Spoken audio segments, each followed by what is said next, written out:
voor op deze actioncamera. Bestel hem in de boekenweb.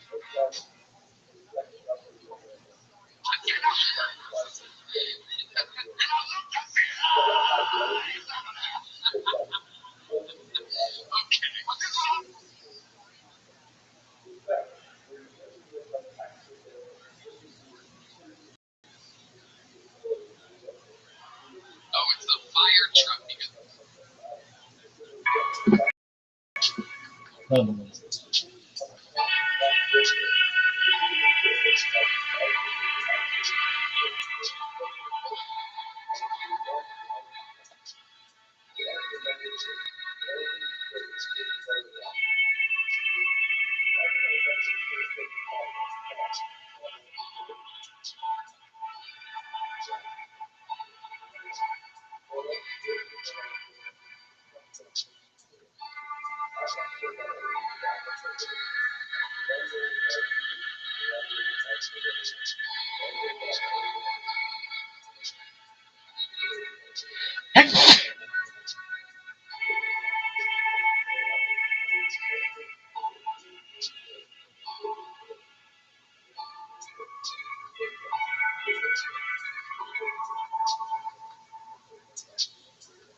Hey, this is Rabbi coming live from the Comedy Mothership here in Austin, Texas. For a brand new episode of Kill Tony. Yeah, we're Tony. It's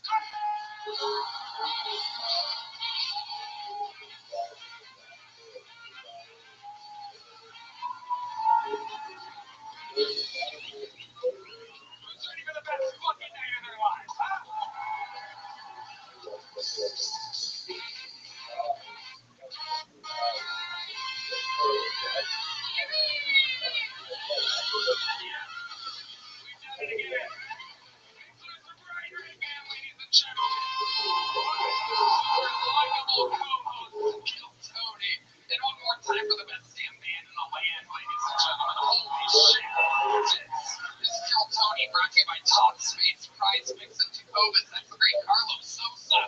Fernando Castillo, Raul Vallejo, and Michael Gonzalez on the drums.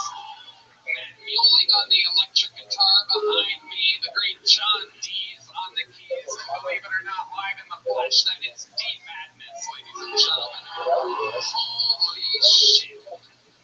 Wow.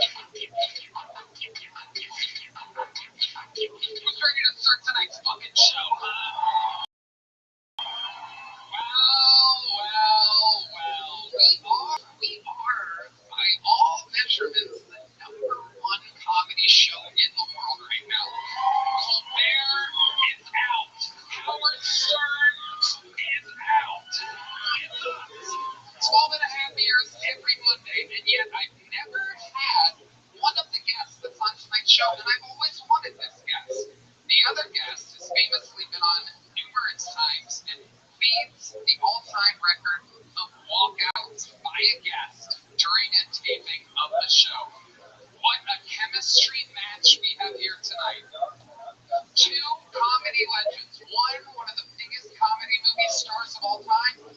Two, literally one of the biggest comedy television show stars of all time. Famous for being on the #1 comedy show of all time. Ladies and gentlemen, I present to you our guests, Rob Schneider and Donnell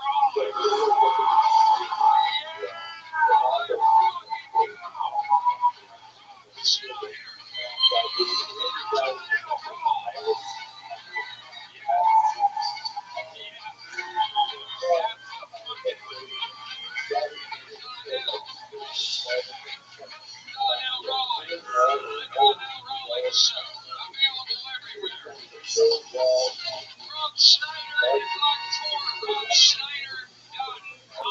Rob, welcome. Fresh off of Happy Gilmore 2, Rob motherfucking Schneider. Baby Donnie, you can do it. #1 show in the world.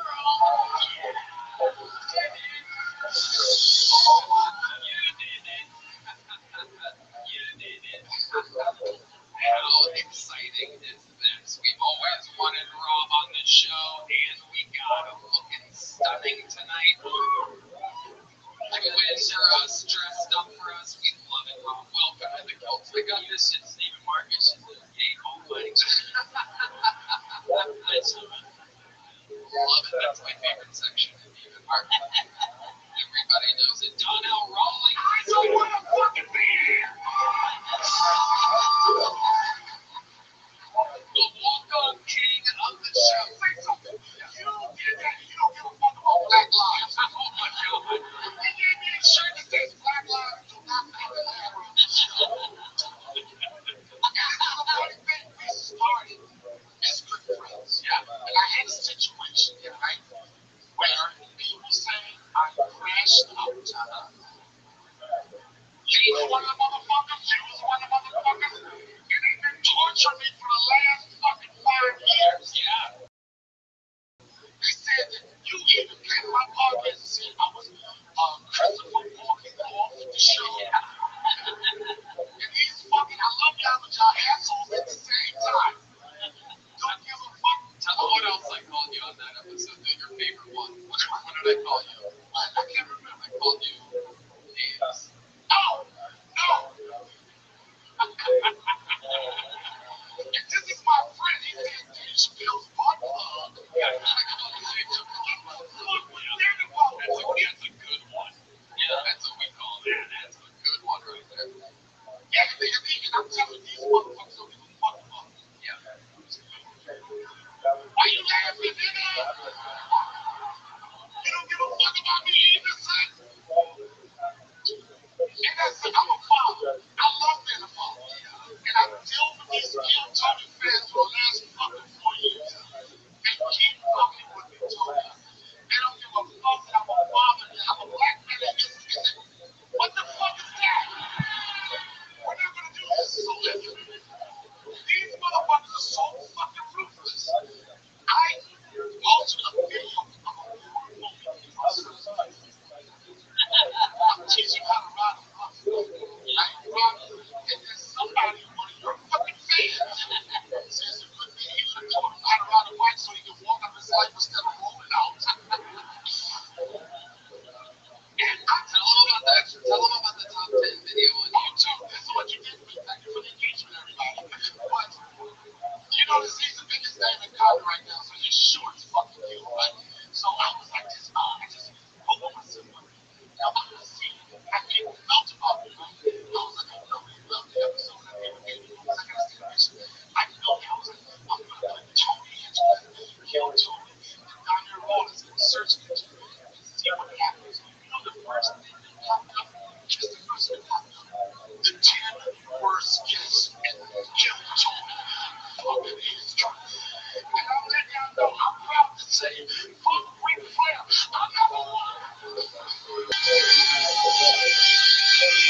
kidding. But this is all about truth. What is that? What, is that a siren because I'm a black man on this panel? Oh, it's a fire truck because when you walked off that one time, we have Stop seizures. saying I walked off. I didn't move myself from the situation. All right, with your feet, therefore it was a walk-off. So, Rob Schneider is here, the #1 ranked worst guest of all time. Donnell Rawlings is here. It is Rob's first time, so if you don't know, Rob, over 300 people signed up for the chance to be on this show tonight. No doubt about it, they're on at a bar next door. I put one of these names and hand it off to our trusty assistant Colt over here. He goes and wrangles the person there backstage. They get 60 seconds uninterrupted to impress us with their hopefully stand-up comedy talent. And another time, some of you are the son of a kid. That means they've wrapped up that wrestling ring up and gave you this Hollywood Bear, which rudely interrupts them, and then I conduct an interview with them. We'll put together the entire thing to provide us anything to happen. Are you guys ready to start tonight's fucking show? Well, here we go. Your first unit tonight, while we go wrangle that first fucking pool, is from an illustrious golden ticket winner, one of the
normally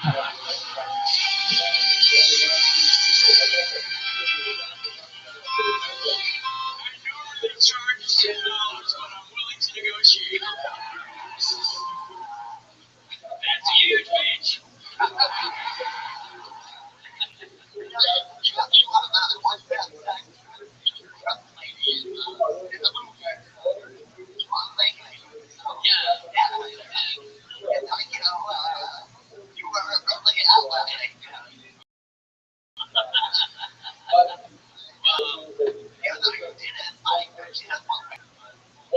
I originally wrote it on the shirt. She had one leg. It was really way ahead. You think about it now.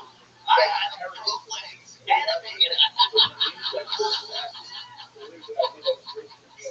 Margaret, you were absolutely on fire. What a fucking way to start tonight's episode. Ungoddamn believable.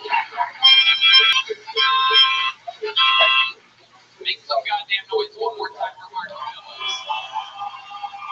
And we are off and running. Holy shit. Into the bucket we go. Oh shit.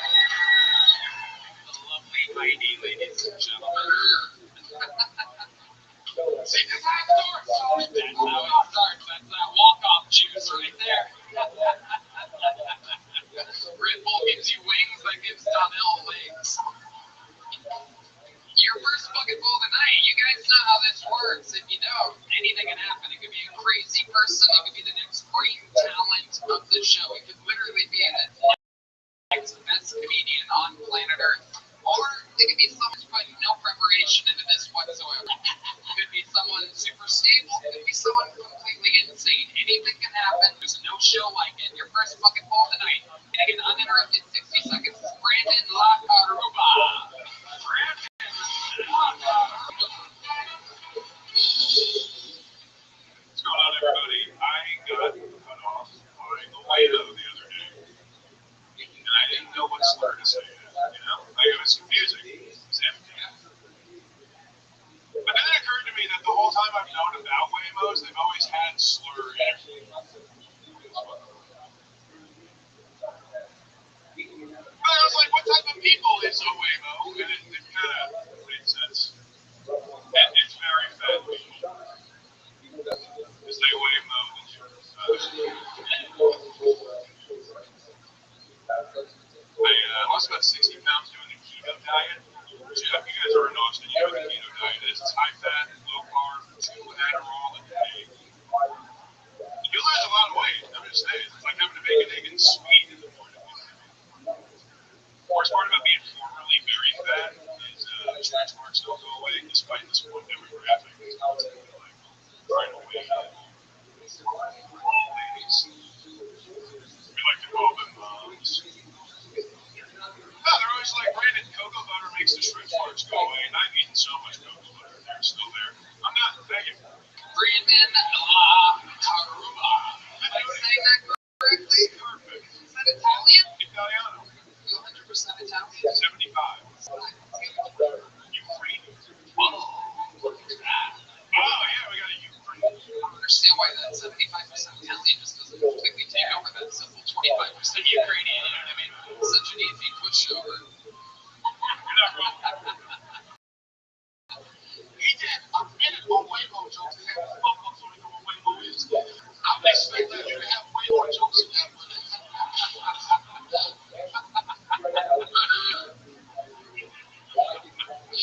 Brandon, how you been with stand-up? 6 years and change. Long Island for 5 years. Moved down here about a year ago. Got on last October. I am a professional game show host. Wow. Shout out Game on EZX, my employer. They do survey-style games and wheel word puzzle-style games. Well, last time I was on, I said what we're directly based on, and I almost got it. That's cool. It's a dream job. X-rated, Family Feud. Questions they're really fun. Yeah. So that happens like art. No, it's brick and mortar. A lot of like company exercises and a lot of natural recording. Just hanging out.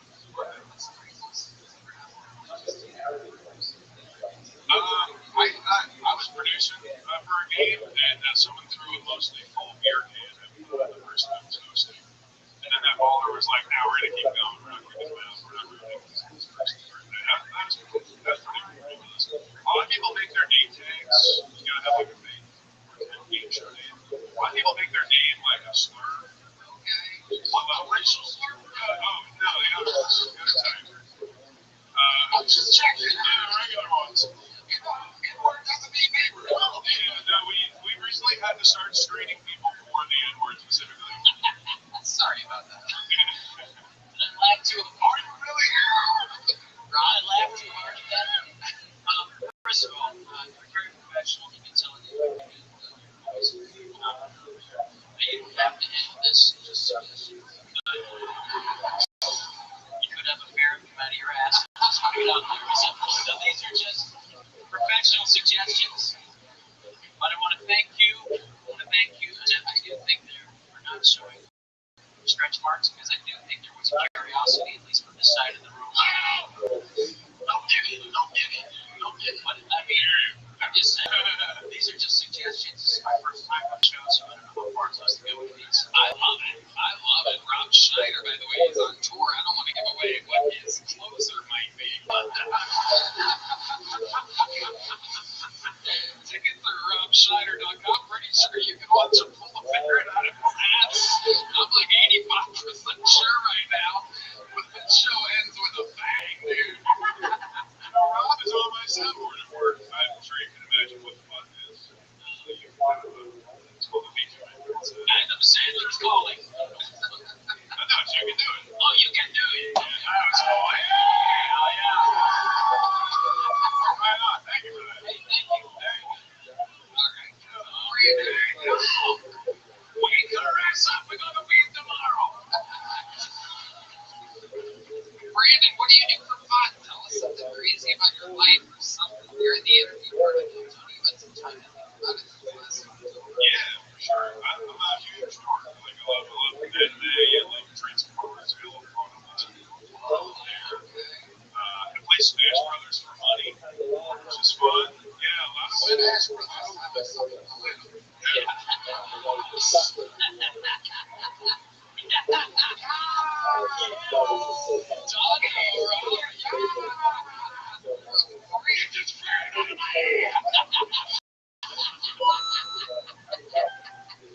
I love on this weekend. I was working on a friend's show called The Hamburger Club, a comedy game show that we did today. Okay. And I just have to know it's a great format, super fun. They'll be back in Austin. I'm sorry, it was the best comedy that's part of a long time. You're a pro and you've got the great technique. So, I'm saying game player for you necessarily, but I think, definitely. No fun down. Yeah. Thank you, I appreciate that. Right? Real pro. Great. Yeah, that's like a great position. They always tell me I had to ask for this for my favorite diner before I moved down to New York. It was Worth a shout out. it is. They see one extra customer from this night, I would be very surprised. No, it's just wearing something that gives the audience the fuck. Yeah. That's what it is. Can I Rob says that, and I really love to see it.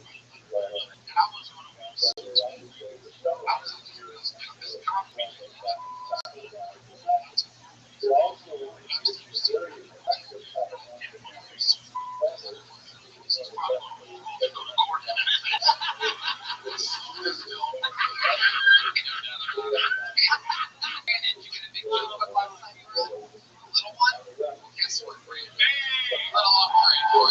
Brandon Long with your first fucking goal of the night. This podcast is sponsored by Talkspace. Talkspace is the #1 rated online therapy, bringing you professional support from licensed therapists and psychiatrists that you can access anytime, anywhere. It's easy to get started. You can easily sign up online and get paired with a licensed provider typically within 48 hours. Talkspace makes getting help convenient. You can take your appointments from the comfort and privacy of your own home, and you can even talk it up between sessions by sending text messages to your therapist. Get therapy and medication all in one place. Unlike other telehealth companies, psychiatry is available through Talkspace, so you can get the medication you need to supplement your talk therapy if needed. Talkspace makes getting the help you need easy, accessible, and affordable. Plus, most insured members have $0 copay. Randy, Wow, that was amazing.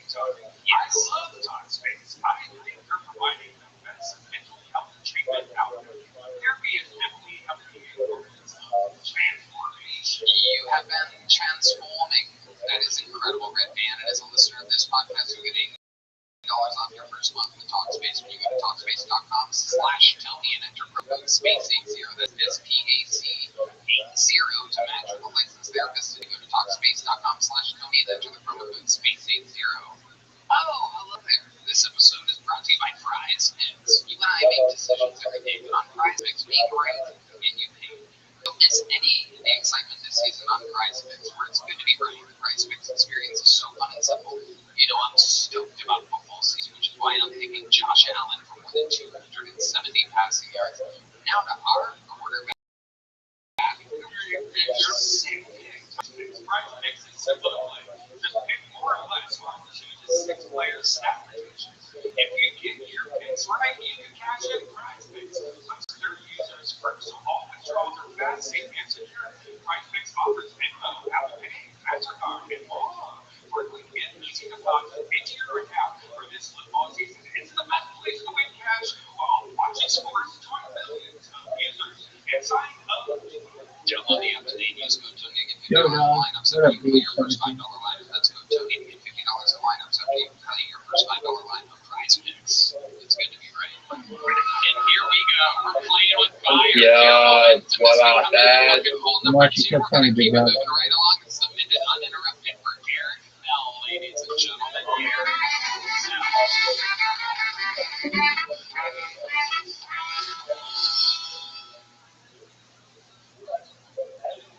Fans of foreplay in the crowd tonight? Yeah, we call it foreplay. Guys ever heard of Irish dirty talk? Yeah? It's when you're both in bed, right? And she's already asleep, but you're having trouble getting to sleep. So you tap her gently on the shoulder and say, "Are you awake?" And before she can answer you,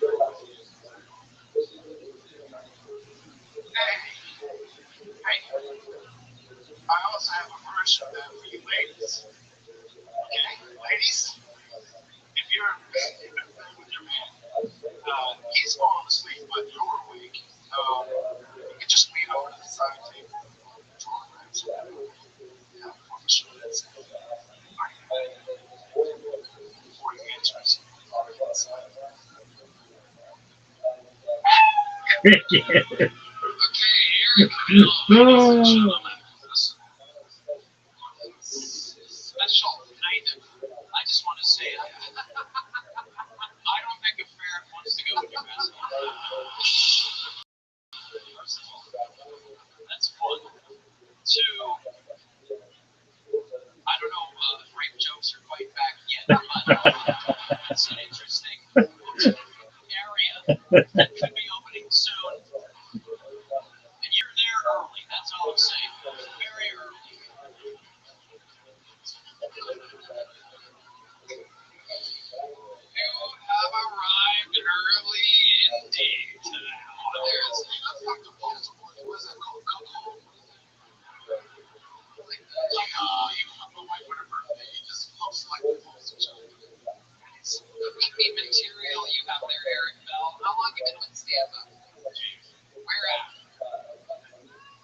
Central Texas, not Bell County. Okay. Okay. What do you work up there? I am a medical period. Well, I drop off with my pickup, medical specimen, essentials.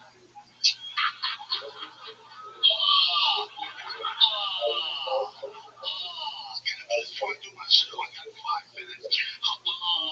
We're going for Diddy.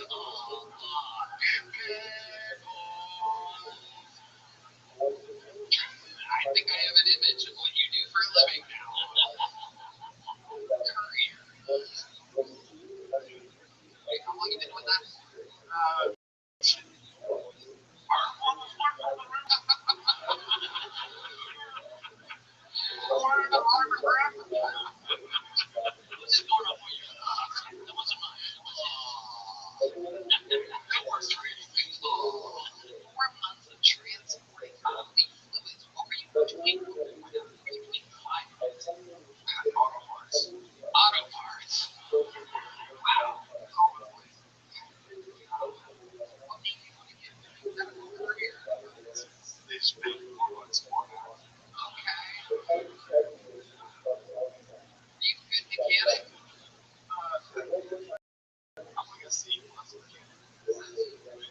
got a million you can change oils and motors. How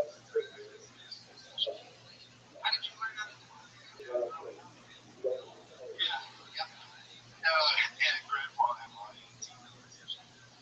Are you ever transporting a kidney sometimes and you go, you know what, I'm just going to stop and have beer first before I do it? I did have a coworker. What was that? Where were they taking you? This is a day in which Jews around the world commemorate the loss of both of the temple destroyed in the year 586. I think you got an area here for jokes that you can use, my friend, with your own life right there instead of like something. For the Common Great Era, jokes, though, too. 70 of the Common Era, along with a whole host of many other negative things that I happen think to Jewish people I think the over audience centuries, responded appropriately. including Yeah. the expulsion of Spain, the deportation of Jews from the Warsaw Ghetto, and many other horrific stories long history of the Jewish people. I'd like to speak very briefly today, as is appropriate, about the destruction of the temple. I've spoken on this topic many times, and if you wander around my YouTube channel, you'll find much more detailed videos that discuss various aspects of this period. But for today, let's just have a very quick overview of what exactly happened. Specifically, Roman Jewish war of the years 66 to 74 of the Common Era, and try to understand how the temple was destroyed, how it was completely reconstructed. Where were they taking this lake? I can't get it out of my mind. Is there a lake Let us transplant? begin by a quick discussion of the Lake sources. One of the most important sources, without doubt, is Jesus' I mean, like I said, she quit, so I didn't get into the whole story. No, that was Years are approximately 37 years, 100. He's a problematic figure in many ways because, as we shall see, he was originally a member of the rebels who got led the troops north of Galilee. I want to make John L. hungry. The Hebrew Romans became the Jewish experts, none other than Vespasian, Was there any later locals including? emperor, and even his son, who was actually put in charge of waging the second part of the war during the destruction of Jerusalem. Our jokes are Josephus is 100% man approved. first-hand observer of the war, originally a participant in the war, and his account is without doubt important. Eric, However, tell us because something of crazy his about your life. difficult relationship with his Jewish roots and with his Roman patrons, places everything he wrote with complexity is beyond the scope of our discussion today. Please view some of the other videos for longer discussion of this. Tacitus offers some additional details with his own biases. Cassius Dio, fascinating historian who provides us a particular discussion of the next Roman war, but not as detailed about his first war. And Eusebius, who was a church historian who frames much of his understanding of events within the perspective of the church. So all valuable information from these writers that supplements Josephus. We also have a rich archaeological record, but we are dependent heavily on Josephus. Incidentally, my colleague, the great professor of this theory, Professor Rothschild'S, has heard that he advises students to read Josephus himself on and you know what, I think it's a fantastic idea. If you look at the Jewish war, which is his main study of this period, but also, by the way, that Josephus is not the same as Josephus. Congratulations, you got pulled out of the bucket. You were the second Encryption of the based on Josephus, but written 1,000 years I later, want to do something fun right now. very Donnell different had agenda. an amazing opener with him all weekend, and we got to hang Anyway, out. We what's had going some on in drinks Israel? together, and Let us all of us recall were that listening Israel to has music, having a already good old been time. conquered by the I want to Romans. give this The land guy of a little Israel bit of was under stage time. Roman Make rule some noise from for the the year Keltoni 60 debut of before the Common Adrian Era. Washington. We're talking about a period of well over a century of Roman rule. The Romans in particular are occupied with a city called Caesarea or Caesarea.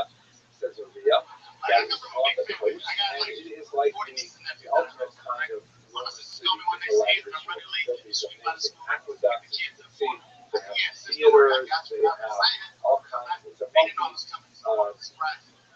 called the ethnic city head of the entire land of Israel. Incidentally, Israel was never monolithically Jewish.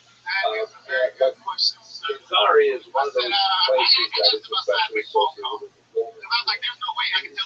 This region, a lot of attention comes to that, specifically over a property dispute involving a synagogue. It appears that the Roman official in charge of land of Israel was extremely callous and had very little regard for Jewish sensibilities. There are a whole series of incidents involving cultural clashes between the Jews and their sensibilities, particularly in the city of Jerusalem. There is a level of lawlessness, particularly in the north, with all kinds of brigands running around. And the Jews bringing free, and the Romans are not doing much to stop that. And so when a particular property dispute over a synagogue blew up in this city, things got way out of hand. Ultimately, there was a sense of revolt going on in one of these that rose from Bethany of Dallas with a legion of soldiers down to 12. Cestius Gallus came down from the north, from Syria, and made his way to Jerusalem. He arrived at Jerusalem with a very important Roman force. This was in the year 66. That should have, kind of made things right, but the reasons that are not entirely clear chose that from Jerusalem rather than laying it under siege or entering the city and perhaps engaging hand-to-hand fighting. Some of the modern historians, by the way, I'm grateful for that event while I'm on it. This is a fantastic book by Steve Mason. History of Detroit.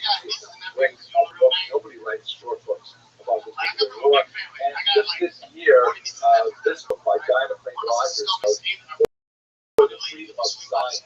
Absolutely fascinating treatment of this war. So you can see a lot of the current research debates in those two works individually. At any rate, Cestius Gallus chose not to enter Jerusalem, perhaps because he was concerned about the threat that that city posed, because it was a fortified city with a good pile of grain stored there, and they had water sources and so on, and he felt that perhaps he could not take the city, so he decided to turn back. But on his way back, he was attacked by rebel groups, and this location, basically, the pass of baseball, and he was sent to flight.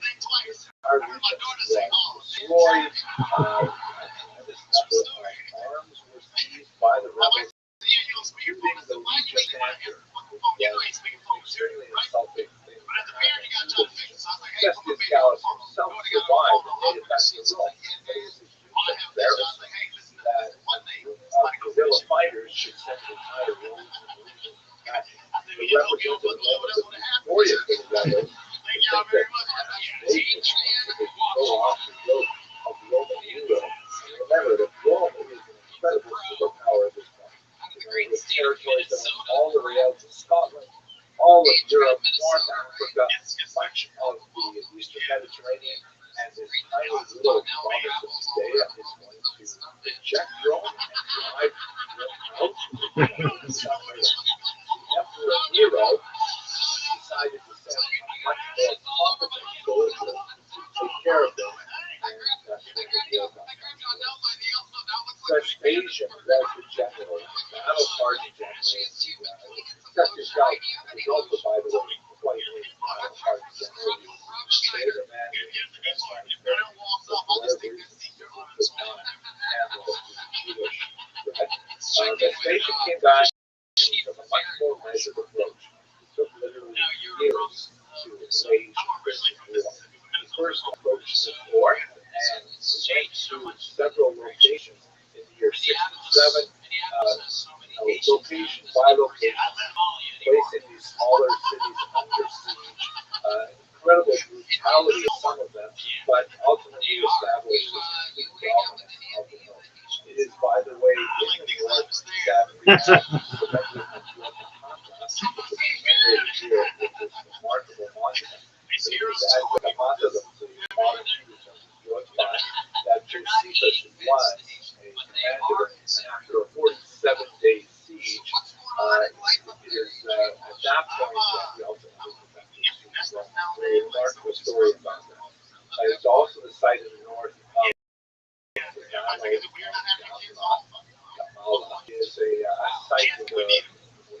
horrible Let's go to stand some smart people one day. reality That's not fun. involved She was like, the actual you gonna go to jail throwing too? I was of like, it's been Jewish 4 minutes. over the walls to their death. So they need to That know. has never been I was rebuilt. just admiring the Site madness we of can start now rolling patient. pressure.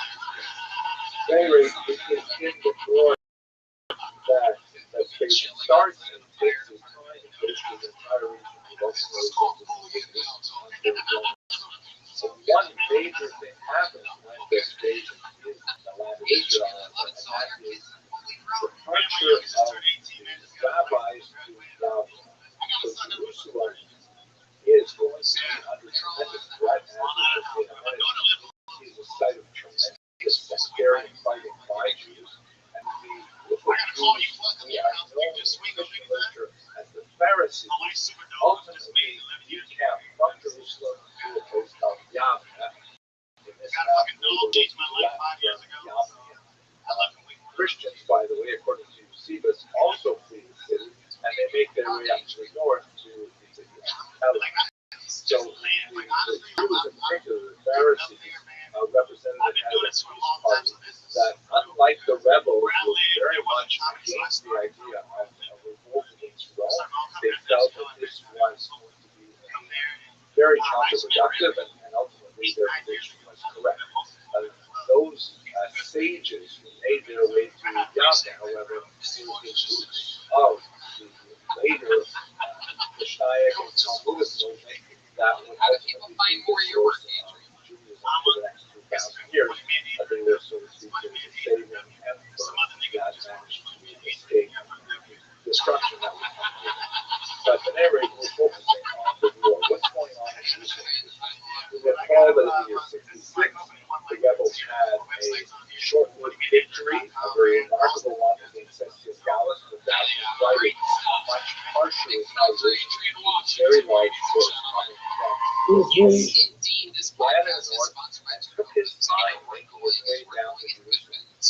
At that point, there's a major change in Roman politics, and Vespasian makes his way back to Rome in order to ultimately become emperor. He leaves his son, Titus, in charge of prosecuting the Now, what's going on with the rebel forces?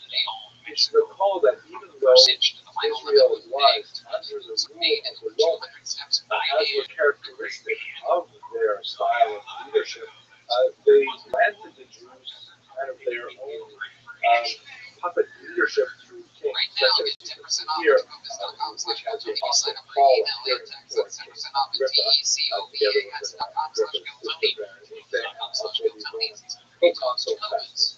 So the Jews actually had some form of government, but it was entirely dependent on Rome, and Agrippa II was simply imposed to and, all of the war, definitely on the Roman side, despite the fact that Jews would be killed all over Israel.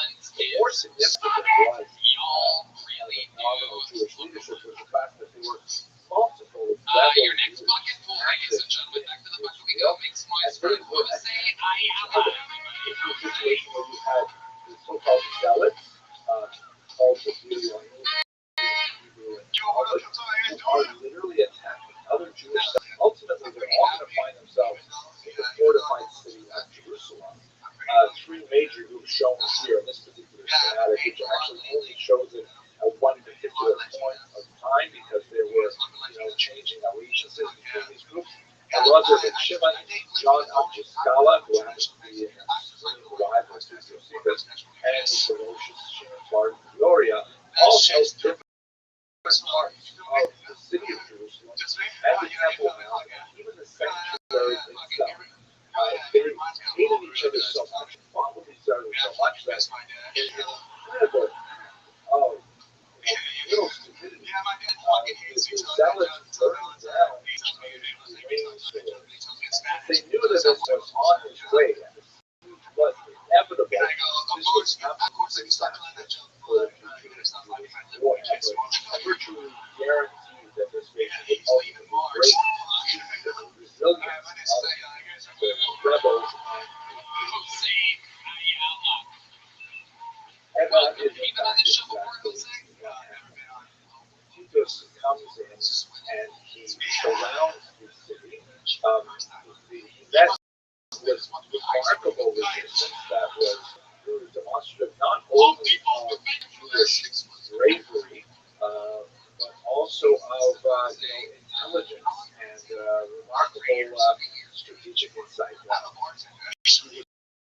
surprised to find that the rebels were actually making sorties out of the walled city and fighting up them against the alien camps on Mount Scopus. And he was surprised that the earthworks that he was building in order to bring the big siege engines up to the wall to do so were suddenly undermined because the Jews had actually tunneled under them and set the ramparts into the center reinforcements into tunnels on fire, collapsing them and destroying the siege engines. Nevertheless, Titus had the tremendous advantage of very strong, organized supply lines, bringing food, water, and timber from as many as 10, 11 miles away, but managed to feed a huge army that surrounded Jerusalem. And it was only a matter of time before ultimately they were able to engage and make their way into the city itself.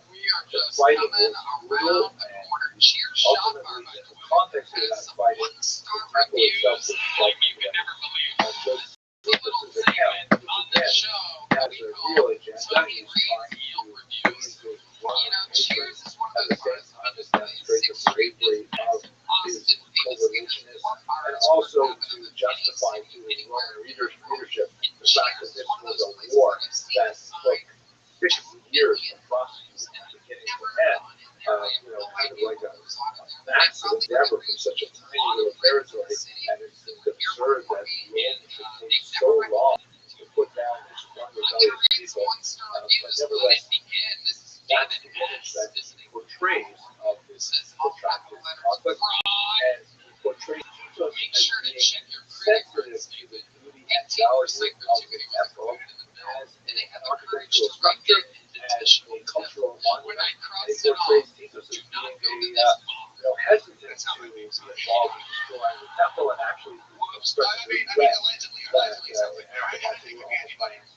This could be Titus' way of portraying Titus as a more, benign, tolerant, but firm emperor, but nevertheless, this is the depiction that we have from Josephus in particular. Very different depictions in other sources of how this is depicted. In the aftermath, we know that Rome made a tremendous amount of effort to portray this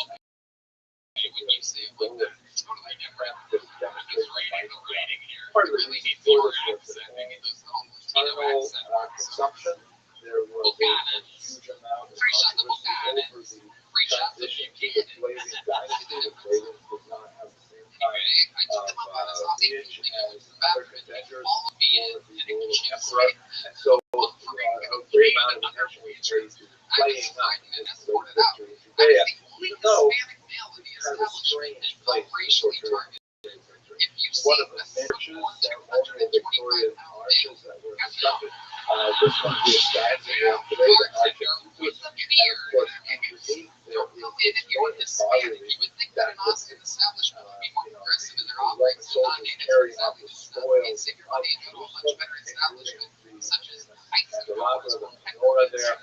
Here's a colorized version of the way it would look for Rome in their day, because they painted their sculptures that depicts them carrying off the Jewish law, the candelabra, the sacra order, the holy which appears to be the Sultan. I gotta tell you, this one we're going back. We're going to March 2020 here. Let's go back in time. They also minted many coins with the phrase "Nation." Come on in, no coronavirus here. The victory still further, and the inevitable winners on one side, either the profile of Vespasian or Titus, and then on the other side, the a forlorn Jewish woman by a false palm tree. That was one of the exports of Israel at the time, sometimes dominated by a large soldier, but actually down, so it placed after Jerusalem was destroyed, there were several other battles, most notably on Mount Redoubt, that ultimately fell in this last destruction. So much more to say about this period of looking at everything has to be racially charged. We asked if there was a bar on the rooftop. The person said no. Now, for those of you who are observing this today, with the national Inside and asked him why he lied to us. He didn't know what to say. It's based on really dumb stuff. I'd still like to think this is him. Alright, let me read one more here. last year. The kamikaze. He's not kind of racist, but there's another drink from that establishment called Miso Wooly. It was awesome. 2 quarts gin, 1 quart soda. Alright.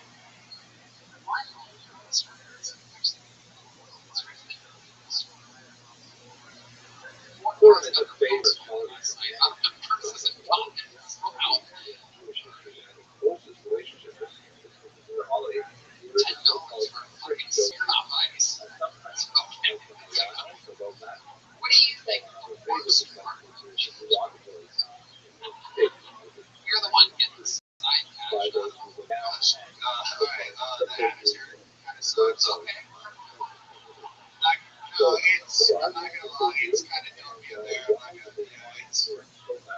It's very tough work there, and I have to see it every day. Come on, you know he's going to collect the medical specimens that day.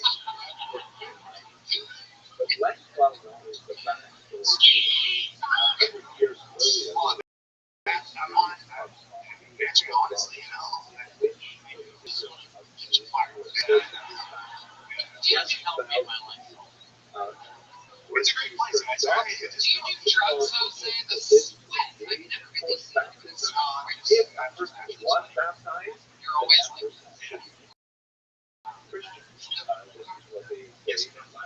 I see that one. So you have this really bizarre situation in which there were all regardless of but never I guess it's okay if black people do it. Yeah, it's not never racist. They can't be racist. They're black. So one of that can be interpreted as racist because they're incapable of being racist, as you know, because they're black. Or as my Asian mother would say, black.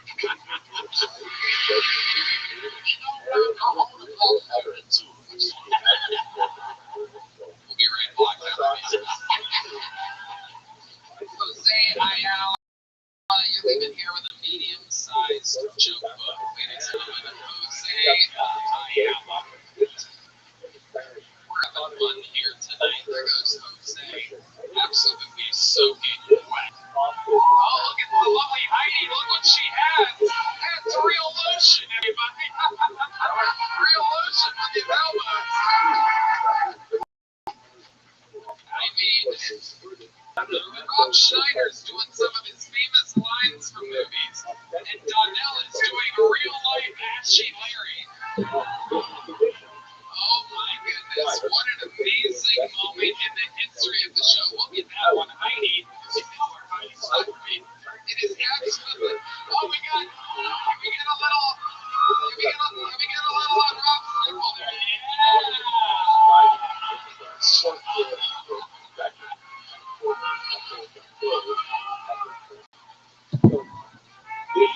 This is the #1 show in comedy right now, and this is what it takes.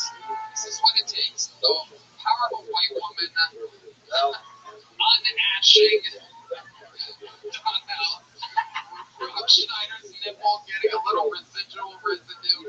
You gotta love it. Anything can happen. This is Kelto. Back to the bucket we go, ladies and gentlemen, as we get a minute uninterrupted. This looks like a new name for David Rumble Jr. Here we go.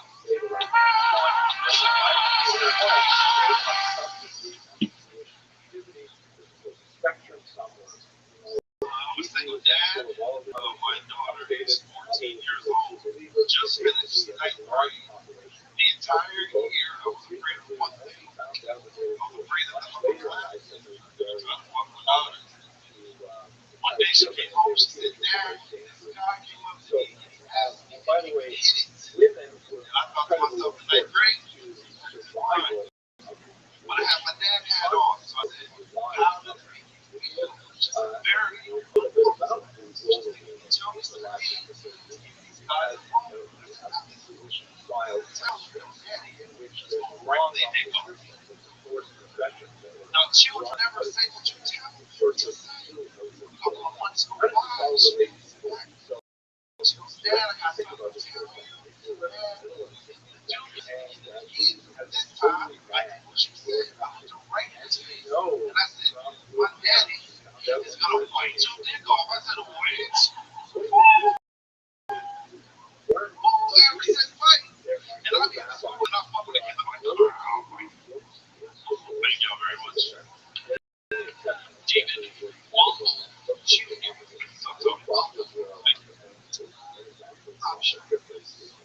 underage sex jokes are bad. I think that's confirmation. We have our finger on the pulse. It's bad. Underage sex. Bad. Rape. Great about this show. You can really say all of them. You've been on before, correct? This would be much better if I remember.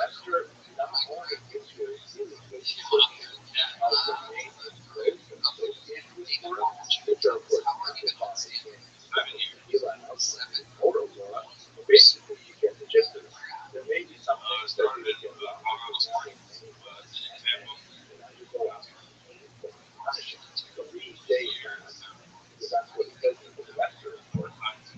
but they would try to do the things that is natural to that.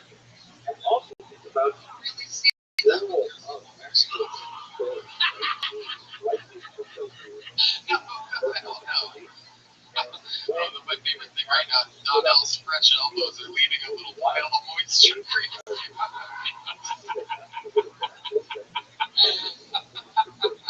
waiting for generations and generations. How you gonna understand that if you don't? How you gonna understand that? You just told me. I don't know where they do that. I'm still dreaming. I still got a homophobia in me. Even in the fresh out, they just think like a lie. And then you're like, hey, you want to tell them to what that you just chewed the dick on from Kill Tony? It's true. It is true. You know other people will see this. Right? And they're going to want their dicks chewed off. David, what do you do for fun? Tell us more about your life. You play racquetball. Wow, you people really don't do that. If I told you his dating profile, this is I work in IT and I like playing racquetball, that is the last face you would get. It makes sense. You like chewing dicks and playing racquetball. You guys usually make a lot of racket, but playing racquetball, that's a whole different thing. What do you say after this game we choose some dicks? What do you guys feel about that?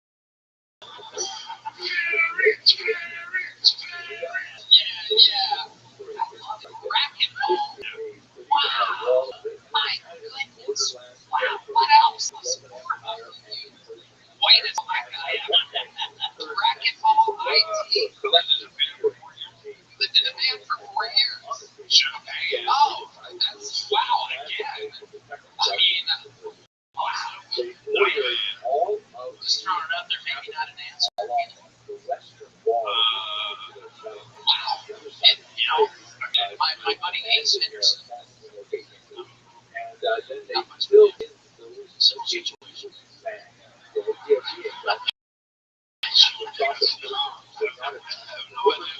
So you can dance. Let me ask you this. Thank you. No. I'm not gonna do it. I'm not gonna do it. I'm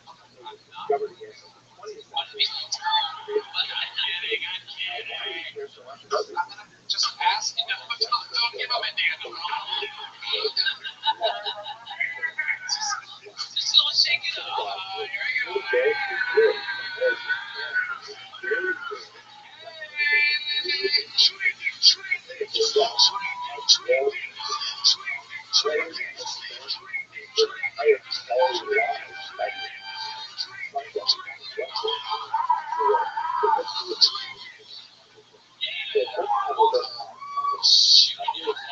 Nobody can make things happen.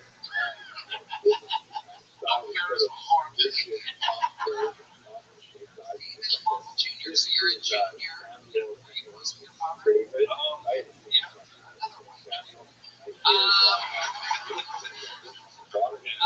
That was not good. We're having. Yeah, when I was in the military, that's why I heard you. I did not realize it was I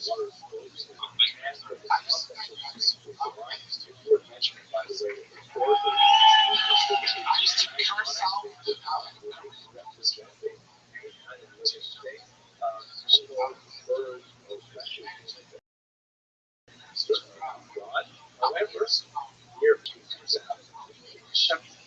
I would like this motherfucker. I'm like, why not?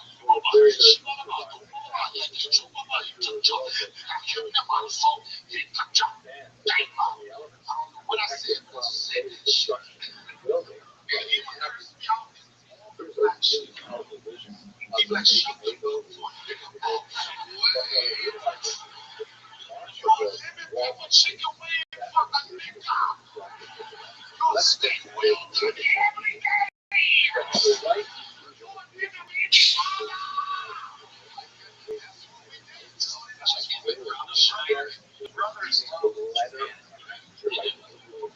I was there, I was what I did say, very hardworking people agency as a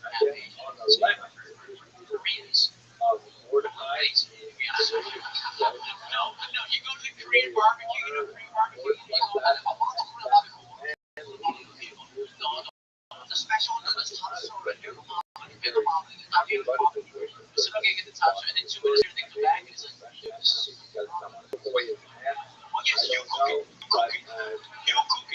you cook it. Hey, I'm going out to dinner and spending $100 with my wife. You cook it. You know, so I need to go to a Korean whorehouse. Come on in. Oh, yeah, right. This is the rule. You suck here all day. You suck it.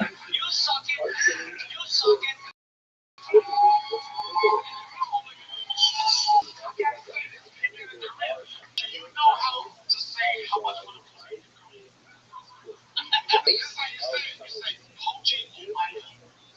That's how much for the plate. But you can't be like, bitch, Hoji, oh my God. You gotta be like, Hoji, oh my God.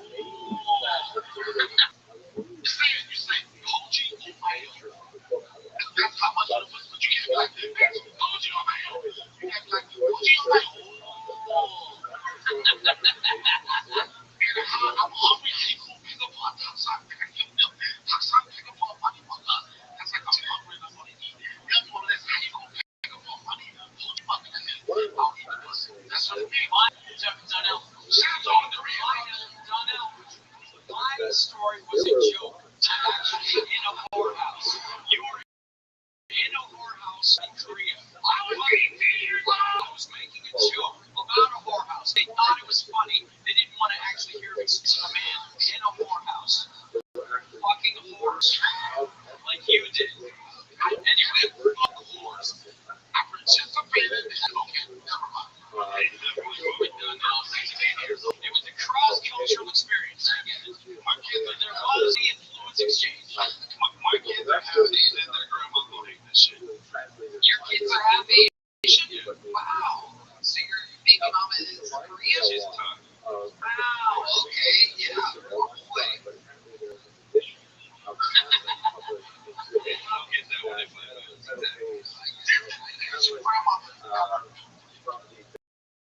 Writer William Shakespeare said,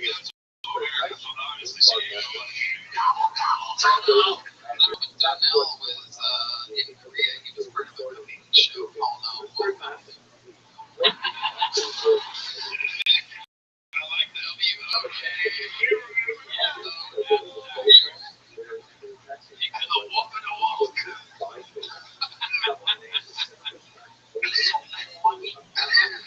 Stephen Womble Jr. Hot Times, my friend, and it's amazing to watch your growth. I remember for a fact that's a better sense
Juanita,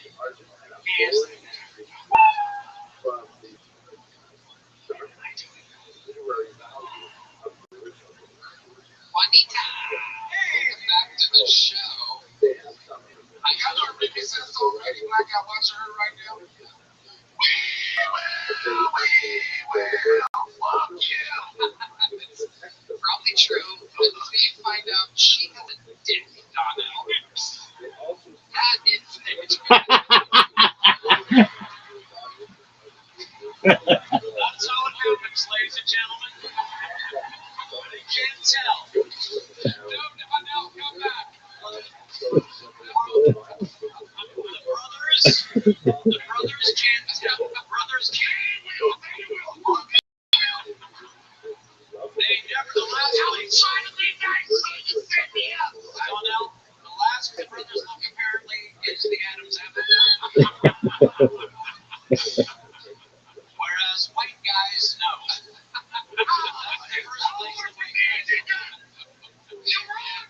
It is. Charlemagne's gonna find that clip. I mean, we will. Fuck you. You are fucked on that. I'm getting work from the other side. I know what's a difference. I'm sure this I'm gonna get paid like Dave Chappelle, nigga. Donnell, I'm sure this happened before in Korea. I'm sure in Korea as an 18-year-old boy, this is a memory coming back to you. Usually how black is reactions. Juanita, have you been with a black man before? Are you just saying that so that he doesn't find you and kill you? No, it's great. Okay. Just kidding. Joe! I've been with black men. Okay. I'm black. My career's over, nigga!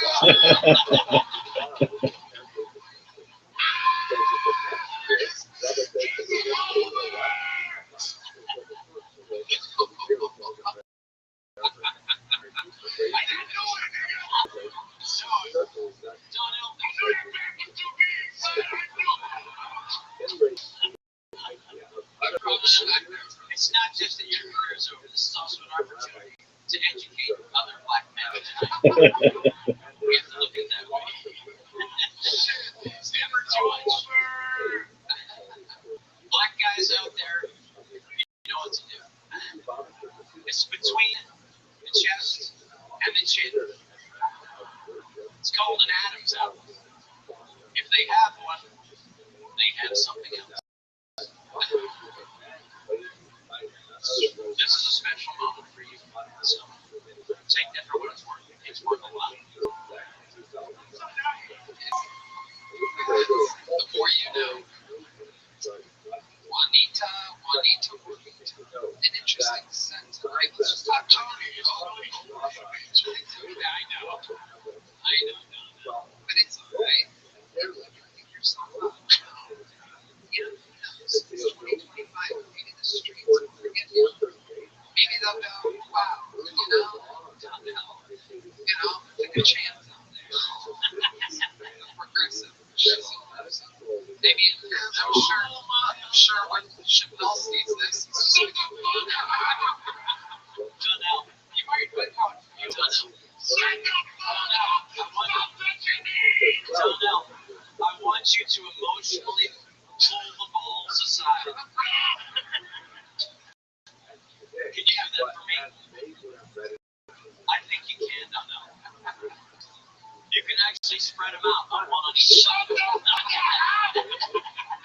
Donnell, we're here for you.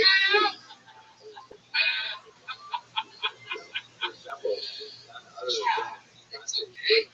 It's gonna be a good one.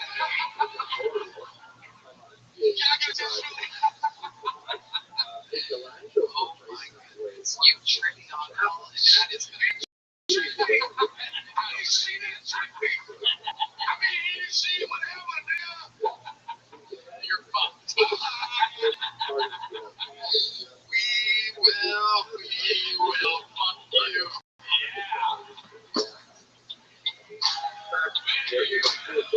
Yeah.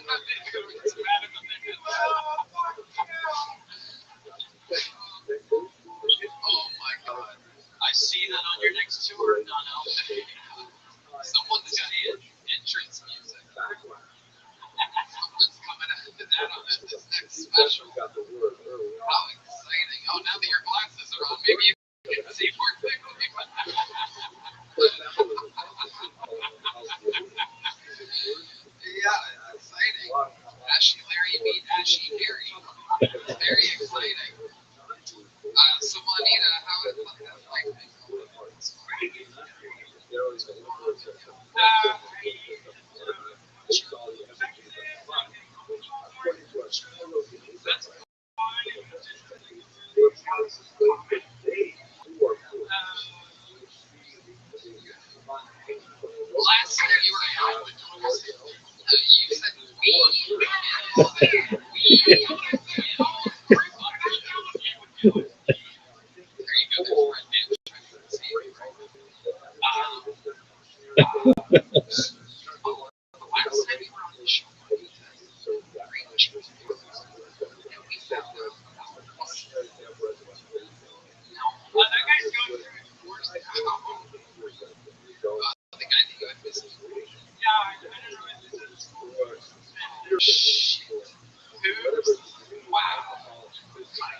does that make it for someone to find them?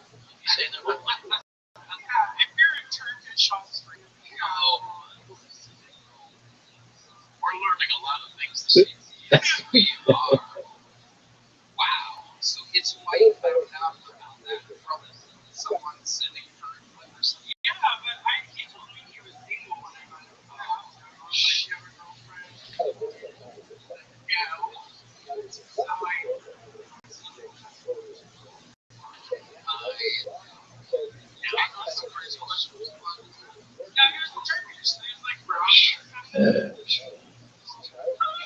it was in the area. Shut the fuck up. It was black adjacent.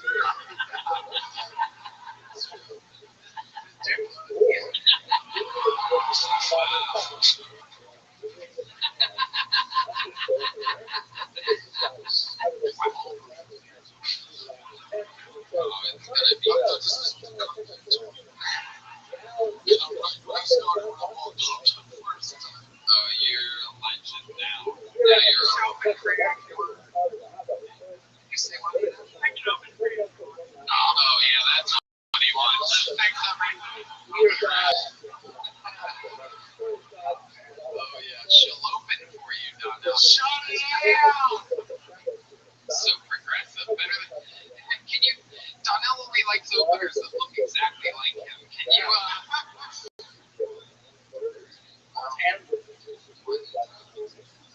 Anything else crazy going on lately? We should know. Oh, I have a bit of crush. Okay. It's Charlie playing you.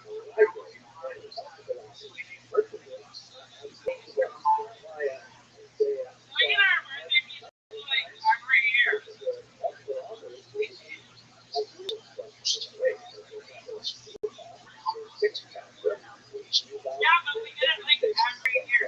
You get no birthday pizza! Wow. Now I can see the Adams apples. All it took was for her to do a spot on Daniel Day-Lewis for Donnell to realize. Hell yeah. When they fuck you, there will be fun. I prepared fun times. You've been to numerous times. It's wasn't your best set, but always a legendary interview with you. We love your sense of humor.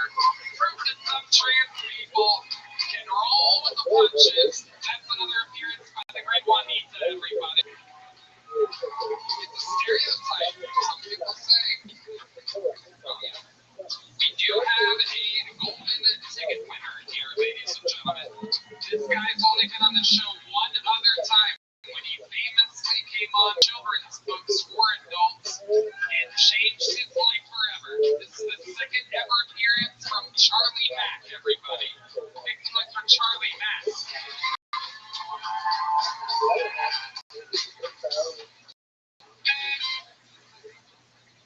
First off, I want to thank you to the University. I really did change my life. Yes, now I'm able to buy a lot of lavish shit. Like, I just bought a new $1,500 shelf. I put all my clothes on it and everything. Some of y'all know it as a treadmill. I've never touched it. I don't know what the fuck it does. Last time I touched it was to balance myself to put my shoes on.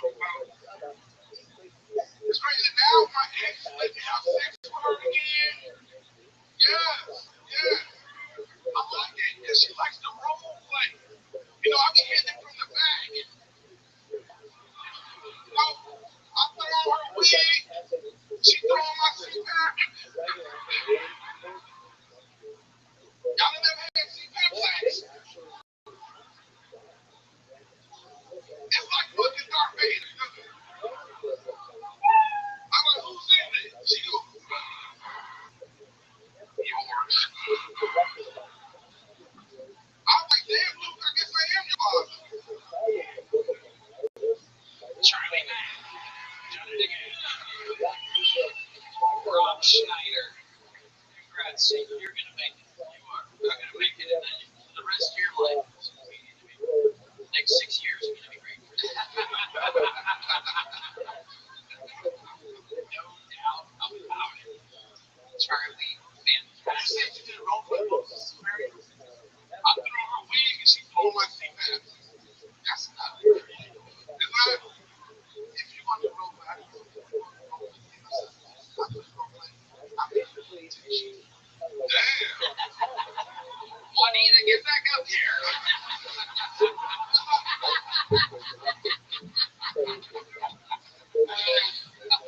Is it okay if we laugh at this? Are we okay? We're all okay? We're okay? Okay, good.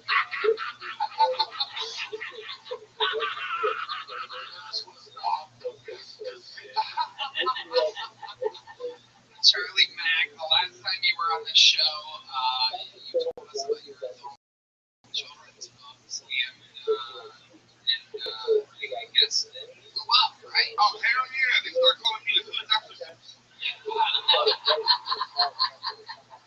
And now I have to make up new names, you know? So I'm thinking of a couple. I'm thinking about the crackhead from Crumble Street. Okay, and the stimulus check. Yeah. Oh, absolutely. Dr. Seuss, that is the only kind of doctor you could be, right? Charlie Mack, tell us about how your life changed from that. White women look at me now. Yeah. But no, I got a world tour. I'm going all through Europe, Tokyo, everywhere. Wow. International house of pancakes. My goodness gracious. Look at you. Any plans when you're over there? Any places you could recommend? Yeah, exactly. There's this wonderful place. Just remember, I just want to look for other black people, but I don't go nowhere there's not other black people. I am fucked into on this show. It's like 12 black people in this whole audience, and I'm one of them. Charlie Mack, you are fantastic. Where do you live again? I live here in Austin, about 7 minutes away. Oh, sweet. Yeah. But what do you do for fun? You're not writing books or stand-up. Do you have any side? The best thing I really do is not doing anything is I'm on daddy duty. You know, yes, me and my 3-year-old will be kicking it, robbing, she sell crack, we do a lot of fun shit. Get the money, son. Yeah, we gotta start a family empire. Can we laugh at that one? Yeah, it's okay.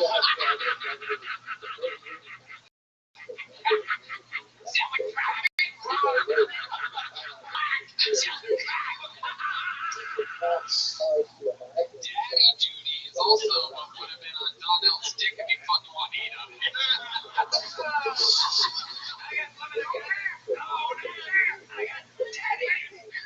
got daddy duty. Stay back. Don't look at we only get it, bro.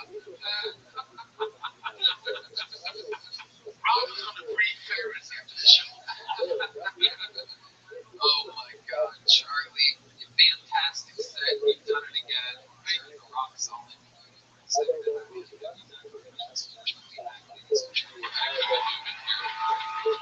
We're keeping it moving. Back to the bucket we go. Ladies and gentlemen, it takes a while for Charlie to get off stage. There he goes. Holy shit. Big boy. Make some noise. That's a huge bass. Yo. Make some noise for your next bucket full, ladies and gentlemen. It is Michael Hines, everyone. Michael Hines is next. Wow, this is exciting. You know, believe it or not, this is the second most exciting thing happening today. I saw a UFO on the way over here. Unidentified flying object. It really was a non-binary person jumping off the bridge. But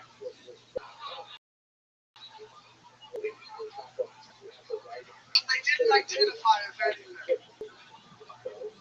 from she, her to see her later. And after she, her later, you know what I'm saying? More of an unidentified falling object. But for a second, Ozzy Osbourne's finally in hell. Do you think it's everything? I'm sure it's not that bad though. With all the scientists there, they gotta have their condition by now. It's probably a party. I voted for Trump, guys, and I regretted it week one. Week one, he took away my food stamps. What the fuck? He said I gotta work 40 hours a week to get them. If I worked 40 hours a week, I wouldn't need fucking food stamps. Michael Hines. Fantastic set. Edgy, funny, current. I loved it. That's great. You've been on the show once before, right? Twice. It has. Please tell me what Nita was looking to love to reach. I wish, you get my favorite episode of Kill Tony.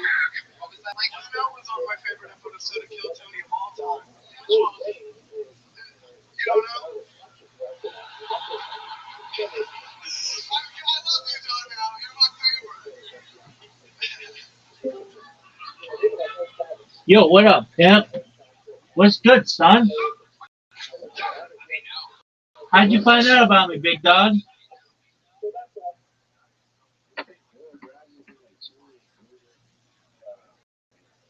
Word, dog.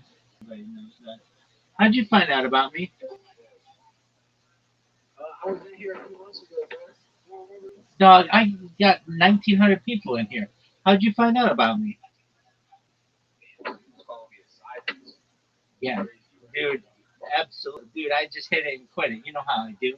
Rabbi, you need to support your fans. You can't hate your fans. You have to support them. Baby, calm down. I love you Don't all call me a baby. equally. I love you all equally. Your kid got big, bro. Yeah, dude, you should see my dick. Hey, dog. How's Pickens doing? Or You remember 50, but you don't remember me. Hey, I'm gonna tell you the truth. I don't remember Pickens at all. Talk to me. What did we talk about? Remind me. You don't remember 50? We used to talk about, I think it was March. We talked about March. We talked about sports. One time I told you, you told us about the testing goat. Yeah, I tell everybody about that though. Okay, so we talked March Madness. All right, Florida won. Yeah, we did. Yeah, Florida did win. One in junior and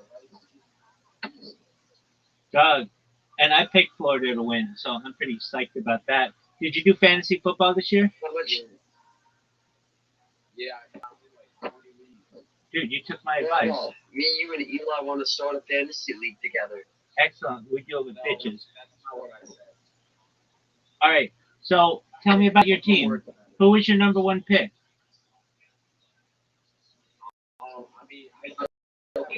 Yeah.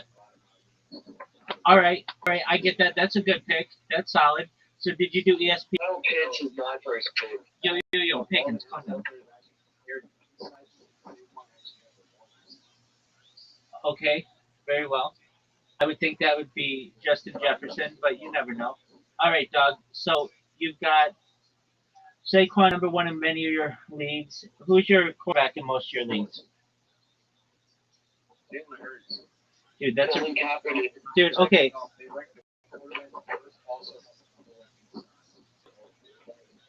I have Colin Kaepernick as my QB. okay, of course, Doug. Why would you pick two guys from the same team? They're going to eat each other's points. No, they're gonna add to each other's points. Dude, Pickens, calm down. Because Saquon gets us rushing. No, I get that. I had Jalen Hurts last year. I know how he works. All right, that's usually not a good strategy. Doug, you want to know who my number one pick was? If you say Jamar Chase, I mean, he does. No. I would have taken it. I had the number 11 pick in a 12-person league, so that's kind of shitty. And I don't know how I feel about this, but I took Ashton Gentry, the fucking rookie from Boise State. Yeah, But here's the thing. Have you ever seen that Family Guy where he has a choice between the mystery box and a boat? Yeah. Yeah, so the mystery box could be anything. It could even be a boat. Basically, it was. I'm saying no. I'm saying he could be. Dude, Pickens, shut up, dog. I'm saying he's a mystery box. He could be anything. He could even be a boat. But yeah, He could even be a slave. dude, calm down. What are you talking about, dude? That's not cool. Anyway, and then my number two. I'm sorry. Dude, calm down. Dude, I'm sorry. No, we're fantasy football, dog. I'm sorry. No, you hear me? Yo, No, Daniel, bro. are you guys friends? Yeah. I know him, yeah. Okay, well, word. No. We have goon parties on Brookhaven together. Dog, whatever you do in your free time is your own business. All I know is that with my number 2 pick, I took Lamar Jackson. Lamar Jackson. Like The second round. Yeah, because I had the number 14 pick. I don't know what to do. I agree with the one. No. I agree. Here's the thing, and I even said this when I made the pick. Let's talk about my strategy. Okay, so my number 11 pick could have been Ashton Gentry, Devin Achane, however you say that motherfucker's name, or like anybody else. But like all the good guys, like like Derrick Henry and Chase and fucking Jefferson and Saquon Barkley, they were all gone. So it was like whatever the app ranked the next best guy was Gentry, and if I mean we don't know how he's gonna be. He could be the next Walter Payton. Wait. So I understand that. I understand that. Wait. I understand that. And I even before each pick made a little video of what my strategy was. However, the next available receiver, it was just like a bunch of guys who I know are good, but I'm not gonna watch their games that much. And it was like, man, if I want to have like an exciting game, why not pick the number 1 player who was in fantasy last year, and he's a quarterback, and he'll make it exciting. The other issue is this, it's a snake league, so I wouldn't have picked up a quarterback until the 3rd round, way at the end. So all of the good guys would have been gone, and then I would have been stuck with well, I could have, but he was number 2 overall last year, and he won the MVP. And I feel that Lamar Jackson is going to be pissed off and want the MVP this year and play even better than he did last year.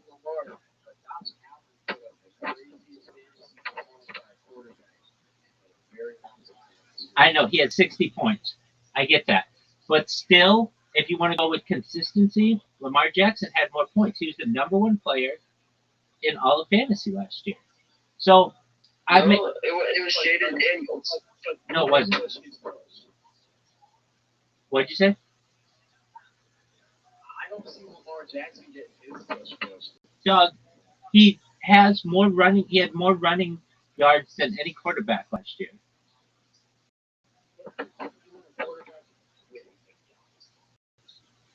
I want a quarterback who puts up the most amount of points. And that last year. That's Jaden Daniels. No, it wasn't. He was 3rd. Off the meat. So that was my number 2.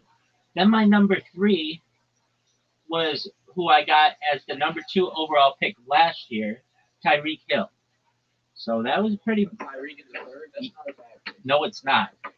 He's got a million. He's got as many red flags as he has baby mamas. But I'm gonna tell you what. I took him number 2 last year overall, and he was in a few hours before kickoff of the opening game. Word, dog. And he was so tight, he tweeted out to all my fantasy people, don't worry, I got this. And he put up he had like 2 touchdowns. He did so. Oh, Ruben, fire. In Miami? Fire. That's amazing. So Tyreek Hill as my number 3. Then my number 4, I took David Montgomery. I'm not exceptionally happy about it because I could have had Isaiah Pacheco. Yeah, well, who was up next? Everybody was taking all the running backs and all the receivers, and then no, he wasn't. And then wait, but then my number 5 pick was pretty strong. I think it was my number 5 pick was oh no. Apologies, no. My number 4 pick was George Kittle. He's like arguably the best. Yeah, he's arguably the best tight end in the league. Everybody talks about Brock Bowers. Dude, everybody. Wait. Arguably. I understand. Arguably. Dog, I'm just telling you what they're saying in fantasy leagues. Especially with Christian McCaffrey, and you don't know what you're going to get out of him. And he was, like, if I didn't get him, I was going to have to wait a long time for a tight end. So you have the bar. Yeah.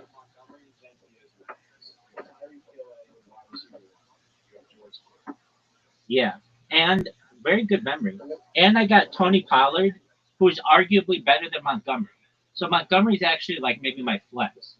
So you drafted. Word, starting running back of the Tennessee Titans.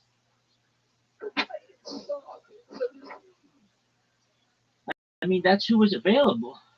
So then I took 5 receivers in a row. Deebo Samuel. Dog, that's who was available.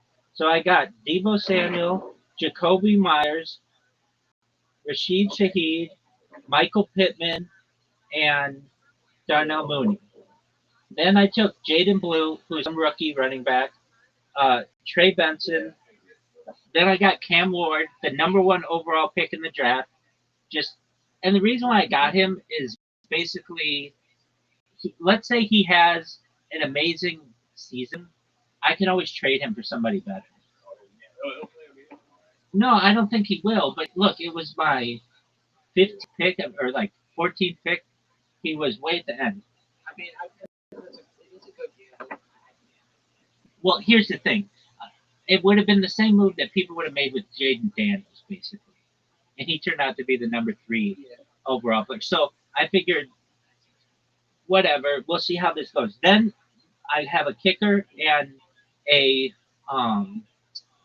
defense. Now, here's what I'm doing with the kicker and the defense, which is different than what I've done in years past. Do you know what streaming is? So it's like when you, yeah, there's that kind of streaming. But at least in fantasy, it's when you pick a new kicker and a new defense every week, just depending on the matchups. I feel like I've done that. Apparently, it's the way to do it. Yeah, exactly. Well, here's why. Because even if you pick like the best defense, you get the Eagles defense, they're going to have to play, the Bills. Exactly. So why not pick the teams that are playing the Saints and the Panthers and these shit teams, and then just drop them the next week? So believe it or not, my defense, I can't believe I picked it, but is the Arizona Cardinals. Now, why would I pick the Cardinals? I picked them too. Okay, why would I pick the Cardinals? Because week 1, there you go. Because week 1, they're playing the Saints, and they're supposed to get 9 points. I'll drop him week So 2. you should just play. You should just get every defensive game against the Saints. Yeah, that's what I plan on doing. Everyone that I What if can. the Saints like actually like turn out pretty good though? Well, then I just had 1 week, and then I picked the team that plays Carolina, or I picked the team that plays, the Chargers or somebody shitty. Also for my kicker, I got a rookie kicker. The guy who took over for Justin Tucker, the best kicker in the NFL history until he met a massage parlor, and it's Tyler Luke. So he's a rookie. No one knows how he's going to do. Tyler Luke, nice. Tyler Luke, nice. I've been seeing he hit like a 68-yarder in practice. He hit yarder in the preseason. Nice with it. Yeah. So I think that he was a good pickup. So am I super happy with my team? No. Why? Because I had the 11th pick, and I would have loved to get Christian McCaffrey or Derrick Henry or Saquon Barkley. I would have loved to get any of those guys. But guess what? They were all gone. And it was like, fuck, I got to take a rookie. All right, we'll see how it goes. But the thing is, I'm going to have a very exciting team to watch. And that's almost better for me than having like a team full of stat guys that I don't really care about. The fact is, these guys are always going to be on TV. Everybody's going to be talking about them. I mean, they're like, I still think your biggest mistake with your team was taking Lamar when you did. I feel like you could have waited another round. No, he would have been gone. Like Brian Thomas Jr. Hey, wait. Lamar would have been gone. No doubt.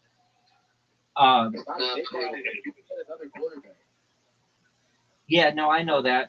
But see, the thing is that the receivers who are available to me weren't that exciting to me either. The next receiver who was taken, Nico Collins, and there's Brian Thomas, A.J. Brown. Wait. Nico Collins got taken after you took Lamar? Word. Oh, you're retarded. Well, I'm just telling you.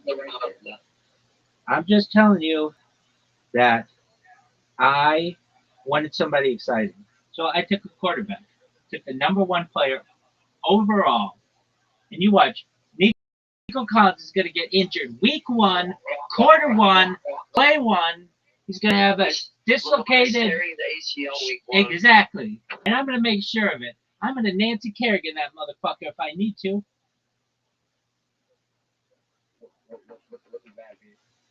Doug, it's from the 1992 Olympics. So Nancy Kerrigan was going up against Tanya Harding. Dude, I'll explain. Tanya Harding sent her goons up against Nancy Kerrigan in the figure skating championships. Wait, what? Sent her goons, sent her like ex-husband and his friend, and they went in with it. Sent her like goons, like as in, like minions. Yeah, exactly. And hit Nancy Kerrigan's knee to the point where she couldn't really compete that well in the Olympics. So I'm gonna do the same to Nico Collins if I need to. Doug, if I pick Nico Collins, then my quarterback would have been the next quarterback available would have been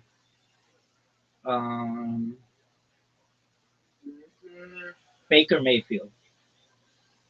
It's not even bad. Yeah, but dude. He could have scored touchdowns last year. Yeah, but he wasn't the number 1 player overall. And Lamar Jackson. Doug, what do you want me to do? Number 1 player all overall. He couldn't have more points in a higher ranking. Number 1 player overall. No, just if the Lamar's peers will be fine, bro.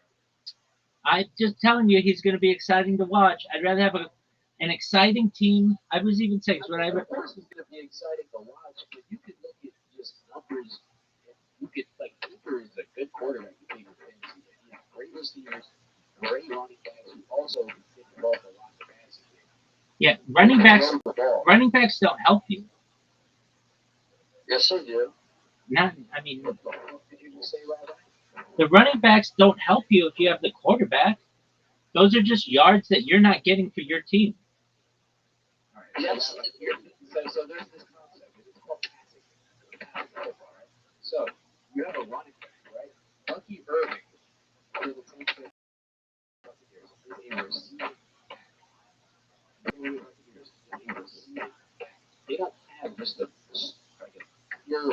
I get that. I get that. That's legitimate.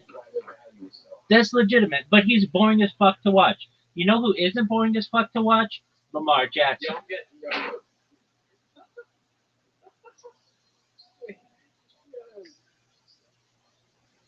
Me personally, I would rather have Tua than Lamar. That's just me, man. Who would you rather have? You just say Tua over Lamar. Quit it, dog. He didn't even get drafted this year. Because you guys have no ball knowledge. Tua's the best quarterback in the NFL. But no, you take Lamar Jackson. Nah. Tua should have been the first pick, just like Kyle Pitts. But no, Last year, dude. Last year I picked Tua. He was my backup. Your sister can get more concussions than Tua.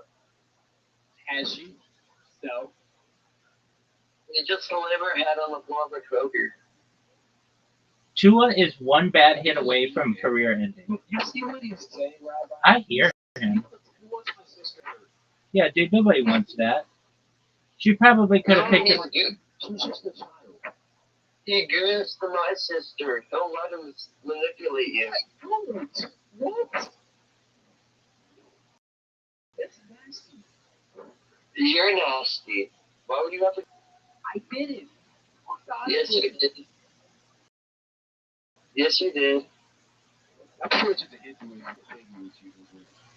Are you a Hindu monkey? No. Do you have your Buddha statue whenever you need money? Yo, Rabbi, did you just hear what he said? Yeah, dude, the draft just ended. Dude, you guys were here for the end of my draft. You guys were here for the end of the draft. Congratulations. I can't wait until football starts. The Eagles are gonna win by 6. I don't know what you said about how Baker Mayfield was boring to watch. My friend is like a Baker Mayfield player. He has like 21 Baker Mayfield jerseys. It's like 4 to 2.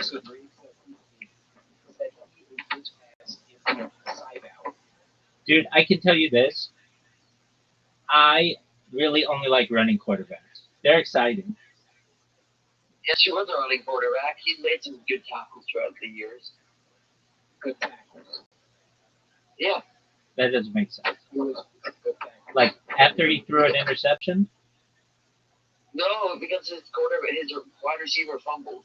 Yeah, okay, cool. Who would you pick as a defense? The defense. In most of my leagues, I actually took the Broncos. That's a good defense. The Bungos. That's a really good defense. Broncos, Steelers, Eagles. What do you think of Aaron Rodgers? What do I think of Aaron Rodgers? He's old, he's on his fifth set, and he's just his face. Word, his dog. Achilles is held together by tape and duck glue. Word, dog. What are your thoughts on, if you had the number 1 pick overall, who would you have chosen? Kyle Pitts. In fantasy draft. Yeah. I mean, I have taken 2K say, number 1, but I've also taken Jamar Chase as well, like 2 weeks. Okay. I would take Nico Collins. If you had the opportunity to take as your number 1 pick, first round, Christian McCaffrey, do you take him or do you pass? No. It depends on who else is on the board. Especially there, like leader writers or famous. Right. You're still looking for like the still like as like Tuka, Amon-Ra, and Neighbors. I have taken McCaffrey in the first round a couple weeks, but I honestly do like Tuka, Amon-Ra, and Neighbors as well. Okay. All right. Would you rather have Jahmyr Gibbs or Christian McCaffrey? Jahmyr Gibbs. How about Ashton Gentry or Christian McCaffrey?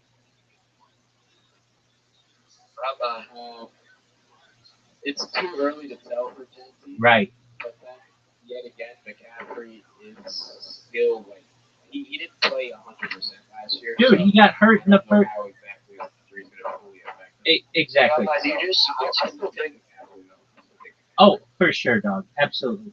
Would you take? Do you do sports gambling? I mean, I have. I'm 4 from 5 this year. All right. What did you bet? What were your winners?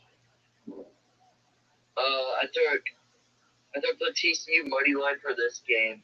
Oh yeah. I How? took Wait. Miami's money line And How's that? under 51.5. How did I took Ohio's. how's Bill Belichick doing in his opening? Oh, he got destroyed. Oh, that's how. It's 21-14. That is Yep. fucking hilarious. Yep, I took Ohio State's first half spread and under 22.5 first total points in the first half. And then I took outside Gio Lopez. 103 yards of a touchdown. The starting thing. Gio Lopez doesn't know what ACC ball is like. shut up, Goonball. Word dog. Hey, what are your thoughts on Jordan Hudson? Who? Jordan Hudson, Belichick's girl, Yeah.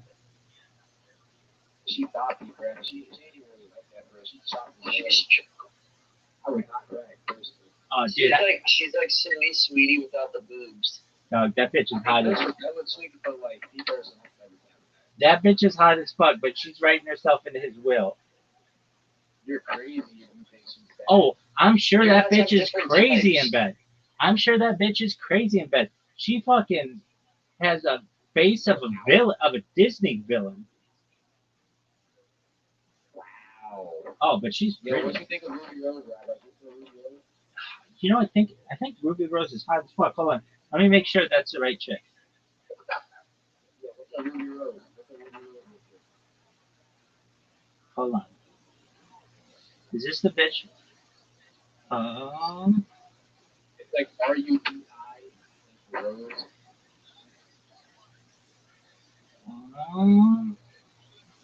Unless you don't dig black girls. No, this girl's black. Yeah, Ruby Rose is black. Wait, Are you R-U-B? looking at the wrong Ruby Rose right now? Yeah, I am. This girl's from Australia. Okay, R-U-P-I? It's R-U-B-I. Like, Ruby, like, but like, instead of a Y, it's an I. Gotcha. Check it out, Disco Girls. Shut up, bro. Shut up. We're in 2025. This girl can get it. Disco girl. This girl can get it. Doug, what are your thoughts on Felicia Rashad? Who? The mom from the Cosby Show?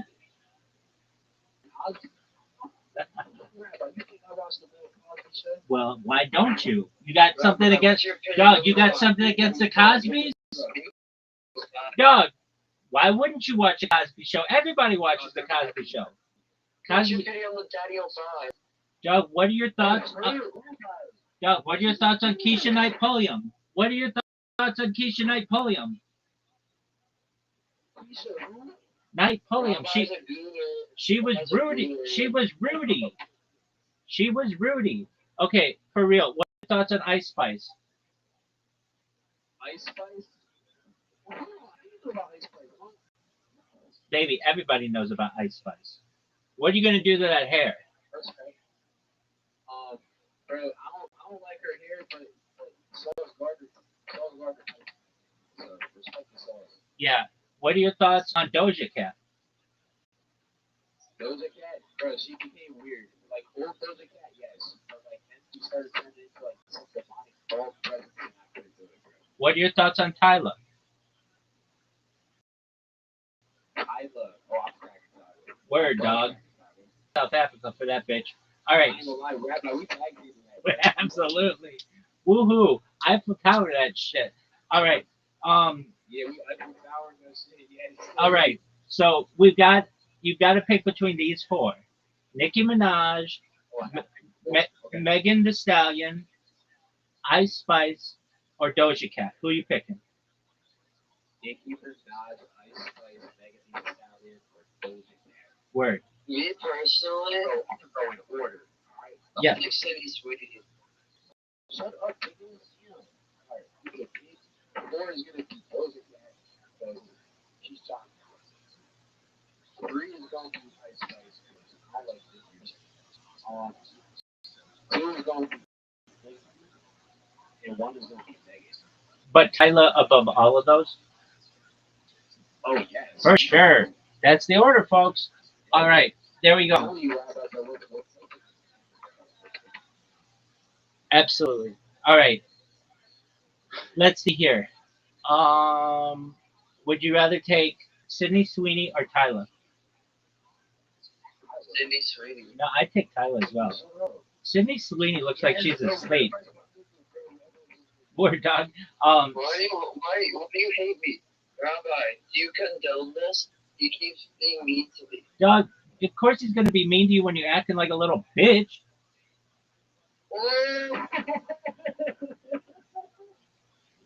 We're over here talking about hot chicks, and you're like, Sydney Sweeney, Sydney Sweeney, Sydney Sweeney. And then we put Sydney Sweeney up against a real woman, and she gets her ass tossed. I'll give you pennies. I'll give you pennies if you side with me. No, I'm just telling you, Sydney Sweeney is maybe the most overrated bitch of the decade. Oh my God, that's such a fucking thing. Oh my God, that's such a fucking thing. Sydney Sweeney has good genes. Dog, shut the fuck up. Shut the fuck up.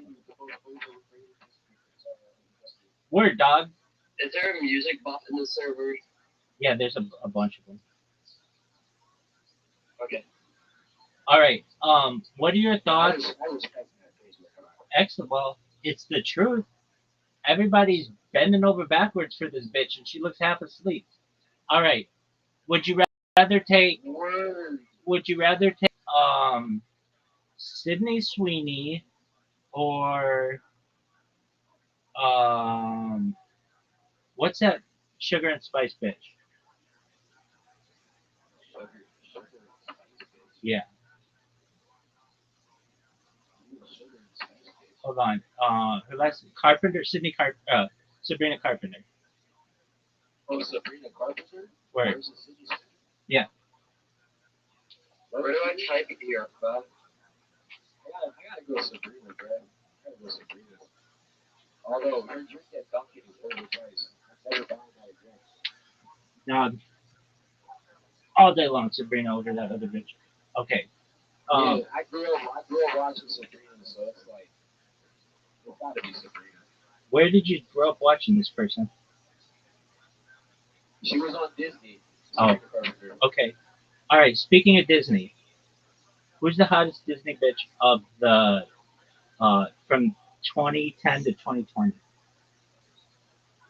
Are we talking like Anybody? like animated or like real Disney? Well, not animated. We're not fucking Simpsons characters. Yo, pictures. Yo.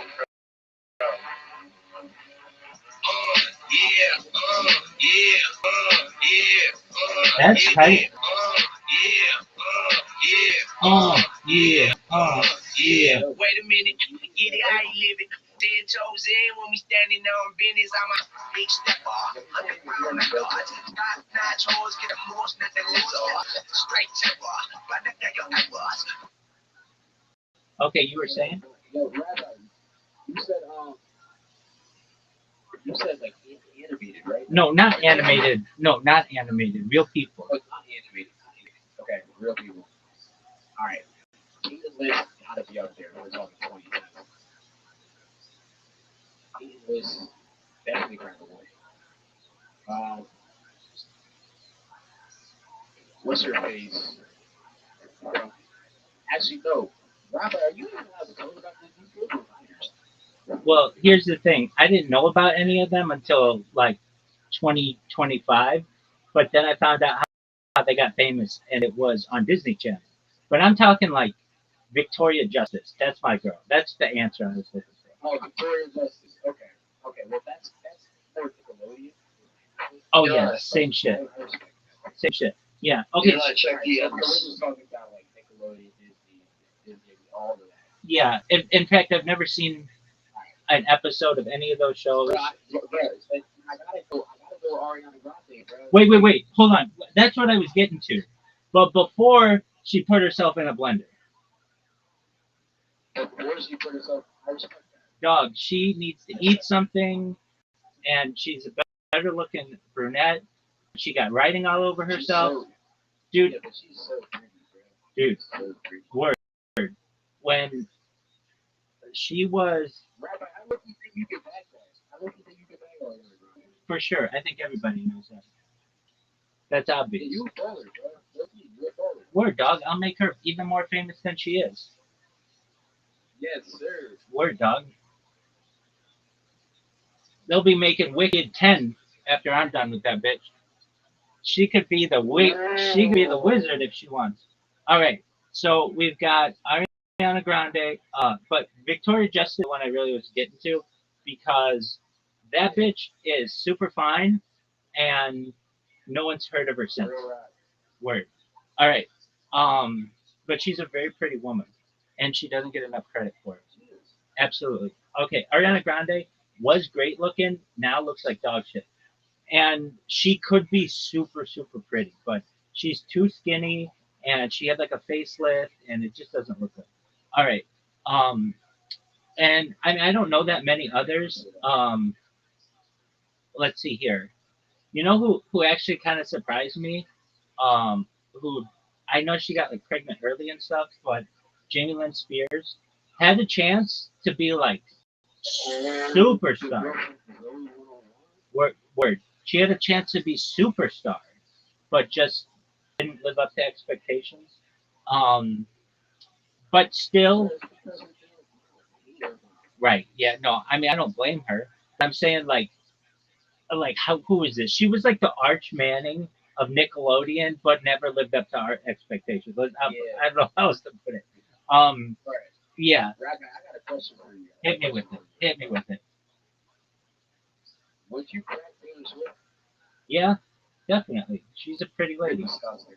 No, she's a pretty lady, and you're just telling lies that you wouldn't. Bro, she's two-dimensional, bro. Dog, you're telling me that you wouldn't crack her just to tell your friends I'd crack that bitch? Yes. Dog, I kind of have a rule. Anybody who's a billionaire can get chick-wise. Wow. Yeah. Like gold diggers. Word, dog. Why wouldn't I? Bro, like, I just can't put my eyes on a female that looks like a diary of a wicked kid drawing. Sorry. I get that. I'm here. I get that. Yo, come back on your day. Dude, I'm here, baby. So I would say that okay. So if we're going that round, who would you rather take, Miley Cyrus or Taylor Swift? Miley Cyrus or Taylor Swift? Word. Can I go out and see if Yeah, that's not a bad one. Okay, so Miley Cyrus, Taylor Swift. We'll throw somebody else in there. Ariana Grande now. I would still crack. Ariana Grande, for sure. Okay. Yeah, no, I understand that. Okay. Let's take Zoe Kravitz or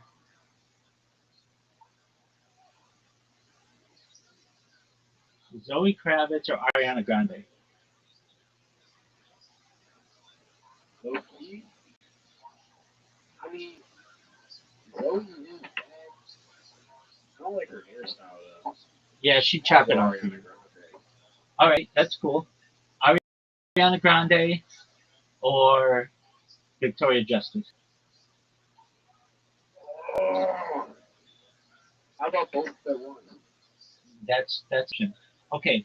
Who is that one girl? All right, two men. Word, dog. Okay. Sorry, you take Victoria Justice. Oh, all day. Okay. So Yeah. there was a girl. Again, I never watched any of these shows, but I know that they're popular now. And then it's like, well, this is just how I am.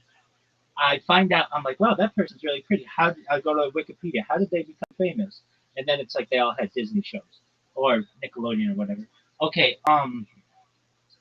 Media gooner right here. Well, I'm like time machine gooner because I have to be like, how'd they get famous?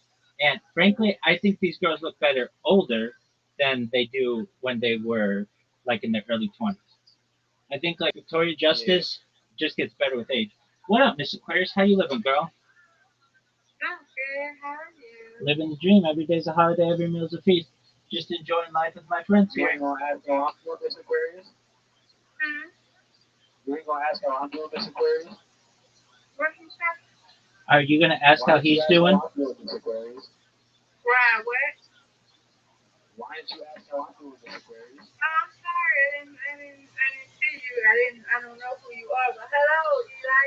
How are you doing? I'm doing great. Thank you for asking. How are you doing, Miss Aquarius?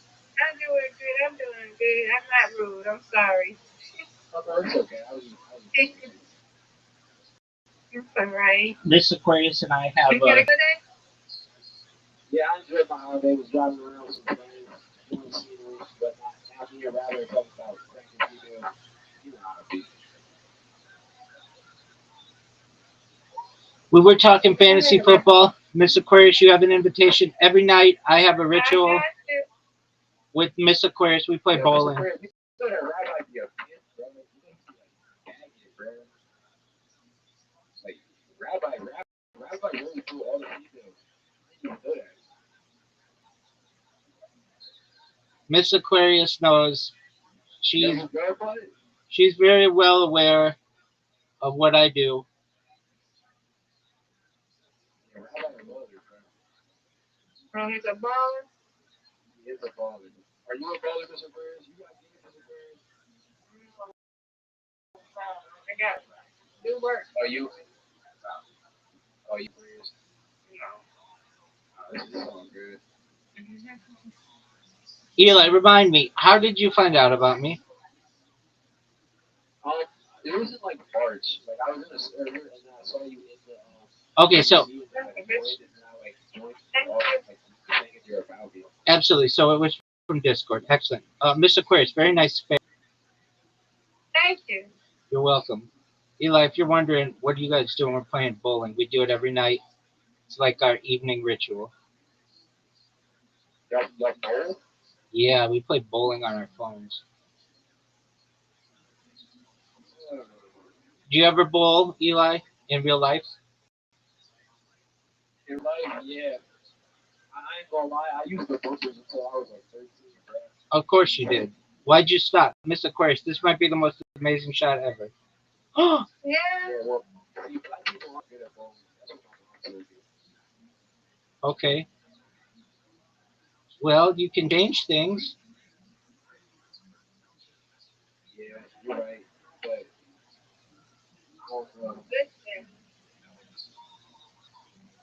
Yeah, you good about it? What do you usually bowl, even with the bumpers? Nice strike, Miss Aquarius. I actually, I was last time I did, I didn't use any bumpers. I haven't used bumpers in like years. But I want to say, shit, I think good.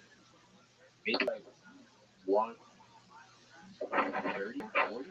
All right, that's not bad for like someone who doesn't play. Yeah, You're breaking 100. So what's your sport? What do you play? I play football. What position? Running back, and I guess you could say safety, but like I play in the box a lot, so I'm a weak safety. But like a linebacker. Okay. And would you say that you're a dual threat running back? Oh, Oh this yeah. Miss Aquarius, that was the most fortunate spare that gave me a chance to win. And I did. I know you did. Oh You boy. did. Good job. Thank you. I No got matter. You win, I win. You win, I win. that's right. All right, we got one more. Miss Aquarius, you gonna win this time? Miss Aquarius, you gonna win this time? I am. That's what I like to I hear. am. All right, so you're running back and a weak safety, and Yeah. you're a dual threat running back. You ever throw the ball? No. Yeah, I did play quarterback my sophomore year of high school. Were you a running quarterback or a pocket passer? I was a running quarterback. You know me, I be taking off. What's Yeah. the pocket passer? A pocket passer is a Pocket passer, quarterback. Yeah, like he stays in the pocket, doesn't run around a lot, as opposed to Lamar Jackson.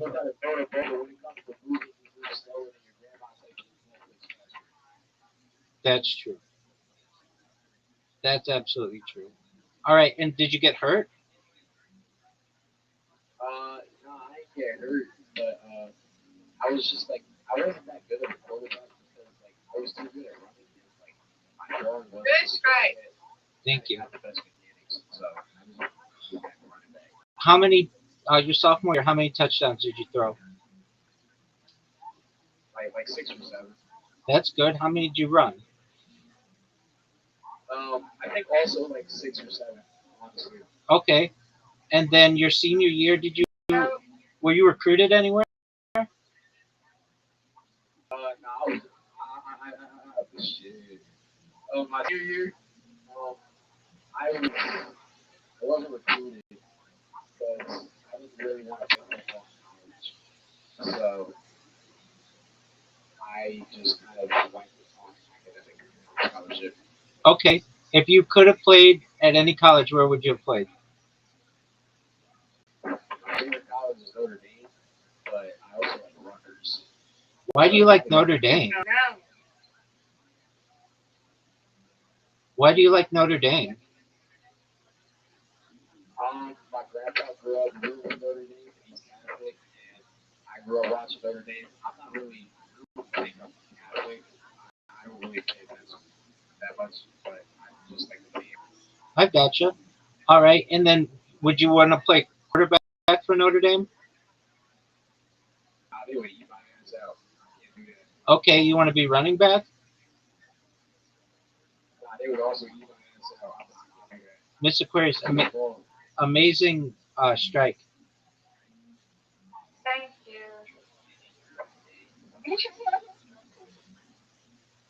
All right. Get this, girl. Oh, and you did. All right, Miss Aquarius. Here we go. You got this. Yeah, I got it. we did it. Yeah, you winning. I winning. We winning. Yeah. All right, Yeah, Miss he Aquarius. won technically, but he wins. I win. That's right. yeah, we all win. Yeah. Word, dog. You won too. Yay. Absolutely. All right, Miss. Yay. All right, Miss Aquarius. Yay. Alright. Sweet dreams, my friend. Happy sweet dreams. Nice to meet you, Eli. Nice to meet you too, Miss Aquarius. And I hope to see you again. You probably will, yeah. Good night. Sweet dreams. All right, Eli. So you play at Notre Dame. Have you ever been to Notre Dame? South Bend, no, but I have seen Notre Dame. I saw it last year. Like, Oh, that's tight. Boy, they lost the nail biter yesterday. yeah, I was very pissed off with our play calling. Yeah, but they went to the championship. I mean, you can't be that pissed.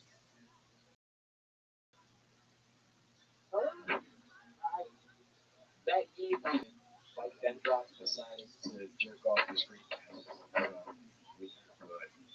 What are your thoughts on CJ Carr? Carr played great, dude.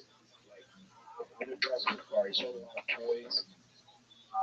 He was just at a disadvantage. It's not easy if your first ever start going at a Wildcats game, a hostile environment, a rivalry game, the first game of the season, with a great deep line, great pass rush, and you're going against a veteran quarterback at that as well. It's just like it's not easy. The odds are against you.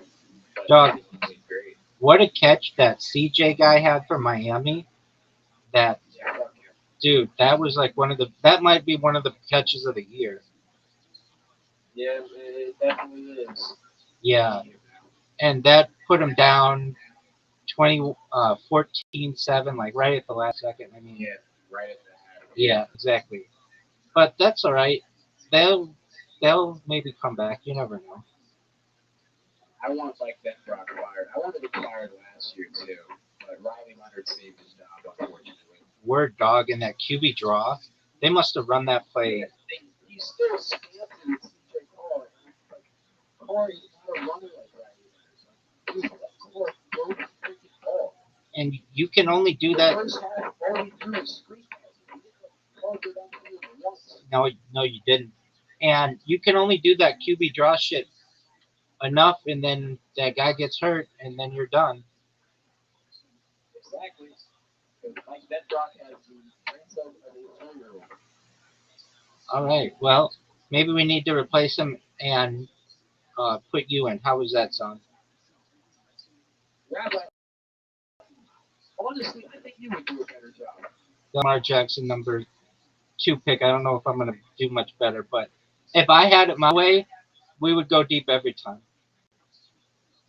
Go for the jugular. That is fine with me. Rabbi, I love when you go deep. Yeah, absolutely. Go for the jugular, and then I'd run a tight end, running a cross route in case we can't go deep.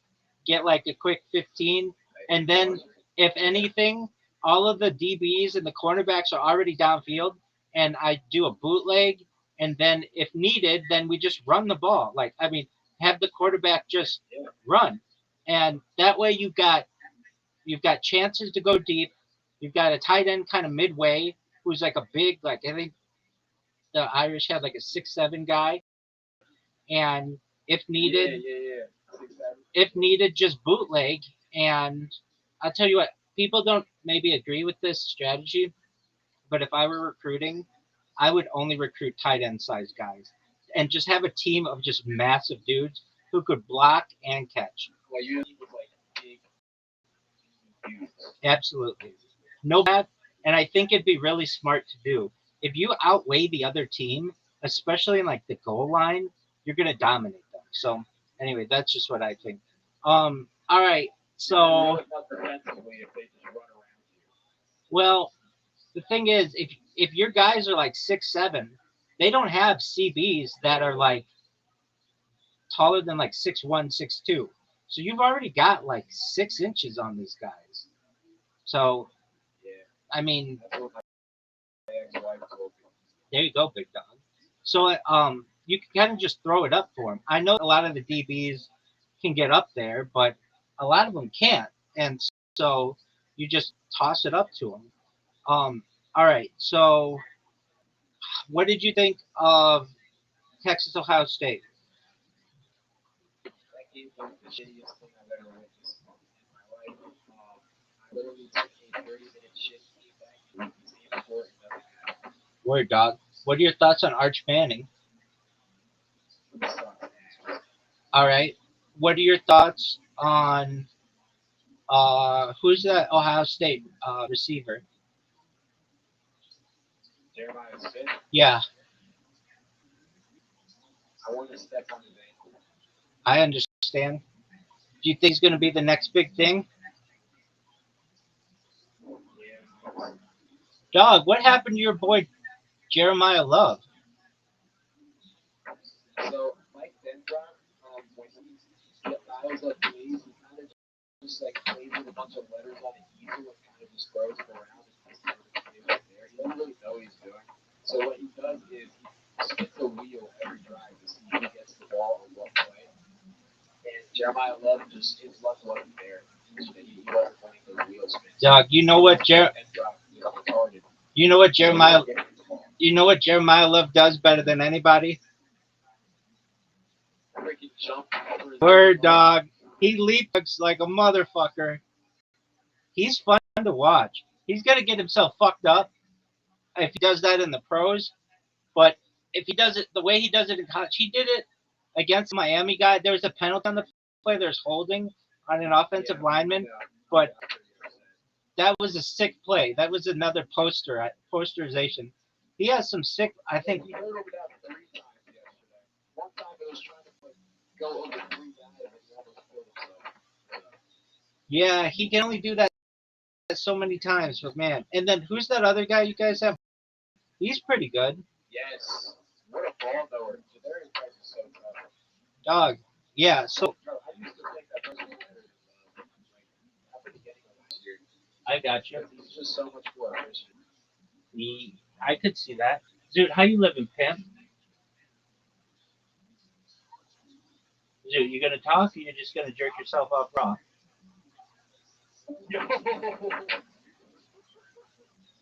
All right. Zoot, can you hear me, baby?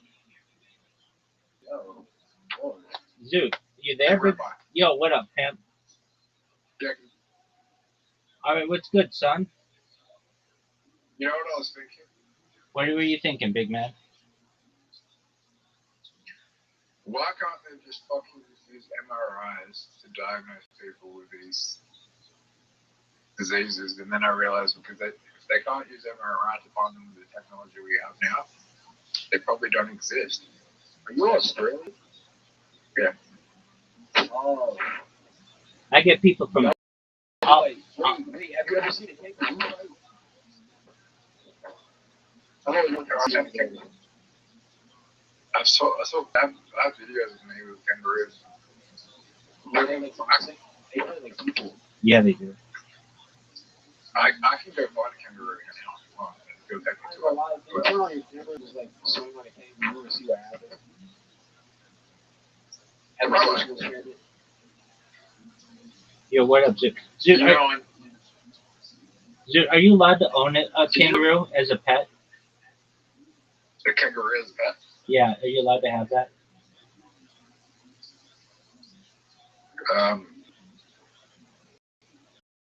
You'd need a permit. Okay. No. You need a permit to own a kangaroo as a pet. So if I just wanted to eat dinner with a kangaroo at night, I couldn't do that without a permit. You need reasons to have the permit, like if it was like it would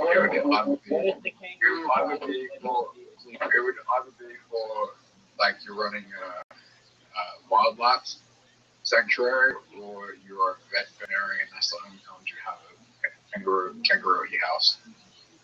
Well, you get a permit. So there was someone that used to own a kangaroo on my street that was running a kangaroo sanctuary, and then had it at their house. Wait, is it true Australia has like a crazy massive spiders for no reason? Yeah, dog. Huntsman It's the spiders. small ones you gotta worry. It's the small ones you gotta worry about. The small ones you gotta worry about. Yeah. That's also what my ex-wife said. There you go. How old your ex-wife? 28,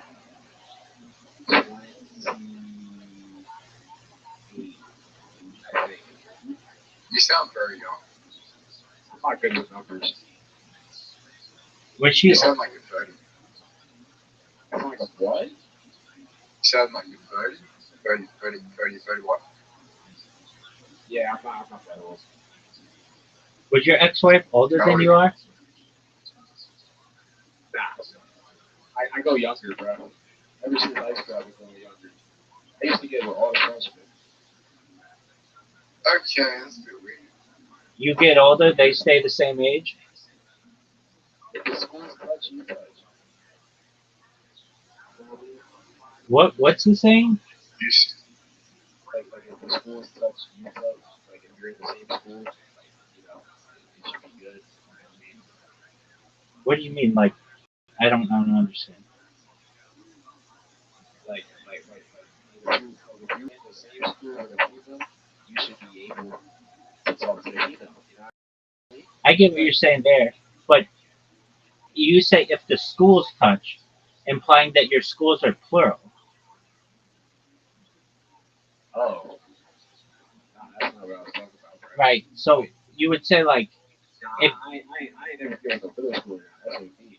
no, what I'm saying is, so you would say something like, if you're in the same school, it's cool. That's what I would say. Yeah.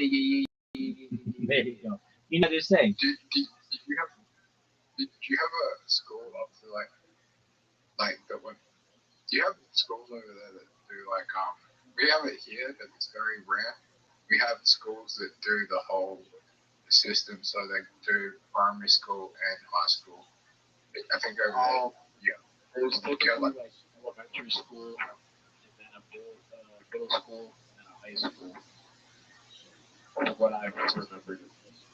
So you have elementary school, middle school, and high school. So you go to 3 different schools. Yeah. Usually. How That's how Jersey's been. How was middle school? Middle school is 6th grade to 8th grade.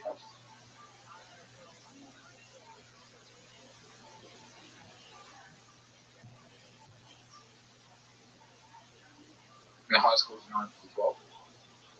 Yeah.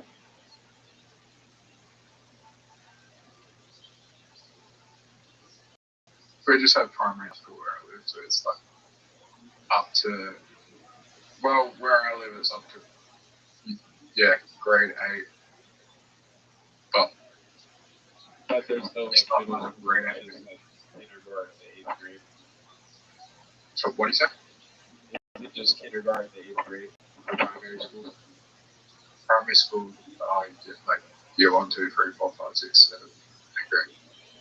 Yeah, like 6, 7. I've done, so yeah, where I live we go up to 8th grade, but everywhere else in the country they go up to 7th grade.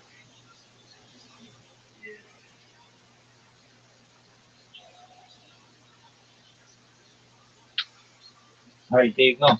Zoo, did you sleep?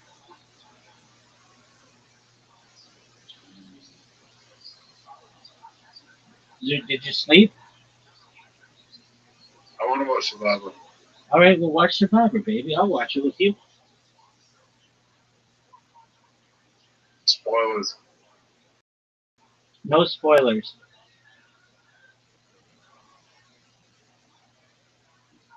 There you go. Yeah, I said there's spoilers on the thing. Eli, do you watch Survivor? I know what it is. Yeah. Nobody's watched the American one either ever or like in 20 years. 25 years? Like 20 years. Nobody watches it. I don't. Is it still a thing? I think it's still a thing. No one watches TV anymore in general. That's true. TV's dead. Well, I remember someone we watched it around 6 years ago. Okay, so you knew one person 6 or 7 years ago. The rest of America watched it 20 years ago, and then hasn't watched it since. Doug, TV died like probably the end of last decade. TV started to die. and what killed it? Streaming services. 100%. YouTube streaming services. 100%. And TikTok. Dude, they're on like number 40. They're up to state. Oh, 50. No, they're at 50 right now. Yeah, they do too. Now 50. Zoo, how many of them have you seen? That's not including the international version as well. It's an international thing now. So internationally, if you include everything internationally, probably 80. 80. That's a ton. All right. Sorry? That's a ton. That is, After the US, Survivor, Australian Survivor is the biggest. I could see that. All right. And what's your favorite version that they've ever had?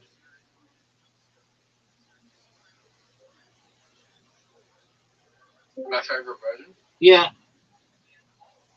God. Yo, what's up, Retro Ray? You little bitch. Dude, you little bitch. You fucking were like, hey, everybody, I'm going to play Grand Theft Auto, and I'm going to do what I saw on Reddit. And then you fucking bounced like a douche.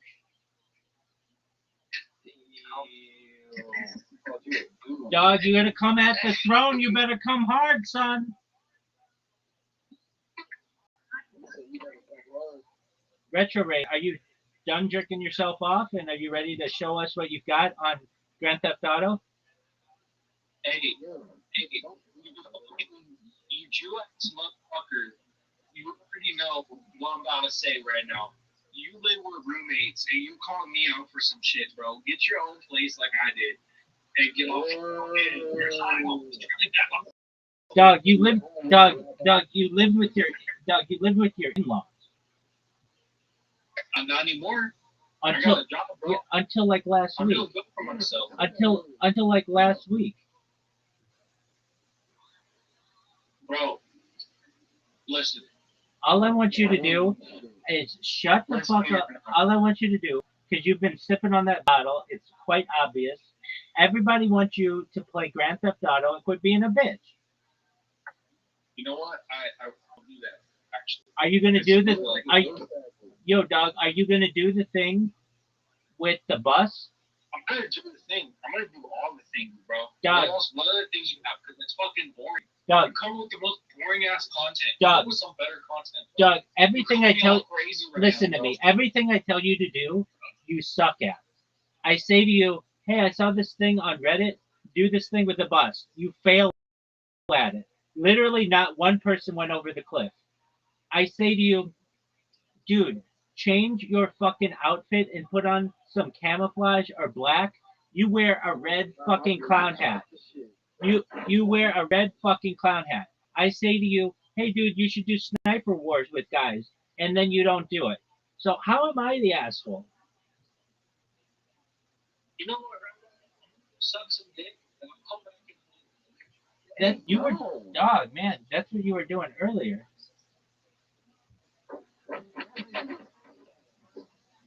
He is a person who comes in here and gambles their future away on stake. Yeah, he loves to gamble. He's got gambling prowling. Well, he moved out, so good. But the way that he gambles, he'll be back there next week. Word, dog. All right. So we went over fantasy, college football. We're not done yet. What are your thoughts on Alabama? They're trash.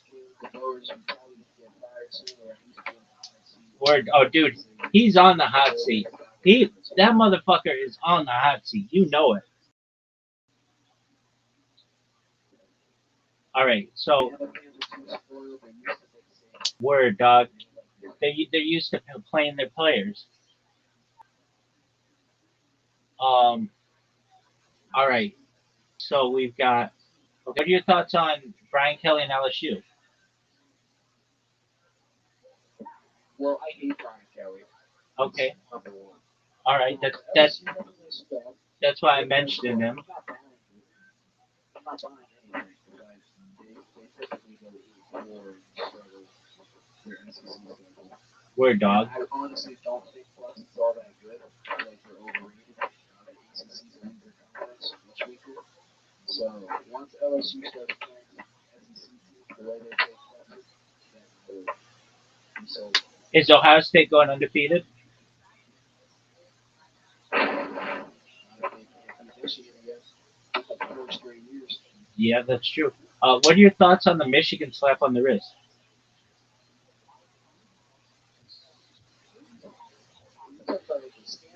The Connor Stallion scandal. The 600-page manifesto.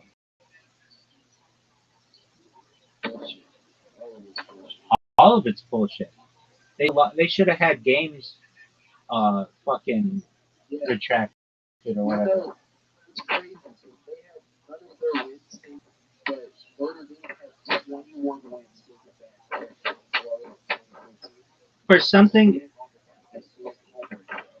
For something they self-admitted or whatever. Yeah, I wouldn't worry too much. I wouldn't worry about that too much because pretty soon. Well, it's the reason why Notre Dame's not the winning program in college football. It's Michigan. Because Michigan doesn't use their wins. Notre Dame did. Yeah, Michigan started before Notre Dame did though anyway, so they've had more time to do it. I wouldn't worry too much of that though, because the NCAA won't be the governing body of Power 5 football for too much longer. And once they all leave and make their own league, they'll get all those wins back.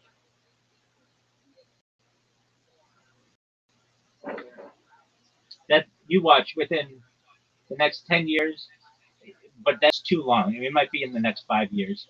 the Power Five conferences will just create their own league where they can pay their own players, and basically the kids don't even have to go to school.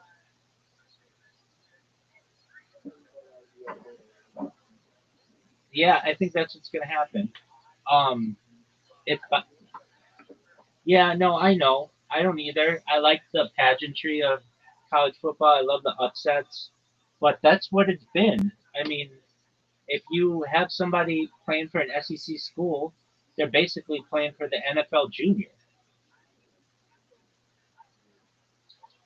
And now you've got teams that have like, uh, what do they call it? Like general managers, basically. Like they used to not have that.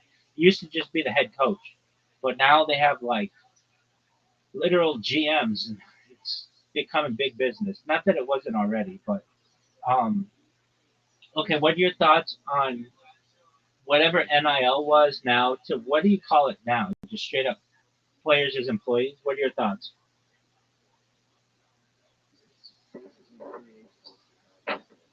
Yeah, and I don't really like that as much. I liked when guys stayed at schools for 4 years, but I get it. Um, it's whoever wants to pay the most gets the most, I guess, which is what it was before, but it was just under the table. Dude, have you heard? Like, I read this article. The people who like this system the most are car dealerships. These car dealerships are going crazy. You get a small little school in like I don't know where the fuck Texas Tech is, like Lubbock, Texas or something, and they've got a 53-man roster, more than that. They've got like a 70-man roster, and all those kids are now buying brand new Corvettes. Unreal.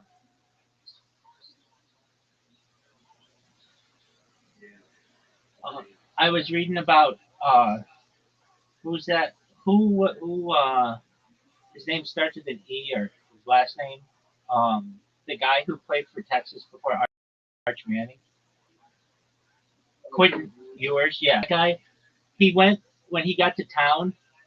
They said, "All right, what kind of car do you want?" And he was like, "I want a Corvette." And he had it for a little while, and he said it was hurting his back. And so then the dealership owner was like, "Okay, you can trade that in. What else do you want? I've got a Porsche Cayenne. Do you want that?" So he just took that. Like basically, that's how it works. Is once these big time players get to a city now, they just get hooked up with the dealership, and the dealership is just selling crazy amounts of cars to these guys. And basically, it's not just one or two players anymore under the table like it was, where you have to like sell it to their grandma or put it in grandma's name until they get to the NFL. It's now like, all right, straight up, like they're buying $100,000 cars at 18 at 8 years old in a day. It's pretty unreal. All right, what is best tradition in college football? Go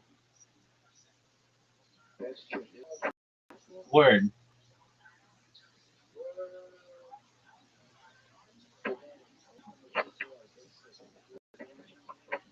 The what?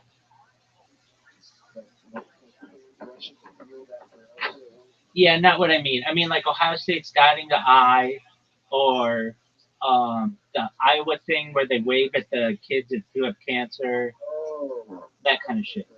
Or jump around at Wisconsin, or like the Rock, the alma mater. Yeah, that's cool.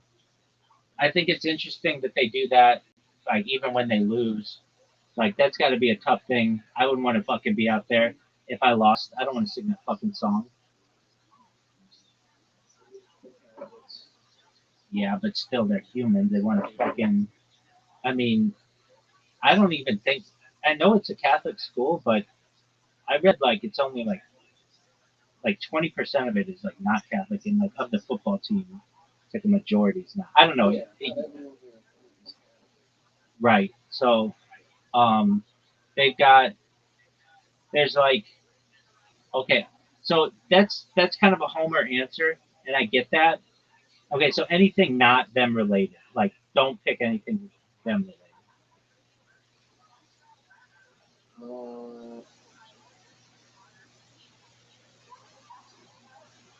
All right, so let's talk about some of them. They be flexing when they walk out. With the rock, Is that Valley Rock? yeah, that's cool. Okay, so there's that.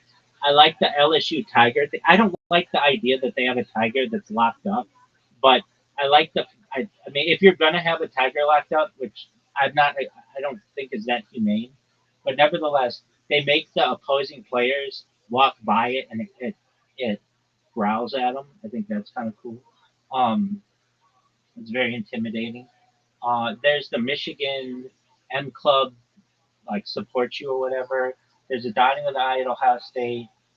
There's I don't know. I think the wideouts are cool at Penn State. That's cool.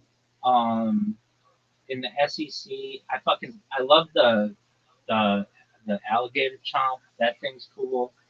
In the swamp, Bryant Denny or whatever stadium. There's the Florida State has the tomahawk chop, which they play like all the time, and then they've got that Seminole comes out and throws the thing down, that flaming thing. That's pretty tight. I don't like things that have to do with animals though. So there's Georgia's Uga, which those things just always look like sick dogs to me. Um, there's Texas's Bevo. There's Oklahoma. What about the Sooner Schooner? That's kind of a thing. They come out with horses and a fucking uh, Conestoga wagon. Um, let's see here. I don't really know that many traditions at like Alabama. I feel like they should have a ton of them, but I don't really. I just know that they have like that um, houndstooth. That's like their color. It's not just from like their Bryant. And then I don't really know one for. Oh yeah, no, the University of Mississippi. They're like tailgating. That always seems like it would be fire. It's like where everybody gets dressed up for tailgating. That's pretty baller. USC, we have the Trojan. Um, dude, but we've got the Song Girls. That's pretty unprecedented. That's kind of a winning combination right there. Um, what else? You've got. I mean, like the Northeast just doesn't. They've got like Boston College. That's like it, and that's not even like a. New Jersey, you've got Rutgers. That's not. I don't know. What does Rutgers have as a tradition?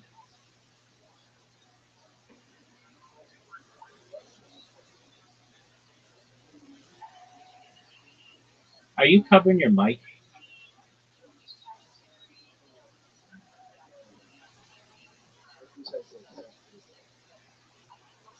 Scarlet Knight. Yeah. All right. Um, dude, Rutgers should be an absolute powerhouse in a lot of things, and I'd like for it to be in the future. I mean, it's got like all of New York to pull from. It's got all of New York to pull from. It is one of only two major state schools that's not named after the state. It's Rutgers and Purdue. Um, uh, it's like, I mean, it has a lot of New York pull. It's like has like the most amount of graduates in New York City, but yet no fans. Like it should be really good. But I know that they're competing with Princeton for like the top echelon of kids out of New York. So I get that. All right, what else is there? South Carolina has, I don't know, they got that cot. I always just think it's interesting that they go by the Gamecocks. All right, he's gone. That's all right. Rabbi, do you like college football? You know about this fantasy team thing?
Yo.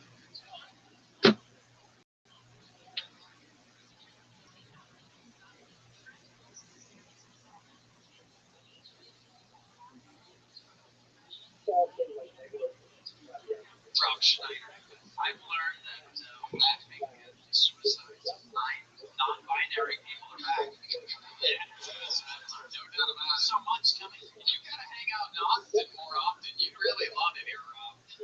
And by the way, President Trump was taking away food stamps. He was just making sure that sodas and racist business. Clearly. Yeah, guilty as charged. Remind us, how long have you been doing stand-up? About 2.5 years ago. All of it here in Austin. Fantastic stuff. I'm a realtor's assistant. Open houses and stuff. No telling. Can I say? I don't think they like you, Tony. What? I don't think they like you, so if they know I'm here, it might be them. Realtors don't like me? No, it's true. Well, they can. Yeah. It's a fun. I'm sure there's so much fun to work for. You want to believe it, Tony? I would. I know what people that don't like me. I know what their mental health is like. Rob Schneider. I don't care about us. I can say something about it. I guess. Can I say something about it? Okay, yes, you can. No, I'm on the shoulder. You're still so composed. And I want to sit there just for like a natural in a short period of time. You know, double jumps. So I go in a short period of time. I think it's I see you. I really see you. Thank you. A realtor's assistant is my question because in my experience, I have a third person be a real estate person. So we have a realtor assistant could be a full retard. She pays me $30 an hour, so if I do 2 10-hour days on open houses, I have a week for comedy. Yeah, there you go. You're great. You're very funny. I tell you, fantastic stuff. Did you get a big joke from last night? I did not. You got a small joke? Yes, sir. I got news for you, buddy. You're getting it up right. There he goes. A fantastic minute and a great return for Michael Hines, everybody. We are flying through it now. We are cooking. I gotta say. Normally I don't do this during an episode, but I gotta tell you guys, this is one of my favorite episodes of the year so far. I'm a hamper now and Rob Schneider. I had a feeling that this chemistry would be crazy and wild. Okay. The irony of that is one of your favorite episodes, and it's not a good one for me right now. Something got canceled tonight. I talked about fucking the trans, whatever you call it. This shit is over for me. No. Austin's been really weird to me. If I get appeared to be racist right now and interrupt you. No, this is it's really been fun. I'm sorry. This is a great fun. This audience here. Yeah. We're having fucking fun. It's playing with fire. And we're gonna keep it moving. Ladies and gentlemen, your next fucking 1 minute uninterrupted going to James Kerrigan. Everybody, James Kerrigan.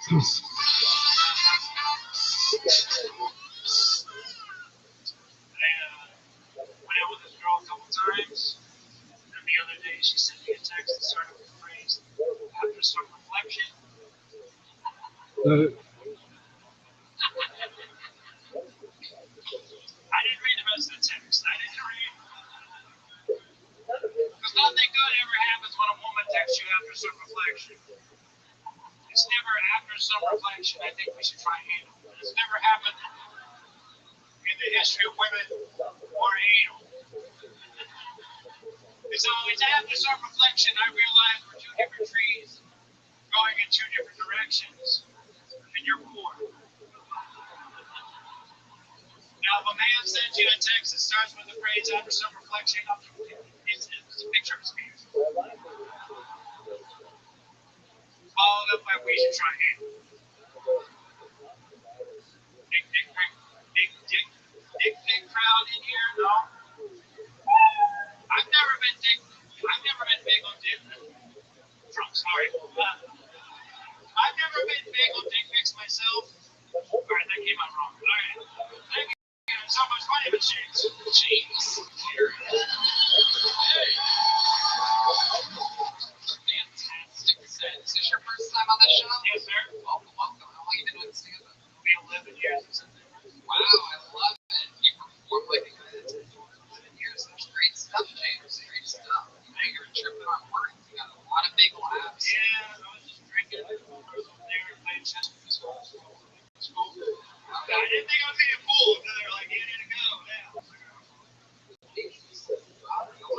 time was fantastic. You also had a chance, instead of saying you're doing it 11 years, you said 11 months, everybody went fucking nuts. Well, now it'd be lying. I'm talking Rothschild. Fuck, goddamn, this is crazy. I'm fucking very, very funny, and you started out really strong. That's what really funny. Because I'm telling you, you had the audience, and you never lost them. So you could go down and end it. Yeah, well, I know it ended up just saying all the goodwill was gone forever. No, you did great. It was really funny to hear. Thank you, John. Congrats. Great stuff. I don't know what to say other than it was funny as shit. I really believe you. This was your What need to come back? James, what do you do for work? I actually sell air conditioning. You work for them? I don't work for Airco. I work for DRS. IRS? Oh, it's ridiculous. AirRS? What? AirRS? ARS. American Business Ars. Yeah. Ars. Odd name for a company. Parcel. Yes. Sure, I guess. You put in the ACs, you do everything. Yeah, check out our Rs. We'll cool you down. Rs. I actually bought up people on people. 17th of it kicks off a what exactly were that's the biggest opportunity of your 11-year career? Tell us what you've been sipping on. I find this all so intriguing. Nothing like watching 11 years of hard work, and all of a sudden, and here you are, you're doing great, and you're handling it well, but I can tell who you are. Like, if this was not killed somebody, if this was a random show where it's like a special show where you pull out drunk people at the DUI checkpoint, you fuck right. So fucked. I mean, it's incredible. So tell us, just honestly, truthfully, what exactly did you drink? Just focus on it. Okay. And a picture. Okay. They sell them next door. You should go check it out. Yeah, no, we have alcohol here. Well, I'm just saying, it's a good deal. Okay. All right. So you had two pictures. Two pictures of vodka soda and a beer. That's an interesting choice. After two pictures of vodka, you go like, it's not hitting me. Don't be a zombie, cerveza, motherfucker. This hasn't worked. That's when you get your money back for those fucking pictures. What?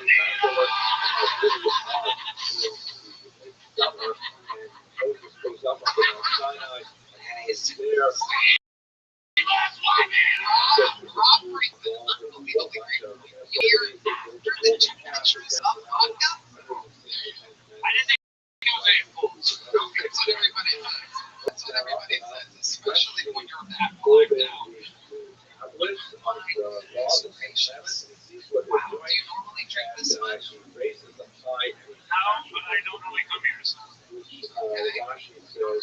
How many times have you signed up for it? I think it's like 4 times. Okay. It's pretty fucking good. Yeah. Should we do a special segment called DUI Checkpoint right now? What do they have people do? What's one of the things that you have to stand up on, like, 1 foot, like, right? What do you do? Is there any police officers here by any chance? Give me a police officer up here, yeah! For the first time in the show's history, I would like to make some noise for a real APD police officer. This on for everybody.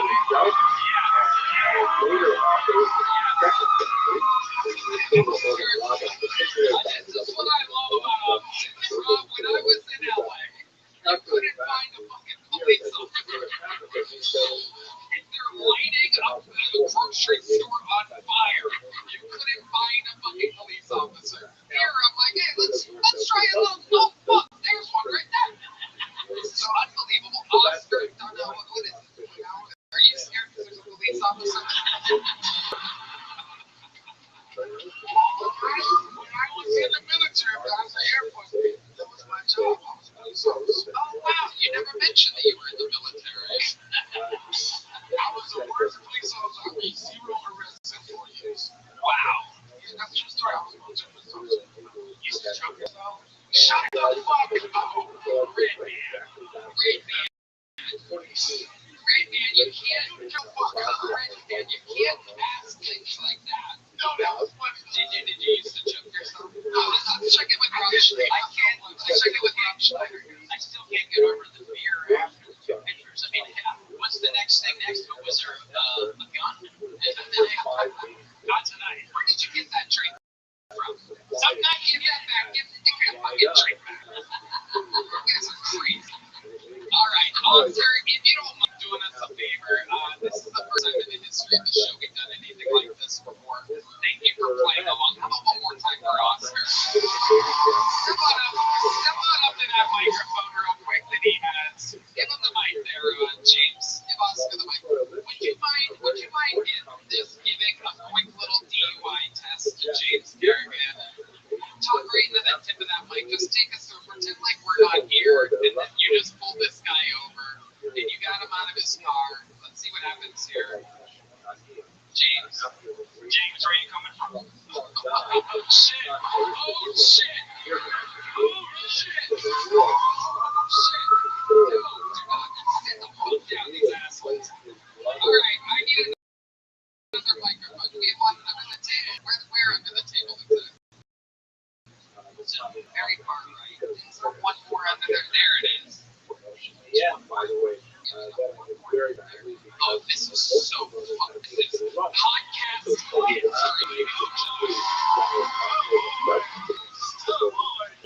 James, he asked you a fucking question. Imagine coming from a There's also a third opinion that How much have you had to drink tonight? 2 drinks.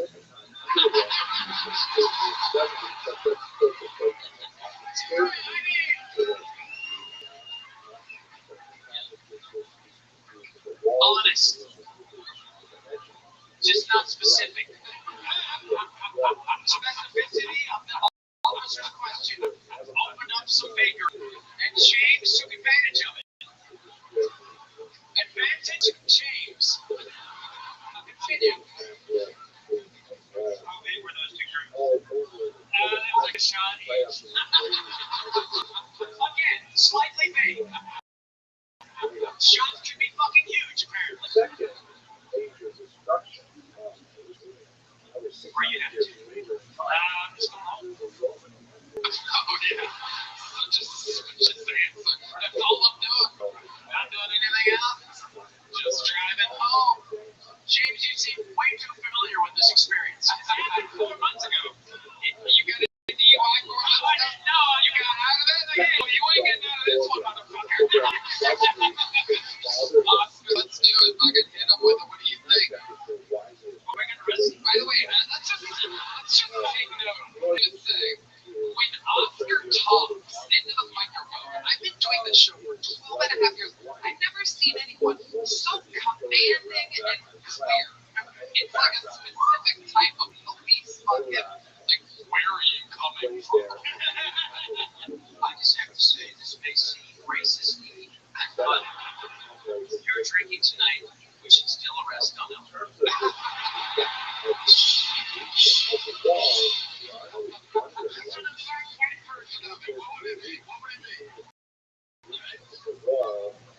Yo! Get the fuck out of the car! This was for DUI to DEI real quick.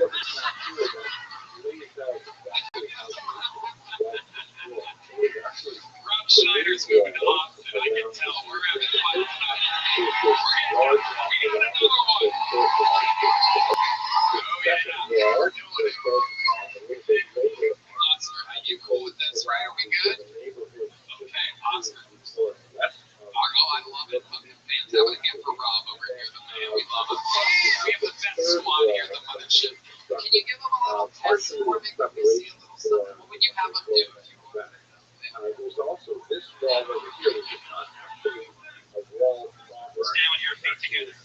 indictment was not by they, but by the Romans in their attempt to start I would move my finger from left to right. the siege lasted from the spring of the late summer of Detroit, and the siege died was exceptionally effective for lots of very sad reasons, including the fact that the rebels were fighting with each other. So What do you think, Oscar? What's the verdict? down. Other stories of the war.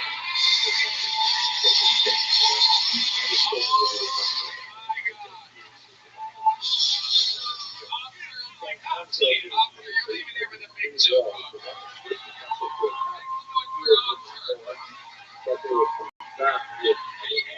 The greatest police department on planet Earth. James, you had a fucking fantastic set. You rolled with the punches every step of the way. You are truly an 11-year comedy veteran, and you have the jokes for it. You have the stage presence for it. Here's a big joke book. Sign up. We want to see more. You come back. James Harrigan. Wow. The first ever DUI checkpoint and kill Tony history. We got a new segment. Oh my God. I didn't even know that was possible. I mean, what other show in the world has a serious ass police officer just waiting in the fucking house? I mean, unbelievable. That was the best. He was great. He's going to have to keep his car parked outside and not try home tonight. Yeah. Oh, he's fun. What's on the game? I'm giving him the test. Look at him. By the way, It's going to be James Harrigan, Donnell in the back of the police car, and Juanita. That's going to be a long drive to the station. Donnell's going to get a check. Don't do that, son. Don't do that, son. Don't do that. Don't do that. Don't do that, son. Black Lives Matter. Don't do it. writing not only for posterity, but also What an era, son. We're going to keep it moving here. We're getting there. We're coming around the corner. Your next fucking poll, ladies and gentlemen. This lady, very funny. She's been on this show before. I'm excited to see a new minute from Sherry Vicenci, everybody. A return of Sherry Vicenci.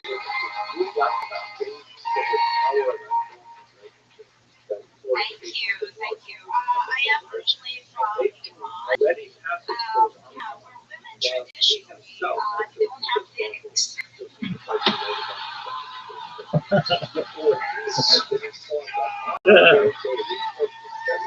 Just mustaches. You know what the safe word is from at least the women?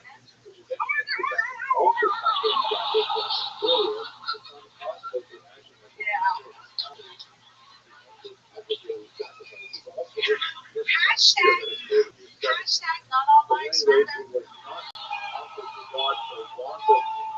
Keep it real.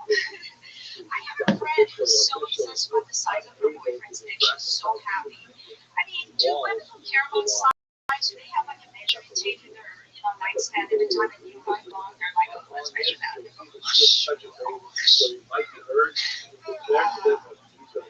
You know who I know for sure has a measuring tape? No, not me. Kim Kardashian. What do you think she uses? An equal Stanley for the circumference of her mouth.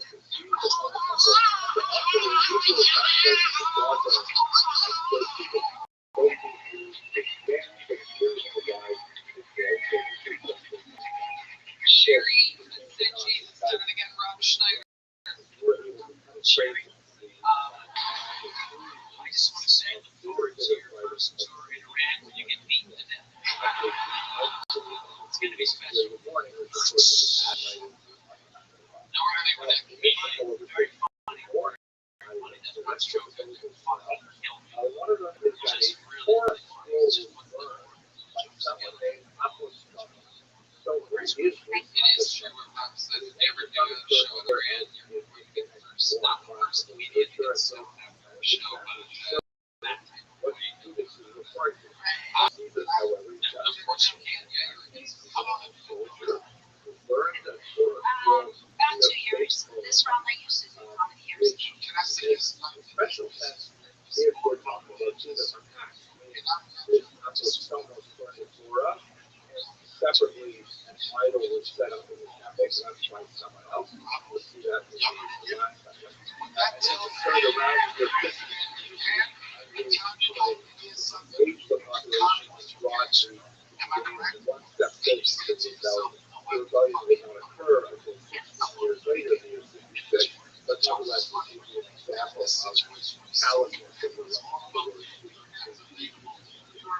Another possibility is that the story is the Mark Buffalo Bowl of years 132 to 135. This is really the third major uprising. And I just want to say, I think that was a black man hitting on me. It's not the first time.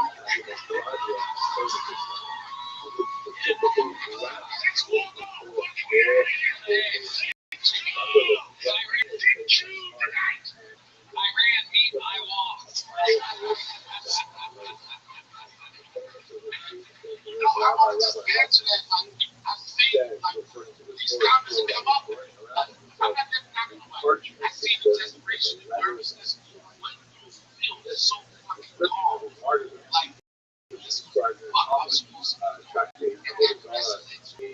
He's trying to fuck you.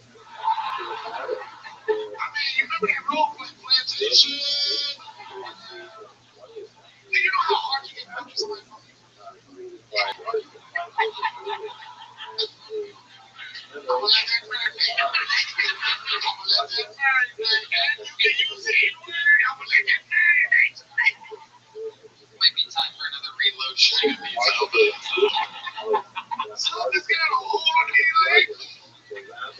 Sherry, how's life been? Tell us more about your real life. Yeah, ever since I've been on Kill Tony, I get hit on Instagram, But the quality's not just come down. Yeah. Are you taking advantage of any of these situations? I have not, but all these young guys trying to show me their best minute. Good job.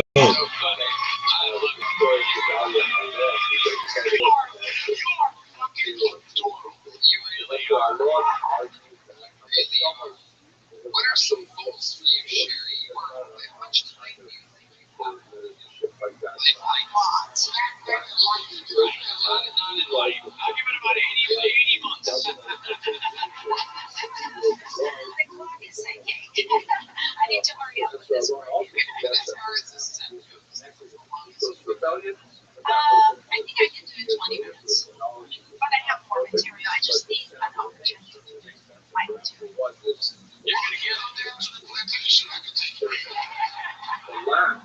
You're going to get it. That's a great job. It really is. They all said it. I've said it every time you've ever been on. You're so charismatic.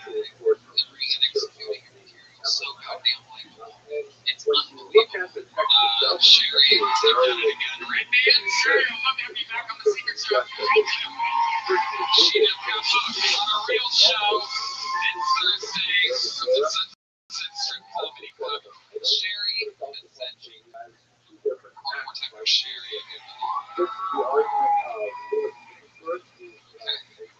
Alright, we have another return of a legendary performer here this week. This week's performer goes by Wilson Kelton Haynes. And said that he molested multiple times. And Dr. Phil famously said, because he wasn't paying attention, I said, Dr. Phil said, what was your favorite? He does a podcast with Jeremy Hawk. You know him. Hawk and the Wolf. This is a minute for Jason Ellis, everybody. To return of Jason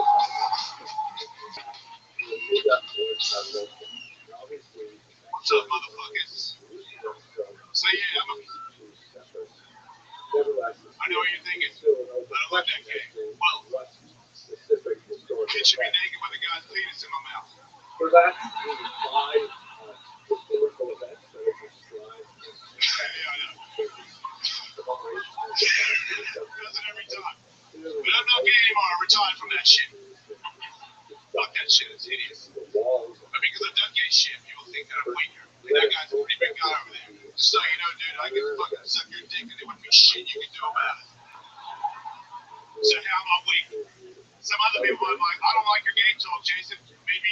in the parking lot. I am a professional fighter. I will kick you in the head, knock you out, and suck your dick.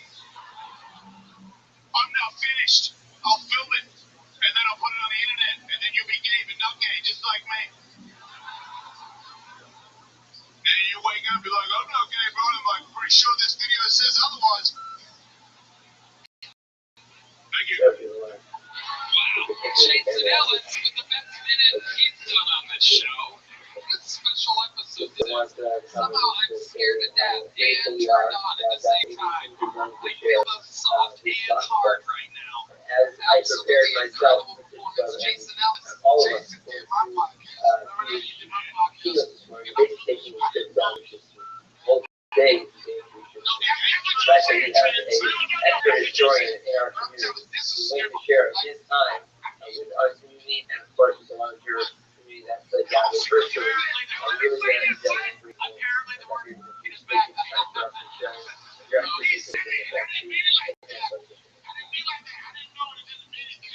Thank you very much, Bill. I appreciate it. Just the shit is like, this is amazing. This made me nervous. This is how fucked up this is.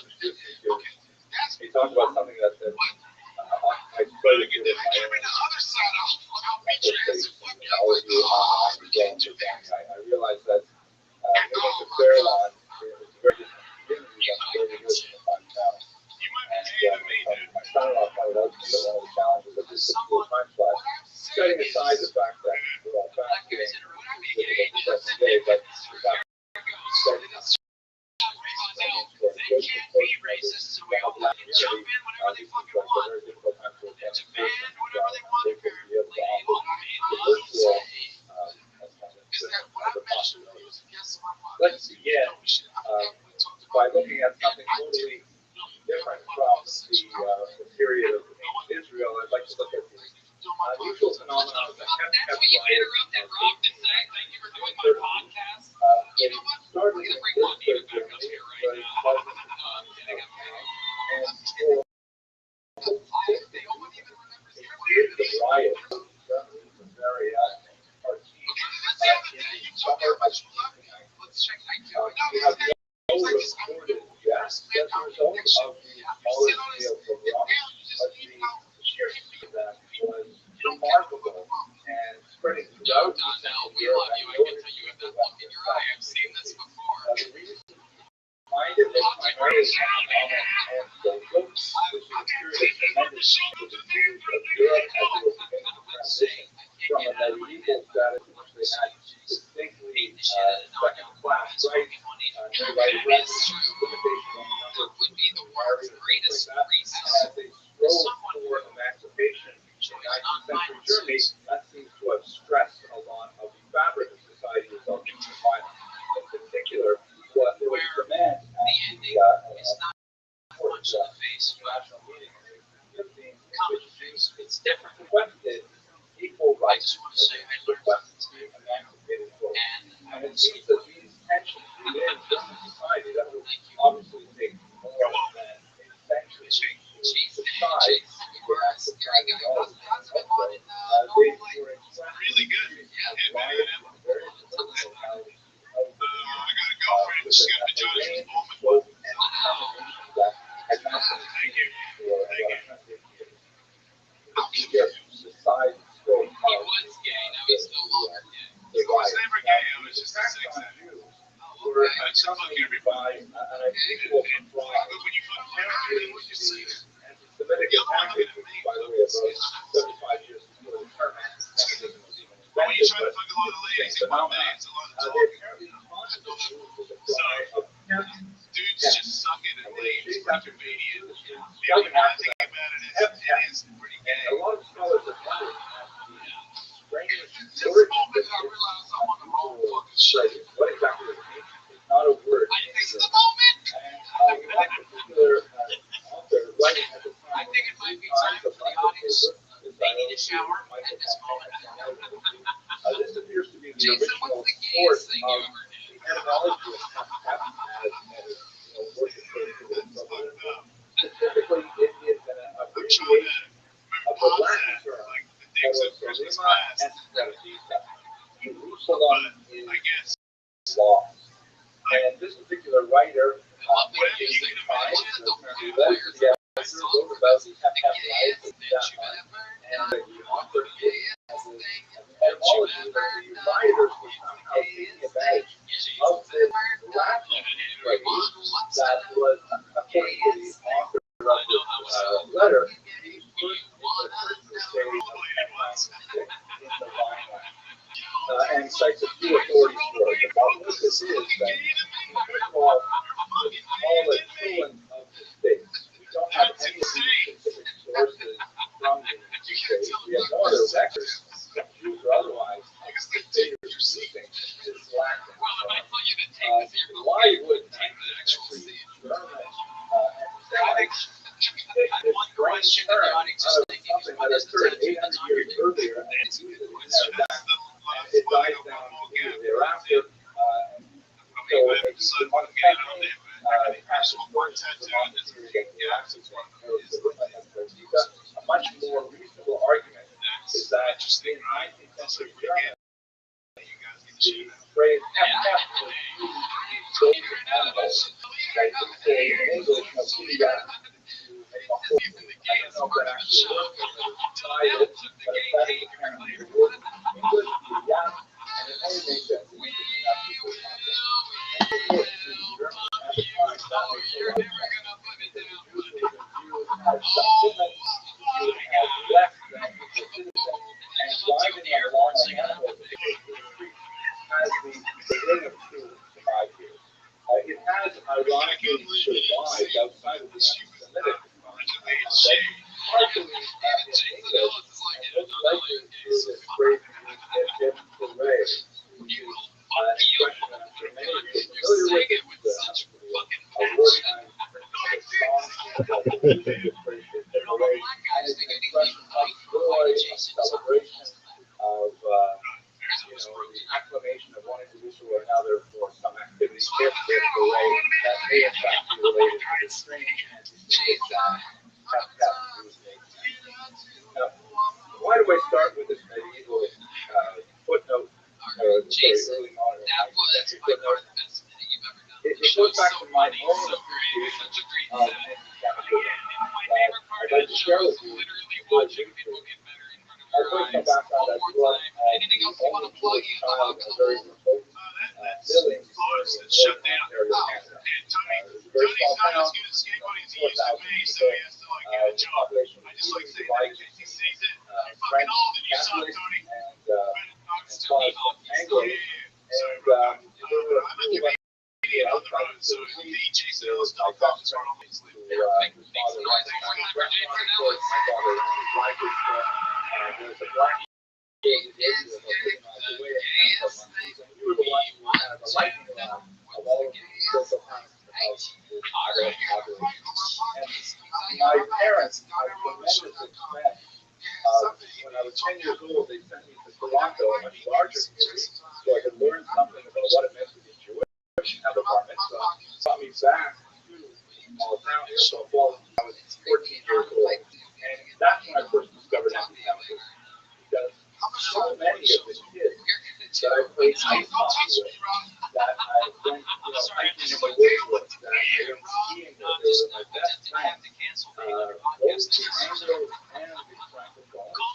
All of a sudden, there was them to regard me as a statement, asking me literally if it was my born. And I had grown up with them as Tom years. And all of a sudden, I was not from the most people I find, like people I like, most people who have it with me, but there were really bad eggs who were a bit of a transformation, virulently getting fatter slowly, and the sharpest thing I can really do about it in English, dirty Jew, French, both these days, over K Jr., our Secretary of Health, that's done, and no and just the guttural sounds of hatred that were expressed in those syllables, voice, kind of brainworm, which is, I think that's a disease that kills wizards. I don't really know how you get through that. I'm so curious how that doctor's visit sounded, He's like, doctor, my fucking head hurts. He's looking at the chart, he's like, And I think it ties specifically to our topic because, you know, as in your mind. in my adolescence, We need to get those out. So I can only really think of one solution. how could they, you know, all of a sudden hate me? What have I done differently? We're going to have to lower our head on What happened? Especially the rest of my adolescence. Lots of laughs. I can hear them over Donnell talking in my ear.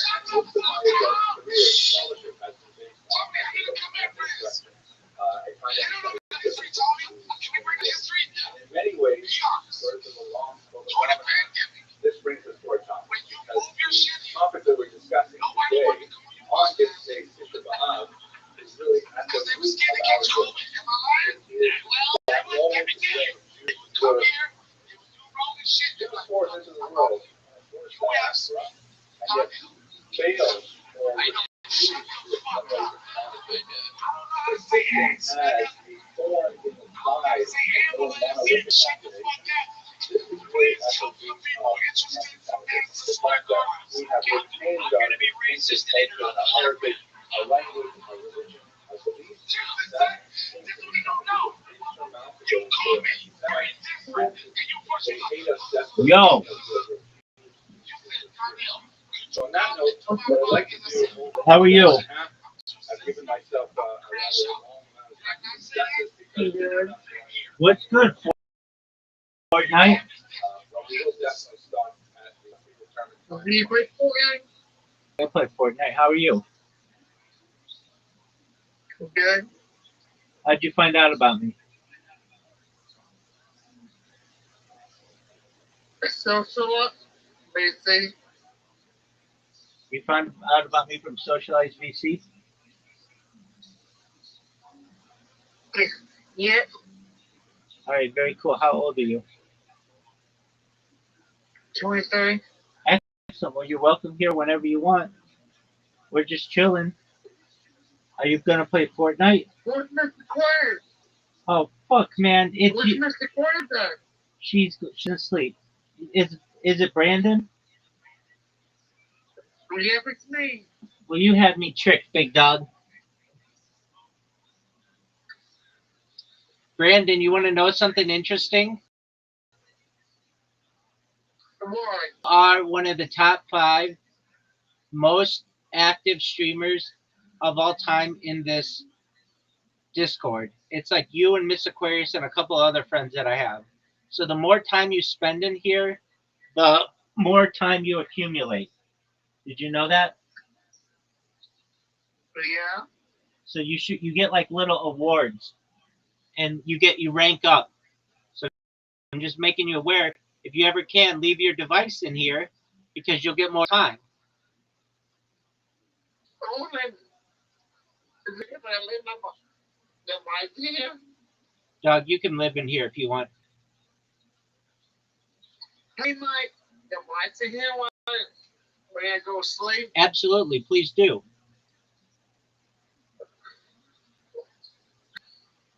I got a stream going. Excellent. That's amazing, Brandon. Yeah, I'm big at everything. We do to Kentucky. Excellent. I love having you here, big dog.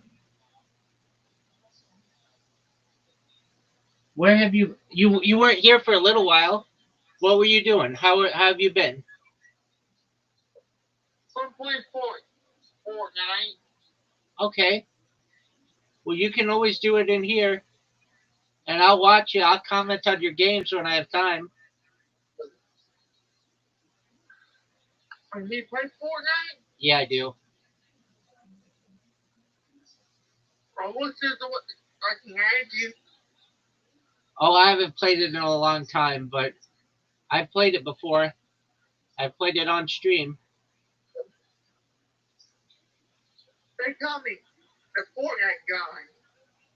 Oh, you play Fortnite that much? For life. That's baller. What's your favorite Fortnite character? The Felix. That's amazing. What's your favorite Fortnite weapon? The Taki Waki. What's your favorite Fortnite vehicle? I would have to say the Lambo. What's your favorite Fortnite level? I don't even know. All right. You said you don't. Yeah, I don't know. Okay, that's cool. Well, I just want you to know I appreciate how nice a person you are. You're a very kind individual, and you're always welcome here. Yeah, I got my stream going. Excellent. Yeah, Excellent. I'll turn it on.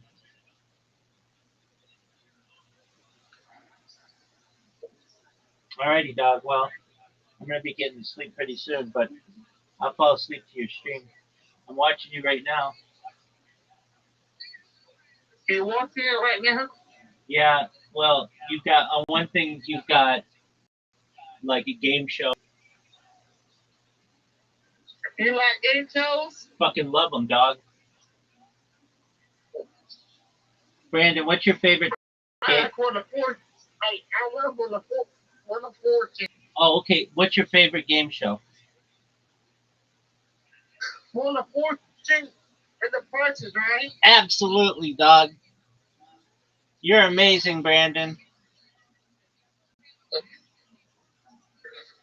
If you could be on one game show, what would it be? The price is right. You're the man, Brandon. I love you, big dog. You're the best. I'm asking you it. I'm asking it, you know what I mean? Like, you can't. You're amazing, Brandon Alexander. All right, big dog. I'm gonna lie down. Good catching up with you. And they're cooking with you. Thanks, baby. Stay flat. You as well, big dog. You You are. absolutely. I'm too blessed to stress.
Amazingly futile the attempt was to attempt to throw off the wheel. So we were proceed with that.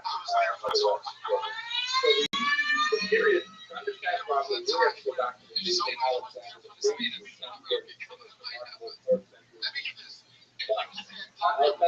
Emerged from Macedon, Macedonia, and had its lightning attached throughout the entire pushing all the way back to the contemporary Afghanistan, Pakistan, and united Indonesia for the first time under a single political empire that here's where the USSR was there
time bitterness of mesmerized between these two Ari. brothers and their sons, the next generation. At one point, at 40, Griffith's nephew, Antigonus, actually goes up to his uncle and literally bites his ears off in order to invalidate him from ever having a position. I don't take it close.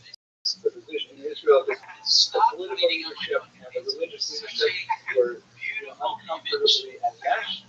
Going level was also technically the head of state. Sometimes it would be the same person, sometimes it would be an uneasy balance between two people. But here from his nephew dated his uncle so much that he wanted to physically invalidate him. And it's interesting to note that Josephus wants out in a minute.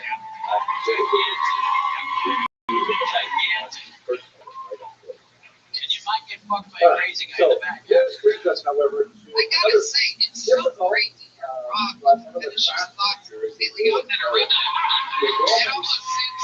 It almost seems like some things he meant like something. It seems almost racist. It is interesting. A lot of guys didn't finish the duel. Negatively, bloodthirsty behavior that this was presented as right when he was most likely to bring possibly out of syphilis. And it also somewhat aligned with the story of the massacre of the innocents, which is something that we don't have any historical source for outside of the Christian tradition, and it's quite likely that the Christians using the massacre of the innocents with another event in his life. And I know what that podcast is of yours. Right. But nevertheless, this comes from the south, from Moab here, and he ends up Just saying, I mean, it's very racist, I know. series of entries, brings himself To be the beard. his father, that he was one of the advisors to the last two kings. Herod has tremendous political experience from early age, and ultimately the Roman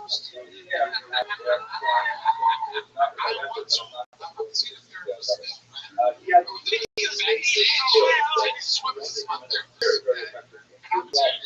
He was known for his bold and brutal Titty Swins is your therapist, the musician. Your titty kids. Very, very effective. Secondly, sort of balance that remarkable public generosity to all of the population, not only in Israel, but in the entire region. He was very generous in building temples outside of Israel, in Syria, and elsewhere, and opening up grain stores during periods of famine.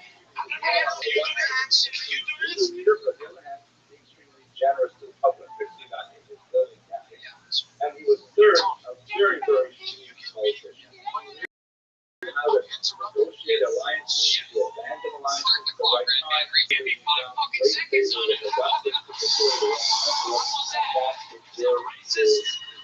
a very long time. But that eventually would decay as well. Let's just look at his building campaign, because he does this is a fascinating chart from Richard, who's an architect that does a lot of construction. At the top here, here you see the square temple mount that we had in ancient periods. A little bit out of the importance of that is Epiphanes, the notorious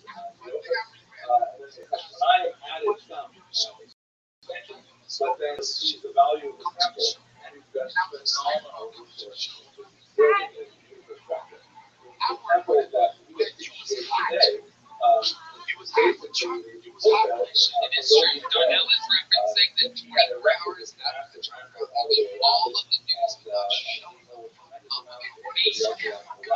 Darnell was the book cast and it went 10 minutes before the started.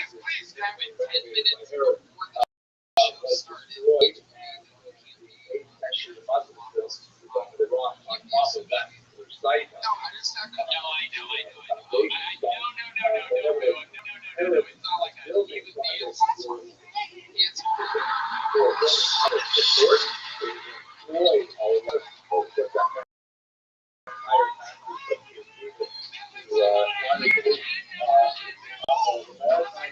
He was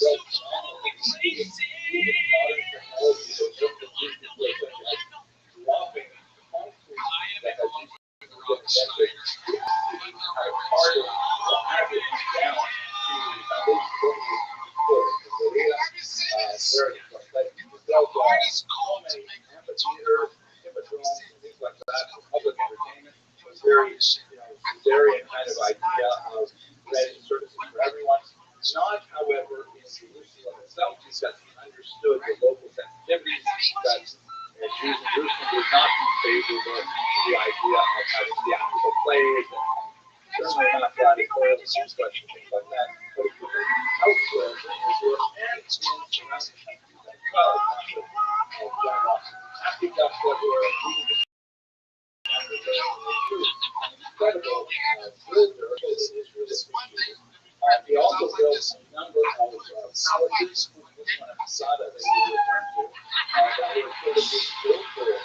They actually picked his family at one point during his career because he realized just how effective this actually are trying to do. I think it was beautiful. Also, the way he got the architecture, the detail under it was good. Excellent today. But he was also particularly towards the end of his life, as he began to hear that others were, and he was hearing it, by the way, unreasonably, that others thought that the gay rule was now 3 decades long. Perhaps the most horrific example of what took the national family was the murder of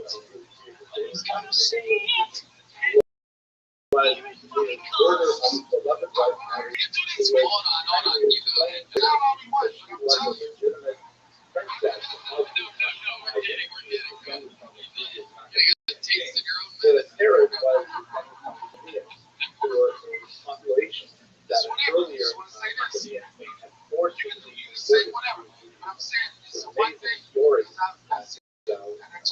not to really take aside, but there were several populations in South Africa and North Ukraine who were overrun by the Machian and this was before I don't blame anybody for not making that episode.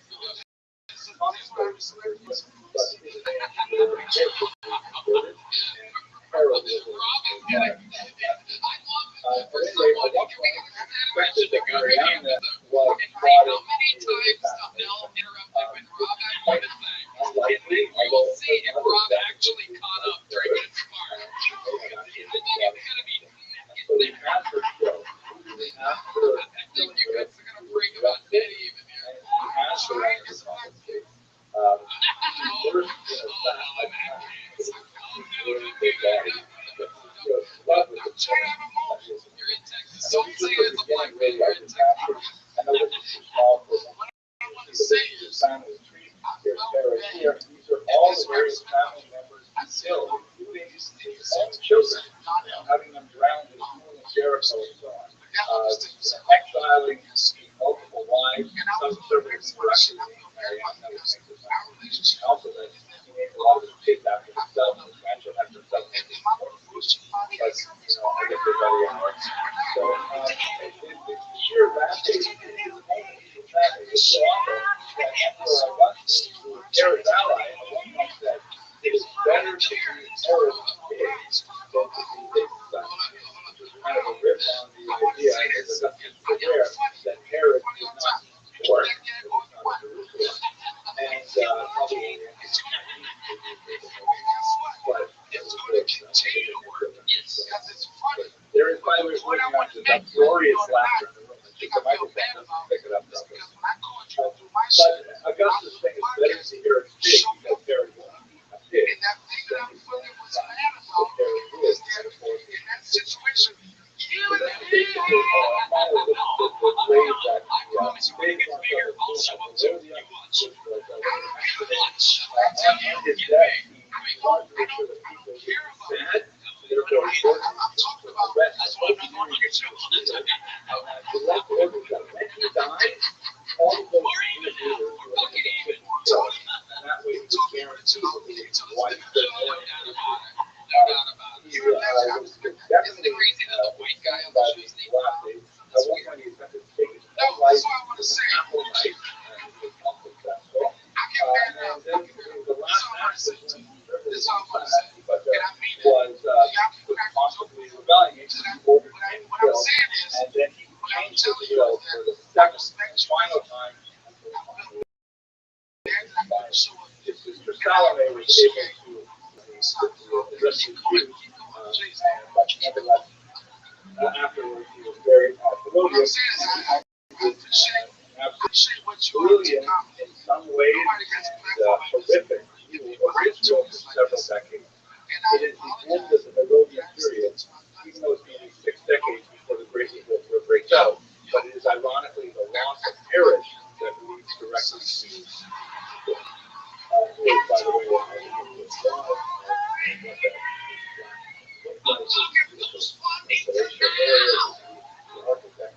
by the way,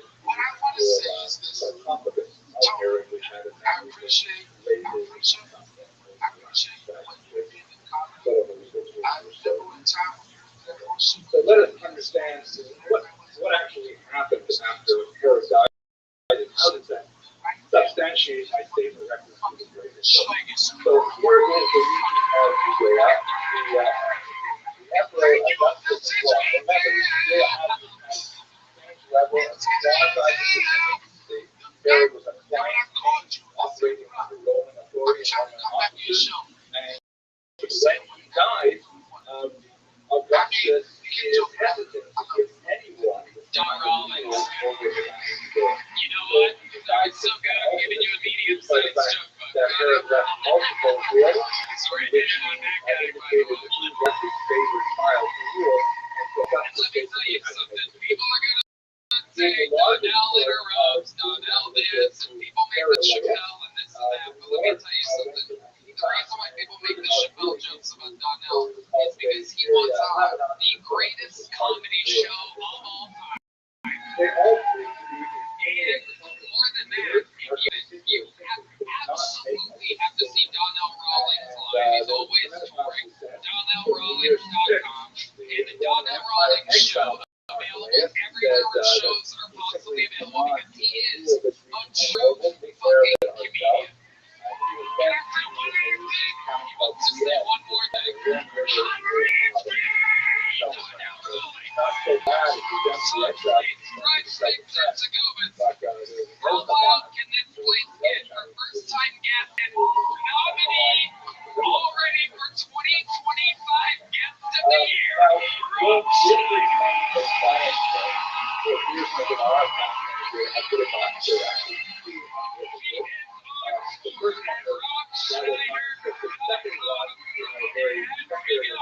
Rob Schneider has entered the Kelsoni universe and there's no going back. Future Austin resident Rob Schneider, the driver Brian G. Field is in. Guys, he blended in like camouflage. How loud can this place get for one of the greatest comedians in the world? How are you doing? Let's see what Chris Rogers cooked up over there. Oh, sorry, Maddie. Unbelievable. Rob, is there anything else you'd like to say? Unbelievable perseverance on the show. It's an honor to be here. Honestly, they say it's the best audience in the world, and I get it. You guys are the best. You are the man, Rob Schneider. I love it.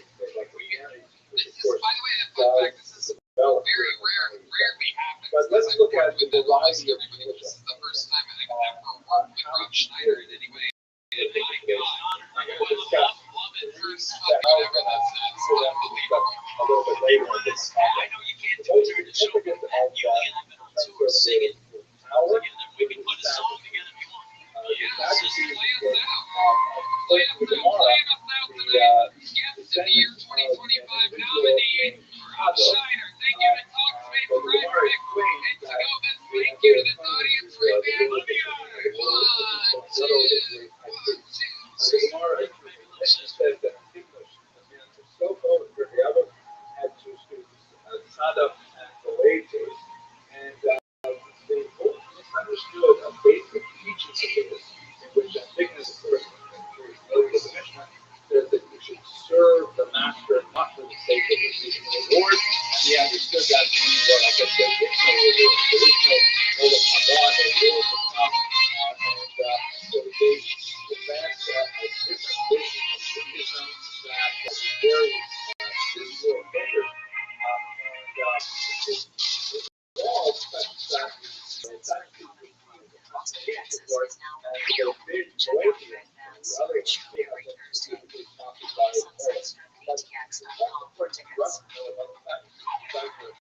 possible differences in their theology was that they were connected specifically to the temple of Israel. They controlled the temple cult. They were overwhelmingly sectarian, and the families of Semitic lived with the temple. And that was still the nexus of power, spiritual and political, in the land of Israel. So the Sadducees tended to be quite divergent from what modern Jews would understand as basic Judaism, but they had an extremely important role to play in the temple, and they were extremely close with the Romans. These were the establishment figures. These were the aristocracy that had a vested interest in continuing their relationship with Rome, and definitely did not want to rock the boat with any kind of rebellious measures. The contrasting group, which we should recognize as much more familiar to us, is the so-called Pharisees. Now, we're not exactly sure if the Pharisees are the same as what the Gemara calls the Sadducees. The term totally separate. So we have this phrase occurring a number of times in the Gemara where rabbis who are called Sadducees because they want to get away from the nastiness of politics. They want to get away from the much horror of the gossip that goes on, and they want to just focus on their religion. So it's not entirely clear that that is definitive etymology of the term. But the term Pharisee is basically borrowed from Christian writings, where it occurs recently in the New Testament, specifically in the book of John. Actually, the argument Christian lexicon, the Pharisee is basically equivalent to hypocrite, except in of the Jews who definitely say we are Pharisees, we only have two entire courses of literature, and they are both on the suspect. One of them is St. Paul, who calls himself a Pharisee, who is maybe not necessarily a model Jew, he's not going to be honored in the dinner next year, and the other is St. Peter, a little bit problematic as well. Their relationship with the Sadducees is fascinating because the Pharisees were much more confident. They seem to have the loyal cult of common access, which is also a proven rule there. The Sadducees are very much focused on special wisdom. The Pharisees seem to have a lot more on the electric guitar behind me, the great John Dees on the keys, believe it or not, live in the place that is deep as well as a legitimate spiritual sort of common wow, the energy in this room is kind of like functionaries who handle the sacrificial ritual, but did not necessarily provide degrees kind in of this room tonight. spiritual And guidance. we have an amazing episode for you. I'm so excited about it. I'm in a really good mood. We get started. Here's a little bit more from the amazing sponsors that made it all possible. The follow through from the writings of the Pharisees is very much in line with Orthodox groups considered in Judaism today. Ready to start tonight's fucking And show. finally, we look at the descriptions of the Father children, but the last two that are here, By all measures, the number one comedy show in the world right now. There is out. Howard Stern is out.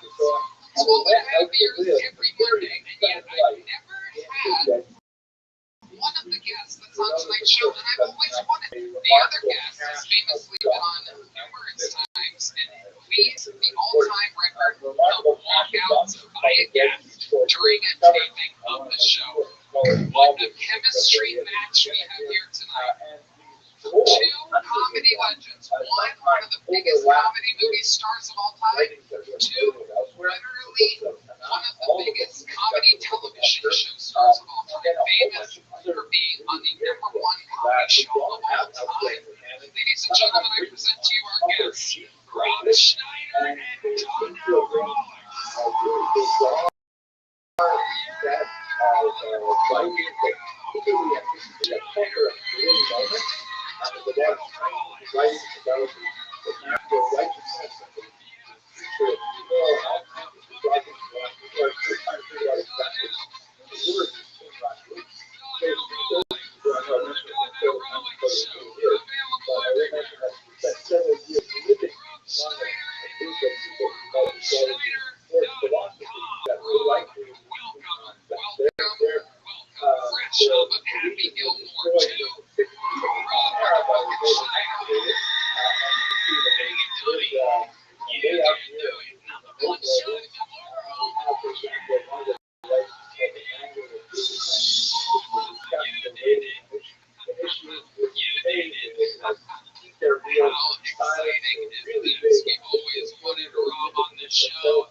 do was make sure they took care of their estimate.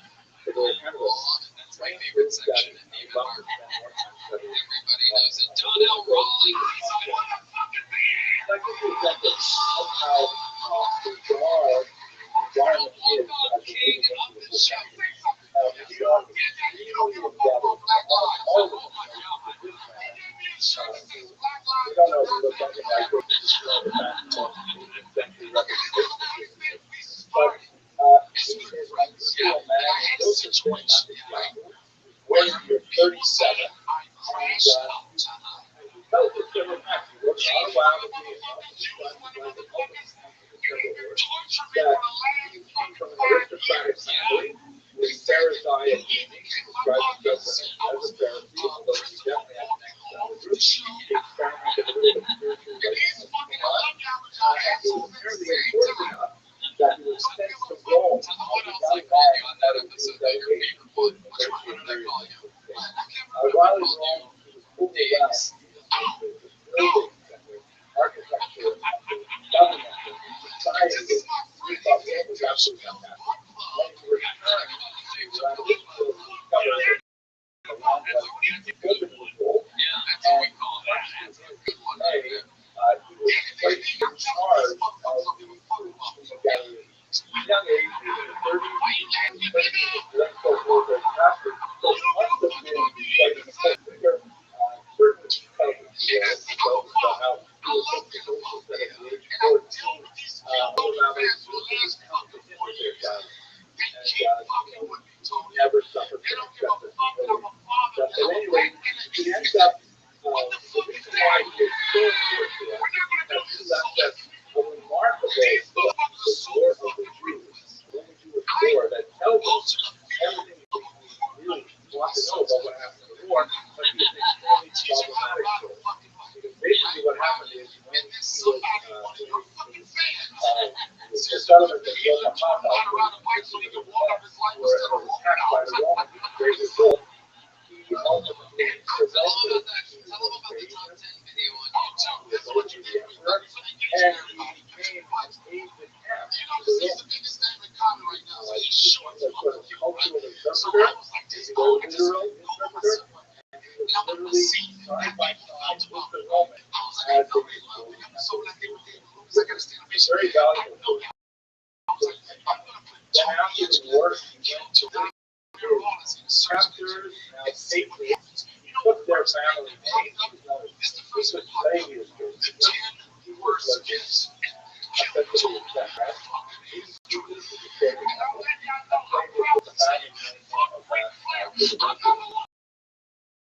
and everything that he wrote is the editing vision of the patient.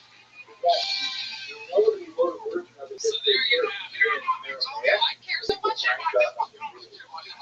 later that was translated to Greek and developed the language of many books, which reached a massive 20 volumes, which are articulated in the and he made a great career out of being the Jewish expert for the entire lifetime. His books are extremely valuable, but very difficult to appreciate because we're fundamentally a trader. It's a fire truck because when you walked off that one time, but at the same time, you're going to have to out the Romans. He couldn't fight anything out there in a situation.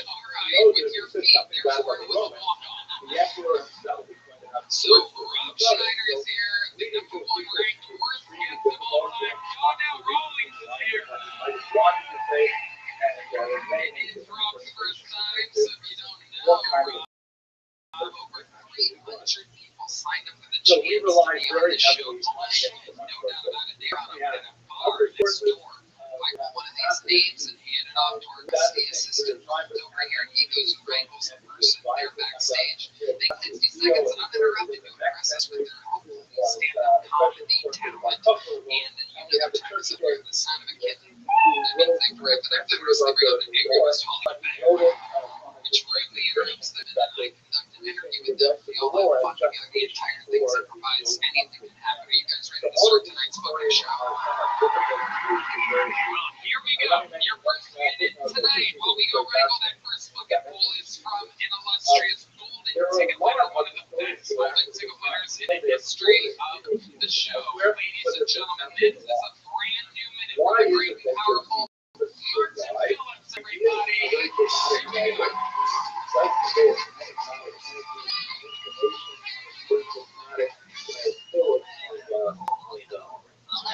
Narrative why would you survive? That was a copy of Josephus, Christian Bible, probably the 4th century, that's 300 years after this event. And how is it possible that we're reading an entire book on the Jewish war without one single mention?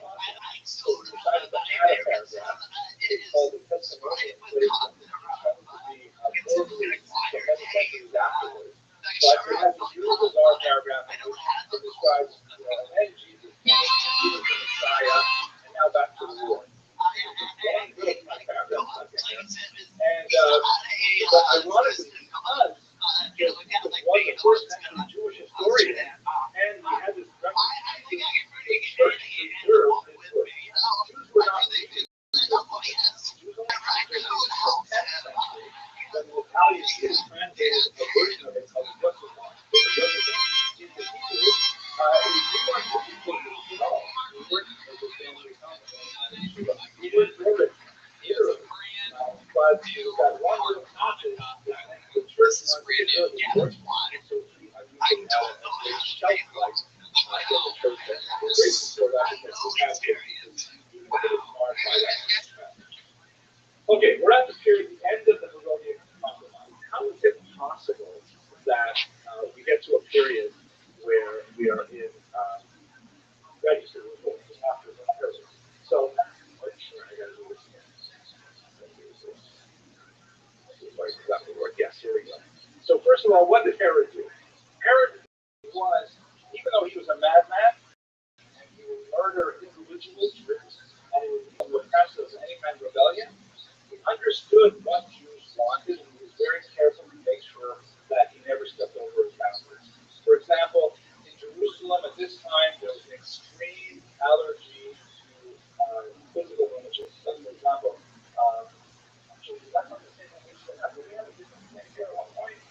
we did. I was talking to it was like on a sun image that was rolling. Maybe I'm thinking of another thing. But the Jews in Jerusalem were really, really allergic to any kind of images. And Herod and others would make sure that coins that were minted would not circulate in Jerusalem if they had faces on it, which was a really big deal. And so he was very, very careful to make sure that the Jews, it didn't cost them anything, so he just made sure that they were happy with those things. He made sure the temple ran right, he beautified the temple, made sure that the Jews who cared got what they wanted. He also cared about non-Jews. There's lots of non-Jews living in the land of Israel. It has never been ethnically monolithic. There's always been multiple populations in the land of Israel, and he was solicitous of their concerns.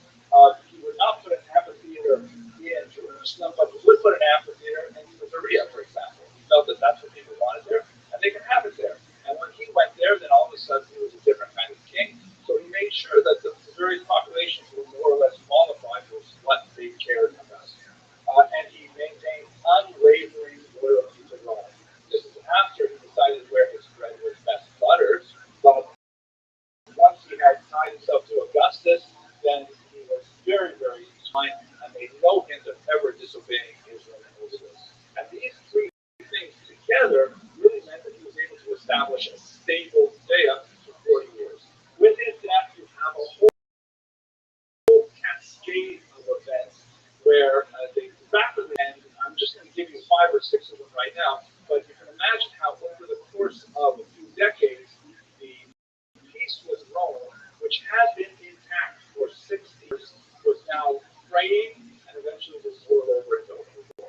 For example, immediately after he died, a procurator named Sabinus tried to raid the temple treasury. The temple treasury was one of the greatest sources of wealth in the eastern Mediterranean because Jews had been for hundreds of years religiously submitting the themselves to Jerusalem. We have lots of sources of how the Romans respected the fact that there were specific routes where caravans would bring cash from the Jews to Babylon. Seahawks and Jews in Alexandria. They all go to the field, and the temple has a massive shelter to get the street covered.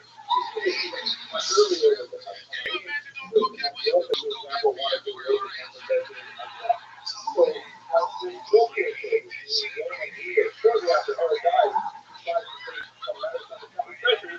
There's an immediate uprising. This one was used to stop the population from literally stealing money. And they had to deal with the government in Syria. Today, which is one of the largest Syrians in the world. He had to come and sell or they vote to do it. But the authorities that follow later by property assessment under another position that stopped focus. So now that Herod was in charge, the leader was in charge, and they also expected seeing things for them, right? So all public works, so more things, and all of them was not happening. And so it's very rebellious, but not so that effectively as they did. Pontius Pilate,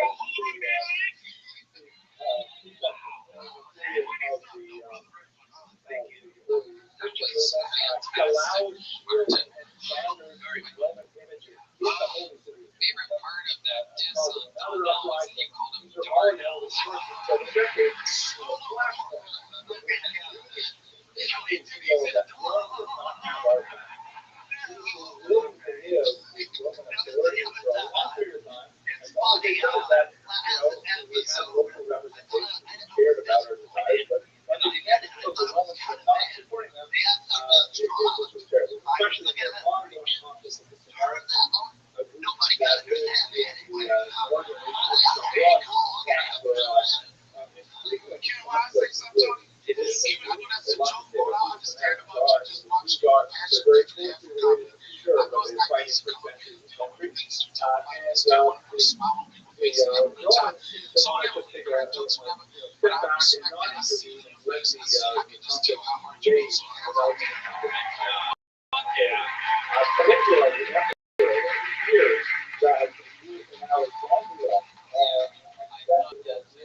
Almost as if we decided not to stop saying a prayer for the government.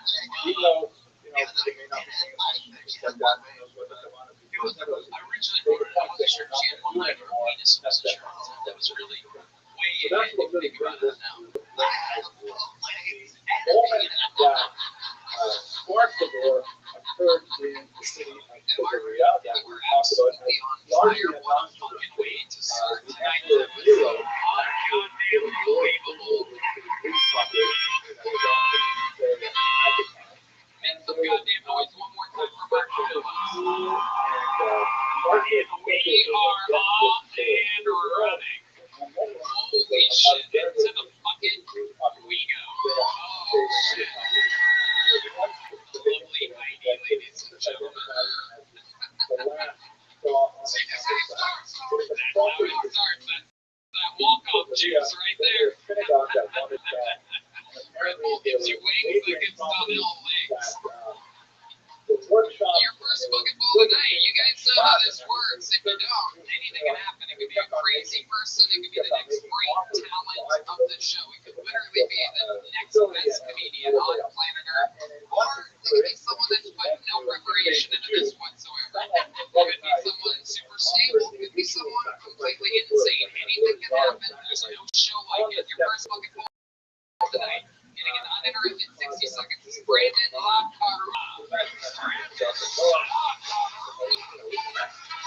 What's going on, everybody? I got cut off by a whale the other day, and I didn't know what slur to say. I was confused. But then it occurred to me that the whole time I've known about what it was, they've always had slur in it. But I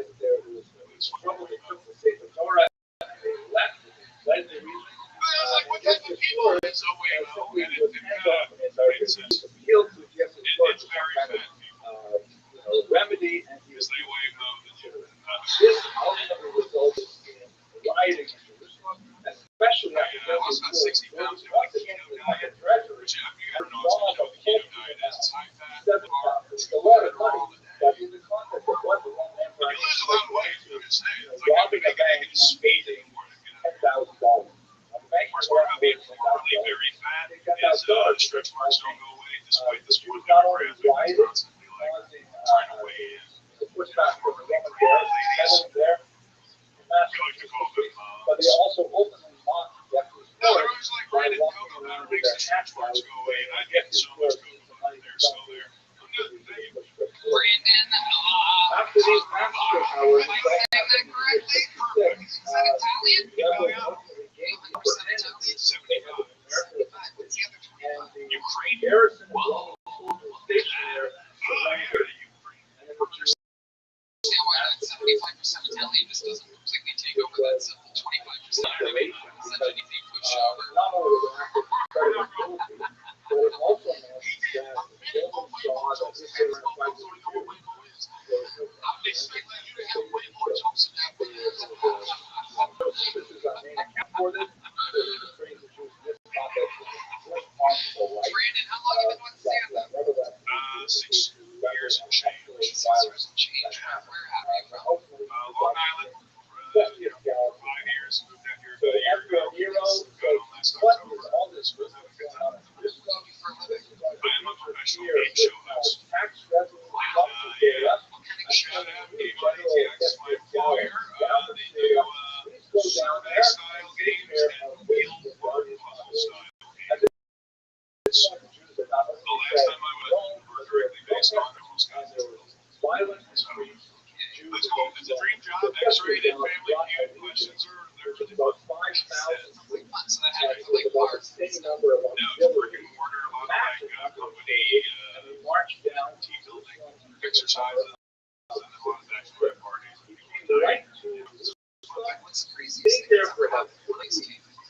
And then he was seriously I was producing for a game, and someone threw a mostly full beer can the person I I was think the most hosting. reasonable And argument that is baller that was like, "Now we're gonna keep going. We're not gonna get about we're ruining this person's birthday." the rebels saying That's realize that ridiculous. A lot of people their name you're gonna tags have to just deal gotta with have like a fake pretend game show name. A lot of people name their name like a slur. the rebels took advantage of their superior knowledge of the terrain. We recently had to start screening people for the N-word specifically. And sorry about 10,000 soldiers. We have tens of thousands of guns carrying. First of all, compared to conventional, you can tell that you're very good. That you're wise and very confident on here. But you don't have to end this just suggest Up the narrow path, but it's only walk about you could have a ferret go out of your ass. That's not gonna get out there, is it? So these are just professional suggestions. I want to thank you. I want to thank you. I do think they're for not showing the stretch marks because I do think there was a curiosity, at least from the side. I mean, I'm just saying, these are just suggestions. This is the first time on the show, so I don't know how far I'm listening to with this. I love it. I love it. Rob Schneider, by the way, is on tour. I don't want to give away what his closing might be.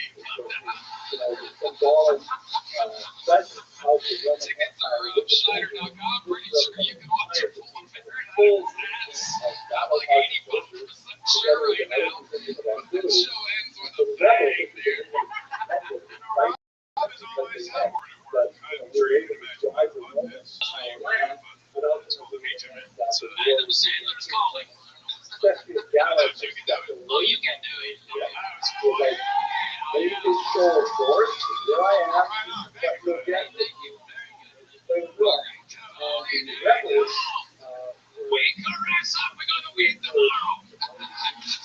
Brandon, what do you do for fun? Tell us something crazy about your life or something. You're the interview part of it. Tony, you've had some time to think about it since last October. Yeah, for sure. I'm a huge dork. I love anime. I love Transformers, skills, They're all basically to play Smash Brothers for money. This is fun. Yeah, a lot of Smash Brothers have a southern Jews that did it, but that they realized that they had given away Rome, and they didn't give them any time for the Romans. So they did some magical thinking that, hey, we've given away Rome, because not to be so experience, now we're up to practice. Yeah, a lot of fun this weekend. I was working on a friend's show called The Hamburger Club. So what ends up Game show happening? in Creek in Japan. Okay. I just have it out. It's a great format, super fun. Have any questions? But I'm sorry, it was the best. Everything I was a part of. What would like to have the first question? I'll have the second question. Great technique. Oh, please, I think you should dress up. I'm not saying be a bullfighter for you necessarily, but I think, you know, that would be a good thing. You know, button down. Yeah.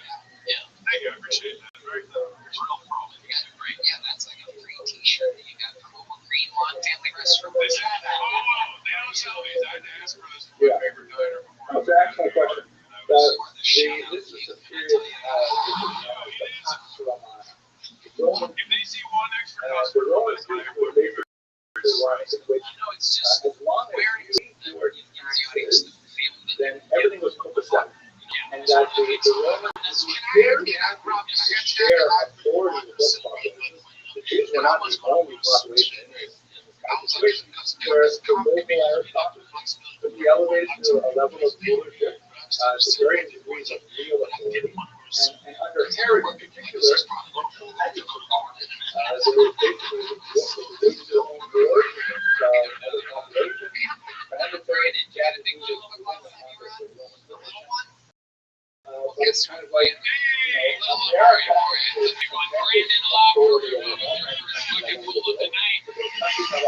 This podcast is sponsored by Talkspace. Talkspace is the number one rated online therapy The idea is that professional Romans support for very licensed happy therapists and psychiatrists that you they can had to access do anytime, whatever it wanted. anywhere. It's easy to get started. You can easily sign up online and get your licensed provider typically within 48 hours. But we don't Talkspace understand your can religion. help It's you so convenient. bizarre for Take us your appointments from the comfort and privacy of your own home, and you can even talk about weight sessions by sending text messages as to a your legitimate therapist. Get religion, therapy and medication all in one place. Unlike other telehealth companies, psychiatry is available through Talkspace, so you get the medication you need to supplement your talk therapy if needed. Talkspace makes getting help easy, accessible, and affordable. Plus, most insurance members have $0 copay or you can join the American Army, we'll make sure it's things take off shop and things like that. So the Romans were very happy to give them great autonomy as long as you have been transforming.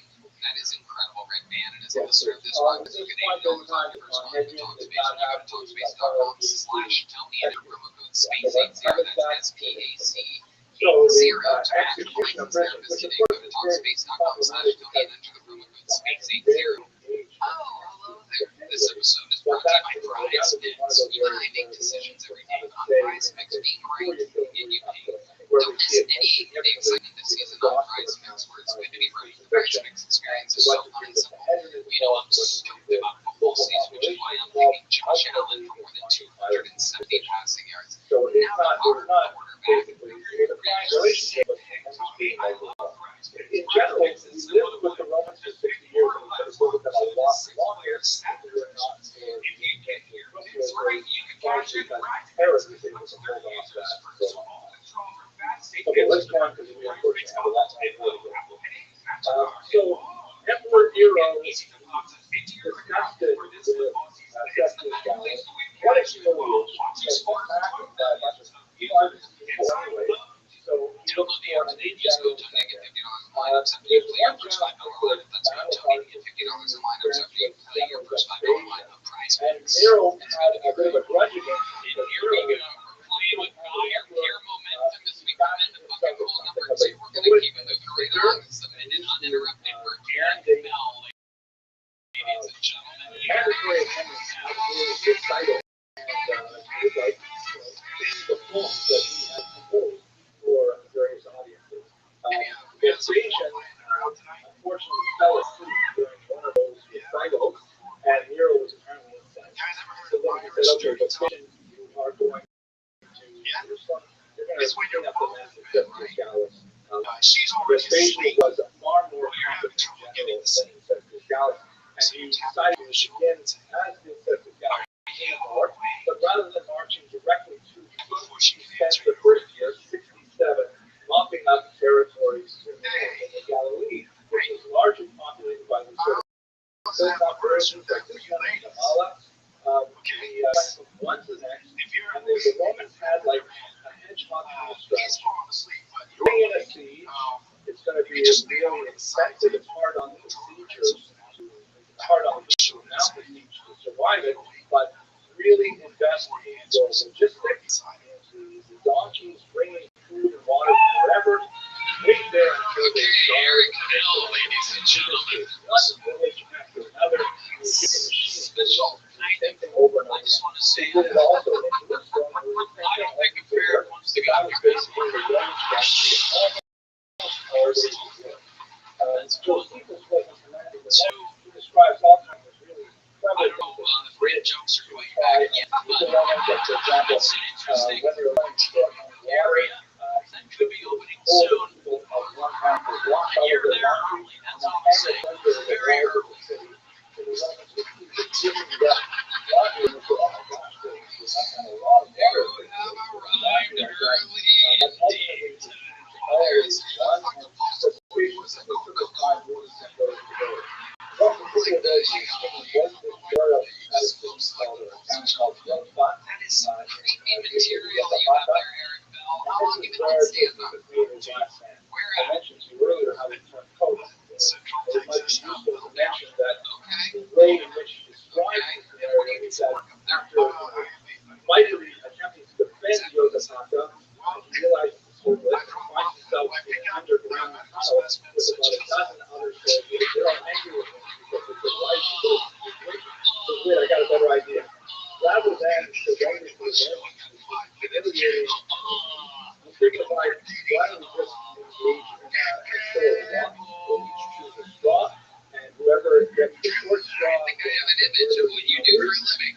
and that way we'll die with dignity rather than do something.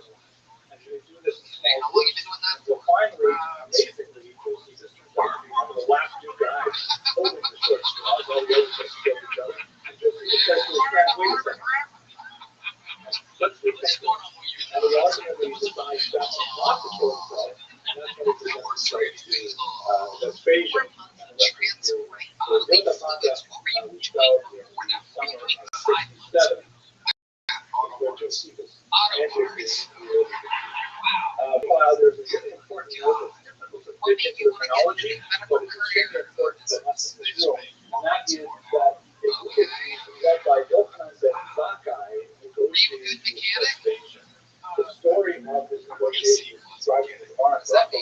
Has Yochanan ben Zakkai smuggling himself out of the siege to meet with Vespasian and present particular demands to him. There's a miraculous event where Vespasian has had dreams about Yochanan ben Zakkai, and he's going to have a whole demand for the fact that grant him wishes. One of them is every Yahweh of the Takameha, give you the town of Yamnia, which is here closer to the coast, and its cities.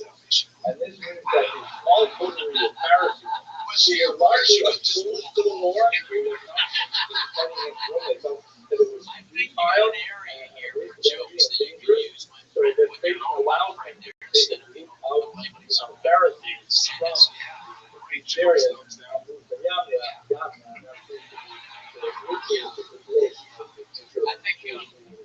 I think the audience responded. Just mentioning that it's good enough now, because we've got to get to the sectarian right. So one of the other groups that I didn't mention was very Christian. Christianity is just beginning at this time. The crucifixion was around the year 30. And this will show you, as I described in the book of Acts, that shows I still don't understand where are they taking this land? Agrippa, that is not like a synthetic. And his sister Juanita, who are meeting with St. Paul, with Apostle Paul. Agrippa is a great people in general, and interview Paul, the what exactly is going on with the but in terms of what would happen to the Christians is during the siege of Jerusalem, they would largely their rivers Berea, and then later they would return and claim that the destruction of the temple was essentially a punishment. So the reject is building money for bringing but in terms of the war, Nero committed suicide in 68.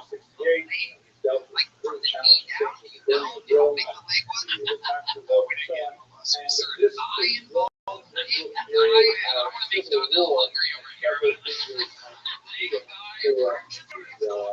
figures for Vespasian, who's right now in Israel, who ultimately but the chaos in Rome means that we have a little bit of a pause in the fight. There's not much fighting going on in the years 68 and 69 because Vespasian is going back to Rome and himself over there, and this gives the rebels a tremendous amount of time to figure out what they're going to do with the impending Roman events, and they're completely wasted.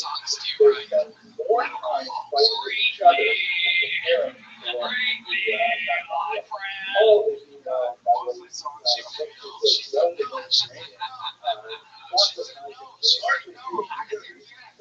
a lot of Gentiles were fascinated with this new religion, and also that was so various rebel groups begin to convert on many of them were displaced from locations others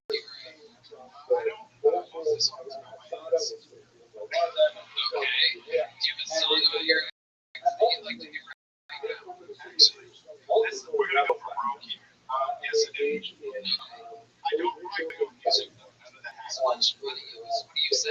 the old world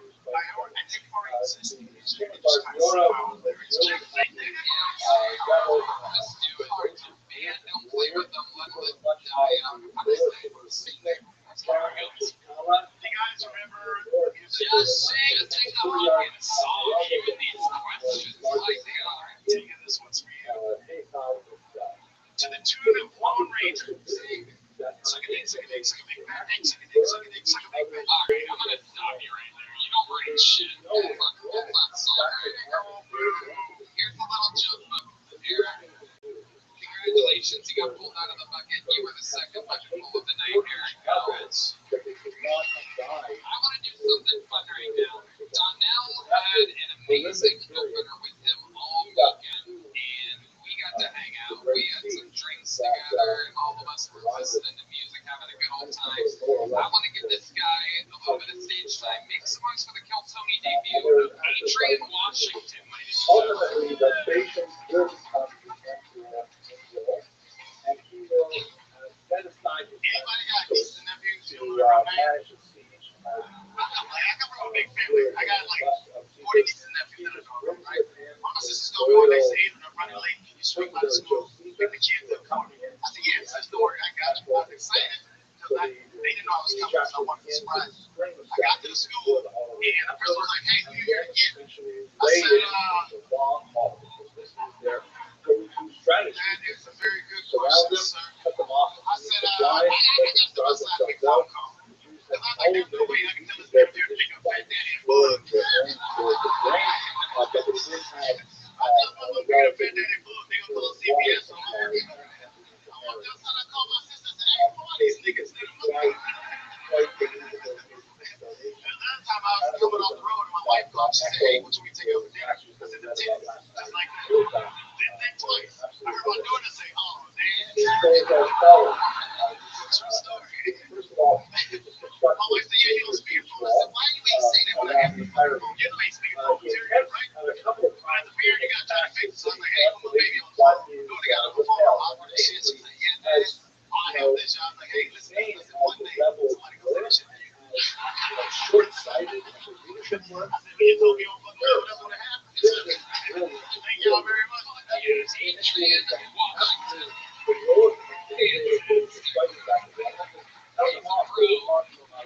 of the great state of Minnesota, correct? Adrian, Minnesota, right? Yes, sir. Welcome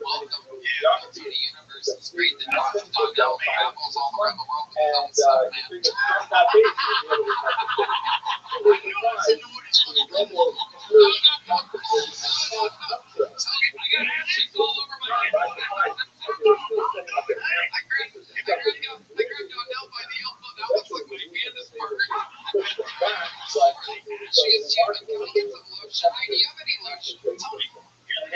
figure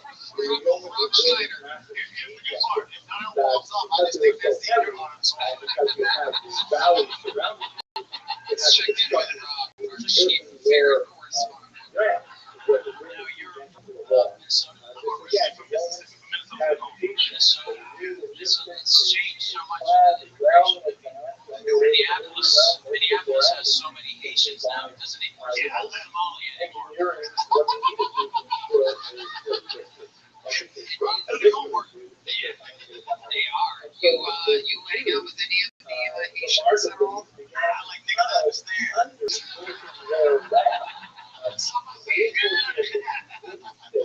And then once you go to white people just They're not eating at stations, but they are considering it. great frustration. Another round of three walls. Everybody's like, is it weird not having your kids home? Look at my kids like that. Kids think we need it. My daughter said some smart people one day. I said, I'll fuck you up. And she was like, you go to jail. So I was like, just go to jail for a bit. So they need to know. I was just admiring Deep Madness doing his Donnell Rawlings impression. Chilling outside of the fire department. He noticed Actual destruction of the temple is controversy.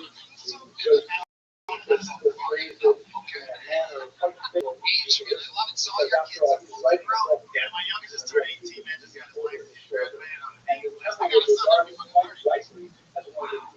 they're all out of the house. All out of house. My daughter lives a little closer. She thinks you just swing by anytime. I'm like, get a key. I got to call you for the new house. You just swing up anytime. My wife's super dumb. I'm just married 11 years married. You know what I'm saying? So, I got a fucking dog that changed my life 5 years ago. I love him way more than I love him. Great artifacts. What do you do for fun, Adrian? So I got these different plans. Like, honestly, like, I'm getting up there, man. I've been doing this for a long time, so this is super dope. Where I live, there wasn't comedy, so I started comedy where I live. So I'm up there, that's how I met the up there, and I just met Rabbi. 8, 9 years ago.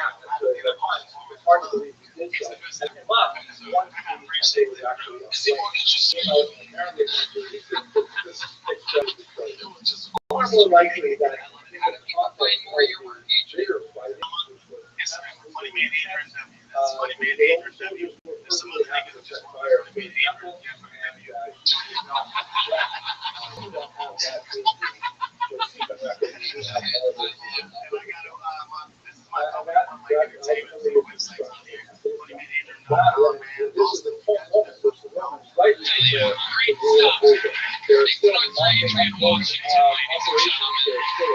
Yes, indeed. This podcast is sponsored by Two Copens. Anywhere we're going is we're going in Copens. I'm here for everyone's Copens. So we need to start changing that. Meeting beer around the office on a date night or just meeting up for casual. I think boots are great because you can dress them up and be outfits. Copens offers a wide selection of men's, women's apparel, bags, and fine leather goods. Cody's heritage made cowboy boots and over 200 steps by hand in Leon, Mexico. From the first stitch to the final limit with pay, Cody's boots are made in over 200 steps by hand.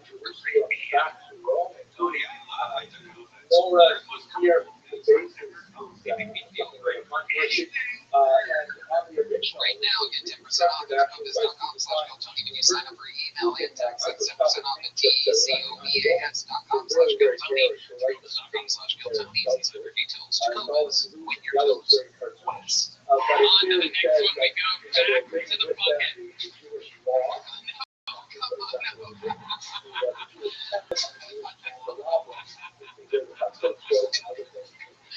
Oh my goodness. You really didn't know the difference.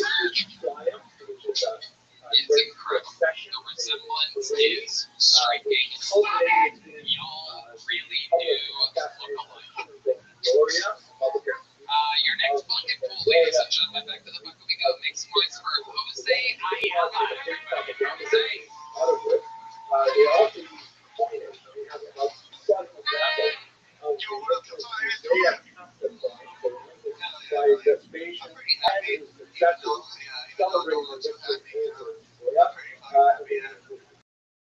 Very similar to that. One side you have the face of the Asians, and on the other side, the obvious, you have I date Latinas only, not because I'm a traditional Mexican. I just like the way their mustache is. My mustache will be kissed. That shit's dope as fuck. Just saying, yeah, fucking. It reminds me of home, it really does. what a fascinating research. I fucking miss my What dad. exactly? Let's just step back for a second. What are you talking about? Yeah, my dad fucking hates me telling that joke until Valentine. He tells me it was he's not telling that joke, but he tells me in Spanish. So it sounds more Spanish. It was Captured. It was actually a and I go, of course I can stop telling that joke, but you gotta stop fighting my lip when we kiss. So a lot of scholars have pointed out that this new claim Yeah, that he's leaving Mars. really wanted to like But this is here's the Roman population, the empire of dollars, that we're still in charge and we'll take care of it. welcome. And Even we on the want show to before, balance Jose, the never been on. propaganda campaign since Rome Sweating of the bullets. five dynasty and the Jews have to be exactly for that. Certainly, the soldiers went out and decided the last Moscow operations of the era Amazing stuff set to up say. force How long have you been seeing them? constructed as a fortress by Herod and occupied by rebels during that period, and they had a uniquely strong Here on 6th Street. position. I'm at Cheers' shop bar down So the street. the Wow. It's like a revolution to Wow, operate look there. at that. And again, it's the same thing. The Native Americans said that they built a I'm sorry, I fucking hate the money. It's okay. Serious question, Jose. Are you sweating because you're nervous that you're performing this one show on YouTube, or you're sweating around secrets? That was an Are the drugs stuffed inside of a ferret? Now, this is a very problematic Damn right, buddy. You're damn right. Sweating, I think I just can say time it says jokes. part of some kind of collaborative Or maybe it's right around the corner from Eric Bell, the best comedian in the world. There are some We are just coming around the corner. Cheers shop bar, by the way, has some one-star reviews like you can never believe. It's a little segment on the show that we call Tony Reed's Yelp Reviews. Cheers for the bars. Let me just tell you, 6th Street is massive. Austin famously has more bars per capita than any city anywhere in the world. And Cheers is one of those places that I've seen the sign 2 million times, and I've never gone in there. I have no idea what goes on in there, and probably for good reason. I have a lot of friends in the city that were here before me, and they've never recommended it to me. I'm going to read some one-star reviews. Let it begin. This is David S. visiting from California. It says in all capital letters, fraud.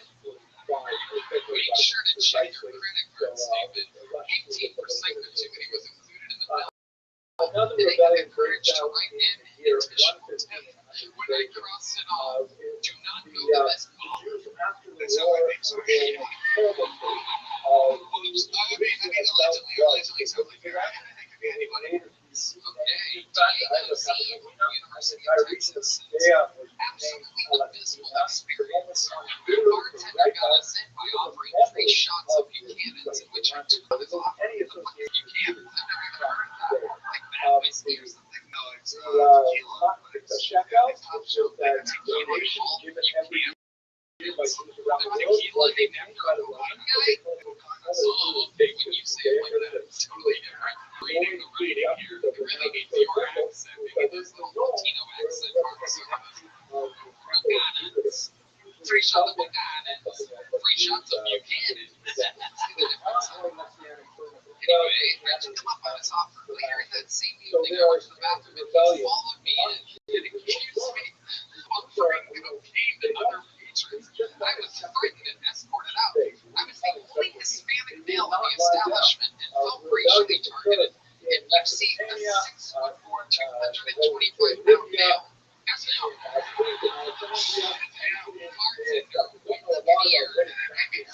don't come in if you are Hispanic. You would think that an Austin establishment would be more aggressive in their offerings than non-natives, but sadly this is not the case. Save your money and go to a much better establishment, such as Ice and Mowers or Peckerheads. These are all words I've never heard of. And I have a drinking problem that's very interesting. Much better crowds of merchants and on a person than Largely because of the dynamics and maybe a lot more. Wow, this is great. Okay, shit, I really need this down. Oh my god. I gotta tell you, this one, we're going back. We're going to March 20 here. Let's go back in time. Joanne L. from Pittsburgh, PA, says you walk by, bouncer sees Rhodesian and yells, "Come on in, no coronavirus here." Then proceeds to offer us kamikaze shots. How long have you worked in this establishment? Only 9 months. And absolutely, and we're going to continue to.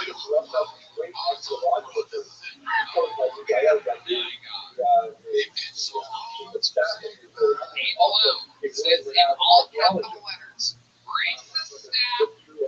This is the worst place that I come to on 6th Street. The bartender tonight serves me and my friend from Rothschild'S. We are too educated, well-proven teenagers. well trained that in order to get into the army, you have to pick up a stock rate under the ground while riding a horse. Everything has to be racially charged. He asked if there was more. I don't know exactly why. I know that was supposed to be able to name Maybe famously thought that trying to so I went inside and asked him where he'd like to us. He didn't know where to say this makes him really dumb and stupid. and another thing that they just think is not a good last with old friend here or about The kamikaze, they really long yet for there's another drink in that establishment called anyway, the cause of the war is definitely associated with after Haiti, the jail, might be then came back to deal with the war. It was not clear whether it was a result of persecution or persecution, but it's definitely a period of phenomenal attack. This is the period of the Al-Qara outpost. The martyrs of 10 martyrs of the state. Rabbi Akiva's horrific death. Horrific death. We talked about that from this morning. It was all associated with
the last say absolutely soaking wet. Oh, look at the lovely Heidi. Look what she has. That's real lotion, everybody. Real lotion for the elbows. I mean, Snyder's doing some of his famous lines from movies, and Donnell is doing a real life Ashy Larry. Oh my goodness, what an amazing moment in the history of the show. Look at that one, Heidi. Still Heidi Suckery. It's absolutely, oh my god, let me get a little nipple there.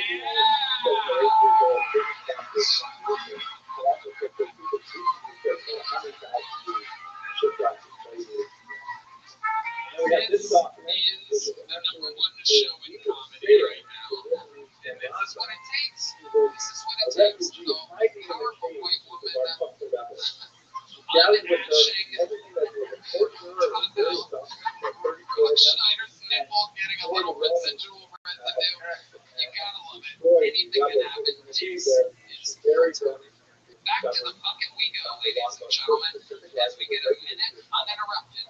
This looks like a new name makes a noise for David Womble Jr. Here we go.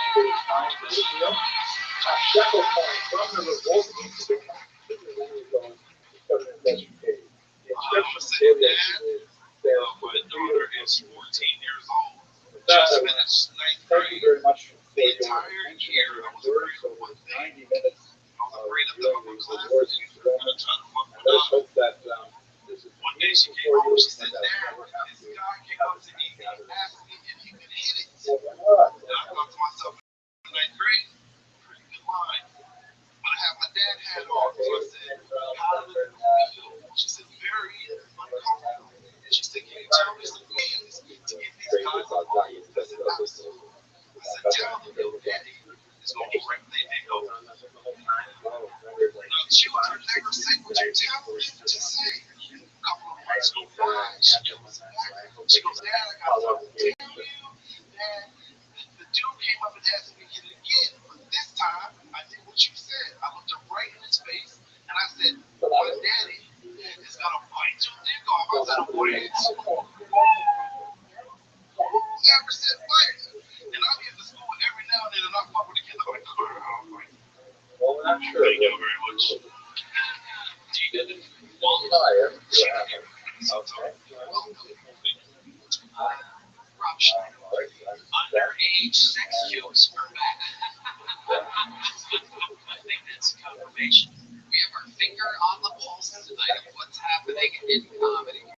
Incest jokes, back, underage sex, back, rape, not quite yet. What's great about this show, you can really see what's happening in the world. David Womble Jr., you've been on correct? And this went much better. Am I correct? Welcome everyone to part 2 of our David Womble Jr., tell us how long you've been on stand-up? 7 years. 7 years. Where at? Started in Colorado Springs. talking about potential additions whether we can add to the Years, months. How do you make a discussions about the drugs, the salvation, the practices. My Rabbi is, a lot of people in the school. I really see that with your people there.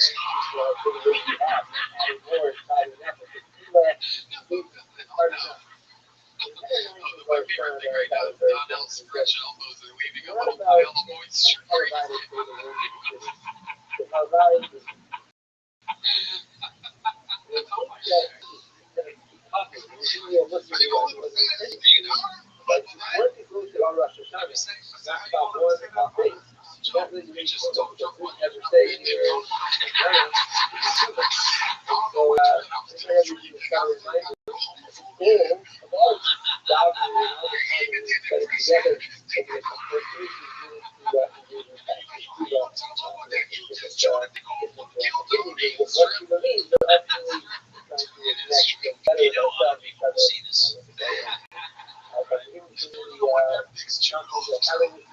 David, what do you do for fun? Tell us more about your life. You play racquetball. Wow, you people really don't do that often. I did fool you.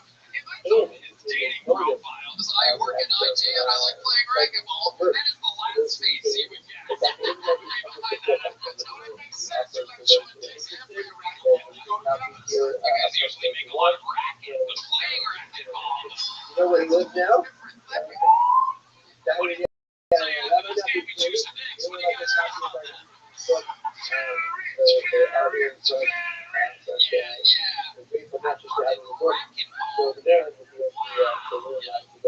Goodness. Wow, what else? Tell us more about you. Whitest black guy ever. Racquetball, IT. You lived in a van for 4 years. Oh, that's wow again. I mean, awesome. Just throwing it out there, maybe not an answer. I am trying a little bit of technological. Wow. My buddy Ace Henderson, great comedy with not much of an answer. Simple situation.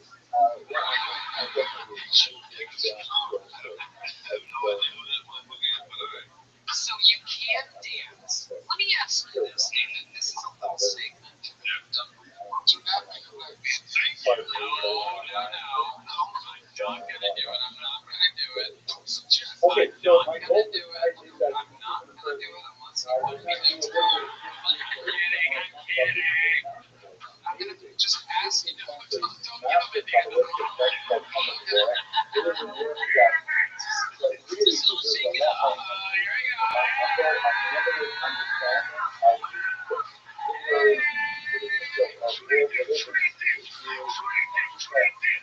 Here we go.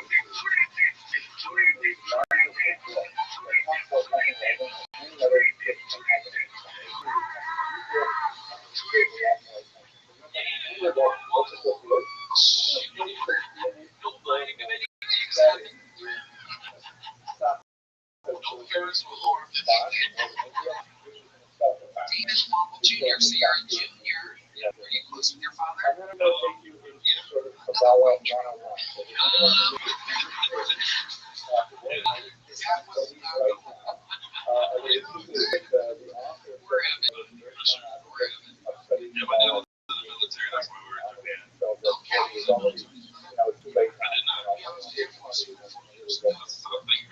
So the way I started, I used to the basic idea of the Kabbalah as it relates to the Torah. From that point, we're going to go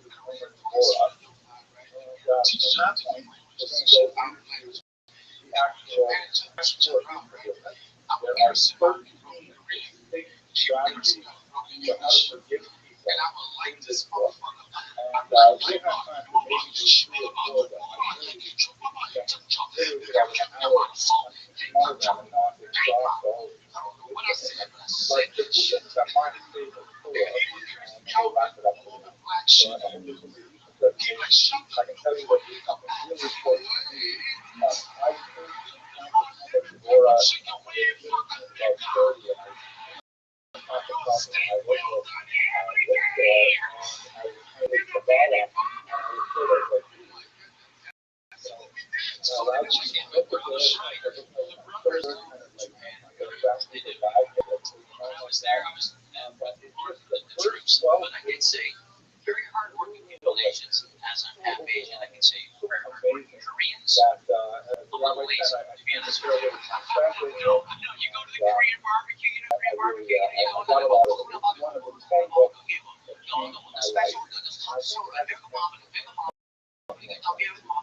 I said, okay, get the top shot. And 2 minutes later, they come back and it's like, Around dude, God, I will not say that, hey, I'm going out to dinner, I'm spending $100 with my wife. give everybody ever have another happy moment again. So late, I hate to go to the Korean whorehouse. Come on in. This is the rule. You suck your own thing. You suck it. You suck it. You suck it.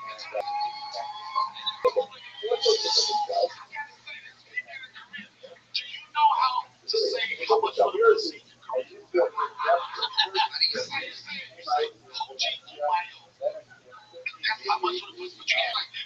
much of a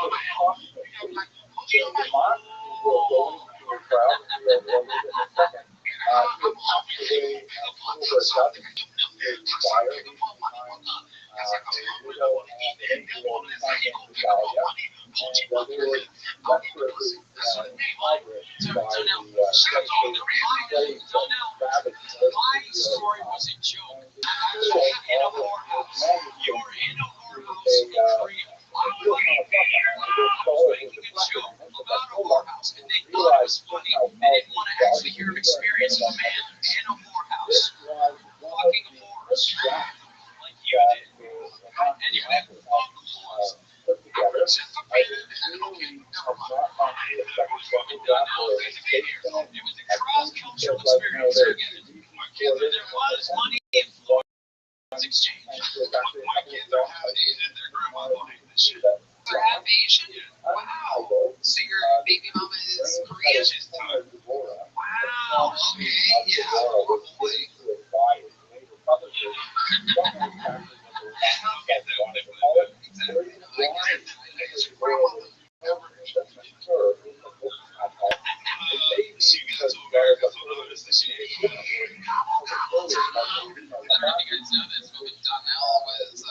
in Korea. He was part of a cooking show called Walk This Off. section there is coming from the one small detail that I should mention is that his name is like Portobello. Stephen Womble Jr. Sometimes, my friend, you know, it's amazing to watch your growth. I remember for a fact that the better said than before. Stephen Womble Jr. getting better, ladies and gentlemen. That's what it's all about.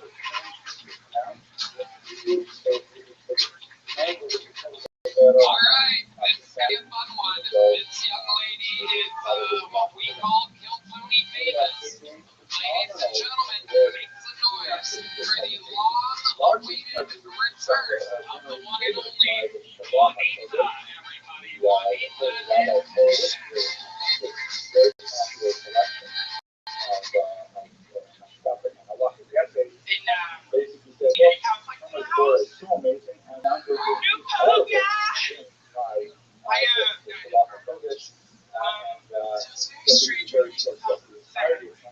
I dropped out of high school and tired of my mom. I joined a touring company industry. It made me afraid to leave one of which was queen. I'll show you. You're gonna have to tell me. Specifically that of what some have called Kabbalistic Musar. Musar is, of course, Jesus was a cool dude, 40 days out back, giving his life for the golden rule. He died in our place. Amazing grace, spreading his love all over the place, singing, we will,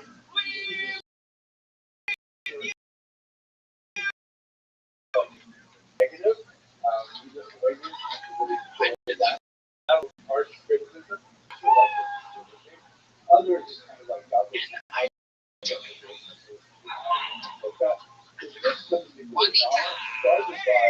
the show. Kabbalah and the Martian vow for discussing not theoretical Kabbalah, like Probably true. But we find out she has a dick, Donna. That is That's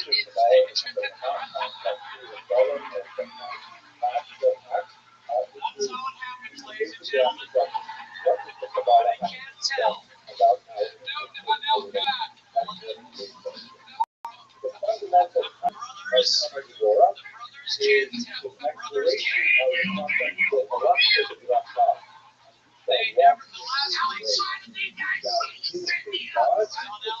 last place the brothers love apparently is the Adam's Heaven. Whereas white guys know.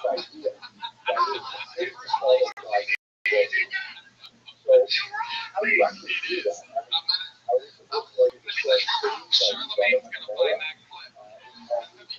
We will, fuck you. You are fucked on now. I'm getting word from the street. I'm sure this Donnell, I'm sure this happened before in Korea. I'm sure in Korea as an 18-year-old boy, this is a memory coming back to you.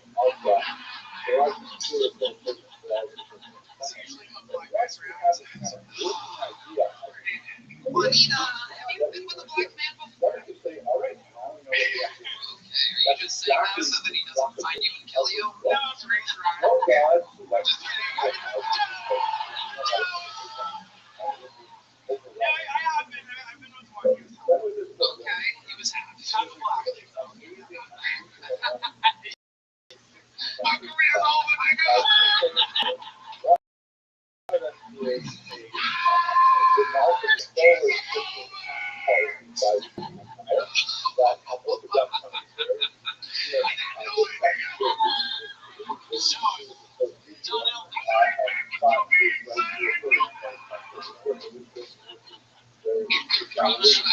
It's not just that your career is over, this is also an opportunity to educate other black men tonight. We have to look at it that way.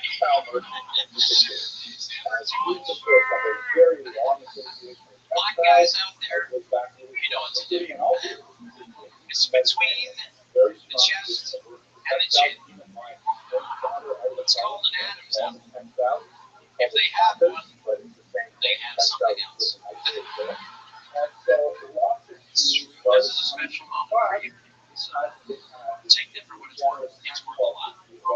The more you know.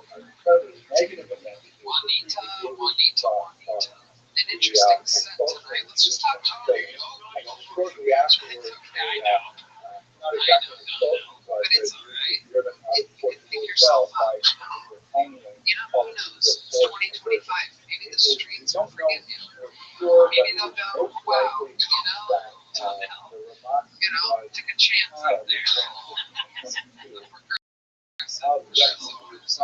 Maybe, I'm sure when Chanel sees this, he's just going to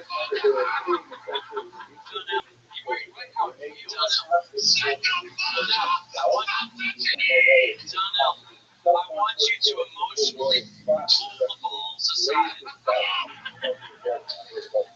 Can you do that for me? I think you can, Donnell. You can actually spread them out on one on each side.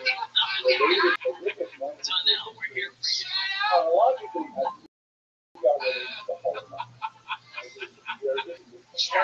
It's okay. It's gonna be okay.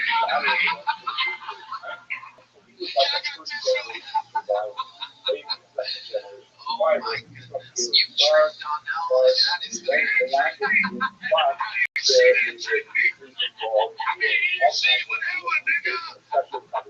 You're fucked.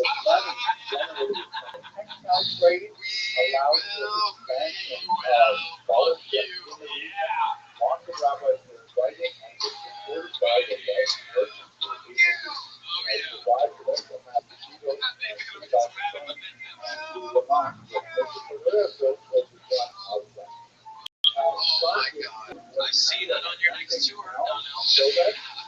Someone's got to entrance music. Someone's coming into that on this next special. How exciting. Oh, now that your glasses are on, maybe you can see where we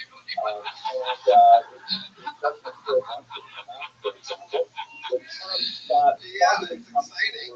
Ashy Larry beat Ashy Harry. It's very exciting. So Juanita, how has life been going? What's going on with you? Insurance in Texas, I get more social charges. That's fine. Everything was like a really awesome comment. There's a series of plagues that waited for Washington, killing among others. Last time you were out, you said we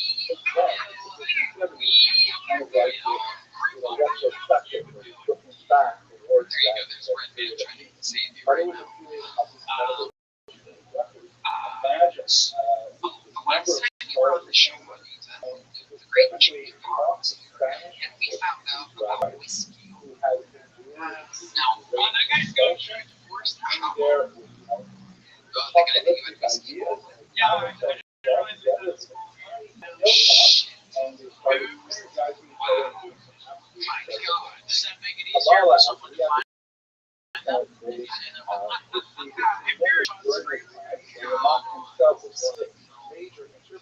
learning a lot of things this week. Yes, we are. Wow. So his wife found out about that from someone's or something. Yeah, but he told me he was single whenever I was Share girlfriend.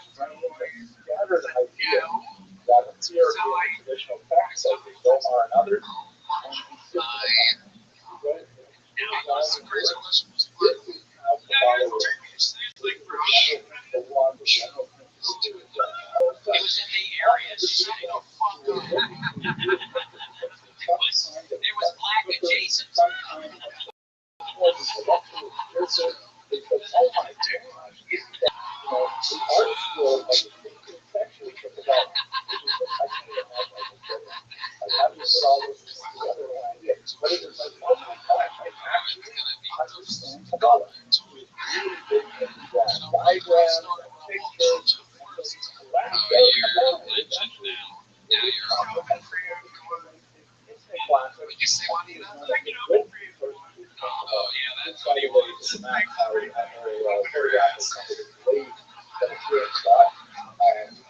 She'll open for you, Donnell. So progressive, better than Donnell only likes openers that look exactly like him. Can you Juanita. Anything else crazy going on in life that we should know? Oh, okay. So this is it's Charlie playing you. There will be one was waiting for his baby. So I get our birthday pizza like every year. We used to go to birthday pizza for an application. Yeah, but we get it like every year. You get no birthday pizza. Wow. So not even, it's just like, all it took was for her to do a spot on Daniel Day-Lewis. We're not out hell yeah. There will be blood. Or when they fuck you, Juanita, there will be blood. Juanita,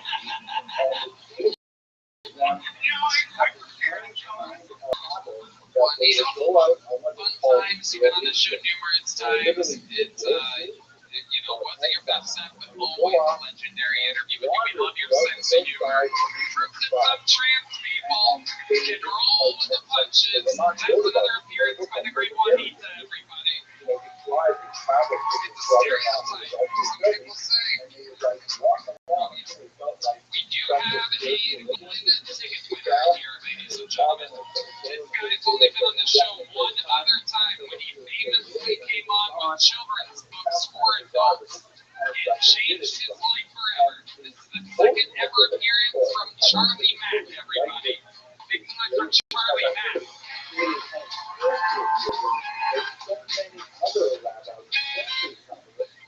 First off, I would think the Kill Tony universe really did change my life. Yes. Now I'm able to buy a lot of lavish shit. Like I just bought a new $1,500 shelf. I put all my clothes on it and everything. Some y'all know it as a treadmill. I've never touched it. I don't know what the fuck it does. Last time I touched it was to balance myself and put my shoes on, bro. It's crazy now. My ex let me have sex with her. Yeah. I like it. And she like role play. I can hear them in my back. I'll throw her wig. She throw my CPAP. Y'all never had CPAP sex? It's like fucking Darth Vader. I'm like, who's in it? She goes, yours. I'm like, damn, Luke, I guess I am your father. Charlie Mack. Rob Schneider. Congrats, you're going to make it. You are. You're going to make it. And then for the rest of your life, it's going to be, like 6 years, it's going to be great. No doubt about it. Charlie, man, I said you did role play with Mary. I put on her wig and she put on my CPAP. That's not weird. If you want to role play, I can role play. I said, I put role play. I put invitation. Damn. Juanita, get back up here.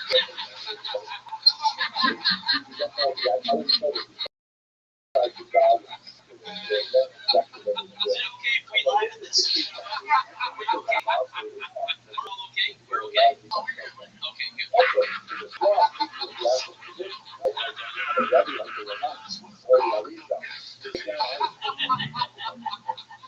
Charlie Mack, the last time you were on the show, you told us about your adult children's books, and I guess that blew up, right? Oh, hell yeah, they start calling me the Dr. Goose.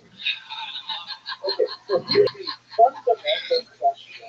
I have to make up new names, you know? So I'm thinking of a couple. I was thinking about the crackhead from Humble Street. Okay, the stimulus check, the one shot. Yeah. Oh, absolutely. Dr. Seuss, that is the only kind of doctor you could be, by the way. Charlie Mack, tell us about how your life changed from that. Like, what's going white women look at me now. But no, I got a world tour. I'm going all over Europe, Tokyo, everywhere. International rules of games. My goodness gracious. Look at you. Unbelievable charming. Any plans for when you're over in Tokyo and places? Anything you're really any places you would recommend? Exactly. As far as those places,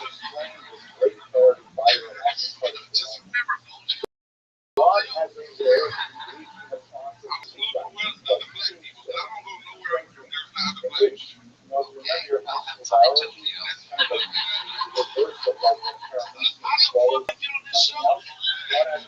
It's like 12 black people in this whole audience, and I'm caught up. Really, Mac, you are fantastic. Where do you live again? I live here in Oakland. Sweet. Yeah. What do you do for fun? You're not writing books, performing stand-up. Do you have any side? The best thing I really do is not do anything is I'm on daddy duty. You know? Yes, me and my 3-year-old, we be kicking it, rocking, she still black. We do a lot of fun shit. It's funny, son. Yeah, we gotta start a family empire. Can we laugh at that one?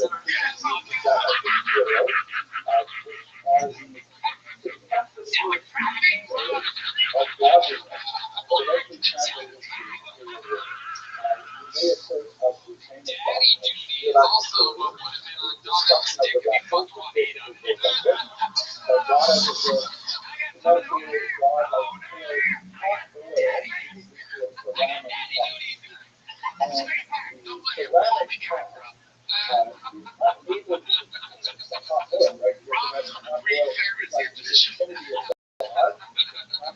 Oh my God, really, you're fantastic set. You've done it again. You're rock solid. We're excited to have you back on again soon. Charlie back, ladies and gentlemen. We're keeping it moving. To the bucket we go, ladies and gentlemen. It takes a while for Charlie to get off stage. There he goes. Holy shit. Big boy. Makes good. Back to you, baby. Make some noise for your next bucket full, ladies and gentlemen. It is Michael Hines, everyone. Michael Hines next. Wow, this is exciting. You know, believe it or not, this is the second most exciting thing that happened to me today. I saw a UFO on the way over here. Unidentified flying object. Really was a non-binary person jumping off the bridge of water. But they didn't identify if anything. It went from she, her to see her later. She ended after she, her later, you know what I'm saying? More of an unidentified falling object. For a second. The Osborns finally, you know? Do you think it's everything you dreamed it would be? I'm sure it's not that bad though. With all the scientists there, they gotta have air conditioning right now. This is probably a party. I voted for Trump, guys, and I regretted it in week 1. Week 1, he took away my food service. What the fuck? He said I got 40 hours a week to get it. If I worked 40 hours a week, I wouldn't need fucking food stamps. Michael Hines. Fantastic. Angie, Ronnie, Curran. I love it. That's great. You've been on the show once before, right? Twice. Twice. I literally Juanita was one to love the bridge. I wish something. See, no, you did my favorite episode. You did so much love. Like, you know, it was one of my favorite episodes of Kill Tony of all time. Which one was it? You don't know? What's my dog now? You're my favorite.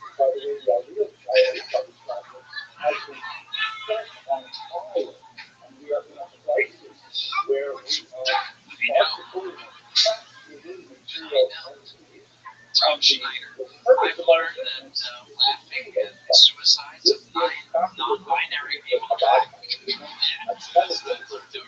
so much. You gotta hang out in Austin more often. You'd really love it here, Rob. By the way, President Trump was taking away your food stamps. So just make sure that you're finding sodas and pieces. Like,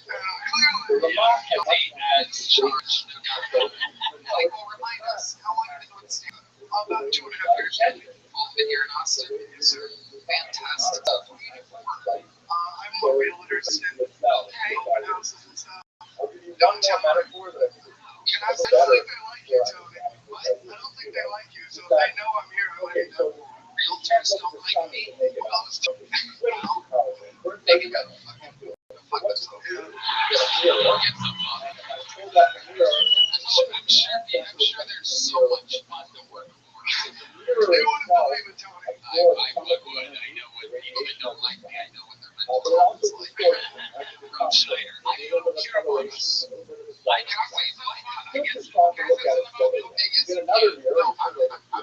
some of the shows. So you said something. I want to say just for like a natural thing. Like, I just showed for the time. I'm Joseph. It's like finally express did it in a short period of time, man. I think it's not fair. I really see a future for you.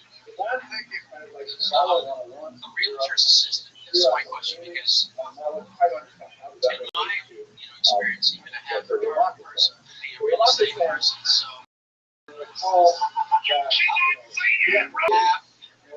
realtor assistant could be a full retard. She pays me $30 an hour, so if I do 2 10-hour days on open houses, I have the rest of the week for comedy. Yeah, there you go. Great. Fantastic stuff. Did you get a big joke from last night? You got a small joke? Yes, sir. I got news for you, buddy. You're getting it up right. There you go. Fantastic minute and a great return for Michael Hines, everybody. You're flying through it now. We are cooking. I gotta say. Normally I don't do this during an episode, but I gotta tell you guys, this is one of my favorite episodes of the year so far. I'm gonna hammer down with Rothschild. I had a feeling that this chemistry would be crazy and wild. Okay. This one's a fit episode. It's not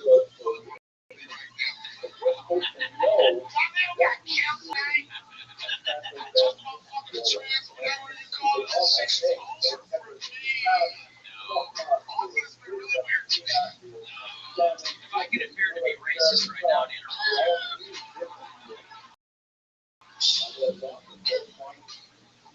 no, this is really, it's really fun. I'm enjoying this. What a great fun on this audience. Yeah, we're having fucking fun.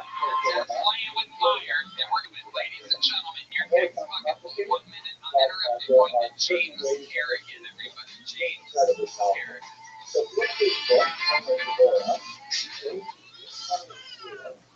I went out with this girl a couple times. Then the other day, she sent me a text that started with the phrase, after some reflection. I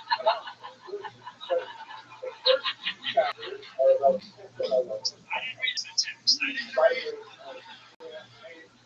Because nothing good ever happens when a woman texts you after some reflection.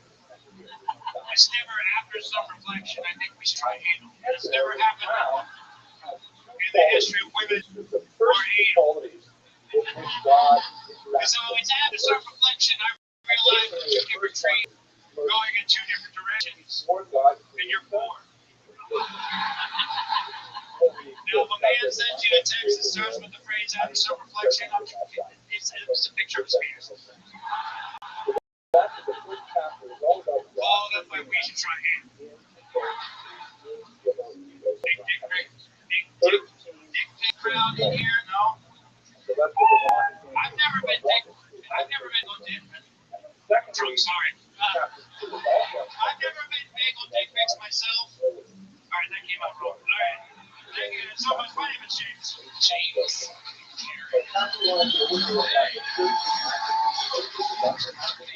Is this your first time on the show? Yes, sir. Welcome. How long have you been on stand-up? It'll be 11 years. Wow, I love it. You perform like a guy that's been doing it 11 years. That's great stuff, James. Great stuff. You're tripping on words. You got a lot of big laughs.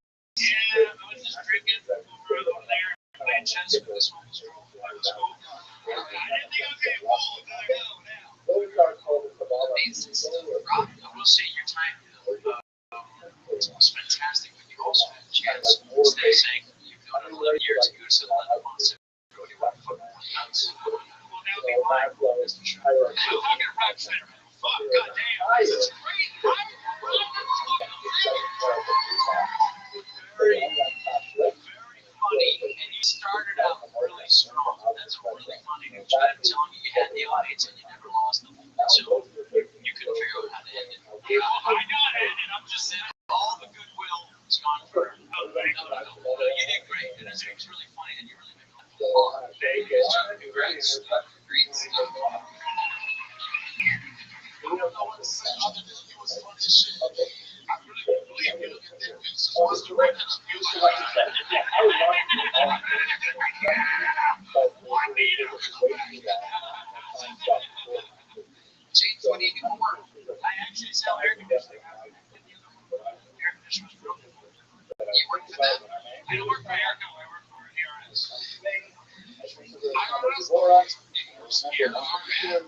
What, ARS? Air Conditioning Service. It's not like a web deal. ARS, not a word. Yes. Sure, I guess. You put in the ACs, you do everything? Check out RRs. We'll cool you down. RRs sound. I actually bother people at Home Depot. You don't have to talk to me. Actually, Are you ready? What exactly did you drink before this? The biggest opportunity of your 11-year career. Tell us what you've been sipping on. And it's all so intriguing. Nothing like watching 11 years of hard work, and all of a sudden, and here you are, you're doing great, and you're handling it well, but I can tell you are fucked up. Like, if this was Kill Tony, if this was a random show, or it's like a special show where you pull out drunk people at the DUI checkpoint, you'd be fucked right now. You'd be so fucked. I mean, it's incredible. So tell us, just honestly, truthfully, what exactly did you drink today? just vodka soda. Okay. I had the pictures. I had the pictures. You had a picture. Okay. They sell them that store. You should go check it out. Yeah, no, we have alcohol here. Well, I'm just saying, it's a good deal. Okay. All right. So you had two pictures? I had two pictures. Two pictures of vodka soda and a beer. That's an interesting choice. After two pictures of vodka, you know, like, that is not getting me. Donde está mi cerveza, motherfucker? This hasn't worked. That's when you get your money back for those fucking pictures.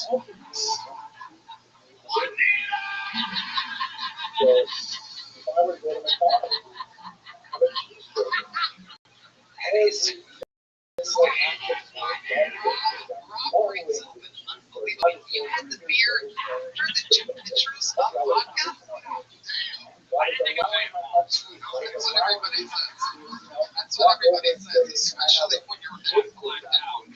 My goodness gracious. Wow, do you normally drink this much? No, but I don't normally come here, so Okay. You don't really have any times you think you've signed up before you. I think it's my fourth time.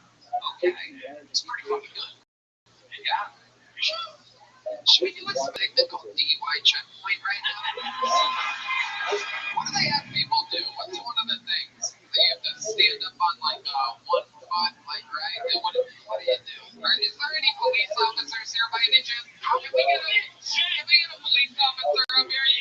Yeah! For the first time in the show's history, I would like to make some noise for a real APD police officer. This is Oscar, everybody.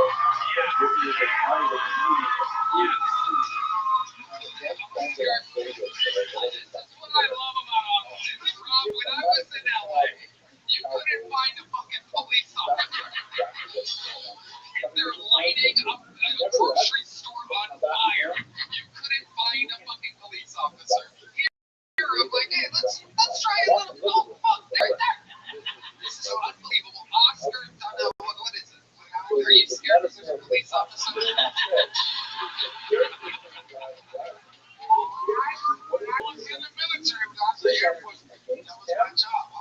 Rothschild'S. Oh, wow, you never mentioned that you were in the military.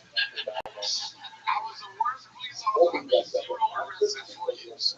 Wow. Yeah, that's true story. I was a military police officer. You used to choke yourself? Shut the fuck up.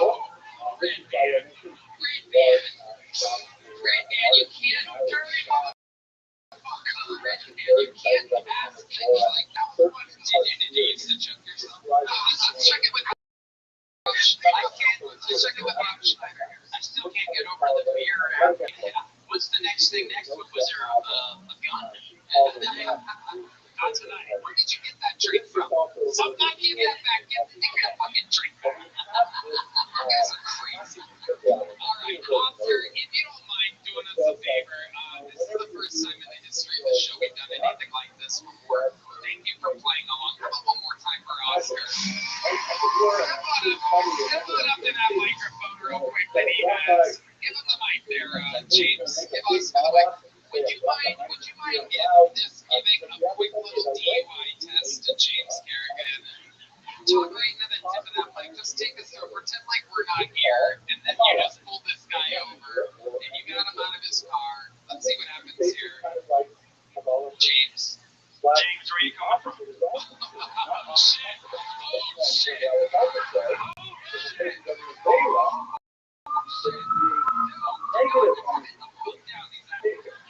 I need another microphone. We have one under the table. We have one under the where under the table exactly? Was that very far right? It's not one more under there. There it is. Yeah, we got one more in there. Oh, so fuck, this is podcast history, baby. James, he asked you a fucking question. I'm actually going for coffee. How much have you had to drink tonight? 2 drinks.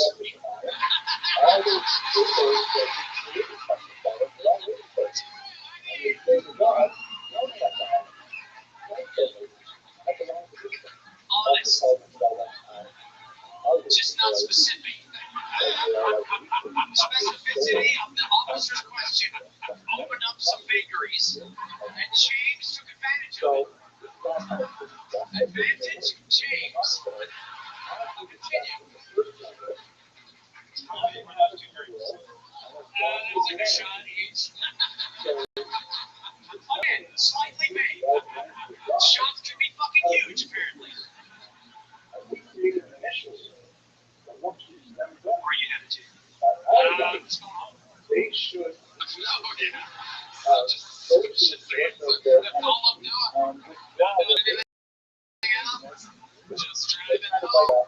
James, you seem way too familiar with the spirits since I had 4 months ago. You got a DUI for us?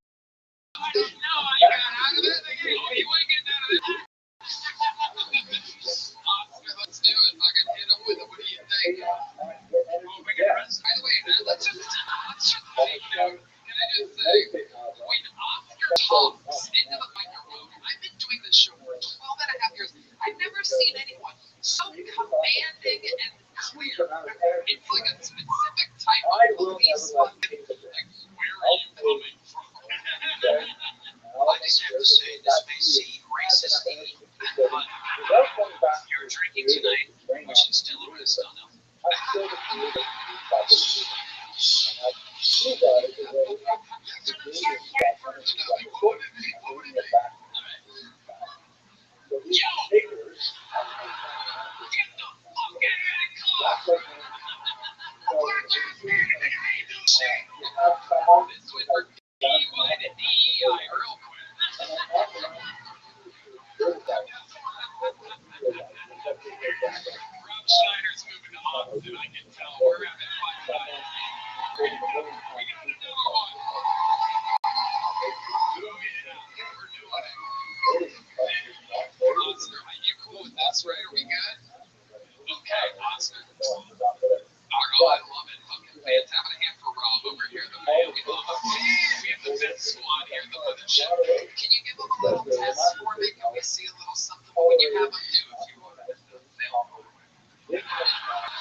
Oscar, what's the verdict? I'm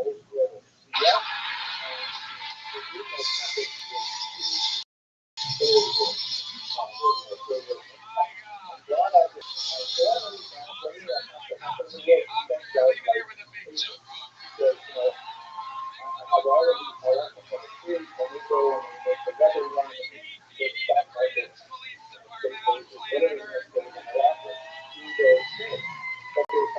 James, you had a fucking fantastic set. You rolled with the punches every step of the way. You are truly an 11-year comedy veteran, and you have the jokes for it. You have the stage presence for it. Here's a big joke. Sign up. We want to see more. You come back, James Garrett. Wow. The first ever DUI checkpoint in Kill Tony history. We got a new segment. Oh my God. I didn't even know that was possible. I mean, what other show in the world has a serious ass police officer just waiting in the fucking house? I mean, unbelievable. That was the best. You know, it's great. He's going to have to, like, keep his car parked outside and have to phone his money there. But Tony, he was here to have the test looking at me.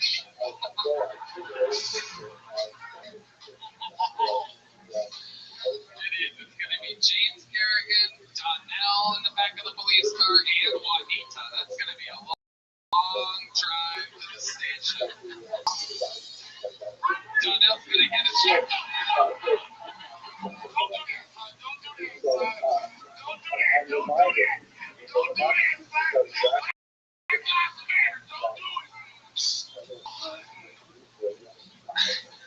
What an episode. We're going to keep it moving here. We're getting there. We're coming around the corner. Your next fucking poll, ladies and gentlemen. This lady, very funny. She's been on this show before. I'm excited to see a new minute from Sherry Vicenji, everybody. The return of Sherry Vicenji. Thank you. I am originally from Iran. Where women traditionally don't have dicks.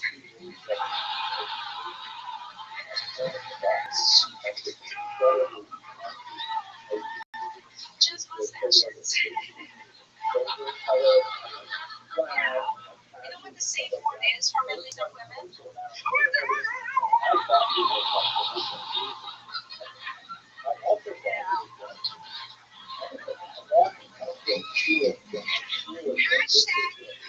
Hashtag not all lives matter. Keep it real. I have a friend who's so obsessed by the size of her boyfriend's dick. She's so happy. I mean, do women care about size? Do they have like a measuring tape in their, nightstand every time a new guy comes along? They're like, oh, let's measure that. They go,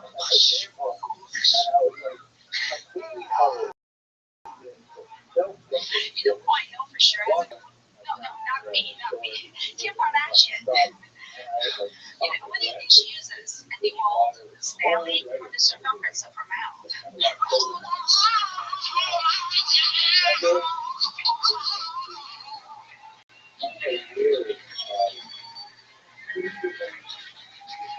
Sherry Vicenji has done it again. Rob Schneider. Sherry. I just want to say I look forward to your first story to read when you get beaten to death. It's going to be special. No, really, with a comedian, very funny. That first joke in there fucking killed me. Just really, really funny. He's just putting those jokes together. It's really, really funny. Very special. It is true what Tom says. If you ever do a show in Iran, you're going to be the first, not the first comedian to get stoned after a show, but in that type of way, no doubt about it. Of course you can, yeah, you're against it. About 2 years. This round I used to do how many years ago? Can I say this is where this small little bitch is so bad? And I'm trying to be disrespectful. You've been doing comedy for 2 years, man, and they have been getting you like all these people that are never get that tells me this fucking guy trying to like feel something and comedy was your passion. Am I correct? And you say to yourself, oh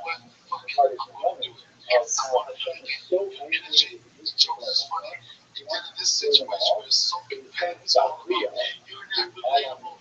You're a loser or whatever. I'm not trying to call you old, but I'm just saying that you're indigent. You're indigent. And I can look at your eyes and tell it's something you want to do. You say fucking what I'm doing. So with that said, I really I just want to say, you know, it's a black man anyway.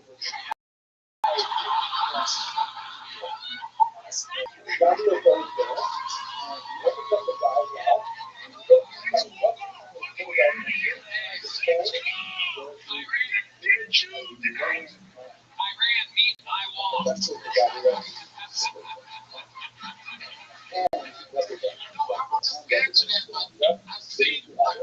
these comments that come up. I'm not getting back on nobody. I see the desperation and nervousness, but you feel so fucking calm. Like this is what the fuck I'm supposed to be doing. And that resonates with me. He's trying to fuck you. I mean, you remember your role with plantation? And you know how hard you get fucked somebody.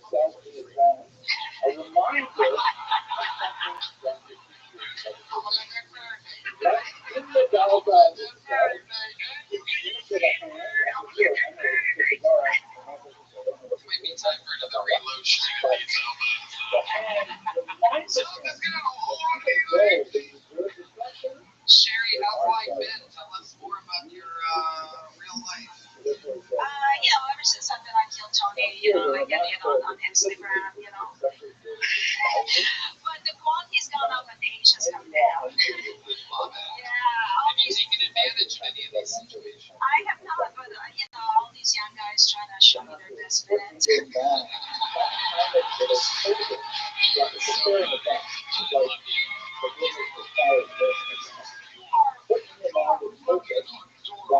really are. You really are. What are some goals for you, Sherry? How much time do you think you have altogether? Like lots. Not even about 80 months. The clock is ticking. I need to hurry up with this break. But as far as the set goes, what's the longest you can do? I think I can do 20 minutes. Okay. But I have more material. I just need an opportunity to do my material. Absolutely. You're gonna get them down to the plantation. I can take you. You're gonna get it.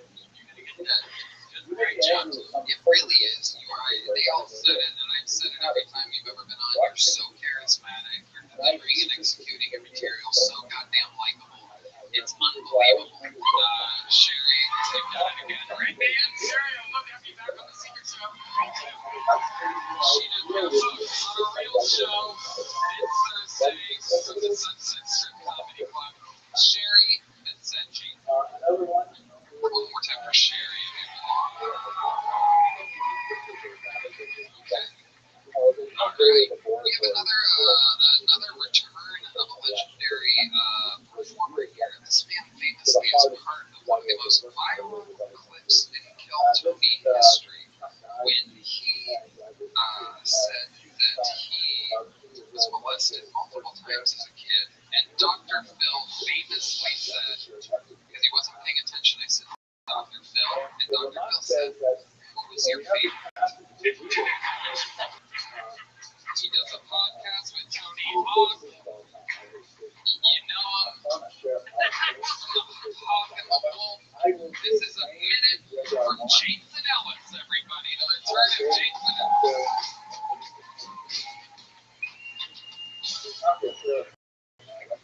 What's up, motherfuckers? Yeah. I know what you're thinking.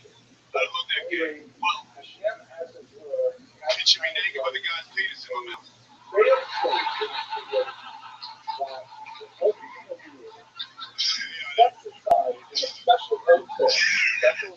That's every time. But I'm not getting any more from that shit. Fuck that shit. It's hideous. Because I've done gay shit. You would think that I'm white. I mean, that guy's a pretty big guy over there.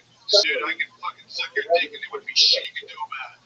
So now I'm not weak. Some other people are like, I don't like your gay talk, Jason. Maybe you're gonna jump me in the fucking off. I am a professional fighter. I will kick you in the head, knock you out, and suck When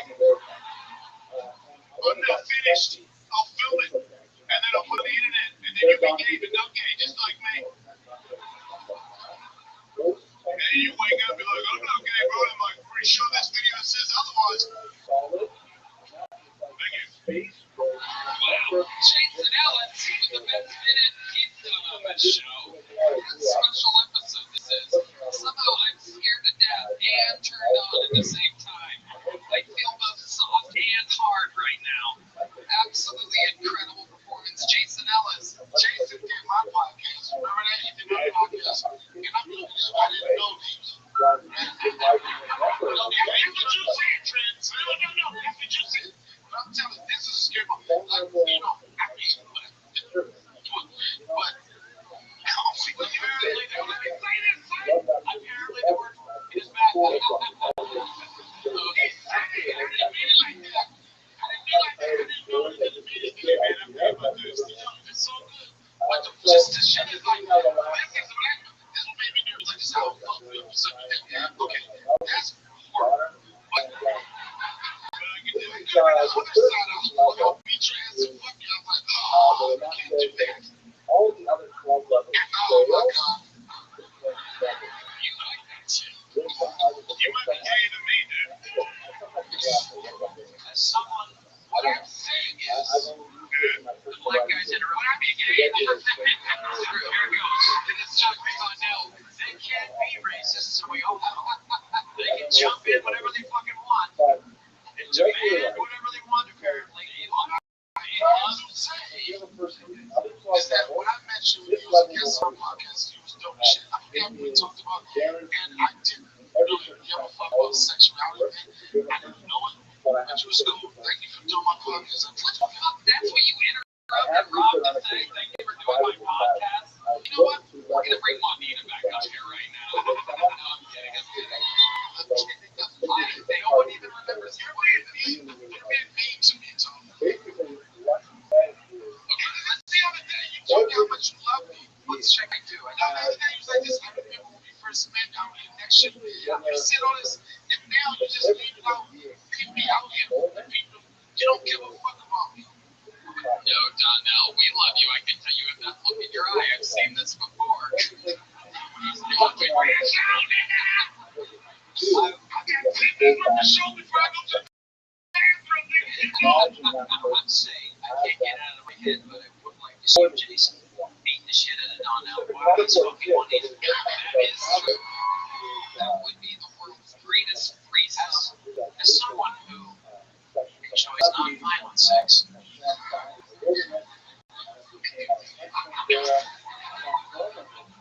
Where the ending is not a punch in the face, but come in the face. It's different.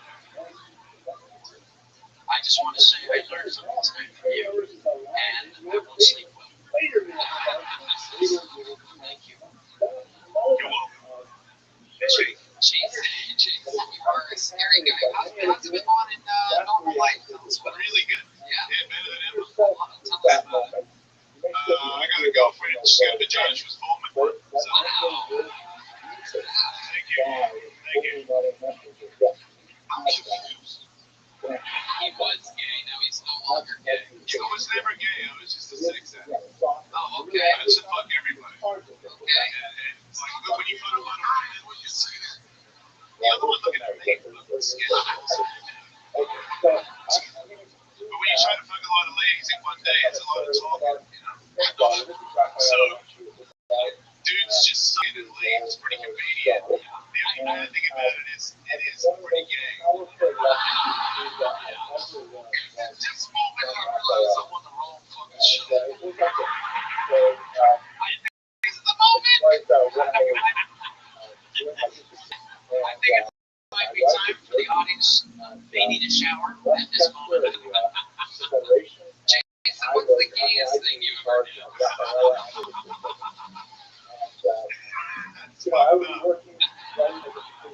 I'm trying to move past that, like the dicks on Christmas past. But I guess, like, I love the whatever you can imagine. What's the weirdest part of my song for this? The gayest thing that you've thing that you've ever done.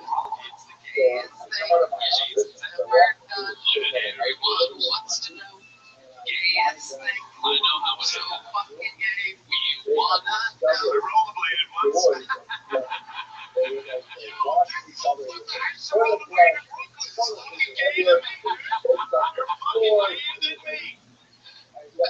That's insane.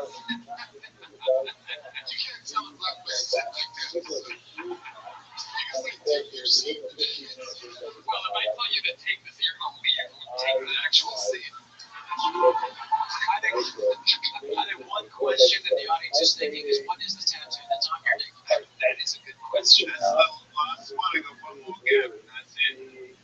I haven't decided what I'm getting out there, but everything, I just want one tattoo, and there's a few gaps, and one of them is my dick. No tattoo. That's interesting, right? It's also pretty gay that you guys give a shit about that. Believe it or not, this isn't even the gayest part of the show. John took the gay king earlier. We will fuck you. Oh, you're gonna put it down, buddy. Oh my God. I love you at the airport singing that with me.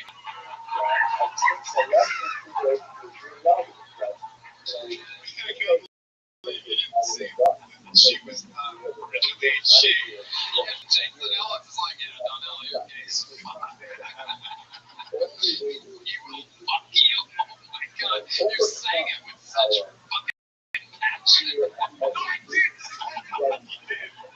You guys think anything? I invited Jason to talk. That's the fact.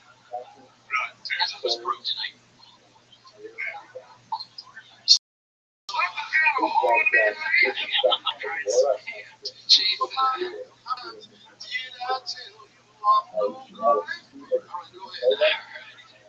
Alright, Jason, that was by far the best minute you've ever done on the show. So funny, so great, such a great set.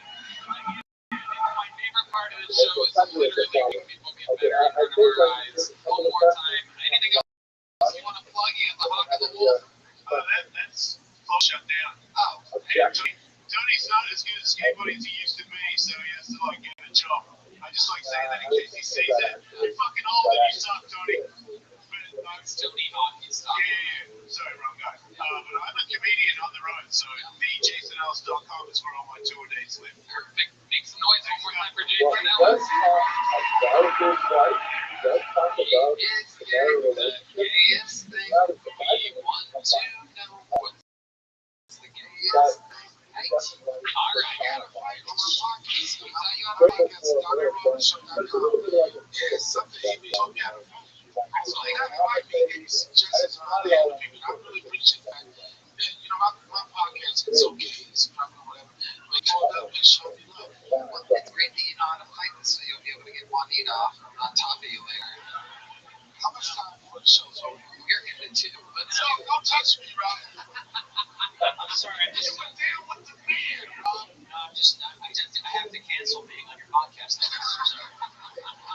Call me back though when it comes going on. I don't want to go. Thank you for being honest. Ladies and gentlemen, we're gonna make it the final fucking pull of the night. Make some noise for Tom Anderson, everybody. Tom Anderson. Oh yeah, mothership. So I'm going through a bit of a transformation. Getting fatter slowly, and there's nothing I can really do about it to stop it. So I'm leaving it to my government. I'm going to put it in the hands of RFK Jr., our Secretary of Health, to stop me. I don't know what it is about him. I really trust him. He's got like a lot of battle scars, health-wise. You know, he's got that voice, and he had a brain worm, which is, I think that's a disease that kills wizards. I don't really know how you get through that. I'm so curious how that doctor's visit sounded. You know, he's like, "Doctor, my fucking head hurts," and he's looking at the chart. He's like, "Oh well, it appears you've got bugs in your mind. We need to get those out." So I can only really think of one solution, Mr. F. Kennedy. We're going to have to blow your head off. Especially when it gets Little too close to home, I know. narrowed around. Tom Anderson. Lots of laughs. I could hear them over Donnell talking in my ear. Shut the fuck up! Tommy, I need to come here for this. I don't know about history, Tony. Can we bring down the history? No. 20 when you move your shit, nobody wanted to do what you wanted. They were scared to catch COVID. Am I lying? Well, let me tell you. They would come here, they would do rogue shit, and they'd be like, fuck it, I'm out of here. You asked me, Donnell, can you tell me? I know, shut the fuck up. I don't know how to say ass, nigga. I don't know how to say ambulance either. Shut the fuck up. Please help your people interested for Madison Square Garden. I'm going to be racist and interrupt the black man. This is what you know. You call me. We're indifferent. And you want to go. You said, Donnell, could you come into my pocket? I said, you know, I'm publishing. I'm too sensitive. I'm going to crash out. Did I say that? Yeah, here. If we didn't have this, The way God forgives us. you're right. You're right. We had a tablecloth, and it was on a wobbly table. We did have the same exact man. Okay, sorry. I know. I would have. I know what y'all look like. I would have done his show then, but I still don't have better shows. That's awesome. Let's get the number of viewers that you've been in. Better. If you add the number of viewers once they see a bit on one, it's Also, when we give ourselves, you got a misunderstanding with all the you thought it was a misunderstanding. It was a misunderstanding. Tony! Let's just do this. I'm sorry. A misunderstanding. It's a great day. It's all good. People didn't even know. I was back here at my 5 stage 5. We're gonna get some. We're gonna get some ads out to everybody over here. How was it for you? I showed him.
Welcome everyone to tonight's part 2 of our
human services secretary. I different else we saw tonight. I will say we have learned a lot from our health secretary that our government has been lying to us. Now it's all coming out. Apparently, the Fruit Loops is not good for you. No fruit in the loops at all, apparently. God, thank you, Robert Kennedy. Junior. Whatever the first one. I didn't read up on it. What happened to him? His daddy. You know where he lives now? We ran out of big junk books to give away, Tom, but I'll tell you, you had a fantastic set. We have anything. I think, yeah, but that's a big off. That's like people like bomb in a great way. We don't really have anything rare to give you money. You get one spot on the secret show. That would be great. I'm gonna be on a secret show Thursday. It's like Tom Anderson. You got a spot on the secret show. Thank you. You saved us. Red Man with a big save. Thank you, Tom Anderson. Great stuff. Cite him again. And then we'll talk more. You just have to understand you're in a crazy climax. One of the greatest episodes in the history of the show. Also, if you want, you stick around later. There's a gay guy who'll beat the shit out of you after snaps on you. If you want. That's what I'm saying. It's an option for some of the performers tonight. If they didn't know. Ladies and gentlemen, what an episode it has been indeed. And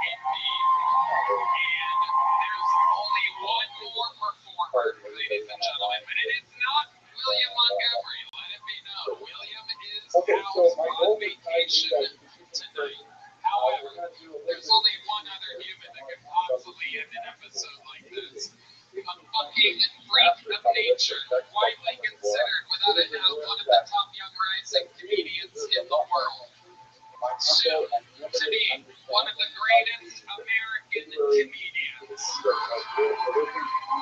now, he remains the Estonian assassin.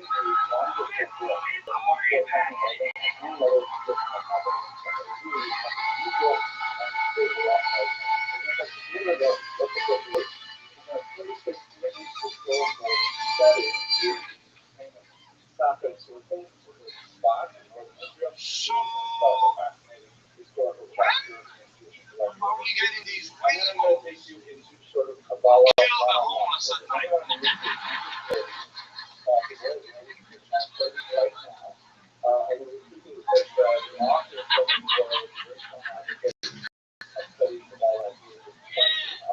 Homeless are supposed to do the jobs we don't want to.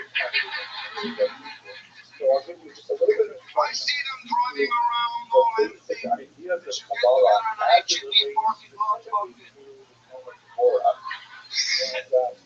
Everybody picks one alley and you just love me.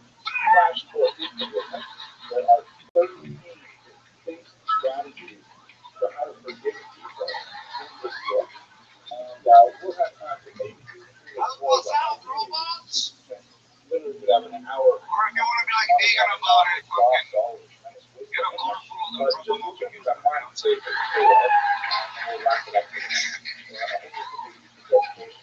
I moved here a year ago. I used to be like, no, they're all human and snowflakes. Fuck you. Stop bleeding on my fucking pizza. They're the homeless and every time I see these motherfuckers, they're getting stronger and stronger. They're fucking getting devitamins during the day. Photosynthesis. They're fucking fasting. They're avoiding social media. They're cold punching you late one late.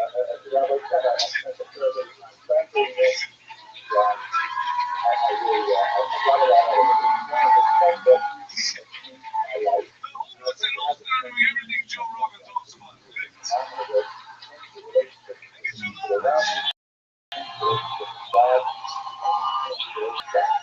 I will not say that fucking rock star and you get to watch it in real time, mesmerizing.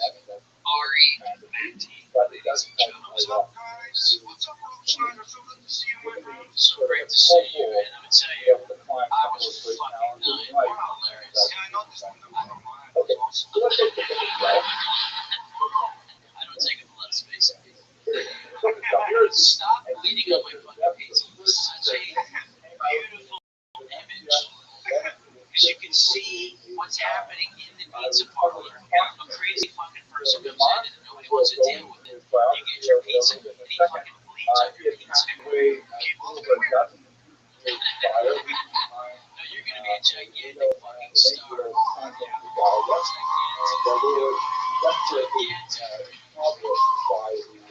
might get fucked by a crazy guy in the back. I gotta say, it's so great to hear Rob and finish his thoughts completely uninterrupted. It almost seems like something's missing, It seems almost racist.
Teddy Swims is your therapist, the musician. Simon's got a hold of me lately. I'm gonna say this. Your Teddy can't Swims.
notice what I did. I was like, this is my baby, right?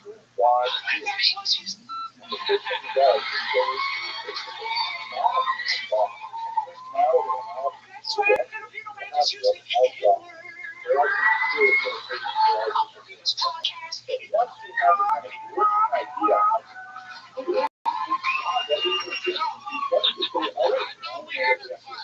I just want to do this. This one thing I regret because I was like this. no God I is like put somebody's one day. I said,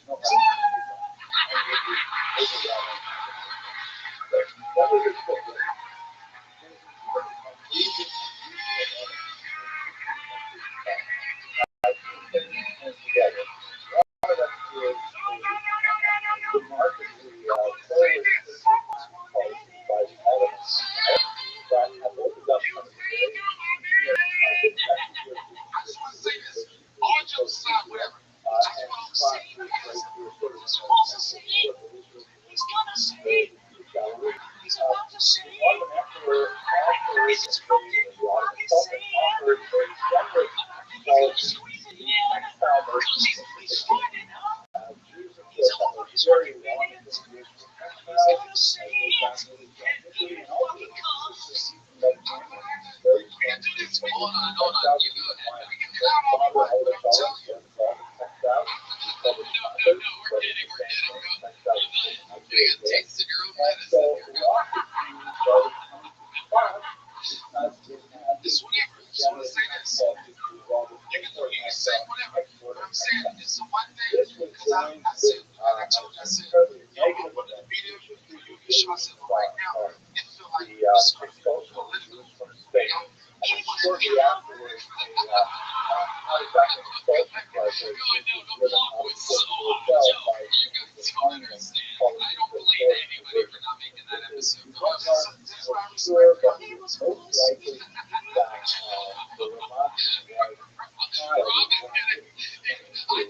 For someone, we gotta have that vision to go through the episode and see how many times Stumpnell interrupted when Rob had one to say. And then we will see if Rob actually caught up during that part. I think it's gonna be I think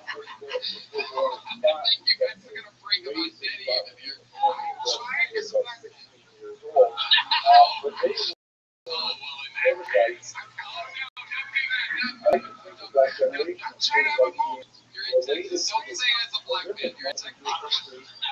chronologically, What I want to say is, the Holocaust. I felt bad because, and this is why I respect you. I said, you said, I understood. But now I understand you said, like, yes, you did. I feel bad about it because our relationship is that all men, I pulled up for you. And my little bullshit money is surface water. Allows the expansion of scholarship, unity, lots of rabbis were invited and supported by the right person and provide for them to have I want to say this. I know funny. We can put it on top. And you can get all you want.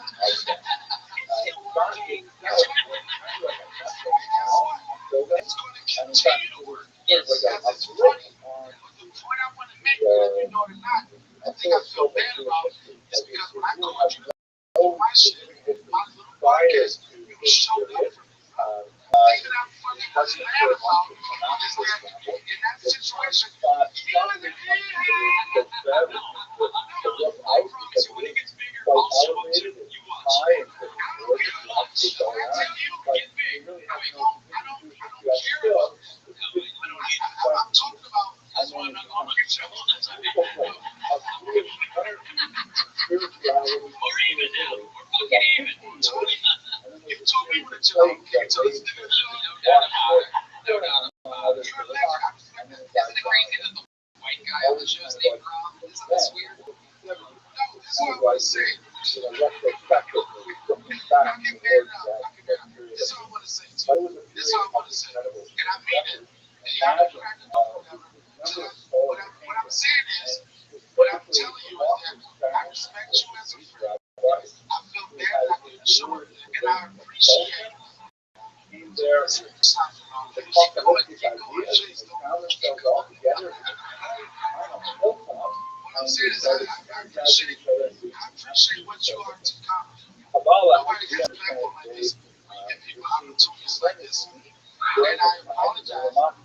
listen to my friends and contributors all the way for me.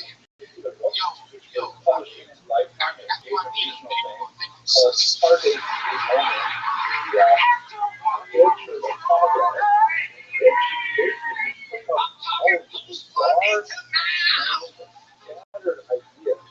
All I want to say is this. Tony, I appreciate what you did in comedy.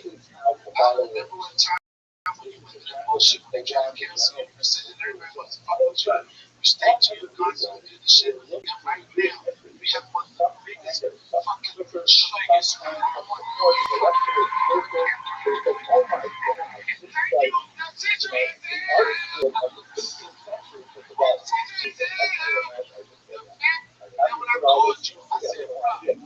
I'm trying to come back here, actually, you said it was never you wanted to be.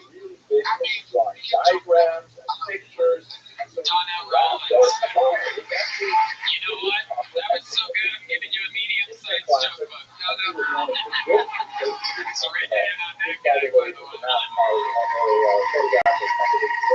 let me tell you something. People are gonna say Donnell interrupts, Donnell this, and people make their jokes about Chappelle and this and that. But let me tell you something. The reason why people make the Chappelle joke about Donnell is because he was on the greatest comedy show of all time. And more than that, if you haven't, you absolutely have to see Donnell Rawlings live. He's always touring. DonnellRawlings.com and the Donnell Rawlings Show, available everywhere where shows are possibly available, because he is a true fucking comedian. He wants to say one more thing.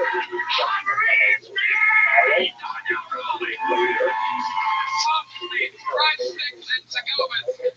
How wild can this place get for first-time guest and nominee already for 2025 Guest of the Year, Rob Schneider.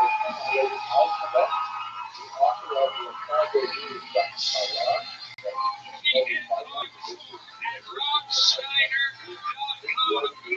And we got Rob Schneider has entered the Killzone universe, and there's no going back. Future dinner and then Rob Schneider, the driver, Brian J. Evo is in. Guys, he blended in like camouflage. How loud can this place get for one of the greatest comedians in the world? Are you ready?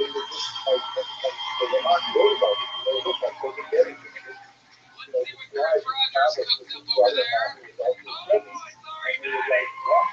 Unbelievable. Rob, is there anything else you'd like to say? Unbelievable first appearance on the show. Honored to be here. Honestly, Austin, they say it's the best audience in the world, and I get it. You guys are the best. You are the man, Rob Schneider.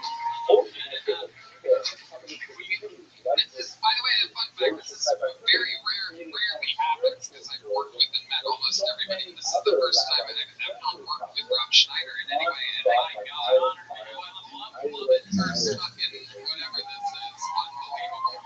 If you want us, I know you can't do it during the show, but Yuli and I've been on tour singing together. We can put a song together if you want. Yeah, just play us out.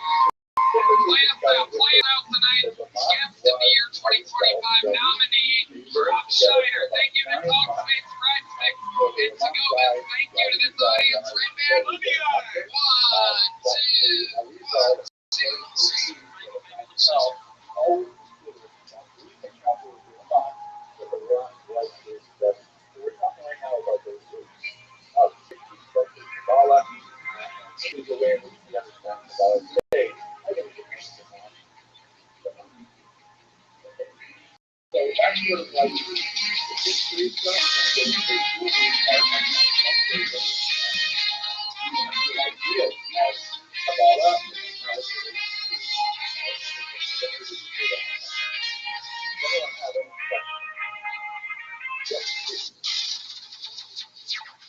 Sunset Comedy Club in Austin, Texas is now open. Check out Red Man's show every Thursday.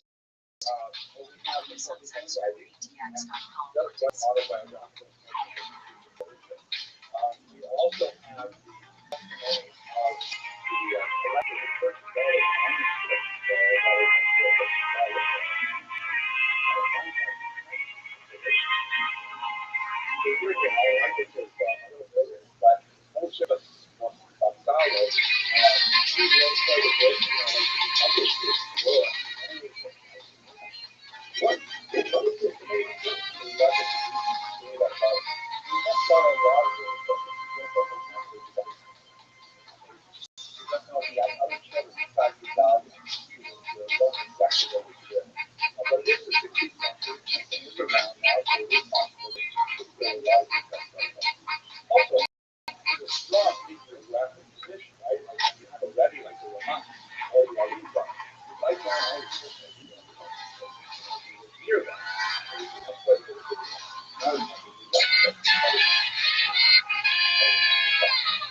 I had a situation, right, where people say I crashed out. She was one of the motherfuckers. She was one of the motherfuckers. And they tortured me for the last fucking 5 years. Yeah. They said that you even came my podcast and said I was Christopher Walken on the show. And these fucking, I love y'all, but y'all assholes at the same time. Tell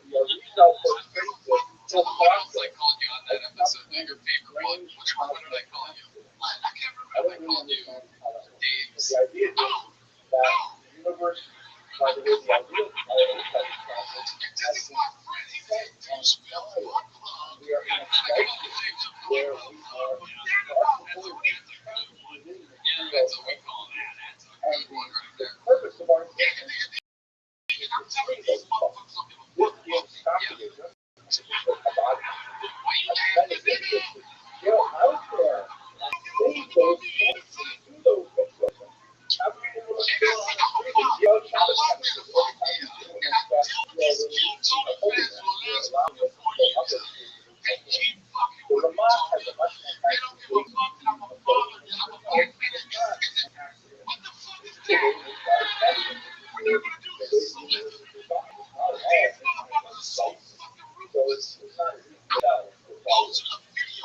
One more metaphor that's a little better.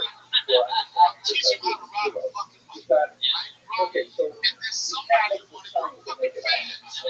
Says the he was doing a lot around the bike so he can walk up his life instead of rolling out. And I pulled up the mirror. Tell them about the top 10 video on YouTube. That's what you get me. Thank you for the engagement, everybody. You know, the season is not right now, so it's short fucking you. So I was like, this I just Googled myself and I wanted to see. And another felt about me, right? I was like, I know they like the episode that they were like, because I got this animation. I know how. I was like, I'm going to put 2 years, kill 2 primary rollers at a search engine and see what happens. You know, the first thing that popped up is the first thing that popped up. The 10 worst guys kill 2 fucking history. And I'm proud to say, fuck Ric Flair, I'm number 1.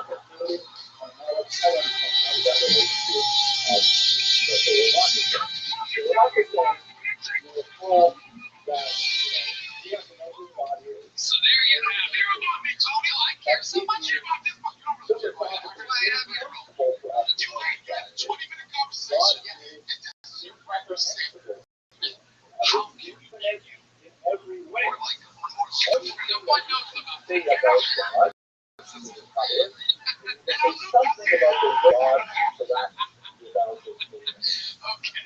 all about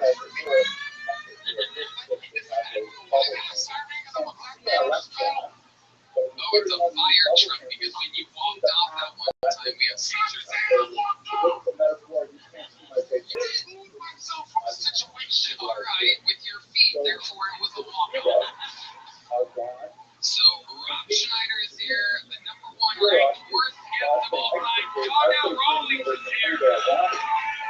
It is Rob's first time, so if you don't know, Rob, over 300 people signed up for the chance to be on the show tonight. No doubt about it. They are at a bar next door. I pulled one of these names and handed it off to our trusty assistant, Colt, over here. He goes, wrangles the person. They're backstage.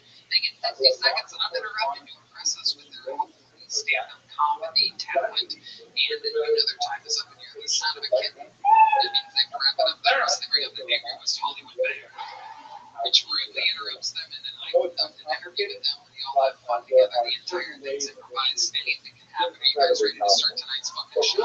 Well, here we go. Your first minute tonight, while we wrangle that first fucking pool, is from an illustrious golden ticket winner, one of the best golden ticket winners in the history of the show. Ladies and gentlemen, this is a brand new minute from the great and powerful Martin Phillips, everybody.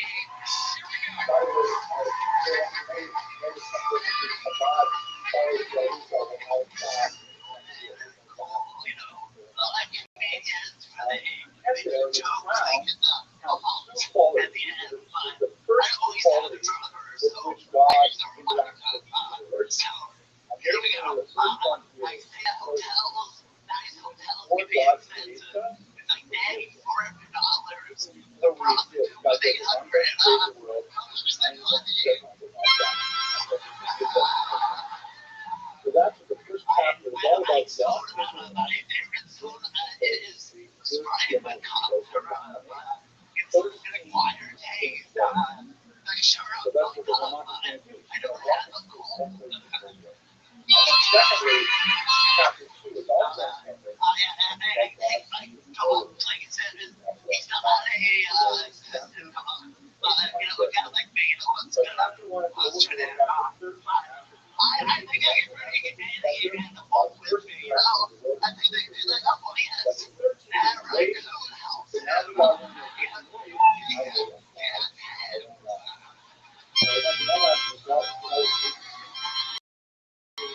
probably memorize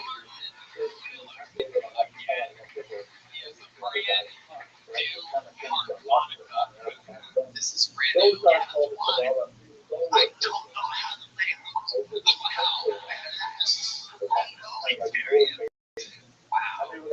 guess that you say it fast now to me. Sometimes I think if you add cocaine in the place, can you imagine doing cocaine? But the cocaine will be everywhere.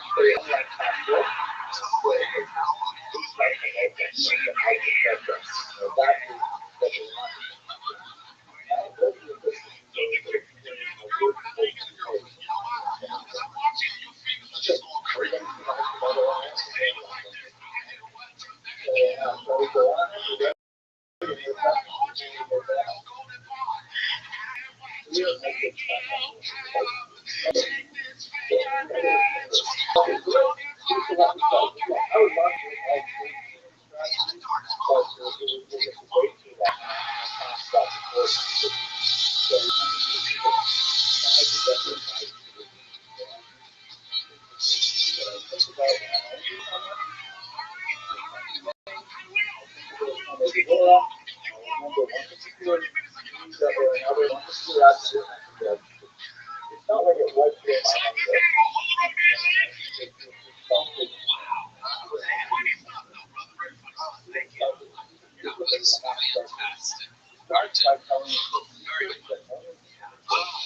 Favorite part of that diss of Donnell was that you called him Darnell. It's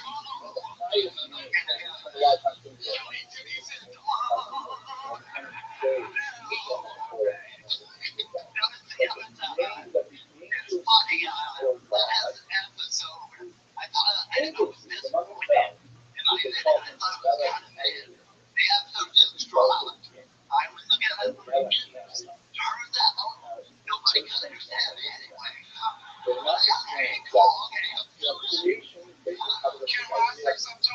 See, I know that's a joke, but I understand about you just watching your passion that you have for comedy. I know it's not easy coming back to the tell me life is still one of smile on your face all the time.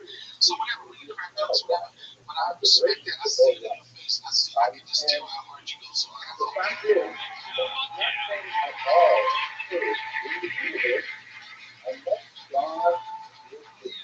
I thought that was really funny, and I would have chosen instead of Raccoon Fair from there. I think if as a closer, you can each think of a suggestion. You can pull the ferret out of your ass. As a closer, you don't want to hear it because then you get involved. Yeah. And you also have a ferret with shit all over it. So, these are just ideas. You don't have to use it. You don't take it personal. It's up to you. It's put it out there. You're still dressed like a elephant.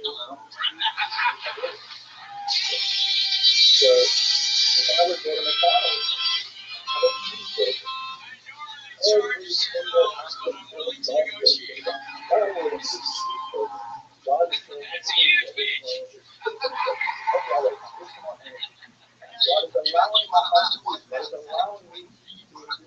Walk over and say, can I have a shake with that? Every single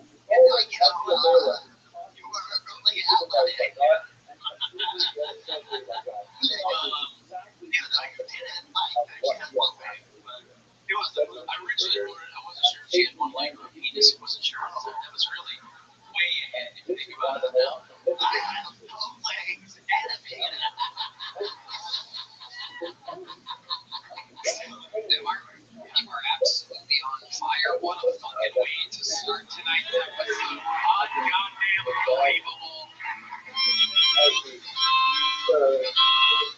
Make some goddamn noise one more time for Mark.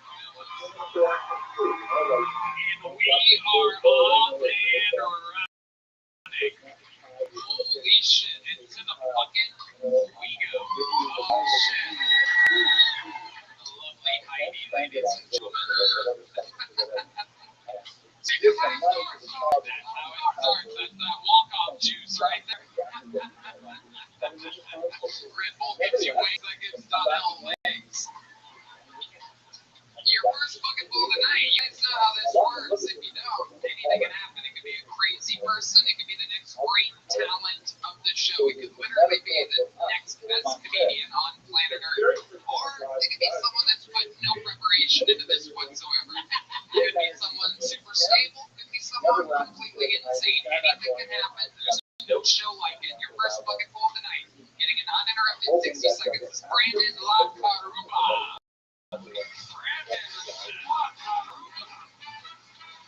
Second level.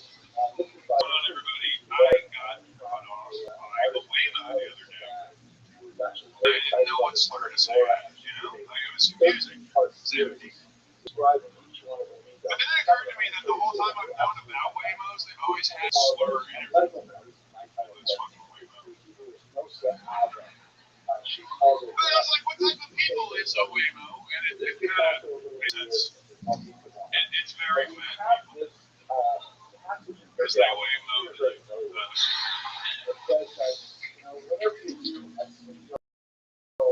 I lost about 60 pounds doing the keto diet, which you guys are annoyed, you know what the keto diet is. It's high fat, low carb, 2 Adderall a day. And you lose a lot of weight. I'm just saying, it's like having to make an egg and speed in the morning. What's weird about being formerly very fat is the stretch marks don't go away despite this one demographic that's constantly like trying to weigh in. You know, formerly pregnant ladies. We like to call them moms. No, they're always like, Brandon, cocoa butter makes the stretch marks go away, and I've eaten so much cocoa butter, they're still there. I'm good. Thank you. Brandon Lakaruba. Am I saying that correctly? Perfect. Is that Italian? Italiano. You have an Italian? 75. 75. What's the other 25?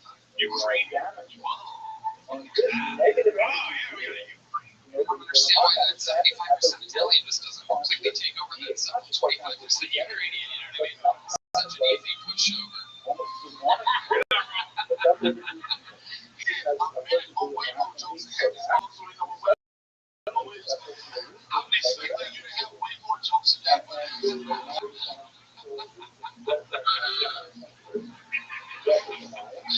Brandon, how long have you been with Santa? 6 years and change. 6 years and change. Where are you from? Long Island. For 5 years. Moved there about a year ago. Got on this October. Just having a good time. What do you do for a living? I am a professional game show host. Wow. Yeah. What kind of show? Shout out Game on ATX, my employer. They do survey-style games and wheel word puzzle-style games. The last time I was on, I said what we're directly based on, and I almost got in trouble. That's cool. It's a dream job, X-rated, family. Questions they're really fun. So that happens at like bars. No, it's a brick and mortar level, like a company team building exercises, and that's where I'm bringing people at night. Just check it out. It's a fun thing. What's the craziest thing that's ever They're kind of happened like to an these teams? energy vaccine. Like I was producing a game, and so I threw a mostly full beer can of the person that was hosting. And then that baller was like, no, we're going to keep going. We're not kicking them out. We're not ruining this person's birthday. That's pretty ridiculous. A lot of people make their name tags. He's going to have like a fake pretend game show name. A lot of people make their name like a slur. Okay. So racial slur? No, the other one's going to tell you. I'm just checking. Regular ones. I will We recently had to start screening people for the N-word specifically. Sorry about that. You laughed too hard earlier. Rob laughed too hard again. First of all, you're very professional. You can tell that you're very good. Your voice is very confident over here. Now, you don't have to end this. Just suggest something good. You could have a ferret come out of your ass and just hung it out there. Now, these are just professional suggestions. But I want to thank you. And I do think that we're not showing stretch marks because I do think there was a curiosity, at least from the side of the room. But I mean, I'm just saying, these are just suggestions. This is my first time on the show, so I don't know how far I'm supposed to go with these. I love it. Rob Schneider, by the way, is on tour. I don't want to give away what his closer might be. Tickets are RobSchneider.com. Pretty sure you can watch them pull a figure out of that. I'm like 80% sure right now. But the show ends with a bang, dude. Rob is always hard at work. I'm sure you can imagine what fun is. So you can do it, but it's called the Beach Man. Adam Sandler's calling. I know you can do it. You can do it. I was boy.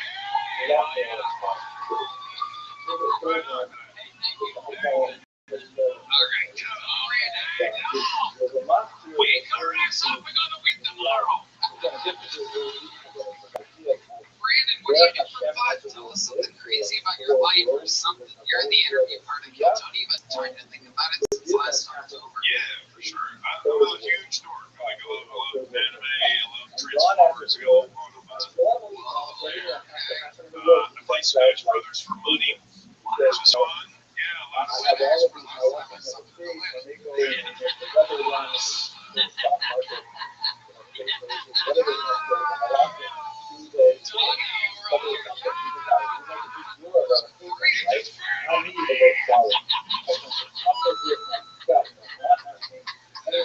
lot of fun this weekend. I'm working on a French show called the Hamburger Club, a comedy game show that we can. Okay. And I just shot that out. It's a great format, super fun. They'll be back in Austin for sure. But I'm sorry, it was the best comedy thing I was a part of in a long time. It's cool. You're a pro and you've got the great technique, great mic technique. I think you should dress up. I'm not saying game fighter for you necessarily. But I think, you know, not that big. I agree. No button down. Yeah. Thank you. I appreciate that. Very nice. Real pro. You got a great, yeah, that's like a free t-shirt that you got from a Green Lawn Family Restaurant. Oh, they don't sell these. I had to ask for this for my favorite diner before I moved out of New York. And I was, You're the shout out king, and I tell you, it is. If they see one extra customer from this guy, it would be very surprised. no, it's just wearing something that gives the audience the feeling that you give a fuck. You know, it's one of the things. I mean, that's can I probably attack and I really wanted to say right, and I was going to wear a suit. I was like, just because this comedy, we got the flexibility of whatever we want, laptop, we would dress big. But I'm still wanting to, but I didn't want to wear a suit because I didn't want people like this. He's probably going to walk off to go to court and everything.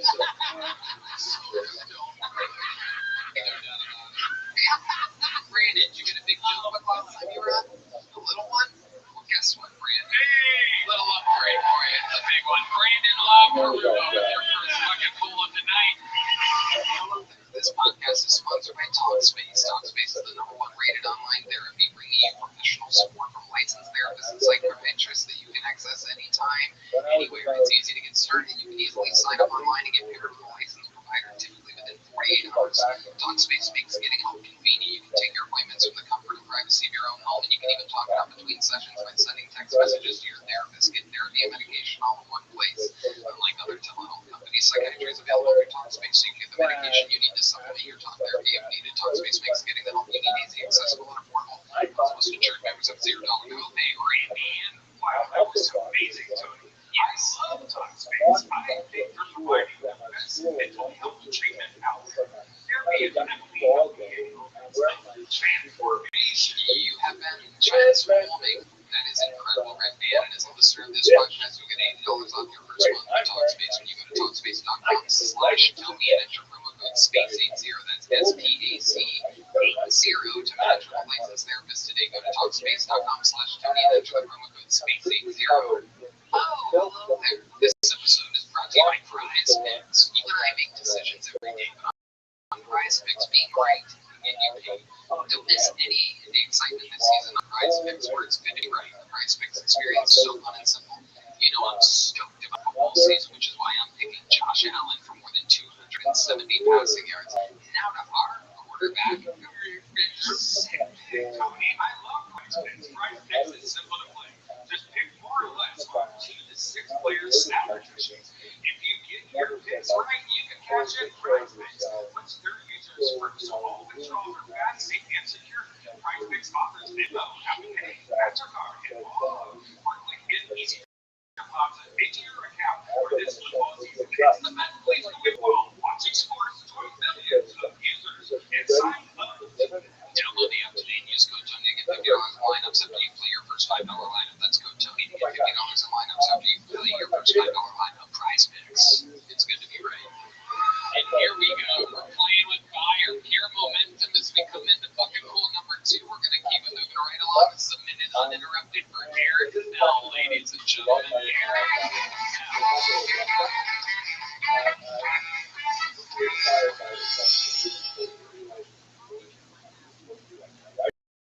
Fans of foreplay on the ground tonight. You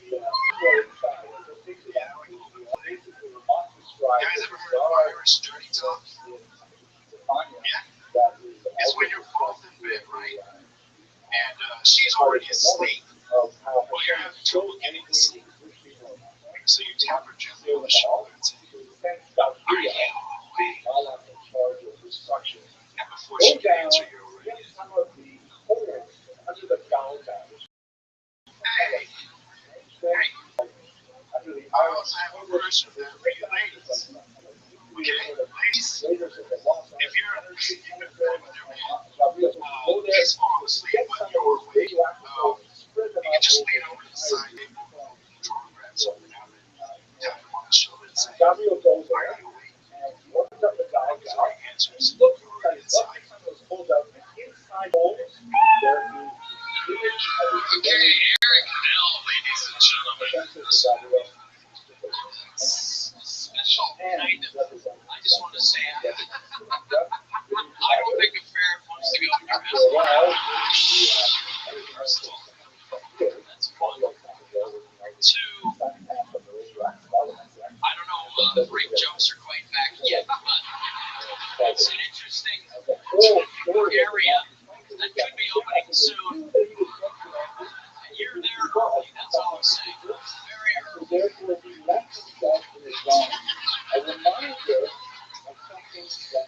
You have arrived early indeed. There's fucking go. Like that, my birthday, he just looks like the most. That is some creepy material you have there, Eric Bell. How long have you been with Santa? 2 years. Where at? Central Texas, Bell County. Okay. Okay. And what do you do for work up there? I am a medical courier. Exactly. Well, I drop off, I pick up medical specimens such as I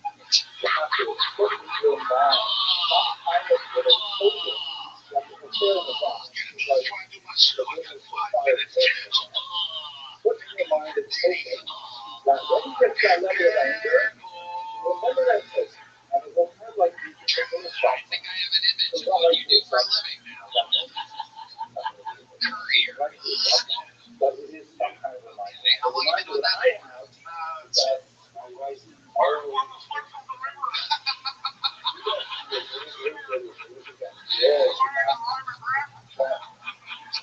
What's going on with you? That wasn't mine. You were 4 months of trans bodily fluids. What were you doing before that? You were doing 5 months. Auto parts. Wow.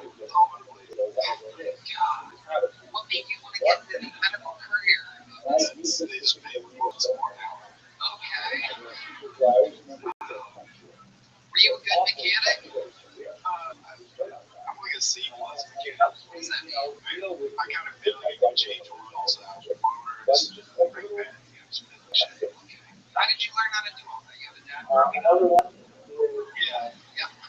No, and grandpa had a lot of antiques. You're transporting a kidney sometimes, and you go, you know what? I'm just gonna stop at the airport. I did have a coworker that had the transport. Wow. What was that for? Where were they taking the thing? She didn't tell me she would. But she had one that you could just walk off.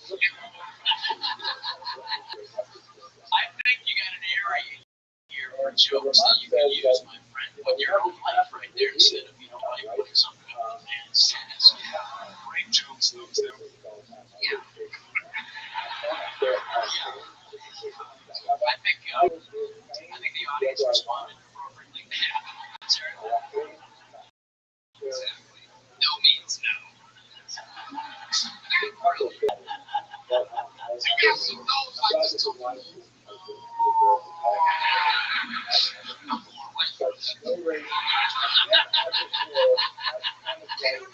still don't understand. Where were they taking this leg? No, it's first of all, it's no puppy, no puppy. Set aside in a special hotel, special treasure not allowed to enter that room. It has space sterile, no one can go in there and mess things up. In that room, instruction manuals for whatever the picture is. And nothing to touch them. A person may have this idea that where were they taking this thing? I can't get it off my mind. Was it a leg transplant or something? I assume it was. A leg transplant? I assume it was. What do you think? Never heard of this. I mean, like I said, she quit, so I didn't get to hear the whole story. No, that was a movie that they're bringing it over to one of my movies. They're speaking of their head.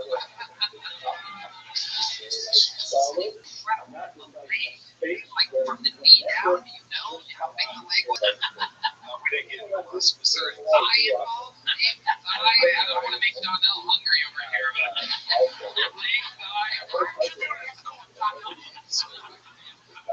was there any bones including that? Bones in the thighs? No, your great jokes are completely insane. Our jokes are 100% fan approved. Your shit is frightening. Unbelievable. Eric, tell us something crazy about your life before I get you out of here. So rare. What kind of songs do you write? Medical songs. Greatly, my friend. Mostly songs. She said no. She said no. She said no. She said no. She said no. the first level is all the other small levels fail.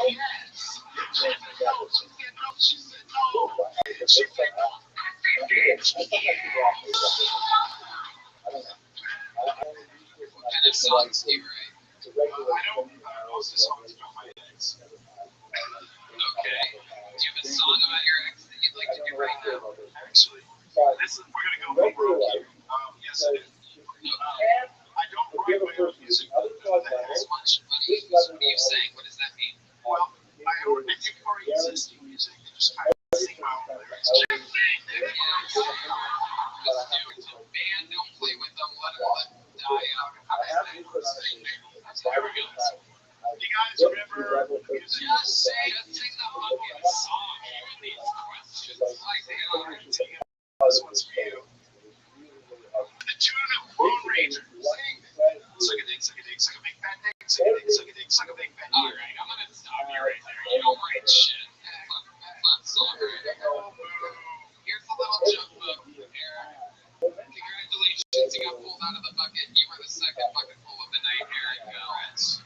I want to do something fun right now. Donnell had an amazing opener with him all weekend, and we got to hang out. We had some drinks together, and all of us were listening to music, having a good time. I want to give this guy a little bit of stage time. Make some noise for the Kelso debut of Adrian Washington, ladies and gentlemen. Anybody got nieces and nephews you want to real name?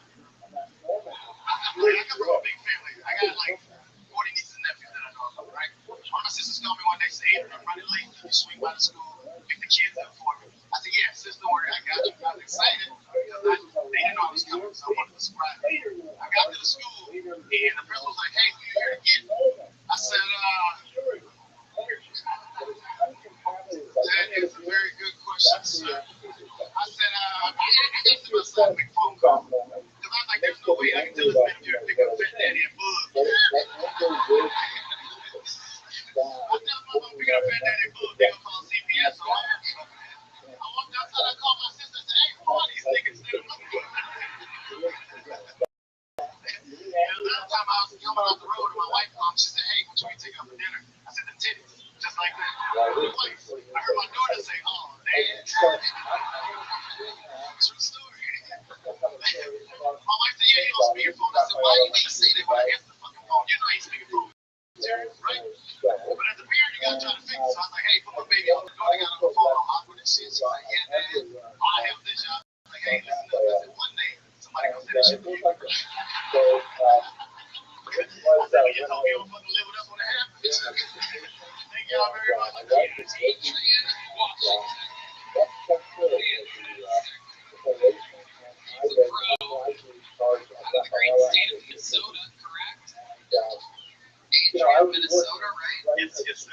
Welcome. Yeah. To the universe. It's great to dog out May apples all over the world and stuff, man.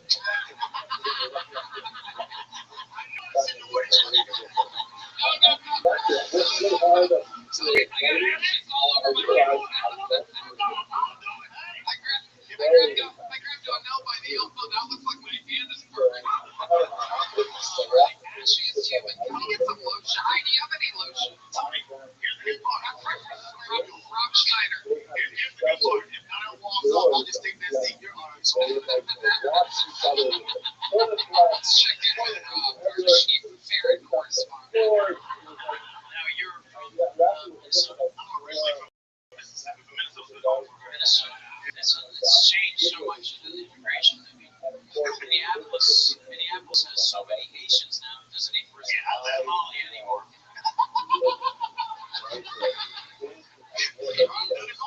Yeah, they are. You hang out with any of the Haitians at all? I like niggas I understand.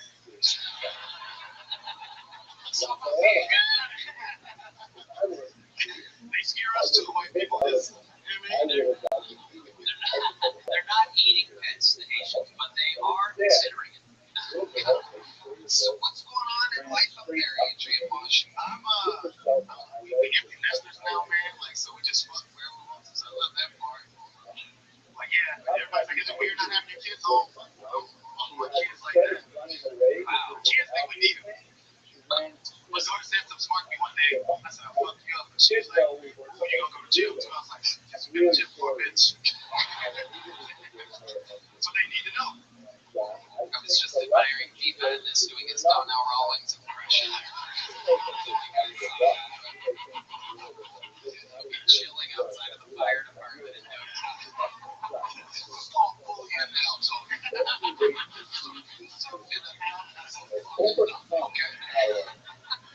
Adrian, I love it. So all your kids are fully grown. Yeah, my youngest just turned 18, man. Just got his license. Graduated on the Dean's list. I got a son that'll be fucking 30. Wow. Yeah. They're all out of the house. All out of the house. My daughter lives a little too close. She thinks she can just swing by anytime. I'm like, get a kid. I gotta call you before I come to your house. Do you just swing over anytime? My wife's super dope. I'm just made 11 years married. You know what I'm saying? So, I got a fucking dog who changed my life 5 years ago. So I love him way more than I love the kid. You know? That happens. What do you do for fun, Adrian?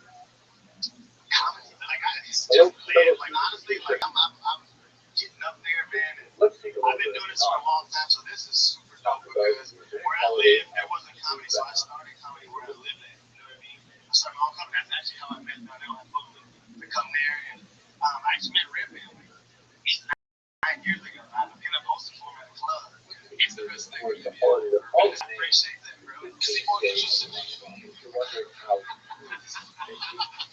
How do people find where you're working, Adrian?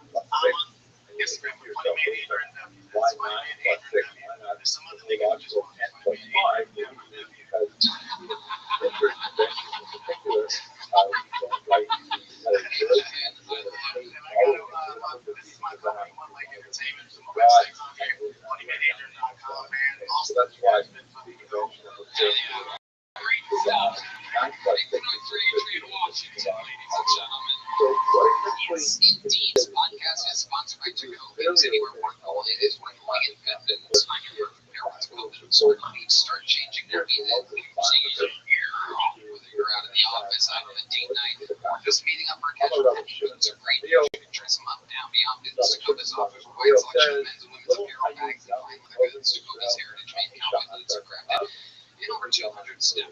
and in León, Mexico. From the first stitch to the final limit with pay, Tacoma's boots are made in over 200 steps by hand for great behavior.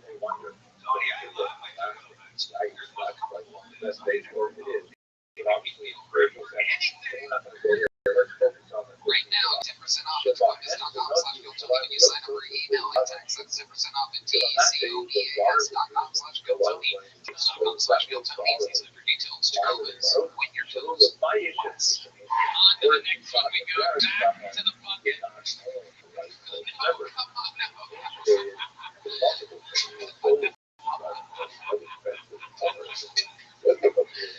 Oh my goodness. It's incredible. The resemblance is striking. Y'all really do. Your next bucket pool, ladies and gentlemen. Back to the bucket. Makes noise for Jose Ayala.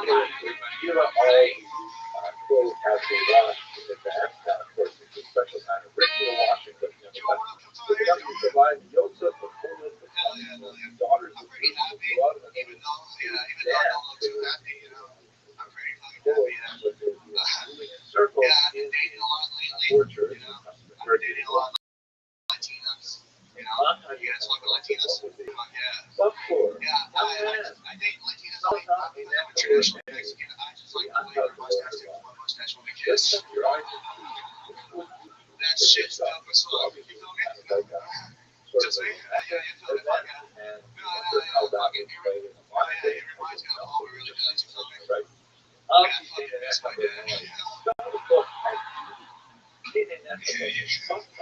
dad fucking hates me telling that joke all the time. He tells me, if he starts telling that joke, he tells me in Spanish, so it sounds more passionate. And I go, of course, I can stop telling that joke, but I'm gonna stop biting my lip when we kiss. And he's leaving more slow. But this is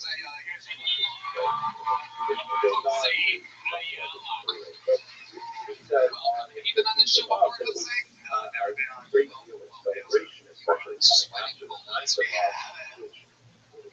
first time. He wasn't the ice or anything. Home Depot's been making for the last 6 months. Tomorrow, after the basic stuff, I would say, how long have you been seeing them? 3 years. 3 years. I'm a bartender, actually. Justified it for this particular celebration.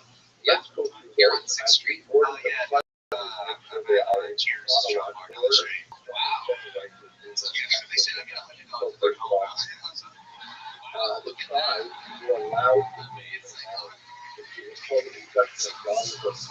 I'm sorry, I fucking need the money. It's okay. Serious question, Jose. Are you sweating because you're representing number one there? Two more years smoking drugs in your the drugs stuck in the side of my they allowed to marry outside of their tribe. got up there somehow. Damn right, buddy. You're damn right. I think I just can say it says jokes. Factory. It's right around the corner from Eric Bill, the best comedian in the world. We are just coming around the corner. Cheers shot bar, by the way, has some 1-star reviews like you could never believe. It's a little segment on the show that we call Tony Reed's Yelp Reviews. Cheers is one of those bars. Let me just tell you, 6th Street is massive. Austin famously has more bars per capita than any city anywhere in the world. And Cheers is one of those places that I've seen the sign 2 billion times, and I've never gone in there. I have no idea what goes on in there. And probably for good reason. I have a lot of friends in the city that were here before me, and they never recommended it to me. To read some 1-star reviews, let it begin. This is David S. visiting California. Says all capital letters, fraud. Make sure to check your credit card statement. 18% gratuity was included in the bill, and they had the courage to write in an additional tip. When I crossed it off, do not go to this bar. That sounds like things are. Allegedly sounds like you're right. Under earlier kings of Russia, but there was a ban Absolutely abysmal experience. The bartender got us in by offering free shots of Buchanan's, in which I took him up on his offer. The fuck is Buchanan? I've never even heard of that. Like that whiskey or something. No, it's tequila. It's top shelf. Like during the tequila Barcelona called Rebellion, Buchanan's. But tequila, they now go white guy. Oh, okay, when you say it like that, it's totally different. I'm just reading the writing here. It really needs your accent, maybe those little Latino accent marks over the Buchanan. Three shots of Buchanan. Three shots of Buchanan. See the difference? Anyway, I took him up on his offer later in that same evening. He ordered the bathroom and he followed me in and accused me of offering cocaine to other patrons. I was threatened and escorted out. I was the only Hispanic male in the establishment and felt racially targeted. If you see a 6'4", 225-pound male, guess who? Bartender with a beard. Don't go in if you're Hispanic. You would think that an Austin establishment would be more progressive in their offerings than non-natives, but sadly that's not the case. Save your money and go to a much better establishment, such as Eisenhower's or Paperheads. What the hell? These are all black offers you've never heard of. And I have a drinking problem, so that's very interesting. Much better crowds of bartenders and Rockford. They were so thin that on the couch. Wow. every day after the So picnic we of got Av, maybe about more. days Oh get wow, this is shorter, great. and the rabbi Okay, said, shit, I really need this down. enough Oh my sunlight, god. I gotta tell you, this one, we're going back. We're going to March 2020 here. Let's go back in time. Joanne Adele from Pittsburgh, PA says, walk by.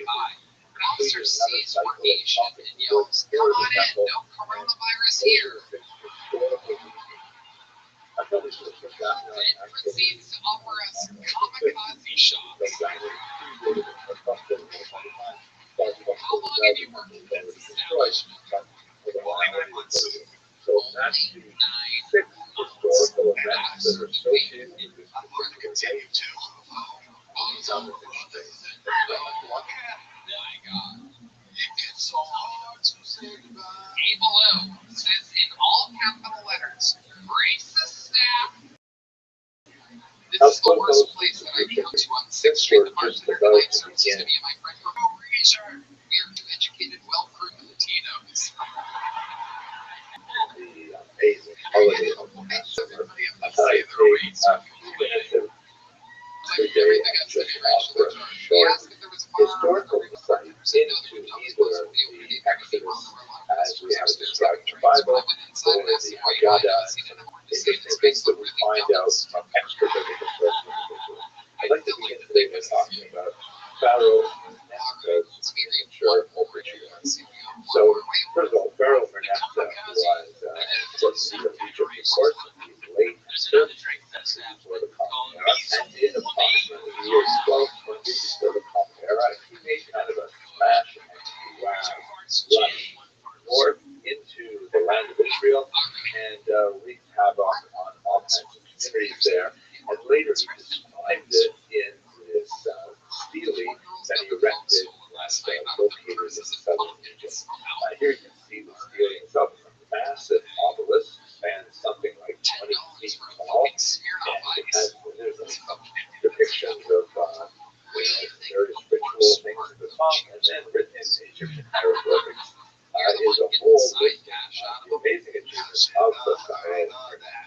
You scroll all the way down the document to the bottom, there's a fascinating little section that has been deciphered and interpreted.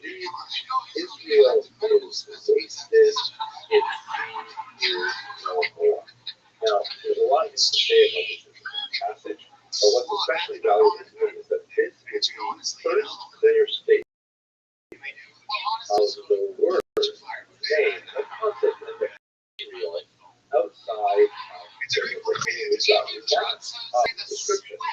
Very rich, characteristic descriptions of the major families of the Jewish people, the patriarchs, the matriarchs, kings, queens, all kinds of things like that.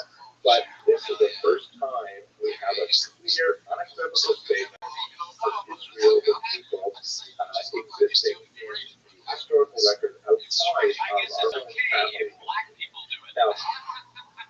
a few other exceptions to that rule, like for example, the execration figurine, which is basically a kind of early Egyptian voodoo doll, but it goes back about 500 years before Manasseh erected his village. These are kind of fascinating ritual objects where Egyptians would wipe the names of people or places they don't like, and then they ritually defile the statue by burning it or breaking it, things like that. It was kind of like a way of like looking curses upon the people that they dislike. And when you look at these execution figures, you'll see that there are place names that are located in the land of Israel. But it doesn't say anything about who's living there or anything like that. It's just kind of like geographical, topographical information. Very valuable, but doesn't say too much to us about who these people were, what they stood for, and so on. Or even if they would be the descendants of Jacob, because those were people living in Israel prior to the arrival of the sons and daughters of Jacob, sometime maybe in the 13th century. Furthermore, it's not surprising we don't have more Egyptian discussion of the Exodus for a whole host of reasons, but one of them is the fact that the Egyptians had a distinct allergy to recording stories that was, contrary to the national interest. The one great example of this is the story of the Pharaoh Hatshepsut, who is shown here, wearing a ceremonial beard in the Sphinx presentation, although she was a female pharaoh. And one of her offspring later decided to completely remove her from the historical record. As you can see from this wall engraving on the right, we have very clear representations of the cartouches of Thutmose III, but Hatshepsuts are all clearly based on the rock, as if they wanted to literally remove her from the historical record. It turns out that this interesting exposure of Egyptian mummy issues was not revelation. So not the issues, that's terrible. Hold on, I'll just keep it. Anyways, it was unsuccessful because it happened to be a really important pharaoh, and so a lot was known about their activities later, and these attempts to wipe her out of the record were completely unsuccessful. But what I really find fascinating, besides the fact that this is the first time we have anyone saying anything about the ancestors of the Jewish people in the historical record, it is an obituary. Meaning, Miriam said that I went up into the north, I went through all these communities, I destroyed, I pillaged, all kinds of things, and when I got to those pesky Israelites, I completely obliterated them. Israel is wasted, its seed is no more. Meaning, that's it for the Jewish people, and they will never again rise up and never again show their faces. This is, I think, especially ironic when you think about the fact that Merneptah himself was the great son of the pharaoh Ramses II. So many scholars identify as the pharaoh of the story of Joseph, which is wonderful. But even if he's like getting revenge for the way that his father was treated when the Egyptian slaves left Egypt. But what I think is especially hilarious is like, oh my gosh, they also found Pharaoh Merneptah's mummy. I'm not going to show on the screen because many people find that very tasteless and have done it in previous lectures, but he looks terrible. He looks like he's wasted, and his seed is on the other hand, the Jewish people, thank God, are still flourishing, are still, very much active and central in many ways to what's happening in Western civilization. This illustrates on the one hand, yet another example of what we see in agenda, that in every generation there will be someone who rises up to try to destroy the Jewish people, and they are miraculously rescued. Here is a kind of hilarious passage from an 1859 Agada that was published in the Russian Empire, and the censor said, how can we possibly include that statement in that generation? There will be some kind of massive anti-Semitism. That's not true. We live now in the paradise of the Russian Empire. Right for Jews is fantastic here in 1859. There's no way there can be any challenges. So therefore the censor insisted and had added to the text the word Hayu, which is certainly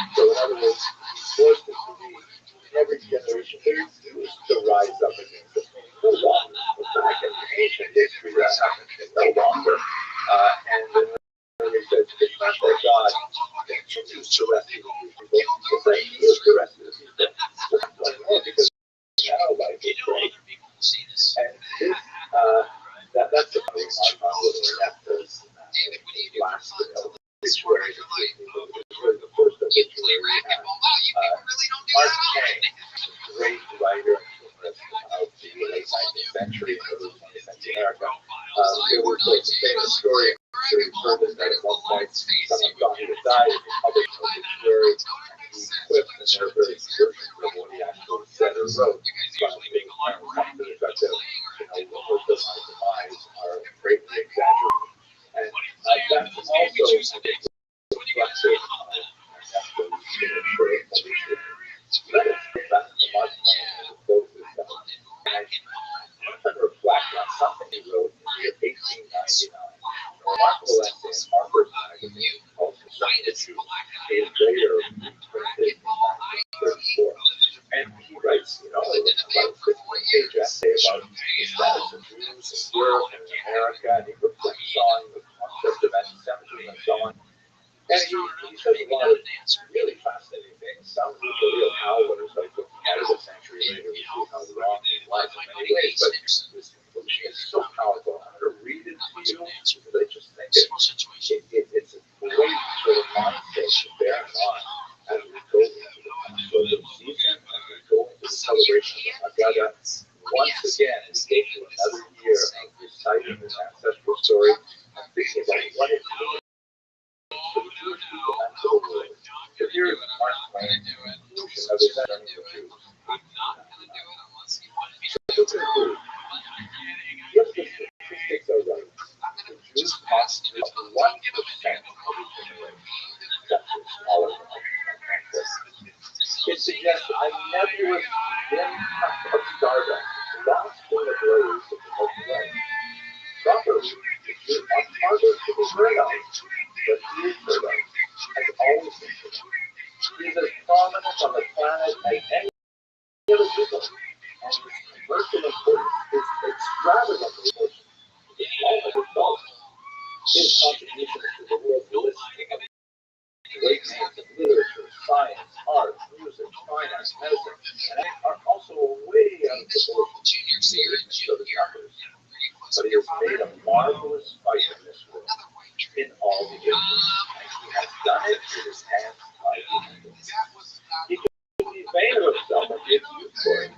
The Egyptian, the Babylonian, and the Persian rose filled the planet with sound and splendor, faded to dreamstone, and passed away. The Greek and the Roman followed and made a vast noise. They are gone. Other people have sprung up and held their torch high for a time, but it burned out, and they sit in twilight now, or have vanished. The Jews saw them all, beat them all, and is now what he always was, exhibiting no decadence, no infirmity of age, no weakening of his strength, no slowing of his energy, no dulling of his alert and his restless mind. All things are mortal but the Jew. All other forces pass. What is the secret of his immortality?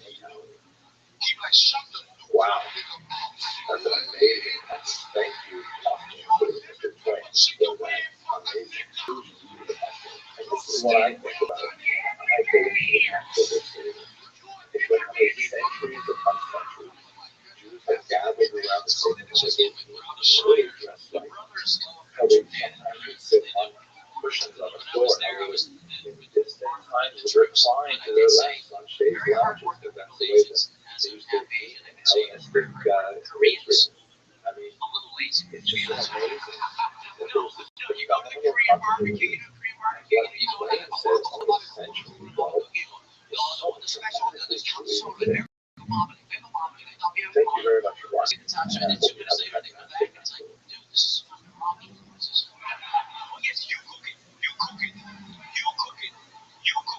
Hey, I'm going out to dinner and spending $100 with my wife.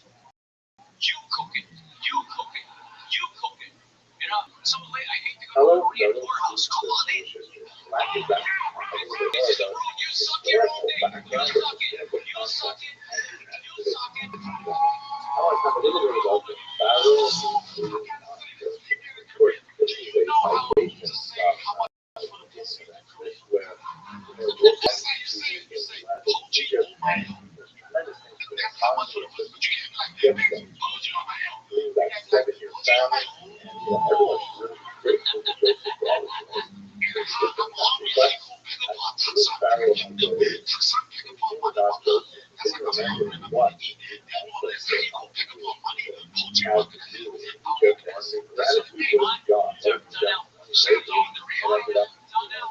My story was a joke. I actually am in a whorehouse. You are in a whorehouse in Korea. I was making a joke about a whorehouse, and they thought it was funny. They didn't want to actually hear of experience of a man in a whorehouse fucking a horse like you did. And you're that fuck horse. I think it would be a mistake It was a cross-cultural experience. There was money influence exchange. My kids are vaccinated. Their grandma will be Your kids are half Asian? Wow. So your baby mama is Korean? Wow, okay, yeah. experimentation, scientific information is not something that we can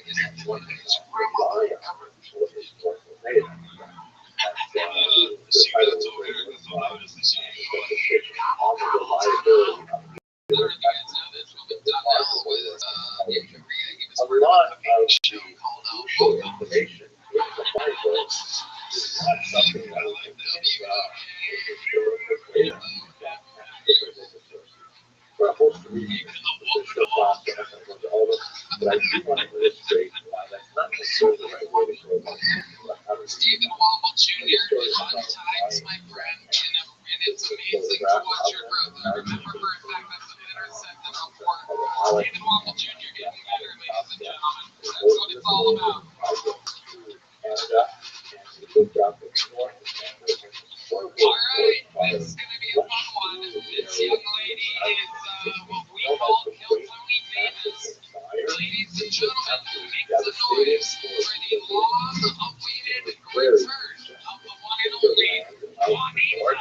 Everybody,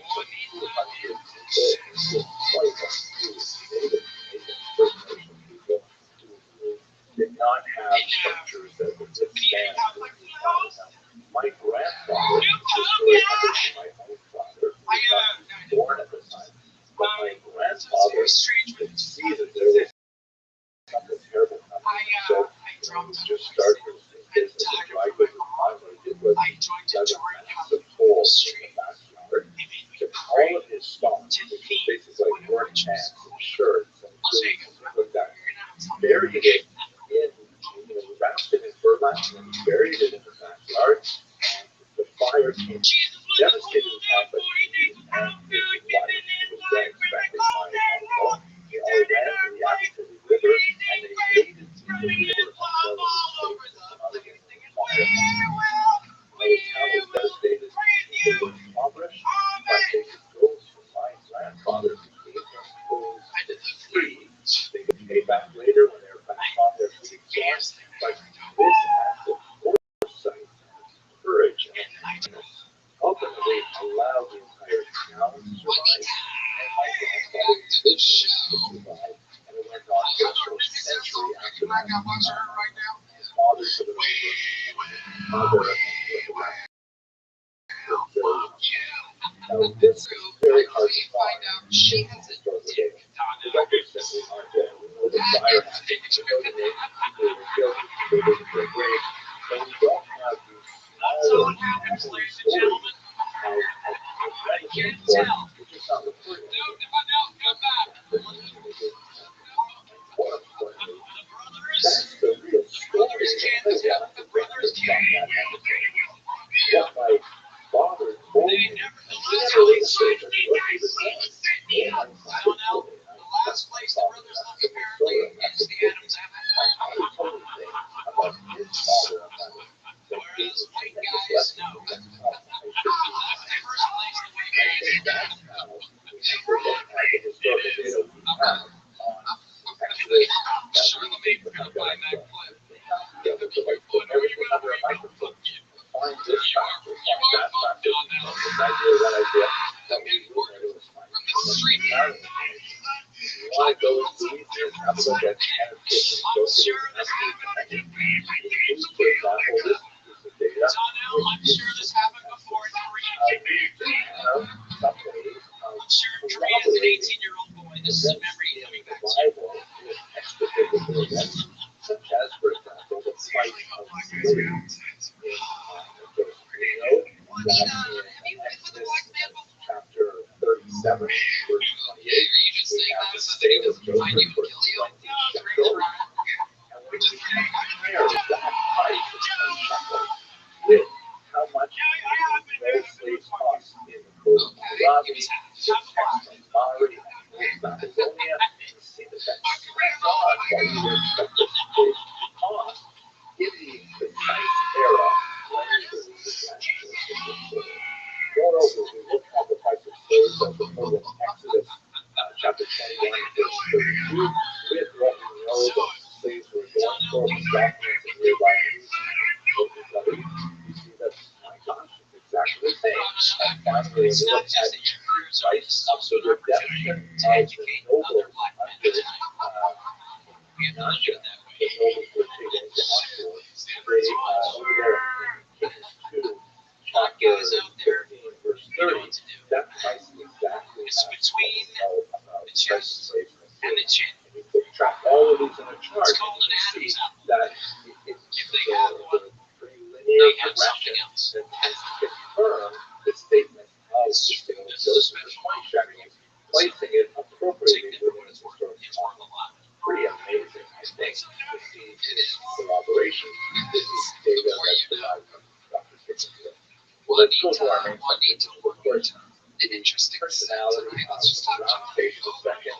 We partially the specific Pharaoh described as having forgotten about Joseph, whether as we have a famous controversy in Talmud, it was the same Pharaoh who just chose to forget for whatever reason, or whether he really was a new Pharaoh who didn't see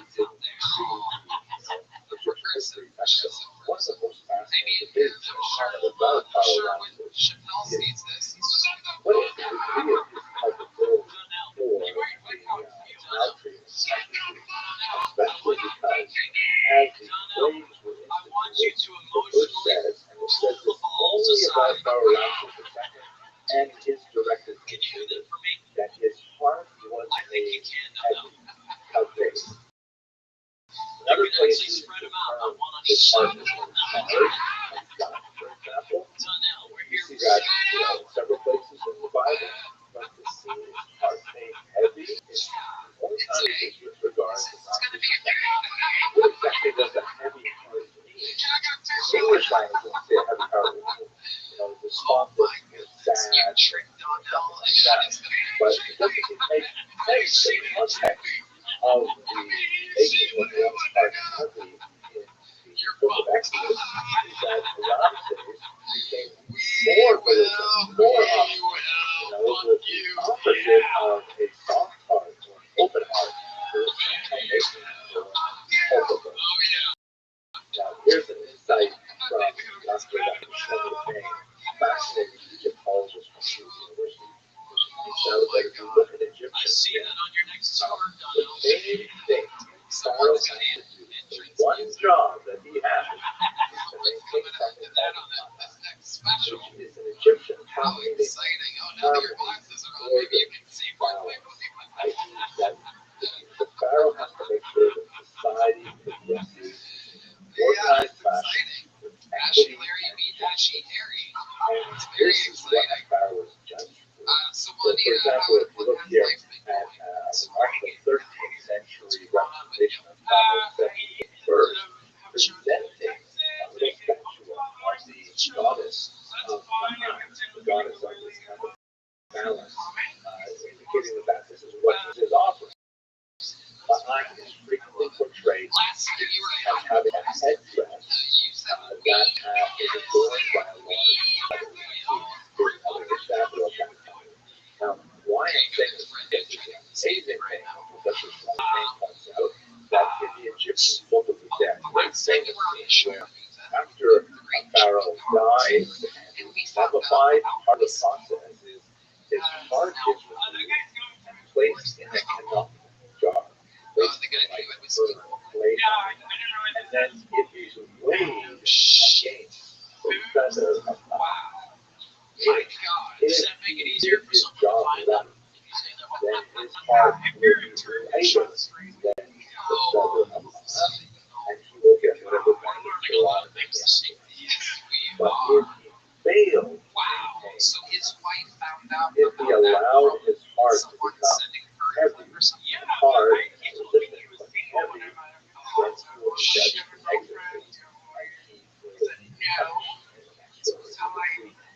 13th century, again, the same era, Book of the Dead. There's a scene where you can see the canoptic jar there on the left side of the scales and the feather on the right. So far, Pharaoh's hanging in there, but There was black adjacent to it. in the Egyptian concept of the 13th century, which is largely lost, except for the research of people like Professor point this out, that it is failures just an equitable society that is now of the children of Abraham, Isaac, and Jacob, and his forgetfulness for what he should have done for the people of Joseph is fundamentally heavy, fundamentally a lot about his own. She'll open for you. I hope this was useful to you, and maybe you'll talk about it a little bit at your pastor. Donnell only likes openers that look exactly like him. Can you, Juanita. Anything else crazy going on in life that we should know about? Hello, fellow travelers in Jewish history. I had a brilliant idea this morning, thinking a lot about Passover. So this is it's Charlie Plainview from There Will Be Blood, explaining birth babies. I'm thinking about my upcoming cruise with culture. What if we offer a fully cultural recreation of the Exodus, skipping the slavery part, and just going straight from Egypt to the promised land? Wouldn't that be amazing? We would not even have to split the sea because we have these beautiful ships that we travel on. Let's just recreate the journey. Going somewhere is very hard to figure out the actual geography of the route. Where exactly is the Exodus happening? And specifically, where is the cross? So let's get into the geography a little bit and the archaeology. We'll try to reconstruct what we know. Unfortunately, there's a lot of stuff that we simply don't.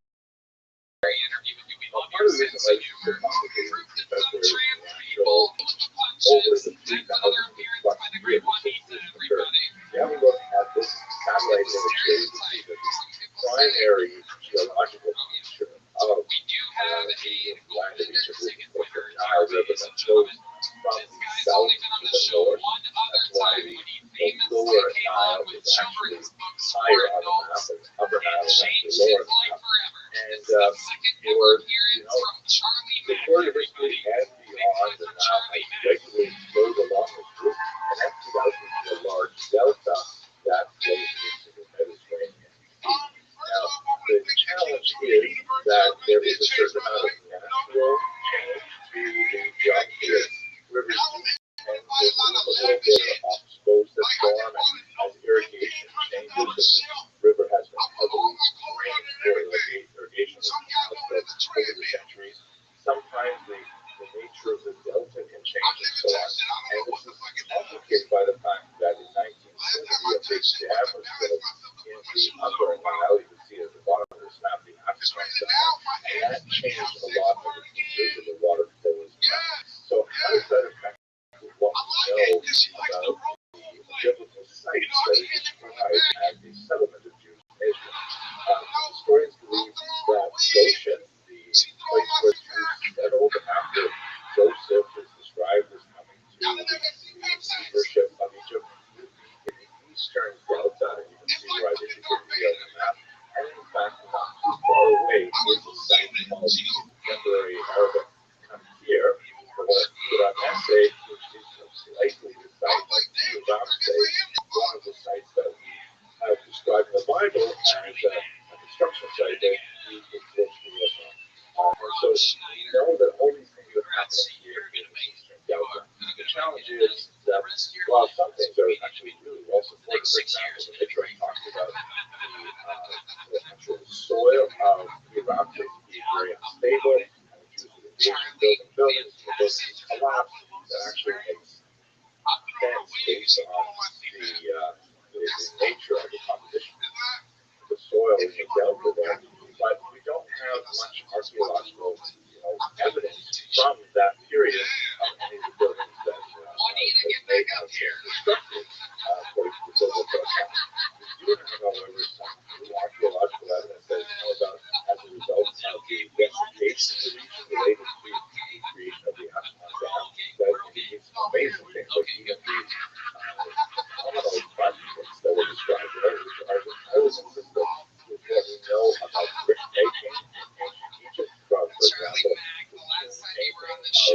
that describes the entire process of protection, which is consistent not only with the biblical account, but also with the high-ride that have managed to survive till this day. And in this particular function that just blows me away is actually remnants of a child's footprint. They measure to be about size 8.5, which would describe a child 4 to 5 years old. We don't know who this Egyptian child, Jewish child, slave child, we don't know what they're doing in the headshot. Were they forced to work there? Were they slave there? We don't know, but nevertheless a very chilling reminder of reality of what happened. Still, doesn't say so much about the roots that we're trying to describe. Know that the biblical account places the Jews in so how did they get from there to the promised land? The Bible specifically states that they did not take the shortcut, which is the direct, the Philistine way, also known as the way of Horus. That would have been the easiest, the most logical. That would go along the coast of the Sinai Peninsula, which actually had several established fortresses that were built by the Egyptians. Egyptians frequently went this route when they went on raiding campaigns around Israel. So we know they didn't go that way. Specifically, the Bible says they took an alternate route along with that somehow has a wandering throughout the Sinai Peninsula, eventually entering the land of Israel. But when you look at the overall map, you gotta wonder, where is the where exactly? What sea are we talking about? We should point out, in Hebrew, the term is Yam, which means literally the sea of reeds. The term sea here, Yam, has to be not viewed from, let's say, a Western perspective of what a sea is. It's normally a fairly large body of water, but in biblical Hebrew, the word Yam can be something a little bit more like what Americans call a lake, maybe not even a lake, like Yam Genera, the Sea of Galilee, is actually a fairly small body of water. I'm not sure if we can easily swim from side to side, but when we contemplate swimming from one side to the other, similarly, the Red Sea is very small. I mean, in comparison to the Great Lakes, these are small bodies of water, but usually they are called sea. Now, this word reeds is interesting. The Sea of Reeds. It does not describe the Red Sea or the Mediterranean Sea. It says the Sea of Reeds. So this makes it sound a little bit like it could be a wetland, kind of like, a marshy area, which very much fits with some of the geography of the Eastern Africa. So many lands that have attempted to reconstruct the route of the Exodus that goes through what are sometimes called the Bitter Lakes, which are not so much like big bodies of water, again, it's not necessarily what the term but they might be like incredibly inaccessible wetlands. Maybe the water is 3 feet deep, 6 feet deep, lots of like vegetation, and the only way to get through is if it's dry land, miraculous it's not. Other historians have suggested that no, it must have been the Mediterranean Sea that we're talking about, and you can see there are routes that describe going up north and over the Sinai Peninsula into the Mediterranean and back down into the Sinai where they would walk around for a while. There are also theories that say no, they went further south down to the Red Sea and then basically from there on in, it's really interesting. One thing I forgot to mention is that the very first project in archaeology is really photography. We have biblical archaeology, we have this biblical text, extremely valuable as a historical document, but very difficult to sometimes translate into what we know about the actual land itself, primarily because we don't know which locales specifically refer to the places named in the Bible. And one of the very first things that was done in the 19th century in the land of Israel, archaeologists began to say, okay, we've got these places like Beersheba, or Beersheba, and they would use all kinds of different techniques. Sometimes linguistic, sometimes in the Arabic, place names refer to earlier Hebrew versions, sometimes descriptions of the text itself that might give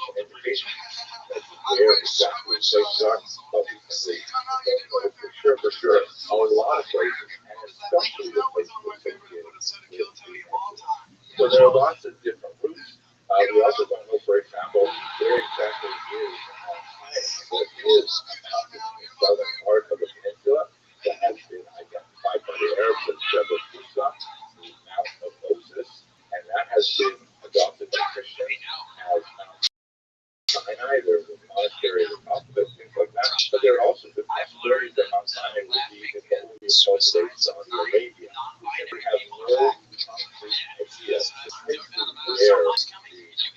Israelites wandered as they were making their way from Egypt to Israel, and there are lots of construction. Well, the Jew however, is some fascinating archaeological evidence that's the version of hiking to the land that would be called the land of Israel in the 13th century. Not only in terms of like the huge rise in the establishment of settlements that could not be accounted for by natural increase, it has to be from migration. There is some fascinating stuff done by analyzing refuse pits that a lot of these regions where we identified the settlement of Israelites were the remarkable absence of cave stones, whereas in some places that we know of Roman, where I like to joke that, you know, we find like Asian people take out containers, but we don't. And also, really interesting things when sometimes in Seoul, where the great archaeologist Gael Yadid found a cultic site, lives a idol, the bow of Consort, so clearly had its head locked off. Here's a picture of what it looked like after surgery. But archaeological findings in nature support the narrative that people came into this region from the outside and abused its facility, the local Canaanite practices, and destroyed their altars and things like that. And that is entirely consistent with the biblical account of its lives. The number of former Egyptian slaves, the children of Israel, coming into the land, destroying the altars wherever they encountered them and stuff. So there's so much more to say about it. I'm just trying to get a sense of if we were to have a Fisher River, where exactly would we reverse from Goshen to land Israel? Unfortunately, that's got to wait because figure out the geography, and then we're going to have a big sale. Committed to the great return for Michael Hines, everybody. We are flying through it now. We are cooking. I gotta say. Normally I don't do this during an episode, but I gotta tell you guys, this is one of my favorite episodes of the year so far. I'm gonna hammer down now and Rothschild'S. I had a feeling that this chemistry would be crazy wild. Okay. Oh, look, very cool. Lab with the David. Tornado got canceled tonight. I told my fucking the trans, whatever you call it, this shit's over for me. August be really weird to me. If I get appear to be racist right now, I took a poll last week and got the 600 people voted with 92% of you indicating no, it's this is really, it's really fun. 81% of you expressed good self-interest, but keeping your refusal of them to have several new times. Anyway, what is the purpose of this newsletter? Well, as I mentioned in a video a while ago, I signed a major contract with Poland Publishers in Jerusalem to put together a 3-volume history of the Jewish people. And it will take me a few years to write this, and I'm really excited about it. It's going to be a great book that I'm looking forward to it. But one of the advantages of having a large audience of students who are interested in Jewish history on this is that I can sort of crowdsource this. Obviously, I'm going to do the first stage of writing and actually the Jewish history lab lectures are sort of like a draft of what I intend to put in the book.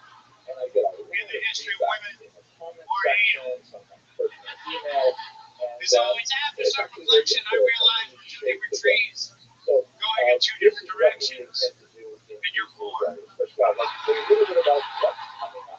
If a man sends you a text that starts with the phrase after some reflection, it's a picture of his penis. This is totally coincidental, and I found out the fall semester I didn't realize it would actually occur right at this time of year, but there you go, serendipity. So we have 4 videos that are related to this, or shorter videos. On Thursday, the 17th year, the day after the day of I've never made bagel dick pics myself. Alright, that came out wrong. Alright. Thank you so much. My name is later today on Sunday at 1 p.m. We'll have a little bit longer video. Is this your first time on the show? Yes, sir. How long have you been together? We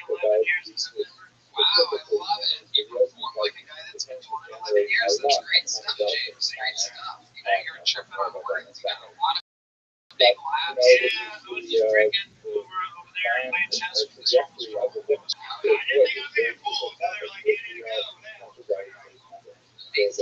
Rob, I want to say your time. It was fantastic. You also had a chance, instead of saying you're going on 11 years, you said 11 months, and we want to fuck 20 months. Well, they'll be lying. Look at Rob said, fuck, goddamn, this is great. Very funny, and you started out really strong. That's a really funny picture. I'm telling you, you had the audience and you never lost them. So you could figure out how to. I know it ended. I'm just saying all the goodwill was gone forever. No. You did great. And it's really funny. It's really good. Thank you, Joe. Congrats. Great stuff.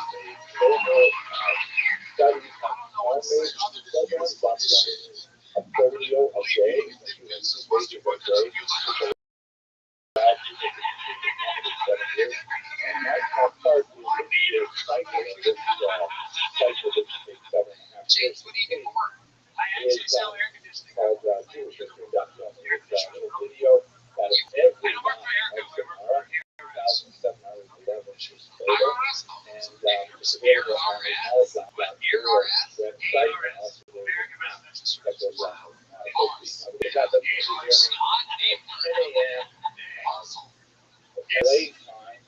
Sure, I guess. You put in the ACs, you do everything. You're looking at your check out our arms. We'll cool you down. All right, so you fancy bother me when I'm here. Membership available You may want to talk to me. Now, what exactly did you drink? When it's the biggest opportunity of your 11-year career, tell us what you've been sipping on. I find this all so intriguing. Nothing like watching 11 years of hard work, and all of a sudden, and here you are, you're doing great, and you're handling it well, but I can tell who you are pumped up. Like, kill Tony if this was a random show where it's like a special show where you pull out drunk people at the DUI checkpoint, you'd be fucking right. You'd be so fucked. I mean, it's incredible. So tell us, just honestly, truthfully, what exactly did you drink today? Just box. Okay. I had a picture. You had a picture. Okay. They sell it next door. You should go check it out. Yeah, no, we have alcohol here. I'm just saying, it's in the So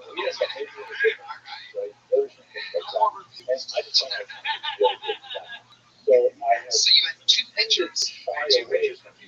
Two pictures of vodka soda. That's an interesting choice. After two pictures of vodka, you go like, it's not it.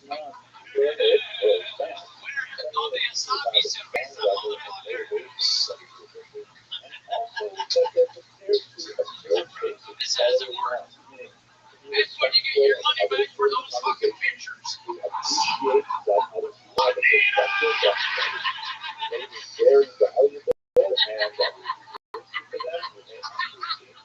And he's Rob brings up an unbelievably great point. You had the beer for the two pictures of vodka. I didn't think I was influenced. That's what everybody says. That's what everybody says, especially when you're that blacked out. My goodness gracious. Wow, do you normally drink this much? No, but I don't normally come here, so. Okay. You don't really, how many times have you signed up before yet? I think it's my fourth time. Okay. It's pretty fucking good. Yeah.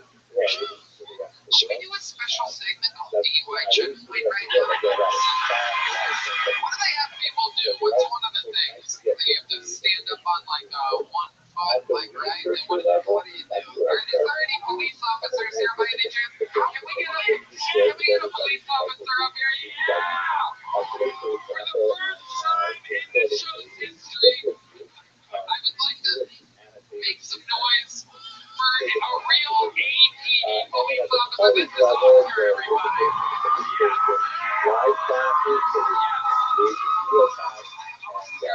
This is what I love about Rob. When I was in LA, you couldn't find a fucking police officer.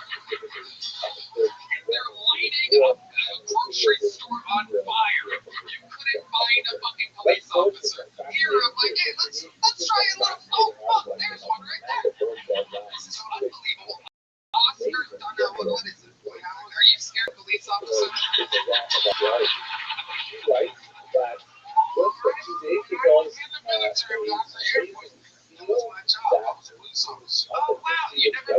were in the military. I was the worst police officer you were arrested for you.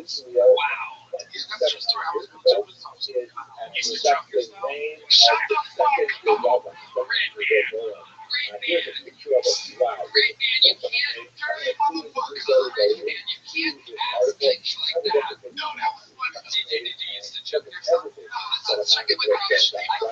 Let's check it with Rothschild. I still can't get over the fear after the 2 pictures. I mean, what's the next thing? Next one was there a gun? Not tonight. Where did you get that drink from?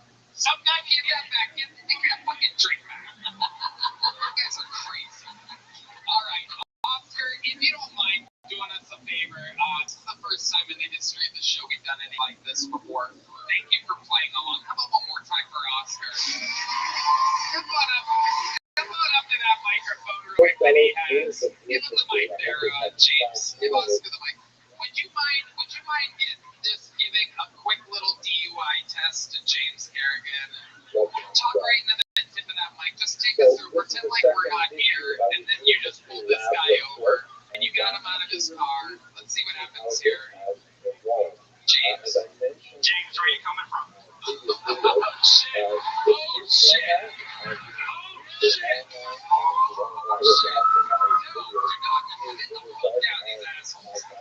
Alright, I need another microphone. Do we have one under the table? Where under the table exactly? Was it very far right? Is there one more under there? There it is. There's one more? Yeah, we got one more there. Oh, this is so fun. This is podcast history. Oh boy. James, he asked you a fucking question.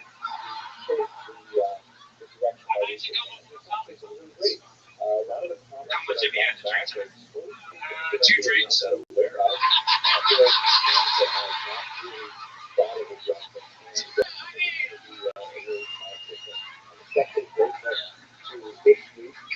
Honest.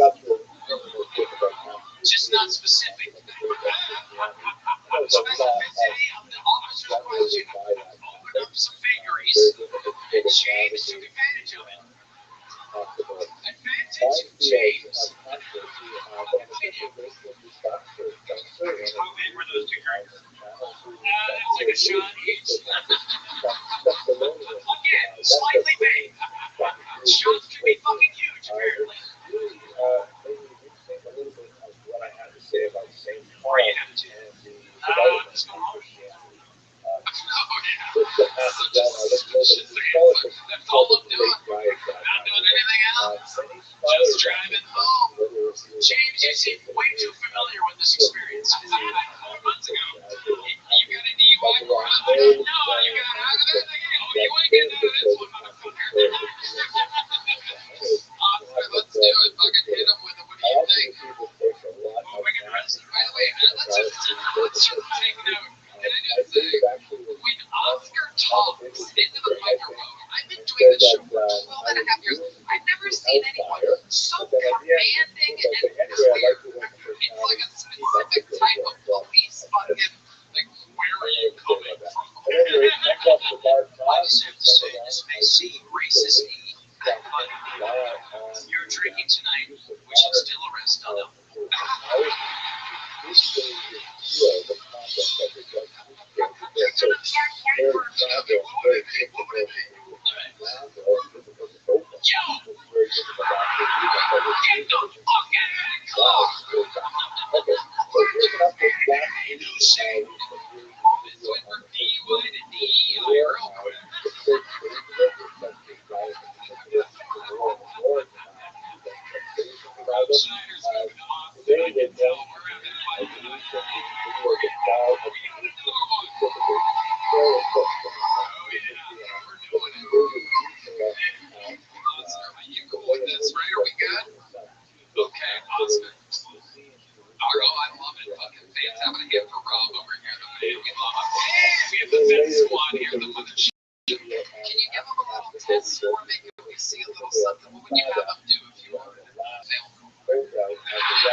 This week I wouldn't move my finger on that turret.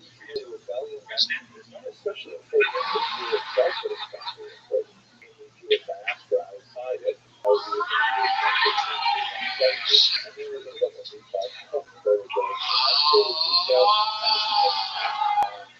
What do you think, Oscar? What's the verdict?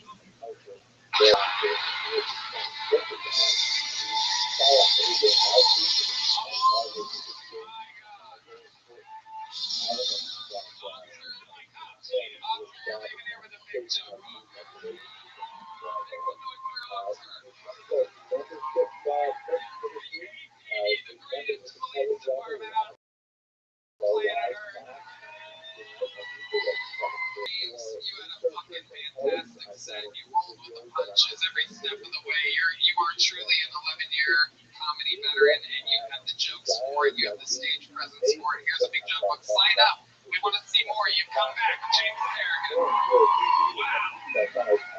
The first ever DUI checkpoint in kill zombie history. We got a new segment.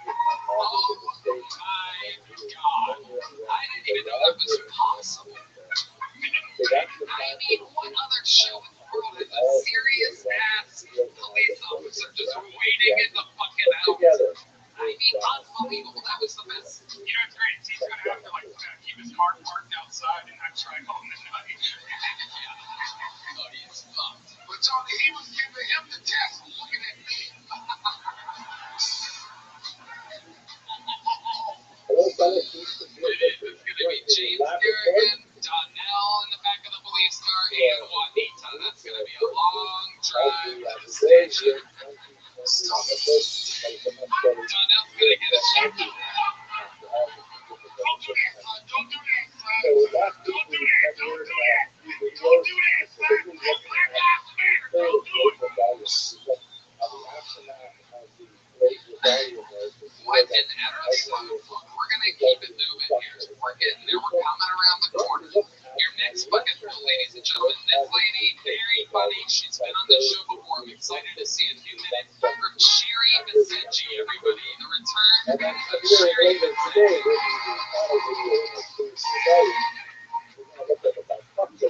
Thank you. I am originally from Iran. Where women traditionally don't have legs.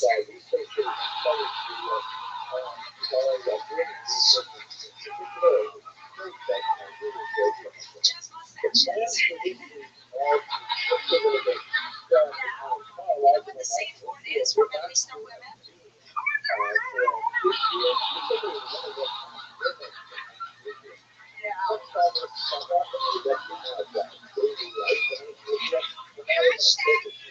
Hashtag not all lives matter.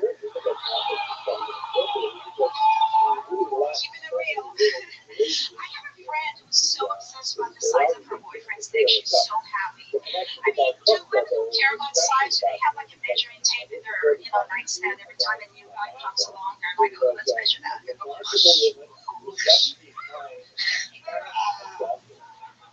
You know who I know for sure has a measuring tape? No, not me. Kim Kardashian. What do you think she uses? A DeWalt, Stanley, or the circumference of her mouth?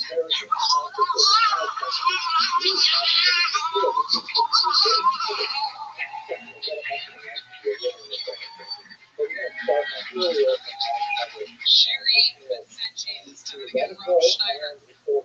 Sherry. I just want to say I look forward to your first tour in Iran when you get beaten to death. It's going to be special. Normally when a comedian, very funny. That first show they're fucking killing me. It's just really, really funny. It's just putting the four of those shows together. It's really, really funny.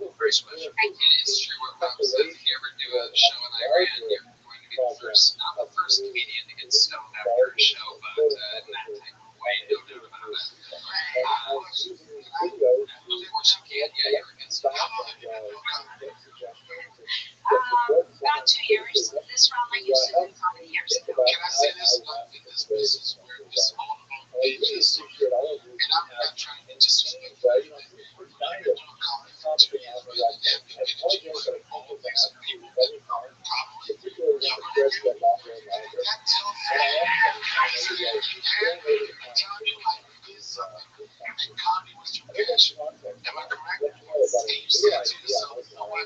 Fuck it. I'm gonna do it. Yes, I wanna do it again. Your energy, your jokes was funny. And then in this situation was so competitive, so quote, you're not relatable, you're old school. I'm not trying to call you old, but I'm just saying that your energy, your angels, and I can look in your eyes and tell that it's something you want to do again. You're saying, fuck it, I'm gonna do it. So with that said, I appreciate that.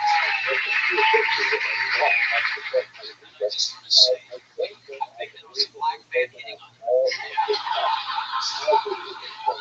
It's not the first time.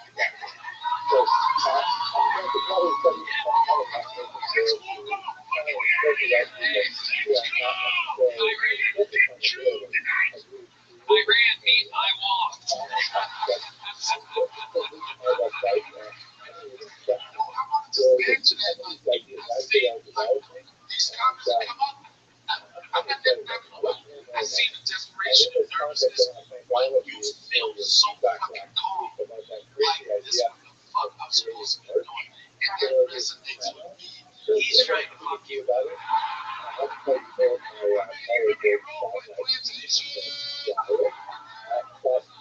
you know how hard it is when somebody fuck your friends? I want to do a special shout out to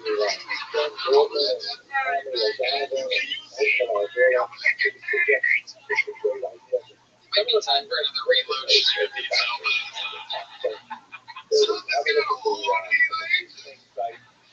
Sherry, how far you been? Tell us more about your real life. Ever since I've been on Kill Tony, I get in on Instagram,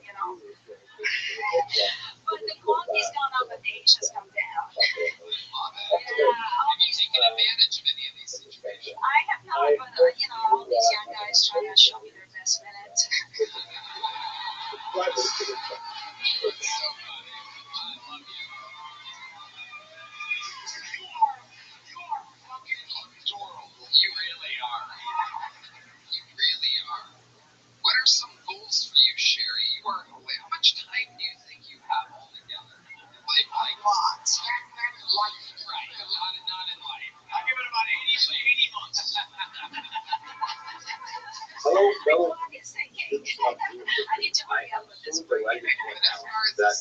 This Wednesday night, October 27th at 7:30 p.m. I think I can do it 20 minutes. The Jewish History Lab series of lectures. This is going to be the third and final semester of this series. We're going to look at the modern era. Unlike the previous semester, in which I had the special listening subjects, which I knew not terribly much about, I'm actually a little more adept in the modern era. You're so charismatic. You're delivering and executing material so goddamn likable. At any rate, we're going to look at the last 500 years of Jewish history, specifically from the Spanish expulsion of 1492 right up until the contemporary period. I think it's going to go back to so many amazing dynamic things that happened to and happened as a result of the Jewish people in the last half millennium, and I can't wait to discuss them with you and hear your questions. So there are three basic ways to participate in this series. First is please attend in person. The classes are sponsored by the Young Israel of Glory Research that's located at 8th Spruce Street in Cedar, New York, led by the incredible Rabbi Yaakov Unlike the series that was so rudely interrupted back in the spring of 2020, we are going to be having live and in person. They're open to the community, free of charge. Come by and join us. We would like to please practice respiratory etiquette, which is something that I picked up while I was out we encourage vaccination for everybody, of course, if you are eligible for vaccination.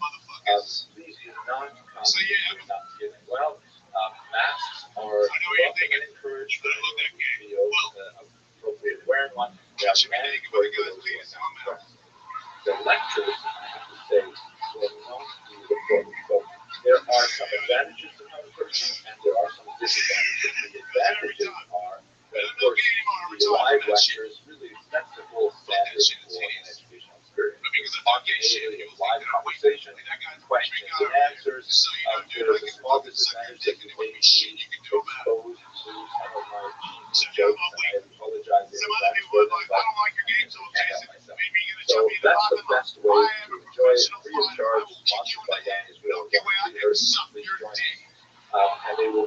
basically I'm every not finished. Wednesday I'll night film at it, 7:30. and then I'll put it on the internet, and then you'll be gaming, not gay, just like that. Second way you can participate is you can attend via Zoom. We And are, you of wake up course, and be like, I'm in not gay, bro. a I'm whole like, pretty new sure this era video of says education, otherwise. which we're trying to figure out exactly what is education going to look like, Jason Ellis, both the at the veteran tertiary and level, kid where done on this it's show. high energy, This or special in adult episode education. is somehow I'm scared to death and turned on at the same time. And so we're I going to feel try both soft this and hard semester right now. to offer this as a Absolutely hybrid incredible option. performance, Jason Ellis. Meaning, Jason the did my essence podcast. is Remember going that? to You be did my based podcast. on the live in-person class. Again, that's the best way to appreciate the experience. But we will offer the option of Zoom to those who cannot attend in person for a variety of reasons. Not anticipating a reality of January temperatures of the world. This option, however, is only going to be available to members of the synagogue and their guests. Check your email for a Zoom link to be able to access the Zoom. It's also open to members of my YouTube channel, colleague level, so if you have a community announcement, you'll be able to get to the link to be able to participate. One of the challenges of offering a hybrid format is that it's not easy to address a live audience and online audience simultaneously. What I say is, the live audience, but I will try to both circulate the time to the audience. We'll see how this works out. Hopefully, if we successful, but we will Jump in whenever they fucking finally, want. Japan Whenever they want, apparently. be able to watch Is that pre-recorded what I mentioned? versions He was a of guest on our the podcast. lectures, which I have been putting online. There's more than 80 of them, and the series are already available.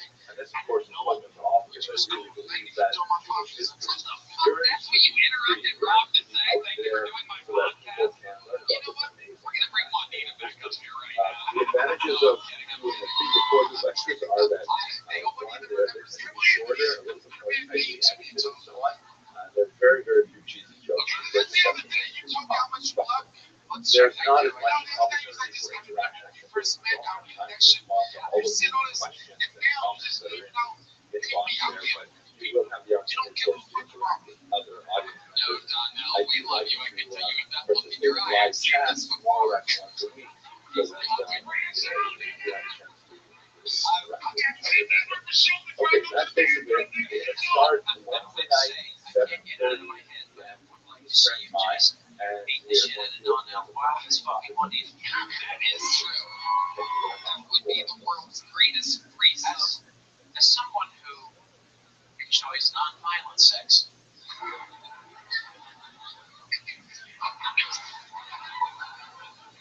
Where the ending is not a punch in the face, but hello and welcome to the first in a common large face. series It's different.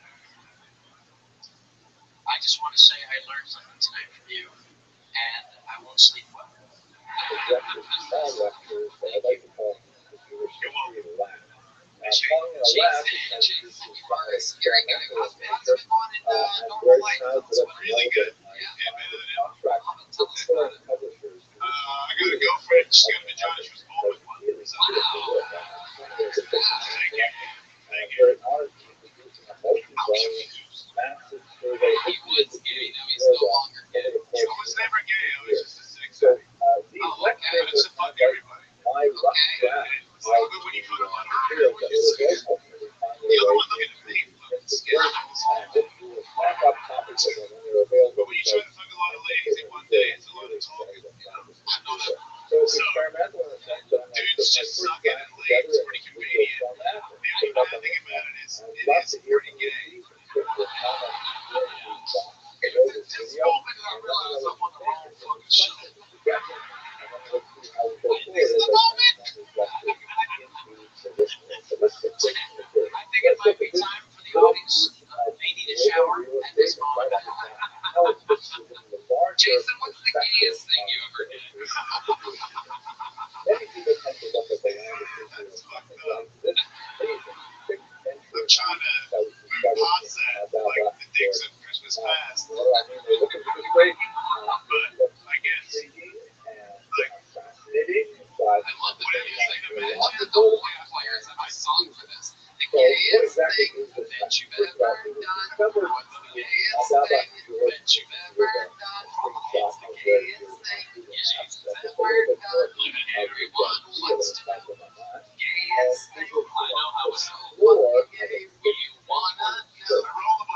guys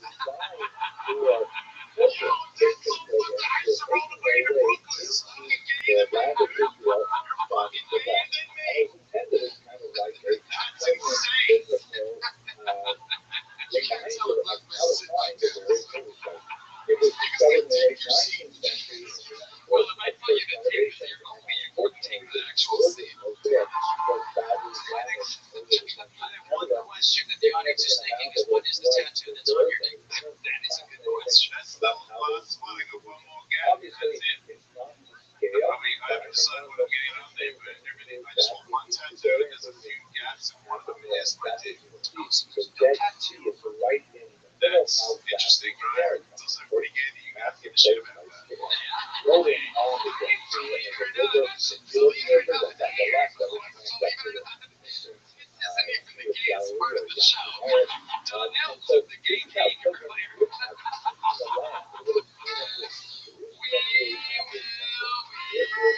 will fuck you. Oh, you're never gonna put it down, buddy. Oh my God. We'll do the Air Force thing, and that will make it.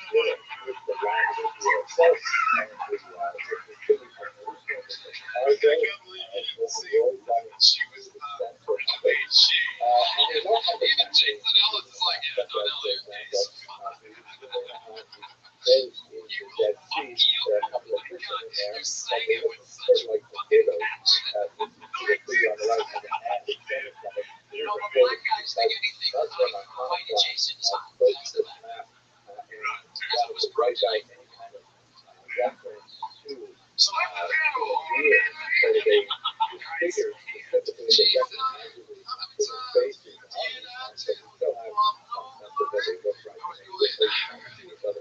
Alright, Jason, that was by far the best thing you've ever done on the show. So funny, so great, such a great set. My favorite part of the show is literally watching people get better in front of our eyes. One more time. Anything else you want to plug? You have the Hawk on the Wall? That's closed. That's shut down. Oh, and Tony's not as good at skateboarding as he used to be, so he has to like get a job. I just like saying that in case he sees it. Fucking old and you suck, Tony. But It's Tony Hawk, you suck. yeah, sorry, wrong guy.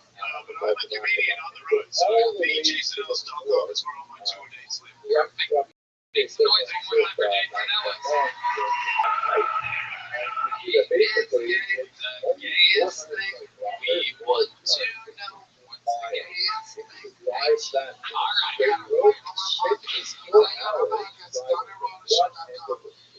something he really told me.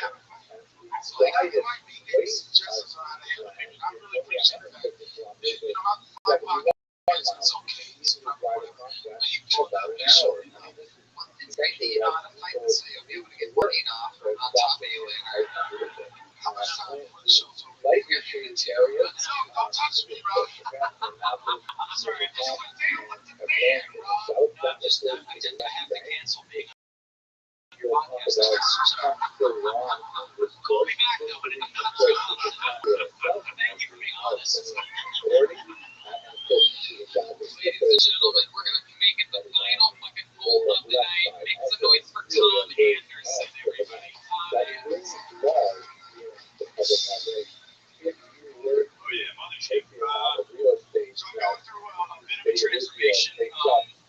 Getting fatter slowly, and there's nothing I can really do about it to stop it. So I'm leaving it to my government. I'm going to put in the hands of RFK Jr., our Secretary of Health, to stop me. I don't know anything about him. I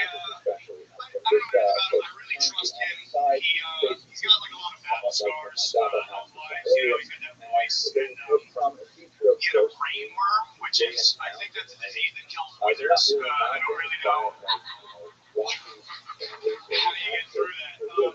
I'm so curious how that doctor's visit sounded. You know, he's like, this doctor, my fucking head hurts. And he's looking at the chart. He's like, oh, well, it appears you've got bugs in your mind. We need to get those out. So I can only really think of one solution, Mr. F. Kennedy. We're going to have to blow your head off. Not too close to home, I know. Tom Anderson.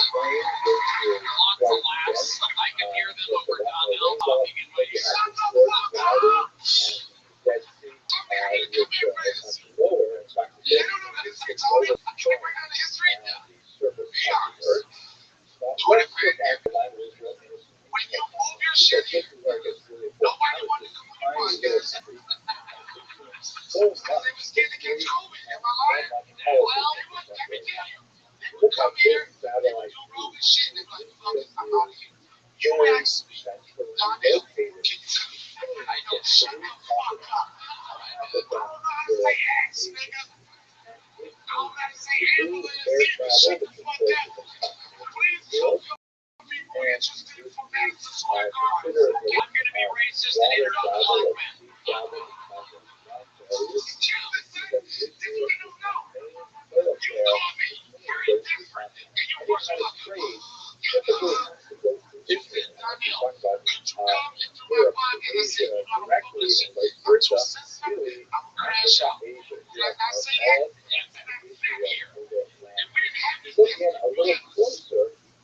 black men. You're right. We had a tablecloth and it was on a wobbly table. We did have the same exact thing. Okay, sorry. I know. I would have.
said, great job. Sign up again, and then we'll talk more. You just have to understand you're on the crazy climax of one of the greatest episodes in the history of the show. Also, if you want, you stick around later. There's a gay guy who'll beat the shit out of you after you're done. If you want, it's just I'm saying it's an option for some of the performers tonight. If they didn't know. Ladies and gentlemen, what an episode it has been indeed. And there's only one more performer, ladies and gentlemen, but it is not William Montgomery. Let it be known, William is out on vacation tonight. However, there's only one other human that could possibly end an episode like this. A fucking freak of nature, widely considered, without a doubt, one of the top young rising comedians in the world. Soon to be one of the greatest American comedians. For now, he remains the Estonian assassin. Ari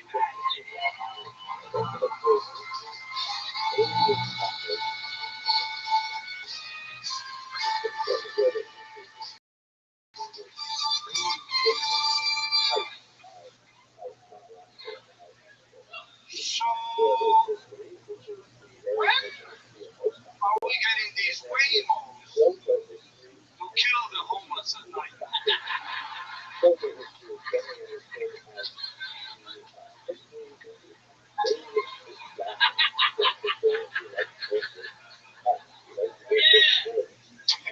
Robots are supposed to do the jobs we don't want to do.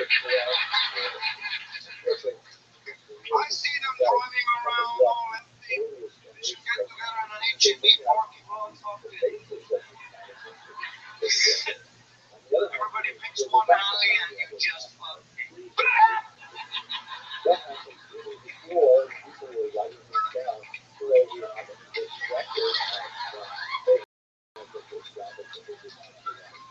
What's out, robots?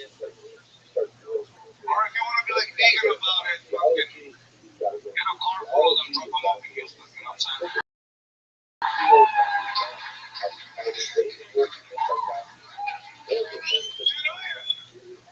I moved here a year ago, I used to be like, no, they're all human and snowflakes, fuck you. Stop bleeding on my fucking pizza. Dude, the homeless in Austin, every time I see these motherfuckers, they're getting stronger and stronger. They're fucking getting D vitamins during the day, going through photosynthesis. They're fucking fasting, they're avoiding social media, they're cold watching a lady for late.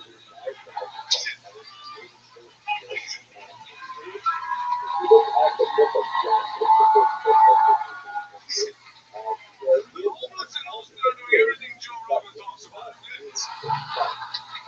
Thank you so much.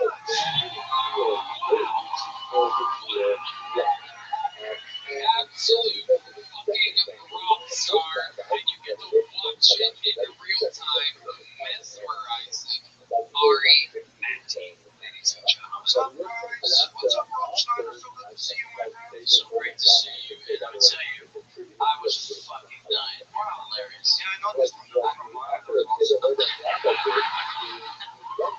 don't take up a lot of space. Stop bleeding on my fucking pizza. It's such a beautiful image. Because you can see what's happening in the pizza parlor. A crazy fucking person comes in and nobody wants to deal with it. You get your pizza, they fucking bleeds on your pizza. Austin Weird. Now you're gonna be a gigantic fucking star. Yeah. Gigantic. And you might get fucked by a crazy guy in the back after this. I gotta say, it's so great to hear Rob get to finish his thoughts completely uninterrupted. It almost seems like something's missing, something that's been. It seems almost racist. It is interesting, a black guy didn't finish the job.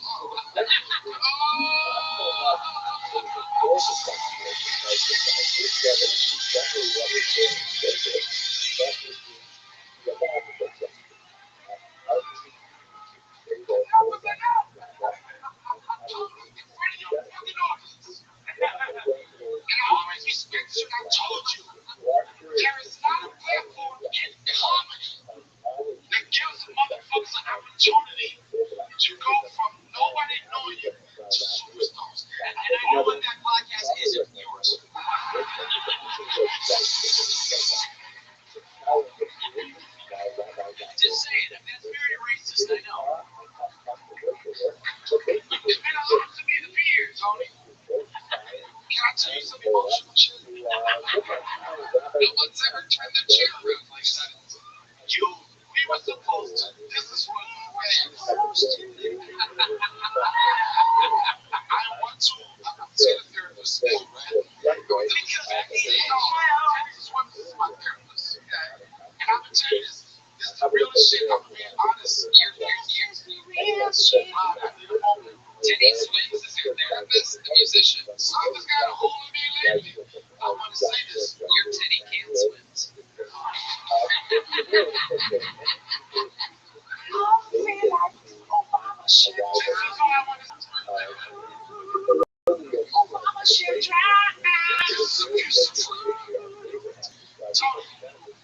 You're not nice. You told me you're not nice being interrupted.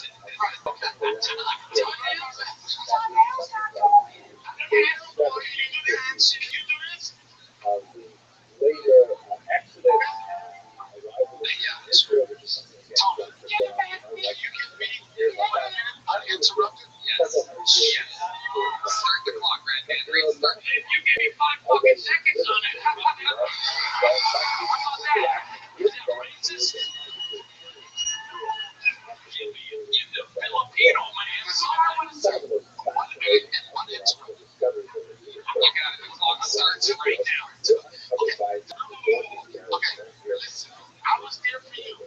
You was there for me. My podcast was there for me. And the one thing I regret about our relationship is after you deal with that shit with the RNC or whatever, that convention, and you was hurt. Everybody, don't say what, nigga, shut the fuck up. No, I'm saying some real shit. It's not a joke.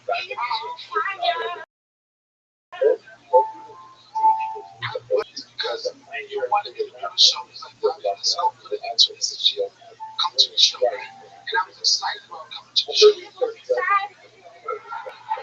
worked with it, but you was hot. You was hot with Trump. You was hot with that shit. It is true. Donnell is referencing that 24 hours after the Trump rally, when all of the news here shut the fuck up about me. Donnell was the book guest, and with 10 minutes before the show started, he told me that he can't be on the show. The clock is too hot. He can't be associated. No, I didn't say I couldn't. No, I know. No. It's not like that. He was the yes.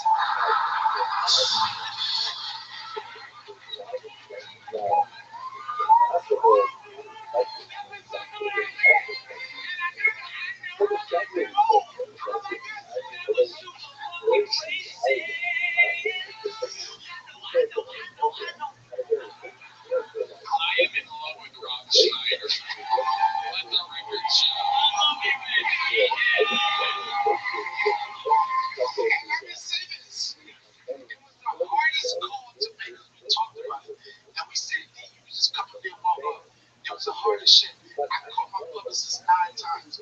I said, what if I do this? And she said, I don't know this. And I did. I was like, that's my nigga. Right?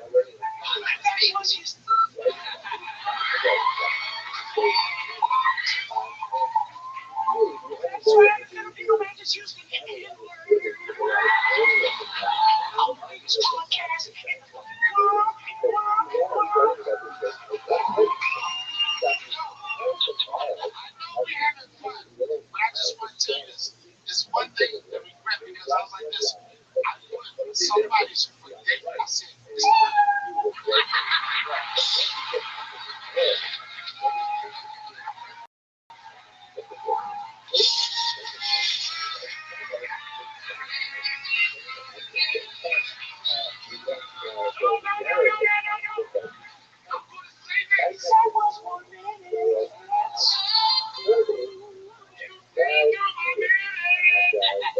I just want to say this.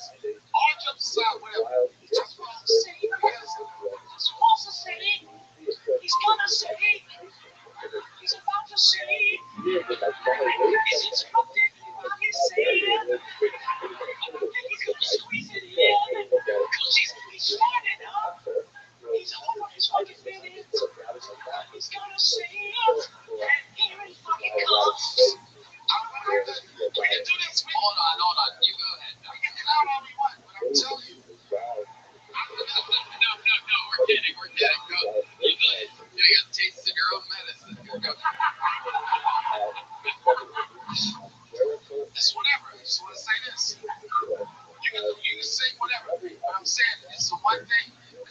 said, and I told you, I said, yo, I wanted to be there for you in the show. I said, but right now, it feels like it's going to be political. You know, He was a coward.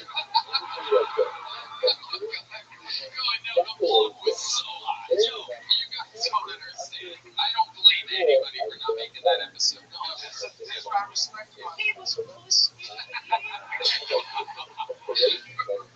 Robin, I love for someone. Can we get a definition to go through the episode and see how many times Donnell interrupted when Rob had more to say, and then we'll see if Rob actually caught up during that part. I think it's gonna be neck and neck.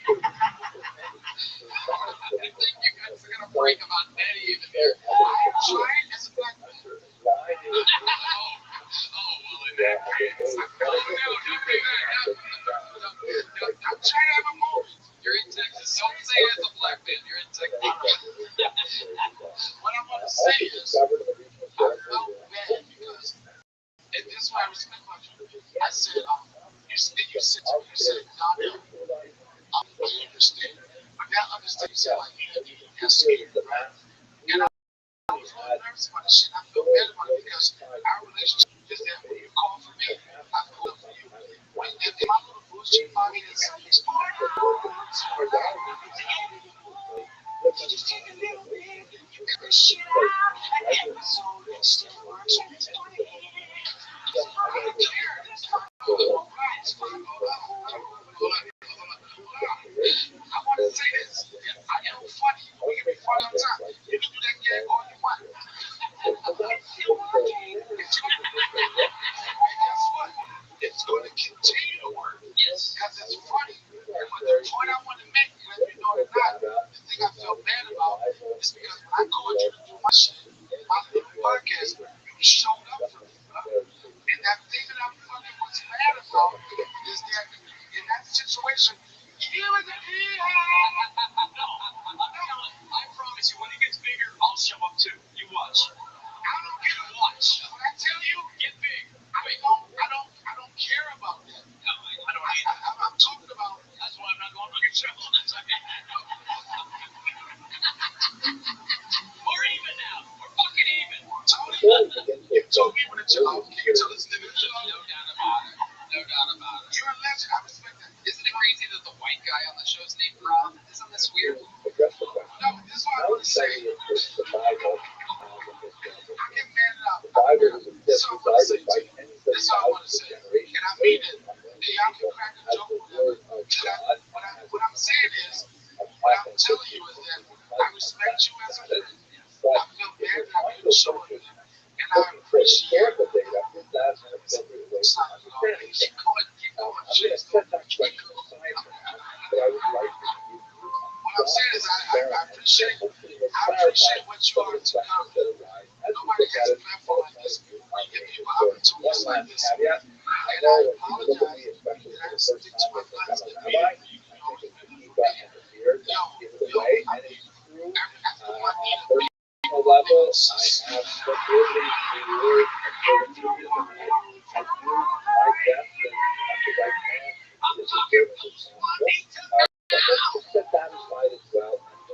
what I want to say is this. Tony, I appreciate our friendship. I appreciate what you did in comedy. I remember a time when you went there bullshit and trying to cancel you. You said that everybody was fucking you. You stayed to your guns and you did the shit. And right now, we have one of the biggest fucking shillings. Thank you. Now, sit your hands down. Sit your hands down. Yeah, when I called you, I said, bro, I'm trying to come back to your show. And you said whatever. I mean, we can joke whatever. I love you. Donnell Rawlings. You know what? That was so good. I'm gonna give a medium-sized joke book. I don't know. Sorry, I didn't have that guy, by the way. And let me tell you, some people are gonna say Donnell interrupts, Donnell this, and people make their jokes about Chappelle and this and that. But let me tell you something. The reason why people make the Chappelle jokes about Donnell is because he was on the greatest comedy show of all time.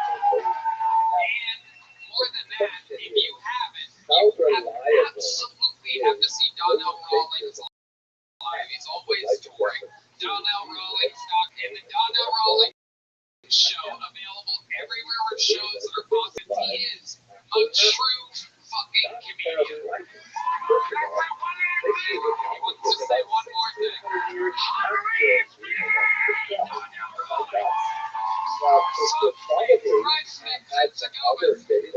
How long can this place get for first time guest and nominee already for 2025 guest of the year,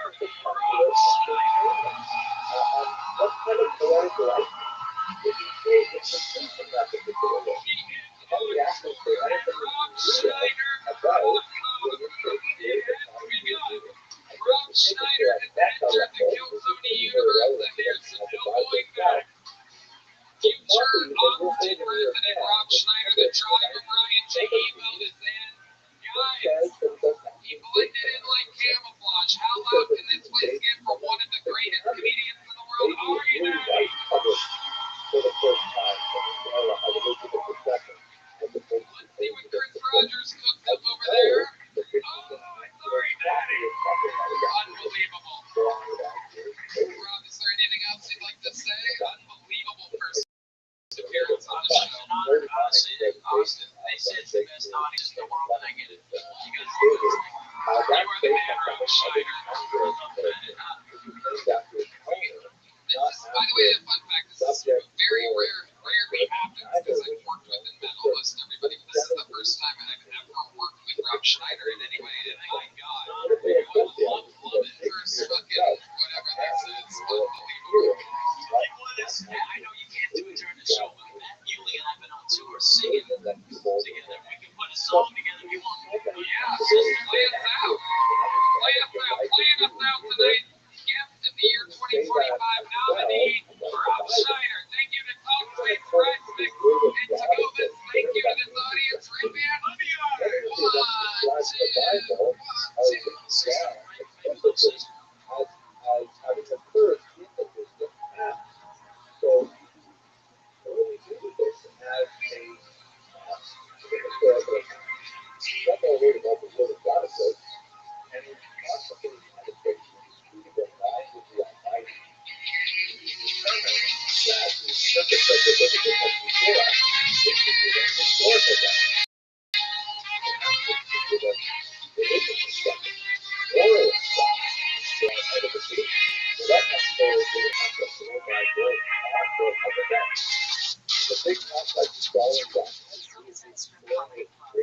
Texas is now available. Check out Red Man's secret show every Thursday.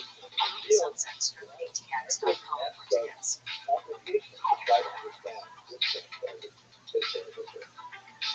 By the time we get to the 19th century, there are a lot of questions about how we're supposed to understand it. So like David Albright say, well, okay, without denying the higher physical approach that is advocated by people like Wellhausen, we can still go back to that video that were the facts as they occurred using this relatively extreme facts of archaeology and construct the past and see how it conforms to the Bible as the for historical events. In other words, look at biblical history, it says, we have essentially got in the Bible the cover of the puzzle box.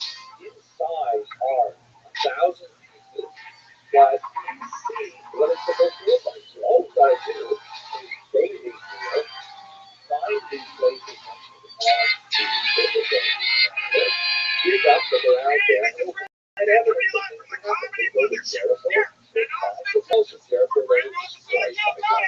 The thing is, once you get to the Jericho, something is massive on that ability. And he says that it's going to defer to Israel. Basically, he said that put it together without knowing how it's going to look, and then you look at the principles. That's the approach that many later archaeologists in the United States, especially when they began to find pieces like this, that look like a good one. So by the time we get to the middle of the 20th century, there is a lot of talk about how is it this to This is Kill Tony, brought to you by Tom Sweet's Prize Mix and Tacovas and Great Carlos Sosa, Fernando Castillo, Raul Vallejo, and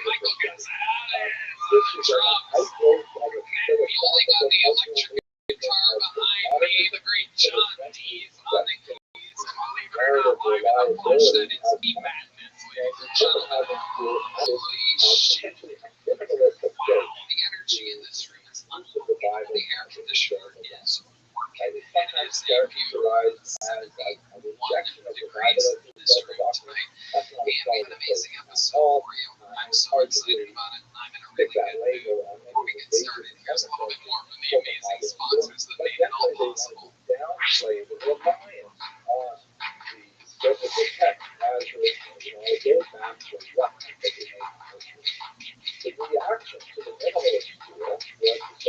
ready to start tonight's fucking show?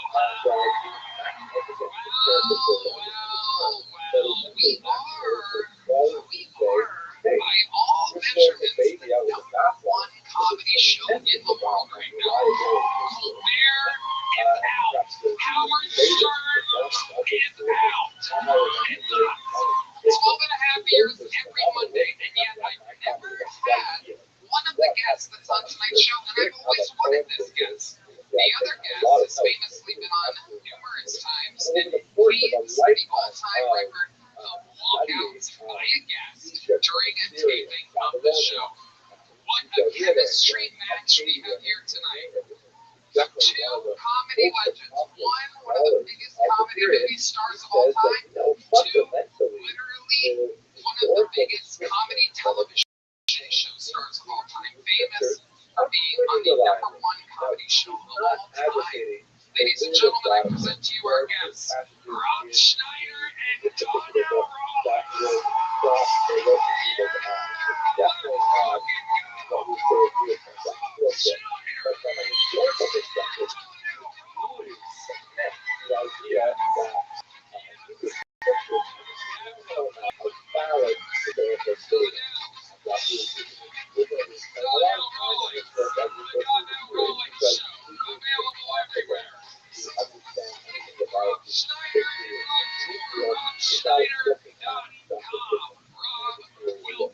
Welcome. Fresh off of Happy Gilmore 2. Rob motherfucking Schneider. You can do it. Nothing but showing the world.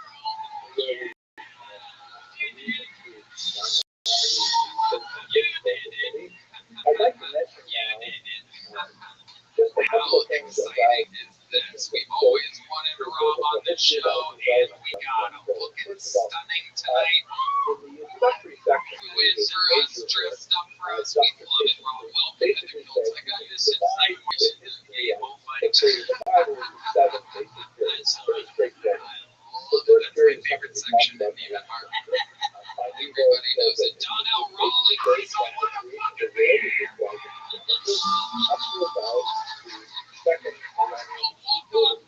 of the show. You don't give a fuck about Black Lives. Look out. Make sure you say Black Lives. Second period is that of the art. Why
Now, two quick things. The first is, notice that I have not included all the books in the scriptures because a lot of them are really difficult to why we have historical data. Although they have the specific songs, for example, it's really heartfelt prayers to God that there is a basis of historical data. But secondly, what the is short. That start at the beginning, the first period, rather than the second period, the divided monarchy, quite late well over 1,000 years.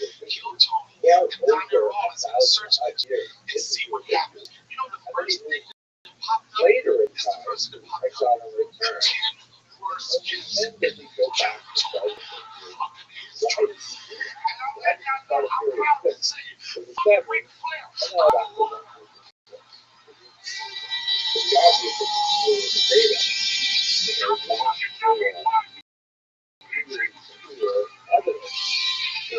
So there you have it. Oh, I care so much about this.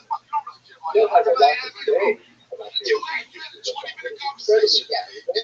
incredibly but say, you know what? I want to give you this really powerful first, and then once you get through the doctors of this archaeological data, I'll take you back to some of the more, intuitive and some of the more reflective materials like Oh, it's a fire truck because when you walked off that one time, we had such a you did move myself from the situation, right, with your feet. Therefore, it was a walk-off. So, Rothschild is here, the number one ranked worst basketball player. John Rowling is here. It is Rob's first time, so if you don't know, Rob, over 300 people signed up for the chance to be on the show tonight. No doubt about it, they're on a bar next door. I pull one of these names and hand it off to our trusty assistant who's over here. He goes and wrangles the person there backstage. They get 50 seconds uninterrupted to impress us with their stand-up comedy talent. And another time is over here, the sound of a kid. I mean, they wrap it up that rest, they bring up the interview with Hollywood Bang, which rudely interrupts them, and then I conduct an interview with them. We all have fun together. The entire thing's improvised. Anything can happen. Are you guys ready to start tonight's fucking show? Well, here we go. Your first unit tonight, while we go wrangle that first fucking pool, is from an illustrious golden ticket winner, one of the best golden ticket winners in the history of the show. Ladies and gentlemen, this is a brand new minute from the great and powerful Martin Phillips, everybody. Here we go. Most of that I was thinking at the end, but I always have drummers, so I just don't want to so here we go. I stay at hotels, nice hotels can be expensive. Like nagging $400, the room was $800 and up.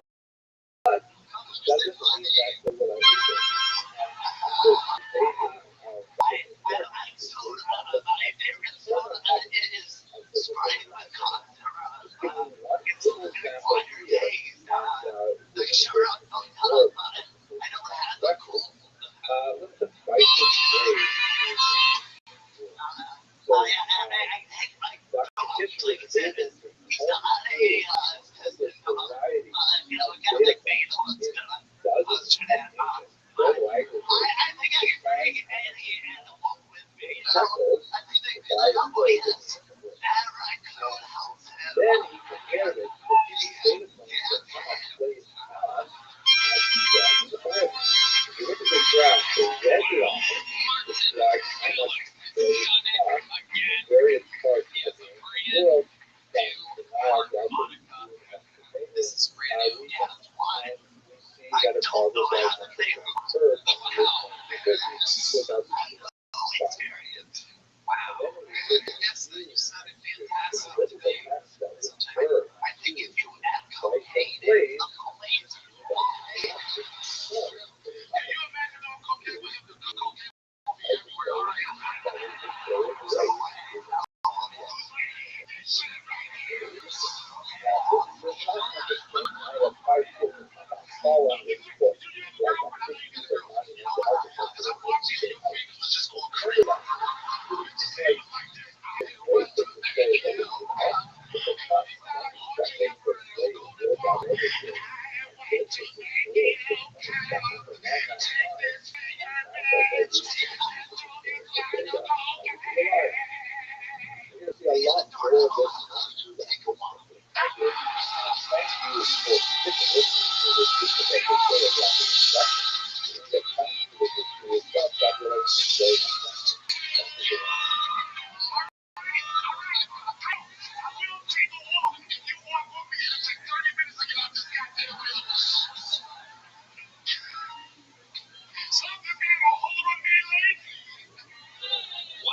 Fantastic, Martin.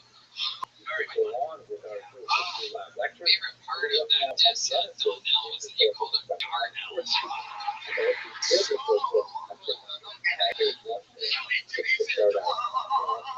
I would love to go through It's funny, last episode, I didn't know it was disappointed. And I thought it was kind of mad. The episode was strong. I was looking at that watching right now. turns out nobody does understand anything. Karen, when I say something, even I know that's a joke, but what I understand about you just watching the passion that you have for comedy. I know it's not easy to come up here and deal with the things you deal with, life, and still want to smile on your face and have a good time. So whatever, when you crack jokes, whatever, but I respect that. I see it in your face. I can just tell how hard you go. So I'm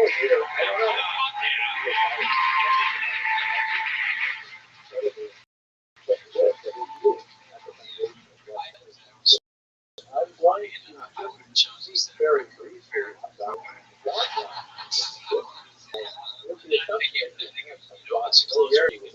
Just think of it as a suggestion. Pull the ferret out of your ass. As a closer, you don't want to hear it until you get home. And then you also have a ferret with shit all over it. These are just ideas. You don't have to use it in a one person. You just, it's up to you. It's you're on it. You're still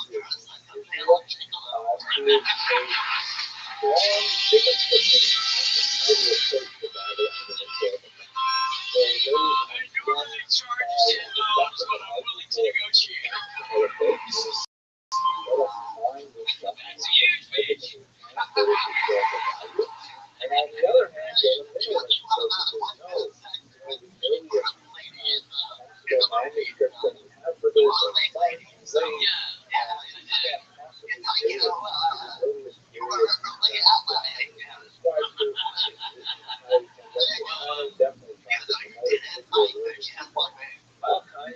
I originally wrote it. I wasn't sure if she had one leg or a penis. I wasn't sure. That was really way ahead if you think about it now.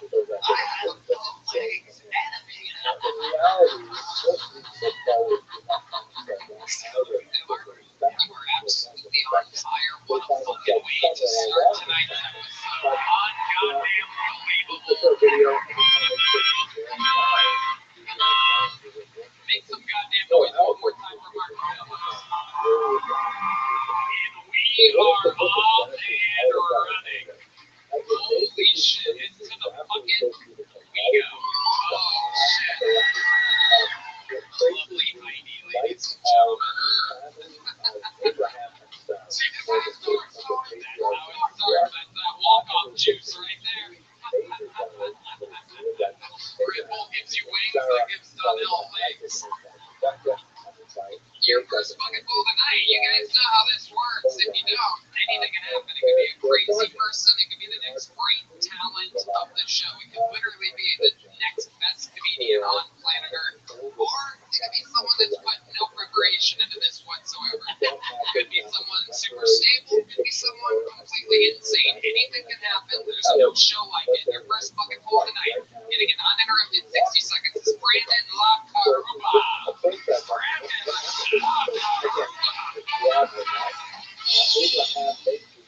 What's going on, everybody? I got cut off by a wave the other day. And I didn't know what slur to say. You know, I was confusing. It's empty. Modern day Syria is sort of. But then it occurred to me that the whole time I've known about Waymos, they've always had slur in everything. That's what the Waymo. Side trip. But I was like, what type of people is a Waymo? And it kind of made sense. It's very fat people. Where he's a very prosperous. Because they Waymo than you. There are some passages that speak about Abraham's involvement. I lost about 60 pounds doing the keto diet, which you guys already know what the keto diet is. It's high fat, low carb, 2 Adderall a day. And you lose a lot of weight. It's like having to make an egg and speed in the morning. Verify there, for example. Worst part about being formerly very fat is the stretches don't go away despite this one demographic that's not really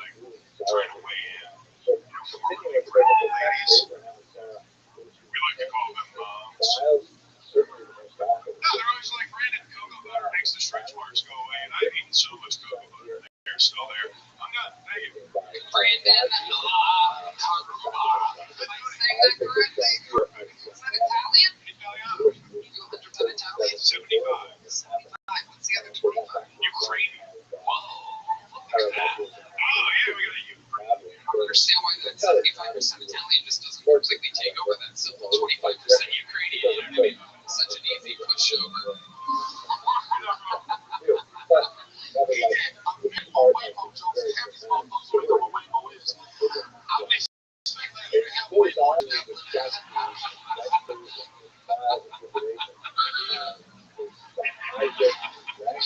Brandon, how long have you been with Santa? 6 years and change. 6 years and change. Where are you from? Long Island. For 5 years. Moved out here about a year ago. Got on last October.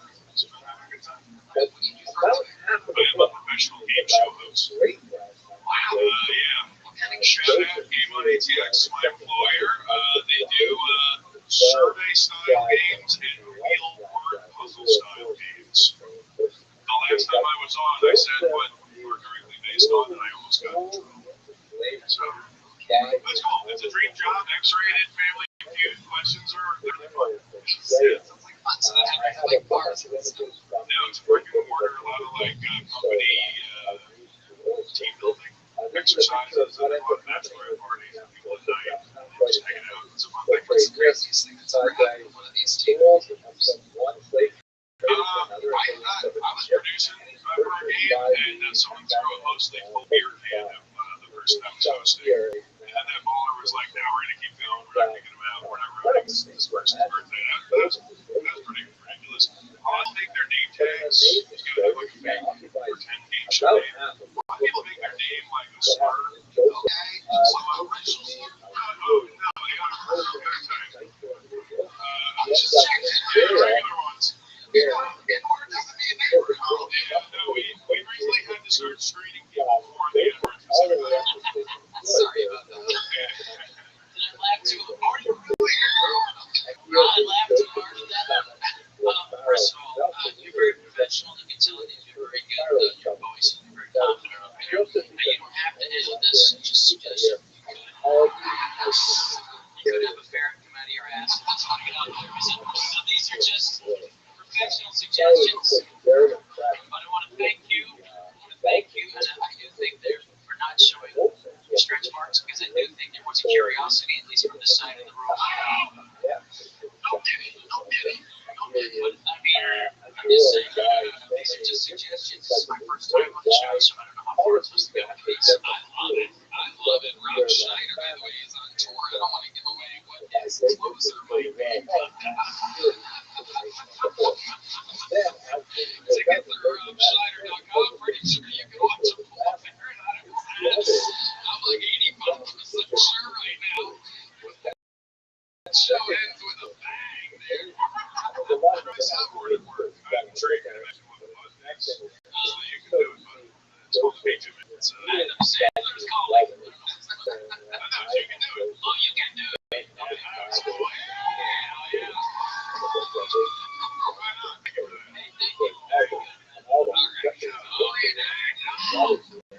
Wake your ass up. We got to wait tomorrow. Brandon, what do you do for fun? Tell us something crazy about your life or something. You're in the interview part. I'll tell you about some time to think about it since last October. Yeah, sure. I'm a huge dork. I love anime. I love Transformers. I love robots. Okay. I play Smash Brothers for money, which is fun. Yeah, a lot of sex.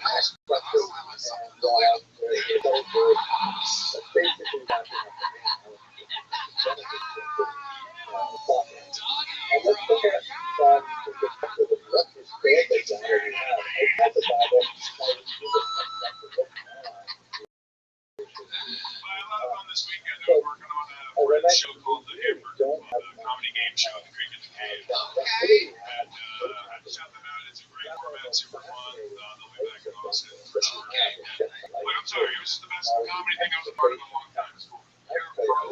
You got the great technique. I think you should dress up. I'm not saying gay bullfighter for you necessarily, but I think, not that way, but I really Fun now. yeah. Thank you. I appreciate it very much. You got a great, that's like a free t-shirt that you got from a Green Lawn Family Restaurant. Is that, they don't sell these. I asked for this from my favorite diner before I moved out of New York. You were the shout-out king, did I tell you that? It is. If they see one extra customer from this night, I would be very surprised. No, it's just wearing something then that gives the audience the feeling that you give all a kinds of fuck. Yeah, It's one of the things. I mean, that's Can I throw your hands back? And I really wanted to say that, and I was going to wear a suit. it's kind of like a I was like, just because we got this complicated, we got the flexibility for lots of things, man. I'm still saying like that was up here, but I get money because I don't want people like this is probably going to go through the court.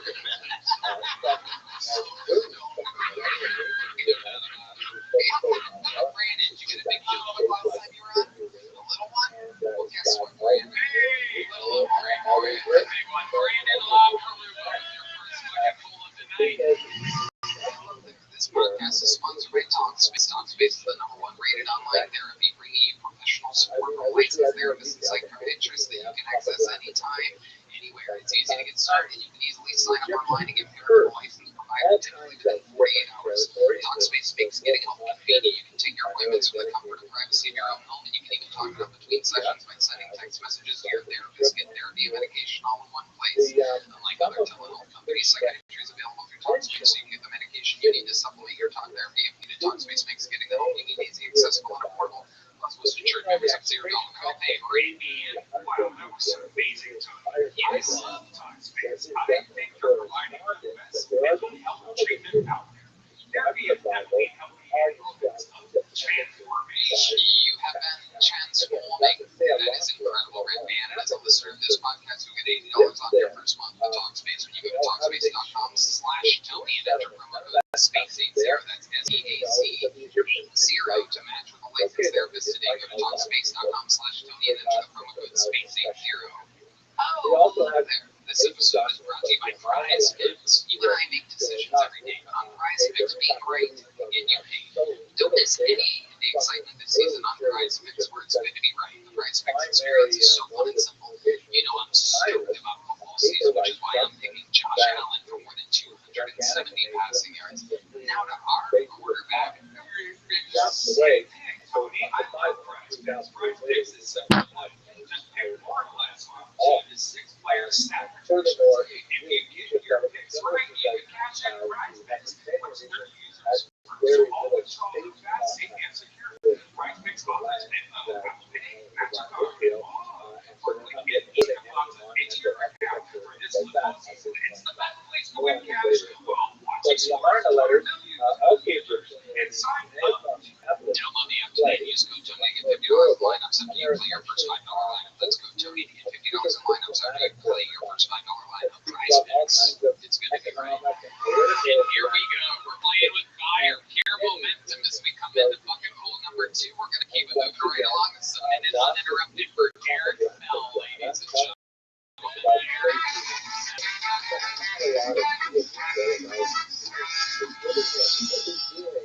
By this time, the Amarna letters was 14 Fans of foreplay in the crowd by the tonight. biblical chronology of Israel. Yeah, we love the foreplay. Guys ever heard of Irish dirty talk? Yeah. Here's what you're for example. And she's already asleep, but you're having trouble getting to sleep. So you tap her gently on the shoulders. Are you awake? And before she can answer you already. And he basically listed all these places that he conquered. I also have a version Here there in for one ladies. line, Okay, ladies, of these if you're in bed with your man, hieroglyphic elements, he's falling asleep when you're awake. read as You fields can of just lay down on the side table, open neighborhood of draw grabs Israel, some fabric, which will make a lot tap him of on the sense shoulder and say, because you have are you awake? ways of the Before you patriarchs, answer, of course, you're inside. which is although there is considerable Okay, here now, ladies and gentlemen. This special kind of. I just want to say, I don't know how I don't think a fairy wants to go with your house. but this is the kind of information That's fun. the modern architecture is very, very good. I don't know if rape jokes are quite back yet. Much of the It's an historical interesting scholarship on the area that could be opening soon. is really focused on And you're there early, that's all I'm saying. Very early. and sometimes the argument that both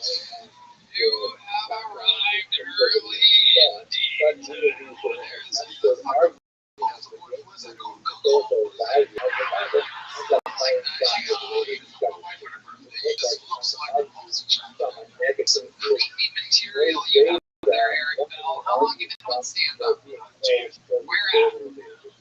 Example, for a while, it was very popular. Okay. Very popular. Okay. And what do you do for work up there?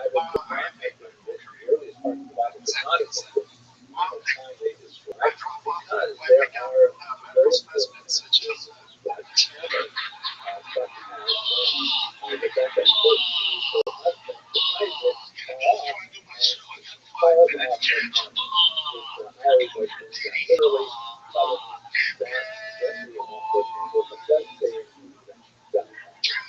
think I have an image of what you do for a living now. Career. How long you been doing that for? Later, research has found many examples, however, of this movement that was still in use by Syria. Dates from about the year 1900. Let's say 150 years before What were you doing before that? What were you doing 5 months months ago? auto parts. What made you want to get into the medical career? Okay. Wow. Were you a good mechanic? What does that mean? And so we have a lot of these. How did you learn how to do it? Were you a dad growing up? But yeah, this particular film is the advanced location. Are you ever transporting a kidney? Sometimes you go, you know what, I'm just going to stop and have a beer first. The man on the left is just put that into play. This is one of the stuff What was that for? Where were they taking the leg? just over to the left, you can see where the camera is walking, and the camera is on the left-hand side. I think you got an area here for jokes that you can use with your own life right there instead of, you know, what do I find something over the man says. great jokes up there. Yeah, basically a house. I think Let I think the audience responded appropriately. No means no.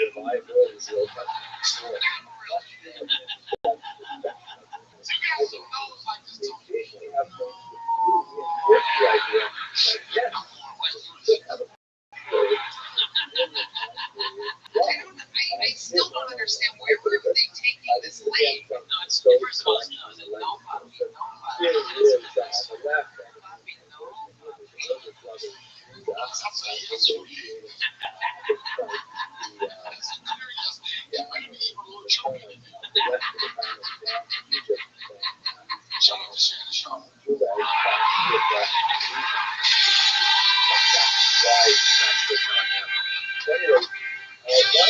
where were they taking this leg? I can't get it off my mind. Was it a leg transplant or something? A leg transplant?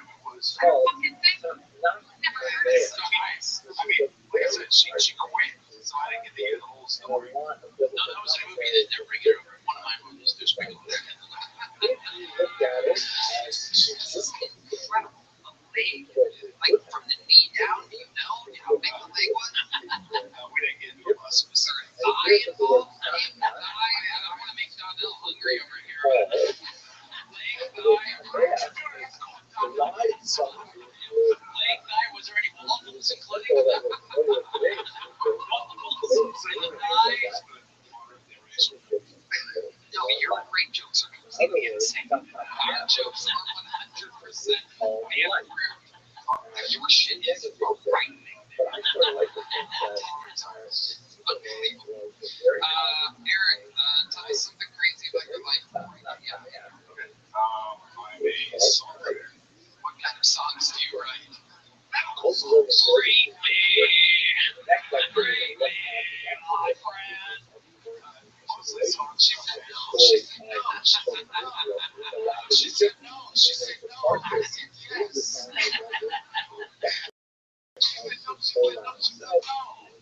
She said no. She said no. She said no. I said yes.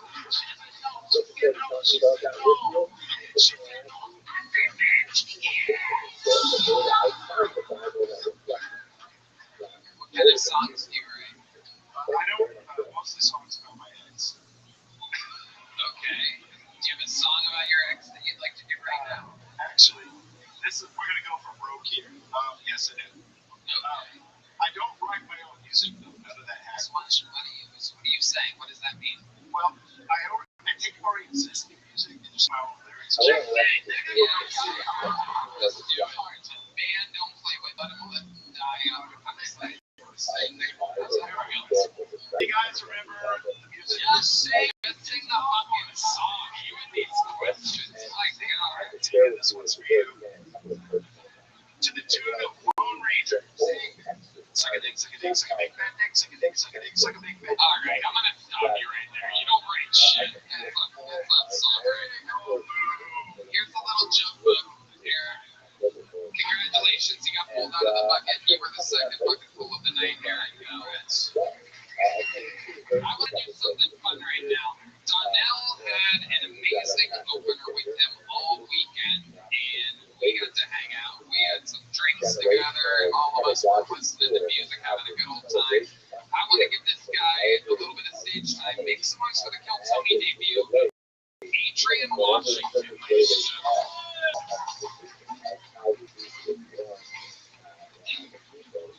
Anybody got nieces and nephews? You don't know their real name? And the children, even if they're not I come from a big family. I got like 40 nieces and nephews. My sisters told me one day, say, Adrian, I'm running late.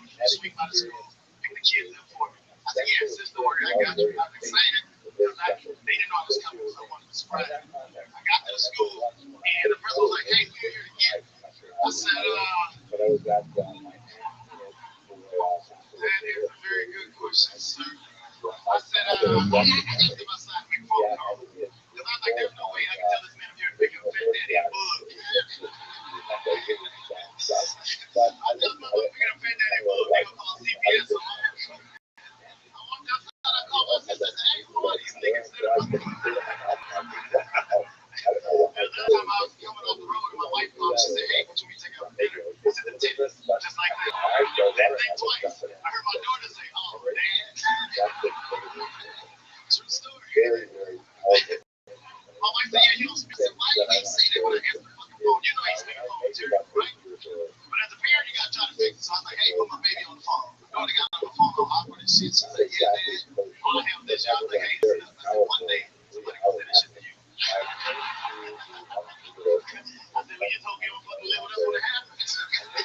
Thank y'all very much. Adrian Washington. He's a pro out of the great state of Minnesota, correct? Adrian, Minnesota, right? Yes, sir. Welcome. Yeah. The universe. It's great that Donnell travels all over with his own stuff, man.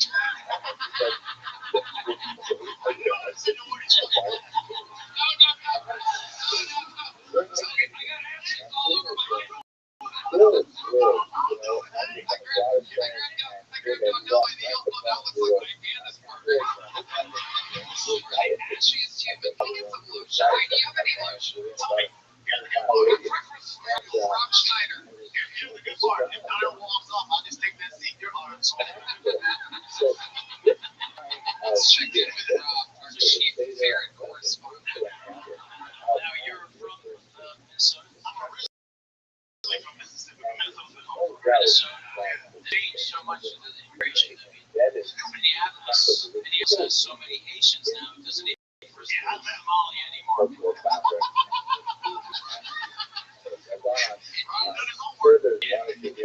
are. You hang out with any of the Haitians? I like niggas I understand. They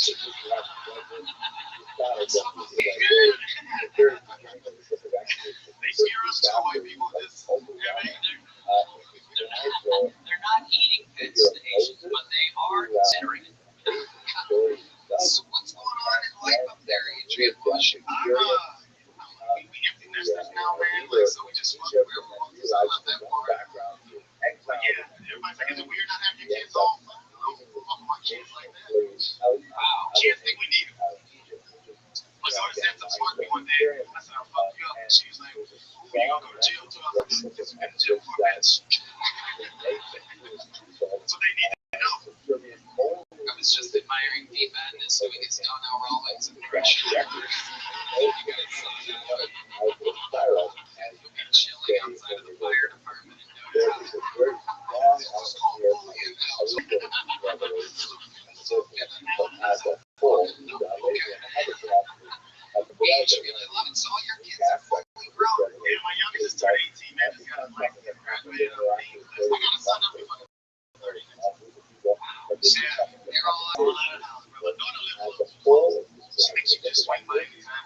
my life's super dope. I'm just made 11 years married. You know what I'm saying? So, yeah.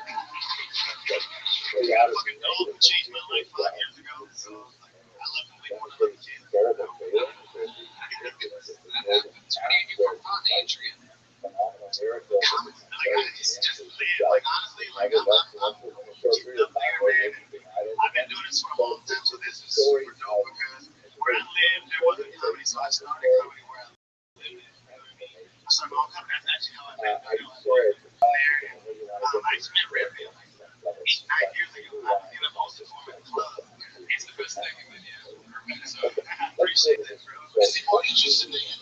Unfortunately, how do people find more of your work, Adrian? Instagram, Funny Man Adrian W. That's Funny Man Adrian W. There's some other nigga who just want to be Funny Man Adrian W.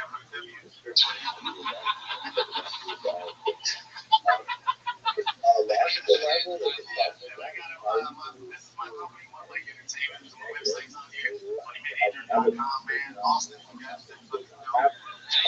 Great stuff. Adrian Washington, ladies and gentlemen. Yes, indeed. This podcast is sponsored by Jacobins. Anywhere worth going is worth going in good news. I have heard from Jacobins. When the weeks start changing, that means it's new season here. Whether you're out of the office, out on a date night, or just meeting up for a casual hang, boots are great because you can dress them up and down. Beyond boots, Jacobins offers a wide selection of men's and women's apparel, bags, and fine leather goods. Jacobins heritage-made cowboy boots are crafted in over 200 steps by hand in Leon, Mexico. From the first stitch to the final 11 wood peg, Jacobins boots are made in over 200 steps by hand. Here's what's cool.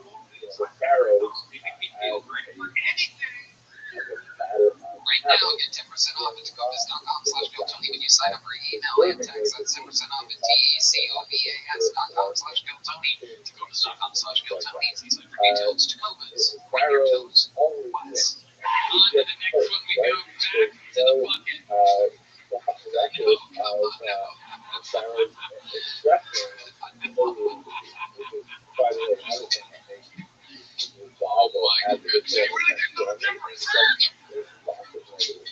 It's incredible. The resemblance is striking. Y'all really do look alike. Your next bucket pool, ladies and gentlemen. Back to the bucket we go. Makes noise for Jose Ayala. Jose.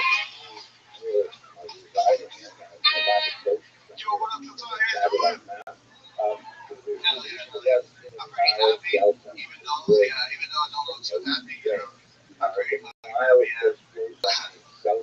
dating a lot lately, you know. I've been dating a lot of Latinas, you know. You guys fucking Latinas? But I date Latinas only, not because I'm a traditional Mexican. I just like the way the mustache did the mustache when we kiss. That shit's dope as fuck. You feel me? Just me? Oh, yeah, you feel me? Fuck yeah. Yeah, fuck it. It really does. Yeah, I fucking miss my dad. Yeah, my dad fucking hates me telling that joke. He tells me all the time. He tells me it was like he's telling that joke. He tells me in Spanish. So it sounds more accent. Yeah. And I go, of course I can stop telling that joke, but you gotta stop biting my lip when we kiss. Yeah, he's leaving March. My next is here's your Jose Ayala. Welcome to the show before, Jose. No, I've never been on. Smiling full nuts. First time. She wasn't there as one of the guys. Home people, thank you for the 6 months. Amazing stuff, Jose. How long have you been in stand-up? 3 years. 3 years. I'm a bartender. Best thing ever. Yeah, here on 6th Street. Oh, yeah. Cheers. Show bar down the street. Oh, wow. So, they said I get up and go. I'm like, oh, no. Wow, look at that. Amazing. I'm sorry, I fucking need the money. It's okay. Serious question, Jose. Are you sweating nervously? number one show on YouTube where you're smuggling drugs in your ass. Follow-up question. Are the drugs stuffed inside of a ferret? You got it there somehow. Damn right, buddy. Damn right. So I think I just can say, Tony, it says jokes apparently. So right around the corner from Eric Bell being the best comedian in the world. We are just coming around the corner. Cheers Shop Bar, by the way, has some 1-star reviews you can never believe. It's a little segment on the show that we call Tony Reed's Yelp Reviews.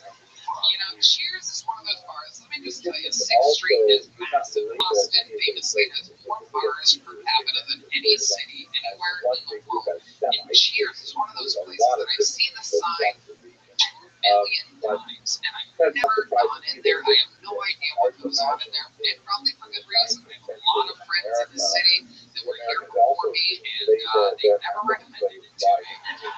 I'm going to read some 1-star reviews. Let it begin. This is David Attic from California, who says in all capital letters, fraud. Make sure to check your credit card statement. 18% gratuity was included in the bill, and they had the courage to write in an additional tip when I crossed it off. Do not go to this bar. That sounds like they sorry. Whoops. I mean, allegedly sounds like you're right. Okay, Diego Z from the University of Texas says, absolutely abysmal experience. The bartender got us in by offering free shots of Buchanan's, in which I took him up on his offer. What the fuck is Buchanan? I've never even heard of that. Like that whiskey or something? No, it's tequila, but it's punch up like tequila called Buchanan's. A tequila named after a white guy? Oh, okay, when you say it like that, it's totally different. I'm just reading the writing here. It really needs your accent, making those little Latino accent marks over those Buchanan's. Free shots of Buchanan's. Free shots of Buchanan's. See the difference? Anyway, I took him up on his offer. Later in that same evening, I went to the bathroom and he followed me in and accused me of offering cocaine to other patrons. I was frightened and escorted out. I was the only Hispanic male in the establishment and felt racially targeted. If you see a 6'4", 225-pound male, yes, no. Bartender with a beard. Don't go in if you're Hispanic. You would think that an Austin establishment would be more progressive in their offerings than non-natives. Sadly, this is not the case. Save your money and go to a much better establishment, such as Eisenhower's or Pepperhead's. These are all bookers I've never heard of. And I have a drinking problem, so that's very interesting. Much better crowds with bartenders at arms on a personal vendetta than Howard Wow. Okay. Let's see what we got. Maybe a lot more fire. Oh, wow, this is great. Okay, shit, I really get this job. Oh, my God, I gotta tell you, this one, we're going back. We're going to March 2020 here. Let's go back in time. Joanne L. from Pittsburgh, PA, says, walk by. Bouncer sees we're Asian and yells, come on in, no coronavirus here. Ben proceeds to offer us kamikaze shots. How long have you worked at this establishment? Only 9 months. Only 9 months. Absolutely. I'm going to continue to.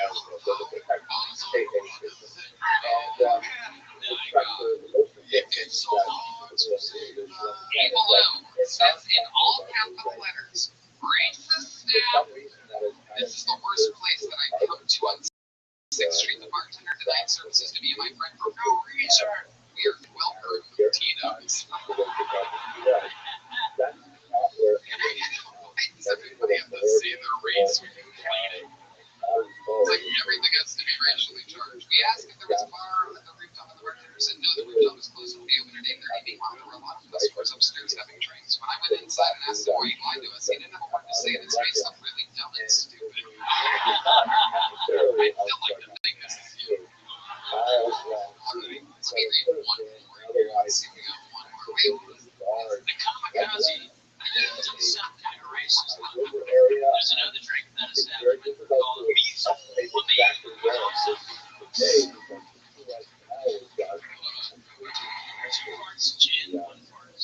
nature of the river flows, the water flows through that region. So I don't know precisely, but Dr. Kitchen finds that they went from those where on the left, right, through the left side. Completely impossible, especially when you $10 for fucking smeared up ice. and the last day of the What do you and then they think make the their way worst down part of towards June success. There are things, by the way, that You're the one getting side cash out of it. actually Alright, that attitude kind of sucks. Okay. It's, I'm not gonna lie, it's kind of dopey there. I'm not gonna, it's I work there and I'm gonna have to see it every day. Come on, you know, he's a really elected medical specialist after this job.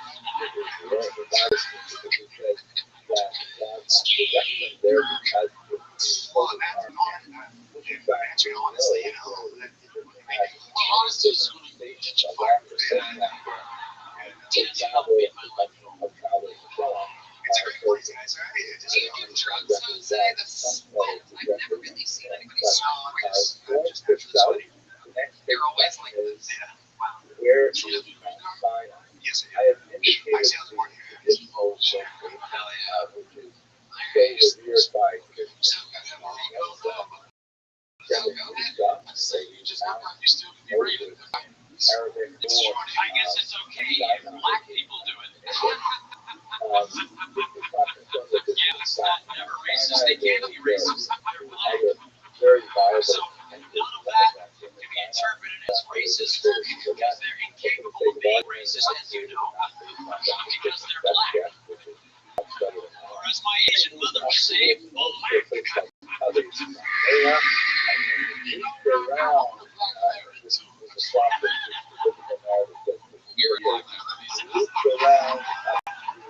Jose Ayala, you're leaving here with a medium-sized joke book, ladies and gentlemen. Jose Ayala. We're having fun here tonight. There goes Jose. Absolutely soaking wet. Oh, look at the lovely Heidi. Look what she has. That's real lotion, everybody. Real lotion for the elbows. I mean, Rob Schneider's doing some of his famous lines from movies, and Donnell is doing a real-life Ashy Larry. Oh my goodness, what an amazing moment in the history of the show. Look at that one, Heidi. Still everybody suck me. It is absolutely. Oh, we got a little. Can we get a little on Rob's nipple there?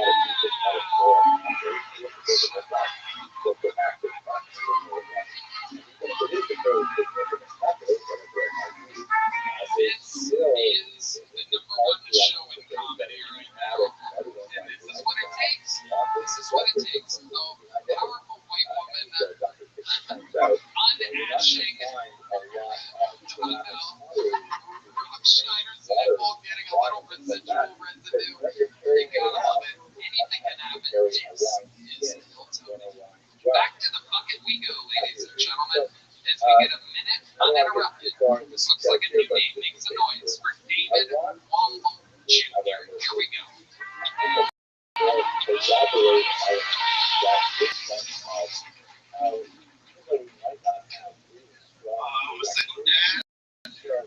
My daughter is 14 years old, just finished 9th grade. The entire year, I was afraid of one thing. I was afraid that the upper class were going to try to fuck my daughter. One day she came home, she said, Dad, this guy came up to me and he asked me if he could eat it. And I thought to myself in 9th grade, you're fine. But I had my dad hat on, so I said, how did it make you feel? She said, very uncomfortable. She said, can you tell me some things if these guys are wrong? I said, absolutely. I said, tell them your daddy is going wherever they go. No, children never say what you tell them to say. A couple of months go by, she goes, Dad, I got something to tell you. And the dude came up and asked me again. This time, I did what you said. I looked him right in his face. And I said, my daddy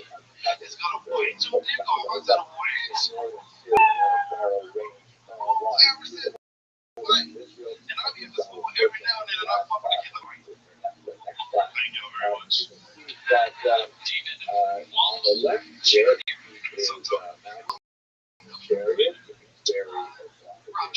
Underage sex jokes are back. I think that's confirmation. We have our finger on the pulse tonight of what's happening in comedy. Incest jokes back. Underage back rate. Not quite yet. What's great about this show, you can really see what's happening. Yeah. David Marvel Jr., you've been on before, correct? And this went much better, if I remember correctly. Am I correct? Correct. David Marvel Jr., tell us how long you've been on stand-up? 7 years. 7 years. Where at? Started in Colorado Springs, but then it took down here. Okay, how long have you lived here? A year and 7 months. How do you make a I'm an IT technician. don't really see that with your people very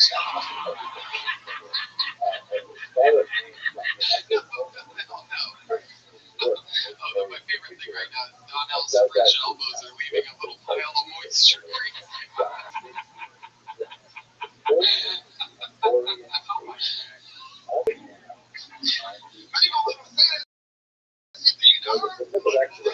Really exciting part.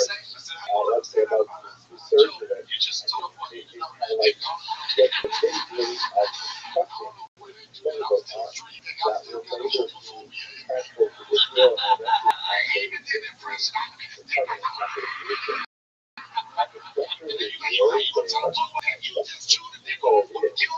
Israel and You know other people will see this.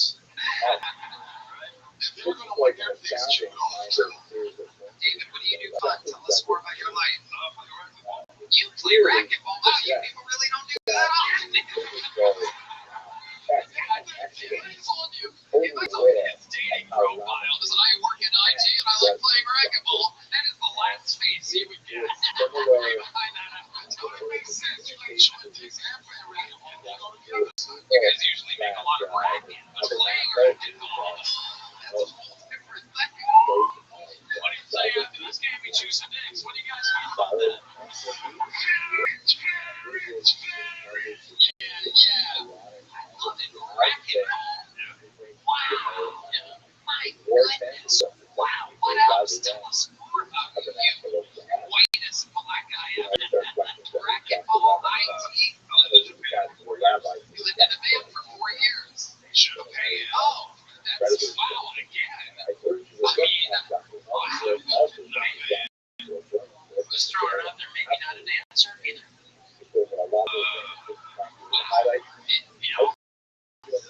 My buddy Ace Henderson, who we did comedy with, what's an answer?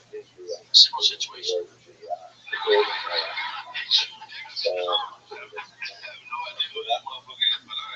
So you can dance. Let me ask you this, and this is a little segment to not make a black man dance. No. I'm not gonna do it. Don't suggest. I'm not gonna do it. Unless you want me to. I'm kidding. I'm gonna just ask you. Don't give him a dance.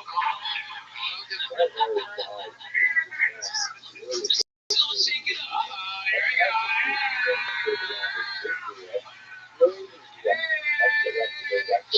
Here we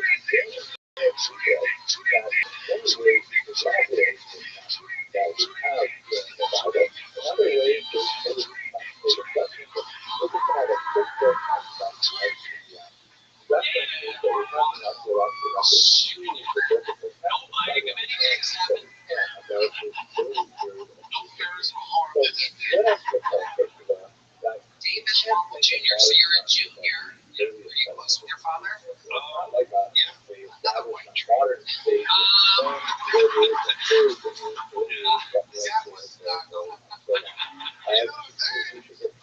We're having.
half Asian, I can say Koreans, a little lazy, to be honest with you. No, you go to the Korean barbecue, you go to the,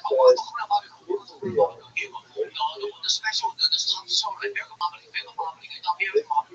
so they get the top soda, and then 2 minutes later they come back and it's like, dude, this is fucking wrong. This is, yes, you cook it. Hey, I'm going out to dinner and spending $100 with my wife. You cook it. You know, some way I hate to go to a Korean whorehouse. Come on in. Oh, yeah, this is the rule. You suck it all day. You suck it.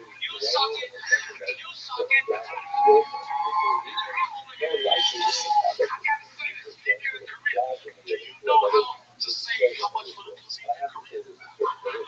How do you say it? Oh, gee, oh, my God. How much for the pussy? What you get?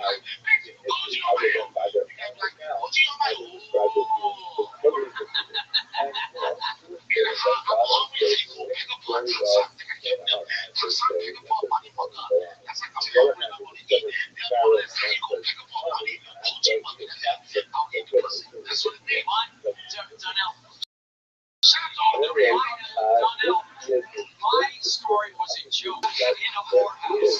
You were in a whorehouse in Korea. I was making a joke about a whorehouse, and they thought it was funny. They didn't want to actually hear experience as a man in a whorehouse. Fucking whores. Like you did. Anyway, fuck whores. I participated in it. Okay. It was a cross-cultural experience. I get it. There was money influence exchange. My kids are half Asian. They're going to believe this shit. Your kids are half Asian? Wow. So your baby mama is Korean? Wow. Okay.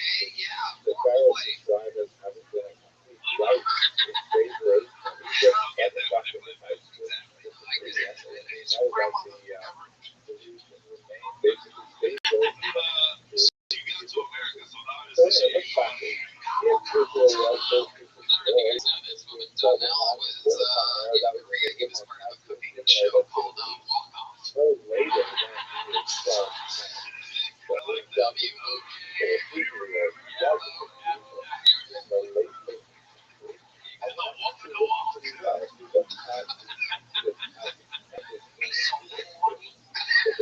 David Womble Jr. Times, my friend, and it's amazing to watch your growth. For a fact, that's a better set than before. David Womble Jr. getting better, ladies and gentlemen. That's what it's all about.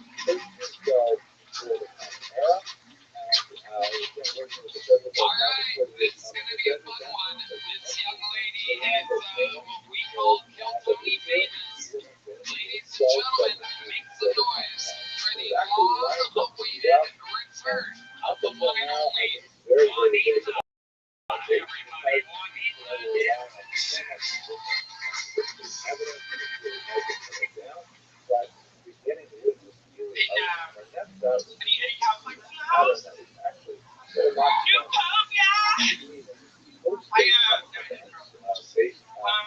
It's very strange when in 2007, I dropped out of high school and retired from my mom. I joined a job on the street. They made me pray to things, one of which was Queen. I'll show you guys. You're going to tell me what again.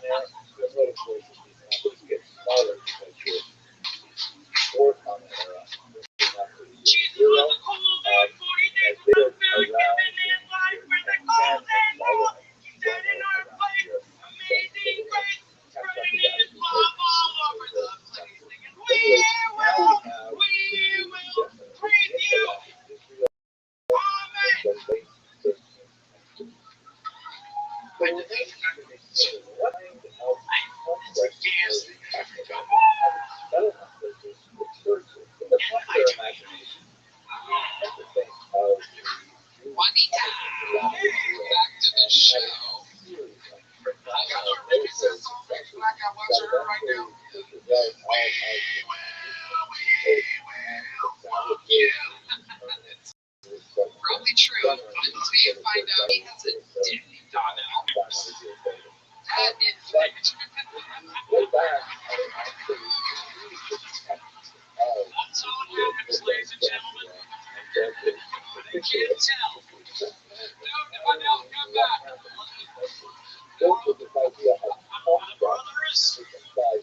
Brothers can't tell. Brothers can't.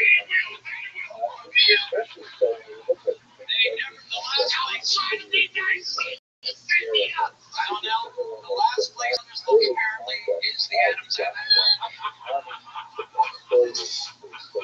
Where those white guys know. First place the way it is. It is.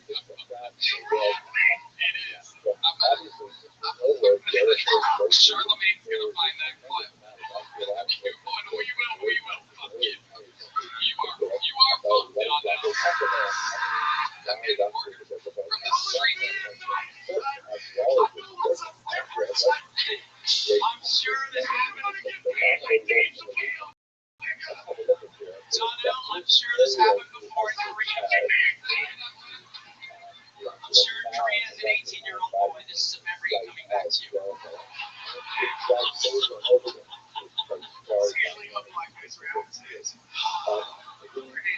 Juanita, have you been with a black man before? Okay, are you just saying that so that he doesn't find you and kill you? No, it's very trying. Just kidding.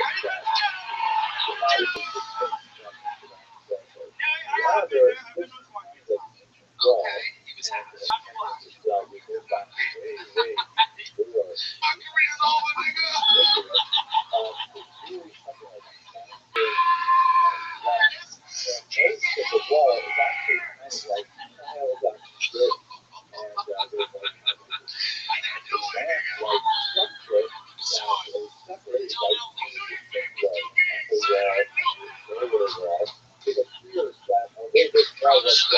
It's not just that your careers are it's also an opportunity to educate other black men today. We have to look at it that way.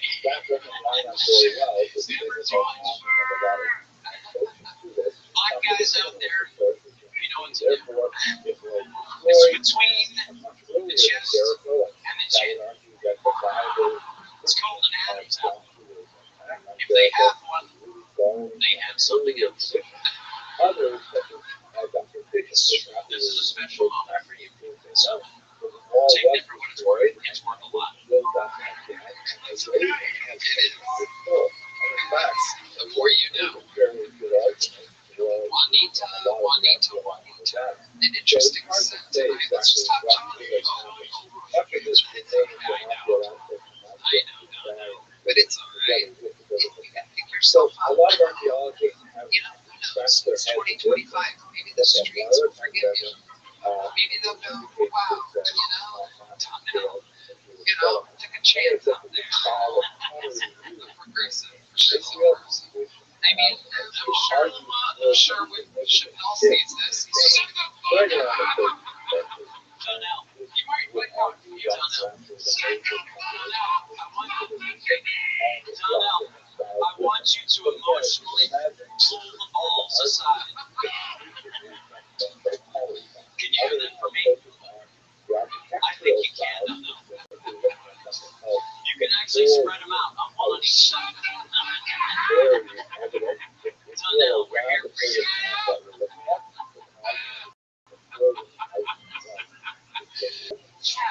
It's okay. It's gonna be okay.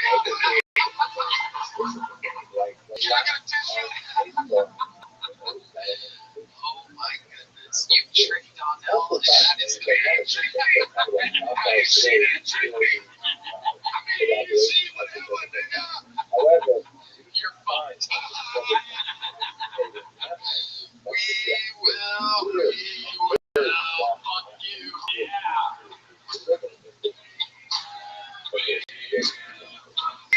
Oh yeah.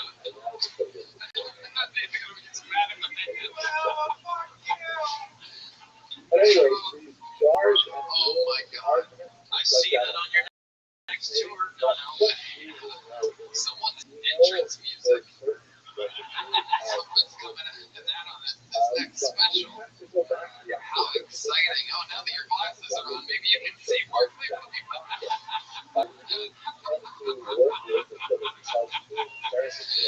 Yeah, it's exciting. Ashy Larry beat Ashy Harry. It's very exciting. So Juanita, how's life been going? What's going on with you? I'm sure territory and settle that. That's fine. Battle is where something will happen regarding friction. Last time you were here, I would know this. You said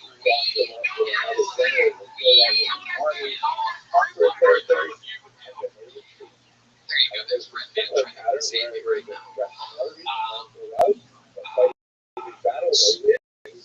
last time you were on the show, Juanita, the great Jimmy Carlos, and we found out about whiskey. That guy's going through a divorce now. Oh, the guy that you was with? Yeah, I didn't realize that was Largely based on cool. earlier parts of the Bible, such as My God, does it make it easier for someone to find them? Yeah, if you're in Turkish, Australia, the tribe We're learning a lot of things this year. Yeah, we are. Wow. So his wife found out about that from someone sending her that or something? yeah, but he told me he was single when I met him. She had a girlfriend for 3 years. He said, no. So I must surprise you was funny. yeah, he was Turkish, so he's like Russian. It was in the area, she said. The fuck up. It was black adjacent.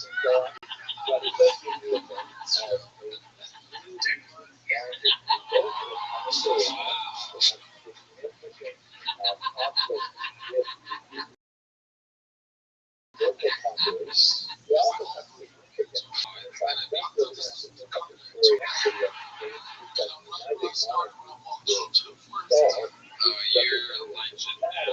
Now you're a pro. What'd you say, Juanita? I can open for you if you want. Oh, yeah, that's what he wants. Open her ass. Oh, yeah, she'll open for you, Donnell. Shut it out!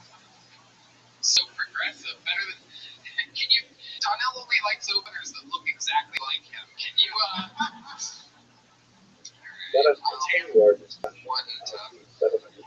anything else crazy going on in life that we should know about? Oh, I have an impression. Oh, okay.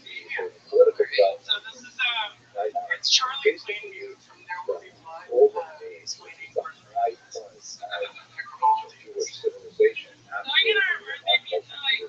year.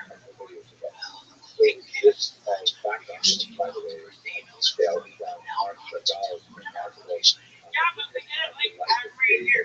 You get no birthday cake. Wow. So that All it took was for her to do a spot on Daniel Day-Lewis for Donnell to realize. Hell yeah. There will be blood. Or when they fuck you, Juanita, it's called There Will Be Blood.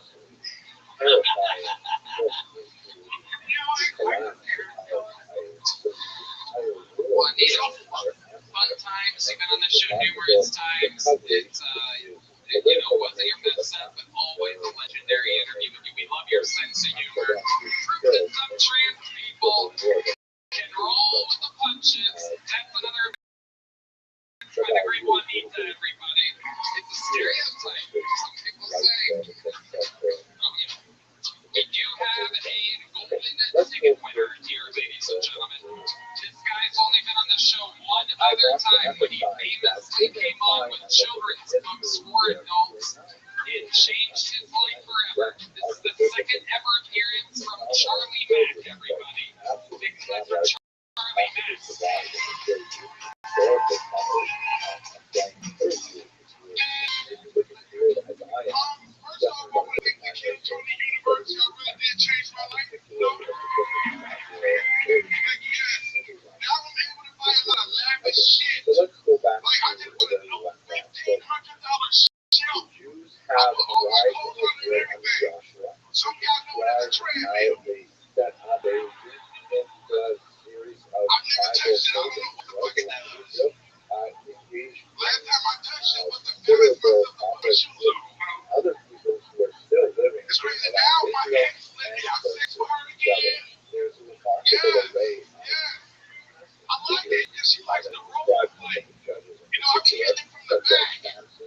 else. They're like, let's go see the type of stuff. But the biblical narrative that we have in the book of Joshua, the book of Judges, the rest of it, tells us a little bit about what it meant to be united within from a political standpoint. The historical period we use as a timeline that we're describing is roughly from about the year 1300 to 1200 era. Congrats, you're gonna make it. You are. I'm gonna make it, and then for the rest of your life, it's gonna be intimate. The next 6 years are gonna be great for you. No doubt. During this period of judges, Charlie, fantastic. Fantastic. Narrative, it was a period of clear anarchy. So all did whatever was done. Had individual tribes, making their own decisions, very kind of like American stuff, very straight white. Oh, I need to get back up here. Which led sometimes to chaos. Conflicts flared up from time to time, and we really had no unifying figure like the British did. By and large, towards the end of the period of judges, the people from the south Charlie Mack, the last time you were on the show, you told us about your adult children's books, and I guess talked about it, saying, no, this is not a good idea. You know what it means? That is being motivation, but the scripture is maybe like, you're not going to be happy with it, but nevertheless, it's the state of Samuel. Give us a king. They still have those, like all the masters, but we want to be like every other country. Critical. At any rate, Samuel goes ahead with it, and he identifies Samuel Saul as Charlie Mack, tell us about your life changed from that. What's going on? Christian Bible that shows the Saul was basically much smaller than everyone. Wow. International House of Pancakes. My goodness gracious. And his shoulders up, Saul was taller than everyone around him. Any plans His for when you're grandmother's family was fairly small people. any place you can recommend? That's exactly how it was. From your shoulders up. At any rate, Saul becomes the king of Israel. He does not reign very well. In fact, he was overshadowed by his successor in the relationship. Saul and David is absolutely fascinating. And we will discuss those things discussions later. Texas, Ghana, the good folks. You are fantastic. Where do you live Probably again? the sweet. But Saul's major political What do you do for fun? was he was able to You're not unite the writing books, tribe performing under his stand up. You have any it did not happen automatically. There had to be several false steps.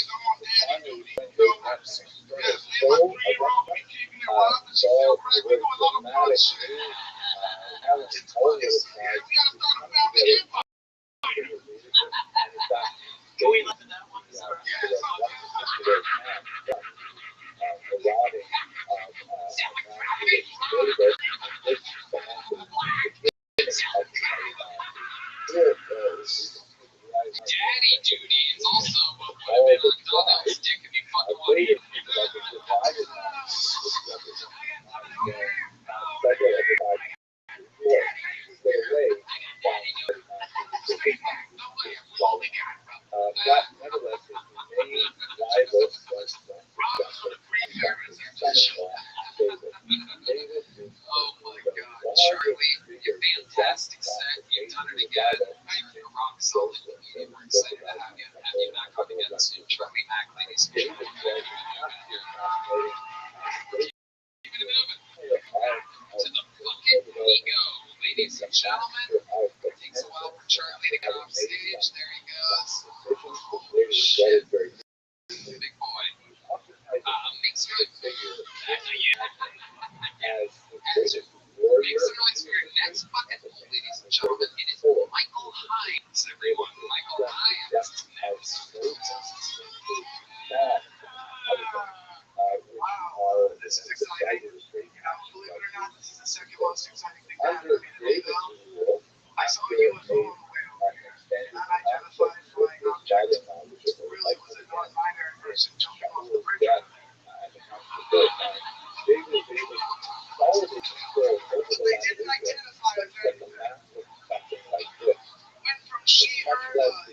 see her later. And after see her later, you know what I'm saying?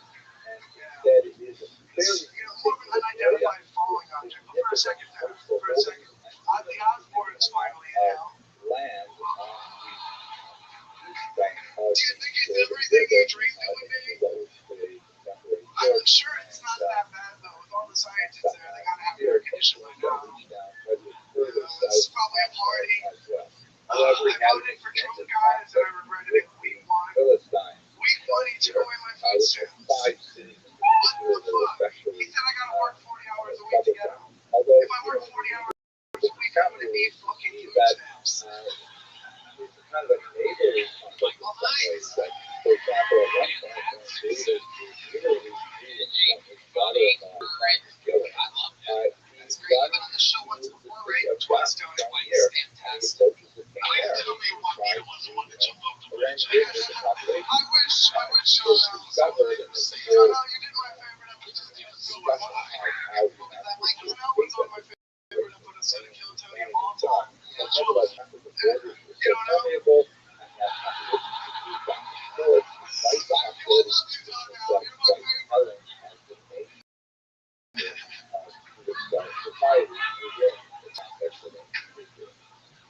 The life of David is primarily reported to the size of the game towards the beginning of that. I've learned that laughing at suicides of 9 non-binary people are back.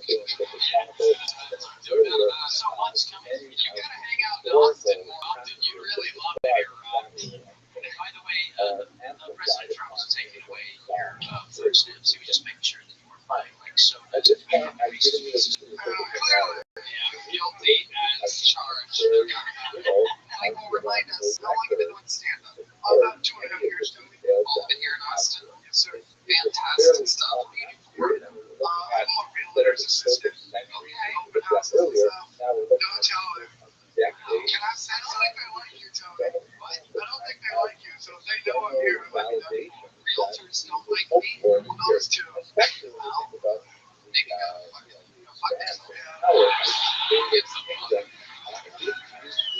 I'm sure there's so much fun to work. You wouldn't believe it, Tony. I know what people that don't like me, I know what their mental health is like. very later to get close to their I can say something about it. I guess can I say something about it? Okay, yes, you can. No, I'm not sure about the show. Everybody's come up here and and the Syrians will be the next great power just feel like a natural man. they don't make In a short period of time, you know, Johnson, he was like a first person and you did it in a short period of time. Syrian records I see. why they're really honored to be places but there are a couple of times A realtor's assistant, that's my question, because there is a tell-down in my experience, even a half-retarded person, a real estate person, so this philosophy of the Syrian a realtor assistant could be a full retard. She pays me $30 an hour, so if I do 2 10-hour days on open houses, I have the rest of the week for comedy. Yeah, there you go. Great. Very funny. Fantastic stuff. Did you get a big job last night? I did not. You got a small job? Yes, sir. I got news for you, buddy. You're getting it up right there. You go. Fantastic. And a great return. Michael Hines, everybody. We are flying through it now. We are cooking. I gotta say. Normally I don't do this great. But I gotta tell you guys, this is supposed to be years so far. I'm a hammer now with Rothschild'S. I had a feeling that the chemistry would be crazy and wild. Okay. This was a big episode. It's not a good fucking got canceled tonight. The trees, whatever you call this shit, is over for me. August be really weird to me. If I could appear to be racist right now, dude.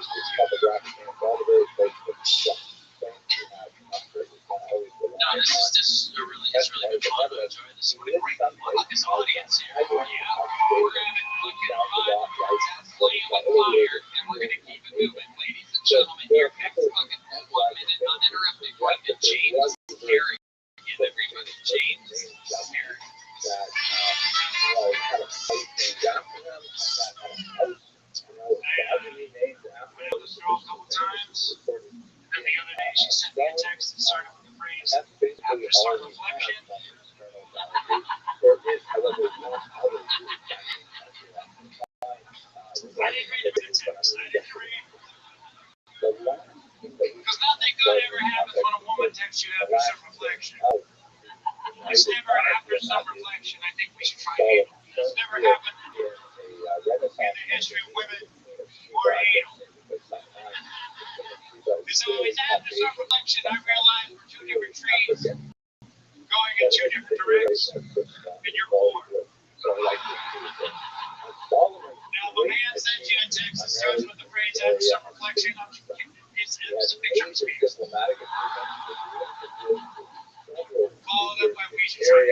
not necessarily David, but really I didn't think I was getting fooled. And they're like, you need to go. very important.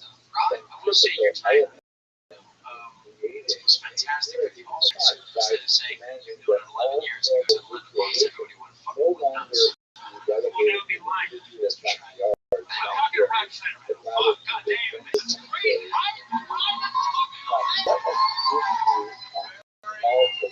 Very funny. And you started out really strong. That's really funny. I'm telling you, you had the audience. You never lost them until you could figure out how to end it. I know that, and I'm just saying all the goodwill is gone forever. You did great. It was really funny. It really made me laugh. but Thank you, what Joe. we Congrats. also Great have to stuff. realize is that we're talking now really the century of 2,000 years of restrictions in and what years the Ottoman Empire has been James, what do you do for work? just like in our very first lesson, we talked about how the geography of the land of Israel You work for them? I don't was work for Airco. I work for ARS. large in the Western ARS?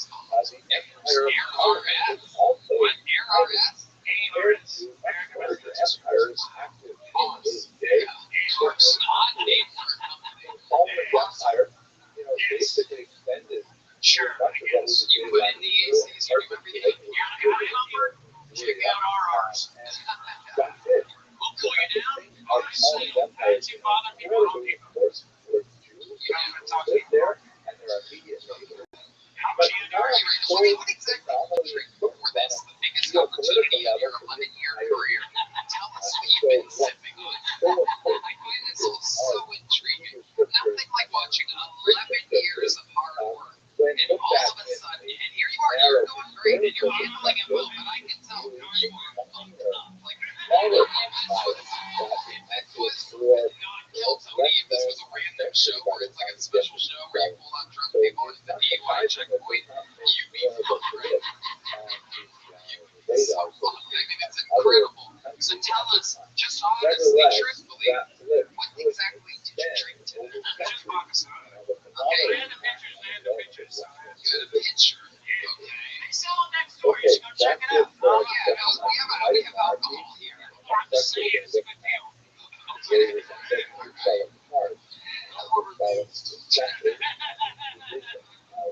So you had two pictures.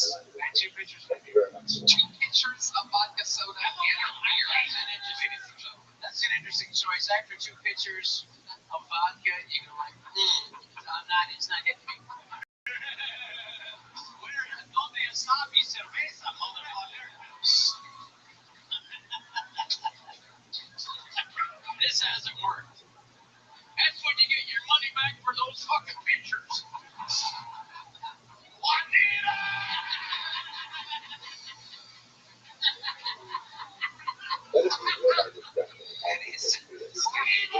Rob brings up an unbelievably great point. You had the beer after the two pictures of vodka. I didn't think I was a fool. That's what everybody says. That's what everybody says, especially when you're that blacked out. My goodness gracious. Wow, do you normally drink this much? No, but I don't normally come here to serve it. Okay. You don't really, how many times do you think you've signed up before yet? I think it's my fourth time. Okay. It's pretty fucking good. Yeah. Should we do a special segment called DUI Checkpoint right now? What do they have people do? What's one of the things? They have to stand up on like a 1 foot, like, right? And what do you do? Is there any police officers here by any chance? Can we get a police officer up here? Yeah! For the first time in the show history, I would like to make some noise for a real ADP police officer. This is Oscar, everybody. This is what I love about Austin. Like Rob said, LA. You couldn't find a fucking police officer. If they're lighting a grocery store on fire, you couldn't find a fucking police officer. Here, I'm like, hey, let's try a little fun. There's one right there. This is unbelievable. Oscar,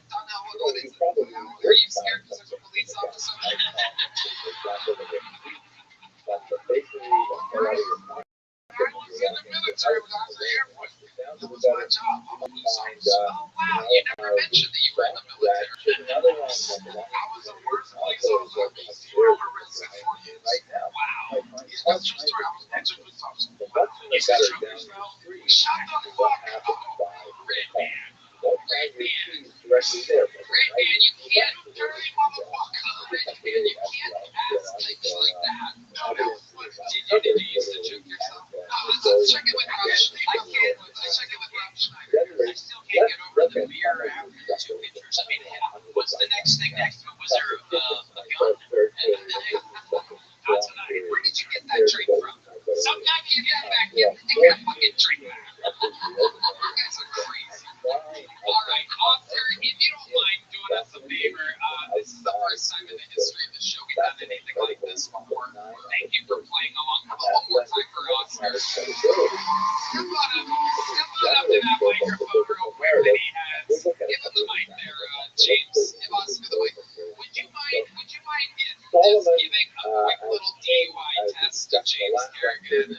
Talk right into the tip of that mic. Just take us through. Pretend like we're not here, and then you just pulled this guy over, and you got him out of his car. Let's see what happens here. James, where are you coming from? Shit.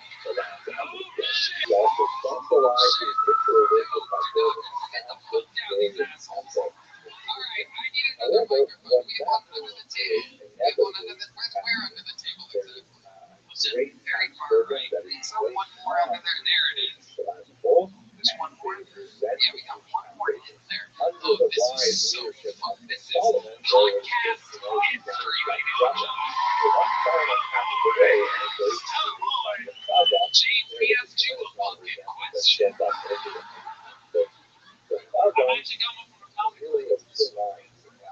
How much have you had to drink? 2 drinks.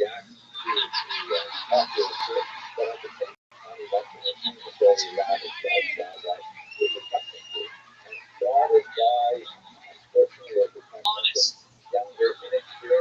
Just not specific. Specificity of the closer's question. Open up some vagaries. And James took advantage of it. Advantage James. Continue. Let's take a shot each. Again, slightly vague. Shots can be fucking huge, apparently. It is so important to actually go back to the text and see the primary cells. They are fantastic. That's all I'm doing. Not doing anything else. Just driving home. James, you seem way too familiar with this experience. Months ago. You got a DUI for it? I don't know. You got out of it? Oh, you ain't getting out of this one, motherfucker. Oscar, let's do it. Fucking hit him with it. What do you think? Oh, we can rest. By the way, let's just take note.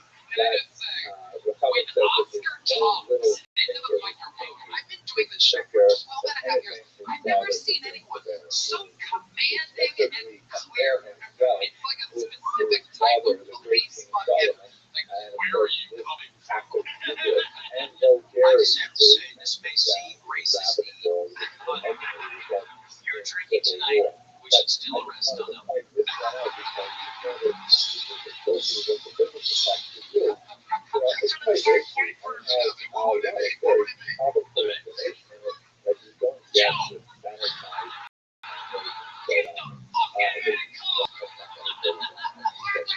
Let's go back to the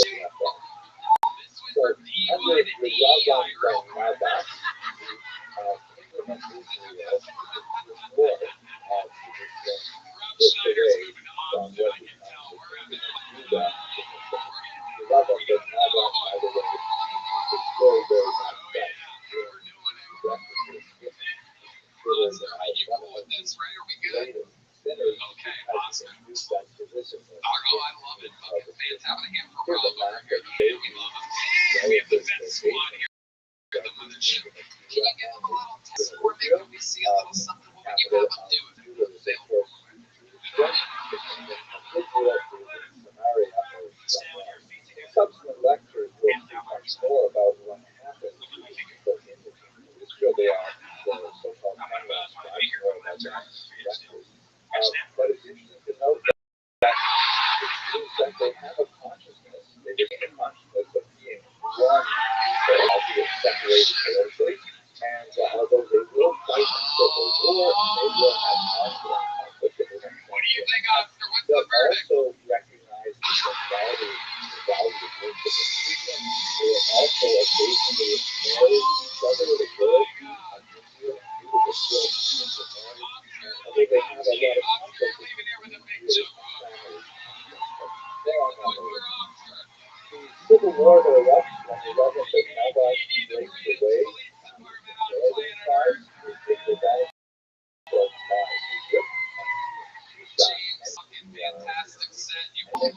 coaches every step of the way.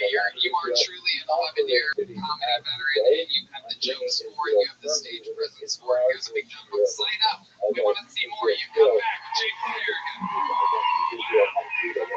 Wow, the first ever DUI checkpoint in Kill Tony history. We got a new segment. Oh my God. I didn't even know that was possible. I mean, what other show in the world has a serious ass police officer just waiting in the fucking house? I mean, unbelievable. That was the best. You know, Trains, he's going to have to like keep his car parked outside and try to walk the night. So he was giving him the test, looking at me.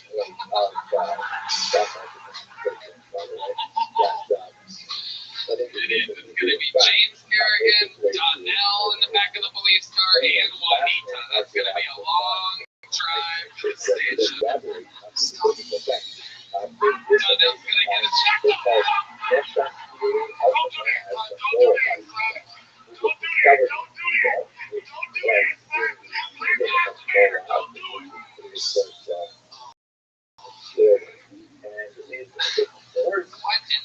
We're going to keep it moving here. We're getting there. We're coming around the corner. Your next fucking move, ladies and gentlemen. This lady, very funny. She's been on the show before. I'm excited to see a new minute. Sherry Vincenzi, everybody. The return of Sherry Vincenzi.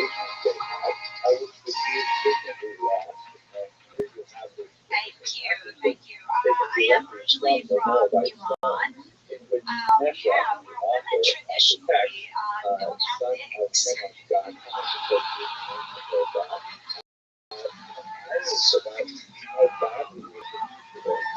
Just listen. You know what the safe word is for Middle Eastern women?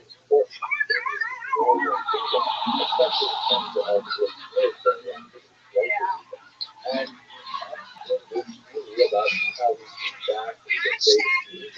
Hashtag not all lives matter.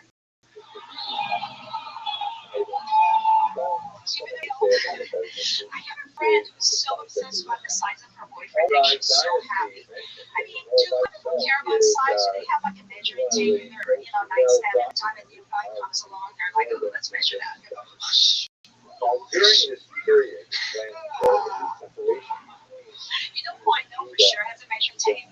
No, not me. Kim Kardashian. What do you think she uses? The DeWalt, the Stanley, or the circumference of her mouth?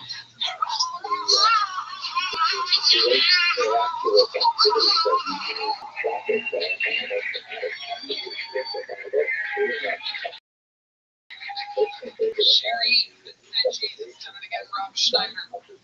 Sherry, I just want to say I look forward to your first tour in Iran when you get beaten to death. It's going to be special.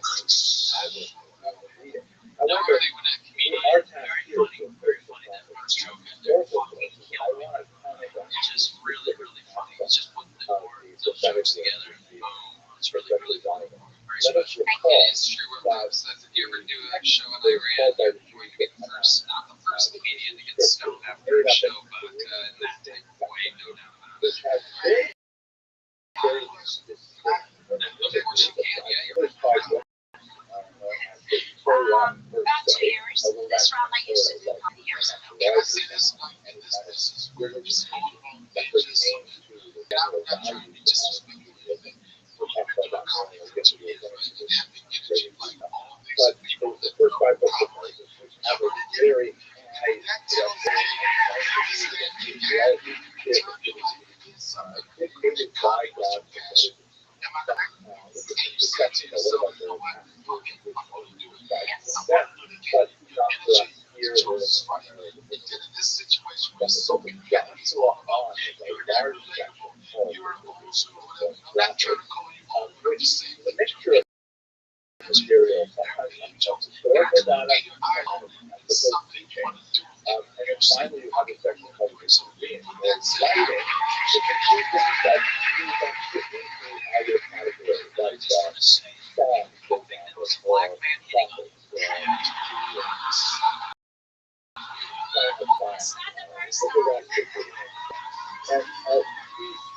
think he's got some. He's got this in his life. I can see him to have a very serious time. Iran meet I First time, walked. but they're really rich guys. Recognize the time.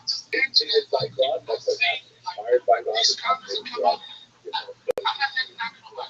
I see the desperation and nervousness, but you feel fucking calm. Like, this one, fuck, I'm supposed to be doing it. He's trying to fuck you. Somehow he's pathetic. I mean, you remember the role with plantation? They call themselves Do you know how hard you can fuck somebody fucking the task of preserving the historical record, much more so than I was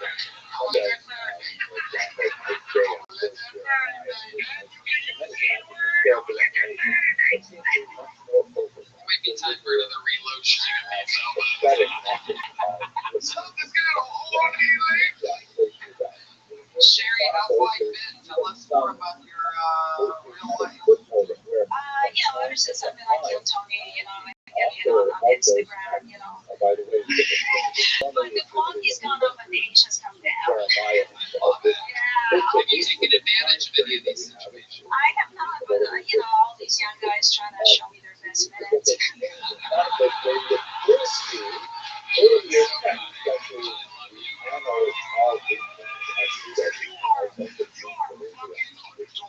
You really are. What are some goals for you, Sherry? How much do they think you have altogether? I'll give it about 80 months. I need to hurry up with this. As far as the set goes, like what's the longest you can do? Other I think I prophets, can do 20 however, minutes. do not But I have more material. I just need an opportunity to do my material. Absolutely. You're going to get out there to the plantation. I can take care of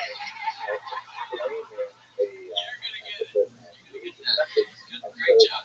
It really is. Right? They all said it, and I've said it every time you've ever been on. You're so charismatic. You're delivering and executing your material so goddamn likable. It's unbelievable. Sherry, I've done it again. Right, man? Sherry, I love to have you back on the Secret Show. She did have a real show. It's Thursday. It's a Sunset Comedy Club. Sherry is said she. One more time for Sherry.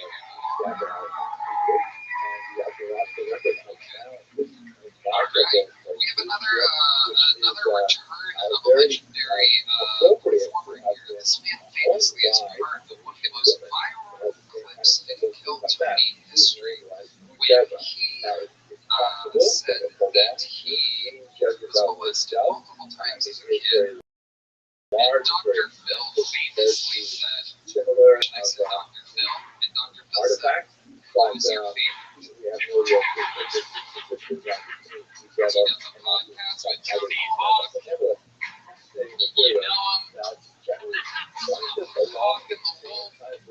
This is a minute for James and Alex. The alternative James and Alex.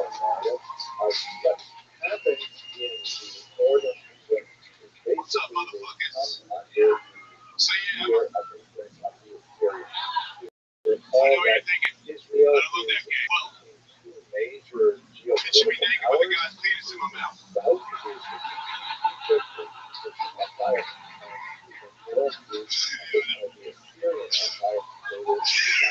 Does it every time. But I'm not gay anymore. I'm retired from that shit. Fuck that shit. It's hideous. I mean, because I've done gay shit. People think that I'm weak. I mean, that guy's a pretty big guy over there. So, dude, I can fucking suck your dick and there wouldn't be shit you can do about it. So, I'm a weak. Some other people are like, I don't like your game, so Jason. Maybe you're going to tell me in the pocket. I am a professional fighter. I will kick you in the head, knock you out, and suck your dick. I'm not finished. I'll film it, and then I'll put it on the internet, and then you'll be gay, but not gay, just like me. And you wake up, you're like, I'm not gay, bro. I'm like, pretty sure this video says otherwise. James and Alex with the best minute he's done on this show. What a special episode this is. Somehow I'm scared to death and turned on at the same time. I feel both soft and card right now. Absolutely incredible performance. Jason Ellis. Jason did my podcast. Remember that? You did my podcast. I didn't know these. There's return to that, but for the next couple of months, I'd like to take a break from the sort of political narrative of history, and I'd like to look at the daily life of the history, look at the economic, social, area of the history of life, for electors and all over Just the shit is like, this is what made me nervous. Like, this is how it felt. Thank you very much for that. Okay, that's horrible. But it could have been the other side. I'll beat your ass and fuck you. I'm like, oh, you can't do that. Oh my God. You like that shit. You might be gay to me, dude. As someone, what I'm saying is, the black guys interrupt. Would I be gay? They can't be racist. They can jump in whenever they fucking want and demand whatever they want, apparently. What I'm saying is that when I mentioned when he was a guest on my podcast, he was dope shit. I forget what we talked about. And I didn't really give a fuck about the sexuality thing. I didn't know it, but it was cool. Like, doing my podcast. That's what you wanted Rob to say. Thank you for doing my podcast. You know what? We're going to bring Juanita back up here right now. No, I'm kidding. I'm kidding. Nobody even remembers you. It'll be a meme to me, too. Okay, let's see the other day. You told me how much you love me. Let's check I do. No, the other day you was like this. I remember when we first met, our connection. You sit on this, and now you just leave it out. Pick me out here. People, you don't give a fuck about me. No, we love you. I can tell you have that look in your eye. I've seen this before. He's probably I got 10 minutes worth of show before I go to the dance program. I'm saying, I can't get it out of my head, but I would like to see you just eat the shit out of Donnell while he's fucking money. That is true. That would be the world's greatest racist. As someone who chooses non-violent sex.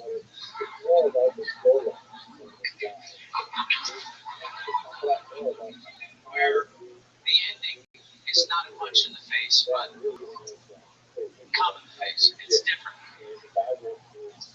I just want to say I learned something tonight from you, and I won't sleep well.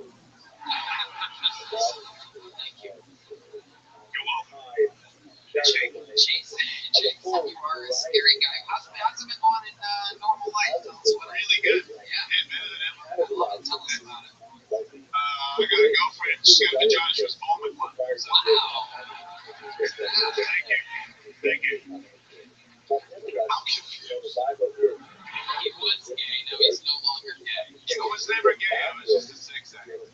Oh, okay. I used to fuck everybody. Okay. And like, when you fuck one, I didn't really say that. The other one looking at me fucking scared. But when you try to fuck a lot of ladies in one day, it's a lot of talking. I know that. So, dudes just sucking and leave is pretty convenient. The only bad thing about it is pretty gay. This moment, I realize I'm on the wrong fucking show. This is the moment. I think it might be time for the audience. They need a shower at this moment.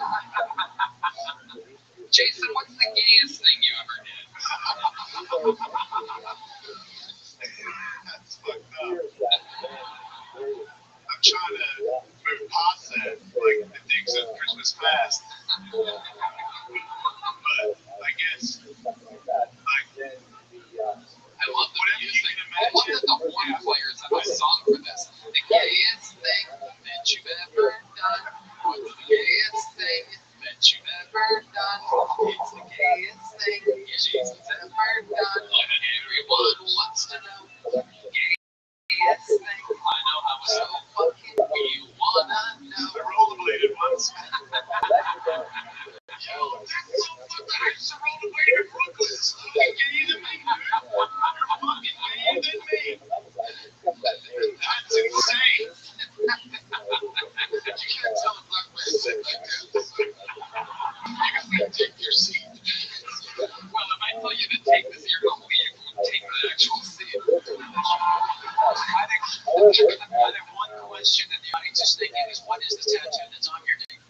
It's a good question. That's the flying of one more gap, and that's it. I haven't decided what I'm getting on there, but everything. I just want one tattoo, and there's a few gaps, and one of them is my name. No tattoo. That's interesting, right? It's also pretty gay that you guys give a shit about that. Hey, believe it or not, This isn't even the gayest part of the show. Donnell took the gay cake everywhere. We will fuck you. Oh, you're never gonna put it down, buddy. Oh my God. They're gonna come up to you at the airport singing that one thing.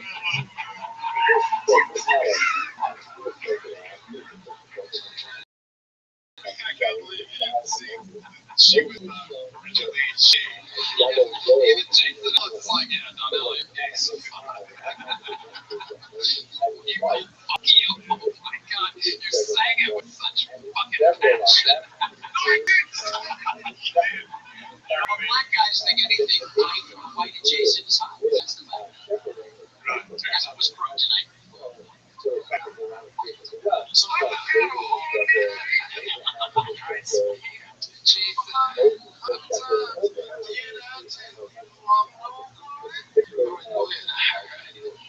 All right, Jason. That was by far the best minute you've ever done on the show. So funny, so great, such a great set. My favorite part of the show is literally watching people get better in front of your eyes. One more time. Anything else you want to plug? You have the Hawk and the Wolf? That's closed. It's shut down. Oh. And Tony's not as good a skateboarder as he used to be, so he has to like get a job. I just like saying that in case he sees that. I'm fucking old and you suck, Tony. But I'm Still need hockey stuff. yeah, sorry, wrong guy. But I'm a comedian on the road, so JasonEllis.com is where all my tour dates live. Perfect. Make some noise one more time for Jason Ellis. Yes, the gayest thing we want to know. What's the gayest thing? Hey, We had a fight over a podcast. I'll tell you on our podcast, Rothschild'S.com. There's something he taught me how to fight. So I got like he gave me suggestions on how to handle it. I really appreciate that. You know, I'm podcast, and so he's not whatever. But he pulled up and showed me love. it's great that you know how to fight this, so you'll be able to get money on top of you later. How much time for the show's over? You're getting it too, but Don't touch me, Rob. I'm sorry, I just went down with the man, Rob. No, I have to cancel being on your podcast. Call me back though when it's not too long. I don't want to go. Thank you for being honest. Ladies and gentlemen, we're gonna make it the final fucking pull of the night. Make some noise for Tom Anderson, everybody. Tom Anderson. Oh yeah, mothership. So I'm going through a bit of a transformation, getting fatter slowly, and there's nothing I can really do about it to stop it. So I'm leaving it to my government. I'm going to put it in the hands of RFK Jr., our Secretary of Health, to stop me. I don't know what it is about him. I really trust him. He's got like a lot of battle scars, health-wise. You know, he's got that voice, and he had a brain worm, which is, I think that's a disease that kills wizards. I don't really know how you get through that. So I'm curious how that doctor's visit sounded, you know. He's like, doctor, my fucking head hurts. And then he's looking at the chart, he's like, oh, well, it appears you've got bugs in your mind. And we need to get those out. So I can only really think of one solution, Mr. F. Kennedy. We're going to have to blow your head off. A little too close to home, I know. Tom Anderson. Block the laughs. I could hear them over Donnell talking in my ear. Tommy, I need to come here, please. You don't know the history, Tommy. Can we bring down the history? Be honest. 20 grand, give me.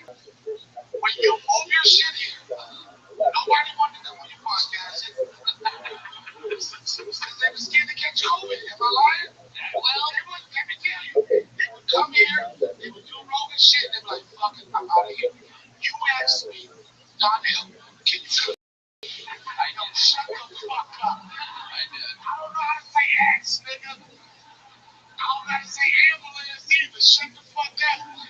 Please help your people interested for Madison Square Garden. I'm gonna be racist and interrupt black men. Here's the thing. This is what they don't know. You call me very different. And your voice was like, you said, Donnell, could you come into my podcast? I said, you know, I'm publishing. I'm too sensitive. I would crash out. Did I say that? Yes, and I'm sitting here. And we didn't have this next week. And you're right. You're right. We had a tablecloth, and it was on a wobbly table. We did have the same exact fan. Okay, sorry. I know. I would have. You know, y'all look like this. I would have done his show then, but I still wouldn't have done your shows now. Because the number of viewers you've been in.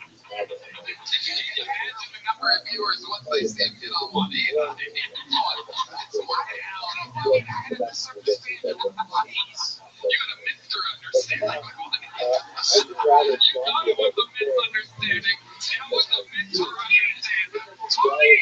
That's a fucking great choice. That's just the thing. I'm sorry. A misunderstanding is the greatest joke I've ever done in my life. It's all new. It's so great. People didn't even do it. No, that was fun. Here's what these people don't understand. I had time to choke. We're gonna get some. Don't touch me, Rob. Be serious. We're gonna get some Adam's apples for you over here. Let's there for you. I was there for you. Tony, I was there for you. I showed him. Look at fucking. You said. I was there for so long.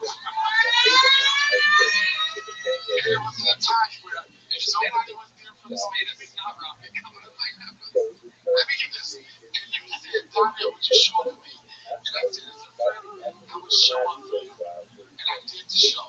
I was there for 2.5 hours.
I'm so sorry I blown up. I was ready to be mad at me. I'm so sorry. 2 hours ago you performed. How did you feel? What joke did I do? I have no idea what I said. Great song. I think it was interesting things to hear a full act on the Health and Human Services Secretary. That's different than what else we saw tonight. I will say we have learned a lot from our head secretary that our government's been lying to us. Now it's all coming out. Apparently, Fruit Loops is not good for you. No fruit in the loops at all, apparently. Thank you, Robert Kennedy. Junior. What happened to the first one? I never mind. We ran out of big junk books to give away, Tom, but I'll tell you, you had a fantastic set. What do you have for Tom? Anything? That thing, yeah, but that's a big bomb. That's like for people like bomb in a great way. We don't really have anything rare to give you. Why don't you give them a spot on the secret show? That would be great. Whenever you have a secret show, there's amazing. Tom Anderson, you got a spot on the secret show. Thank you. You saved us. Red Man with a big save. Thank you, Tom Anderson. Great stuff. Sign up again, and then we'll talk more. You just have to understand you're on a crazy climax of one of the greatest episodes in the history of the show. Also, if you want, you stick around later this gig and he'll beat the shit out of you after he comes on. If you want, it's just I'm saying it's an option for some of the performers tonight. If they didn't know. Ladies and gentlemen, what episode it has been indeed. And there's only one more performer, ladies and gentlemen, but it is not William Montgomery. Let it be known, William is out on vacation tonight. However, there's only one other human that could possibly end an episode like this. A fucking freak of nature, widely considered without a doubt one of the top young rising comedians in the world. Soon to be one of the greatest American comedians. Now he remains the Estonian assassin. Ari Matthew.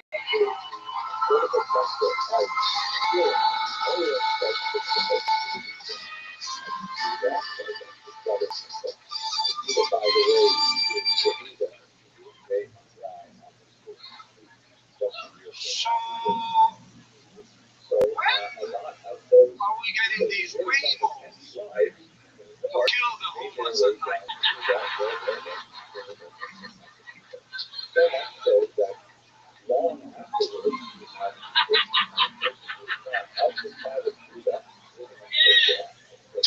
Robots are supposed to do the jobs we don't want to. I see them driving around all empty. They should get together in an H-E-B parking lot. Everybody picks one alley and you just love.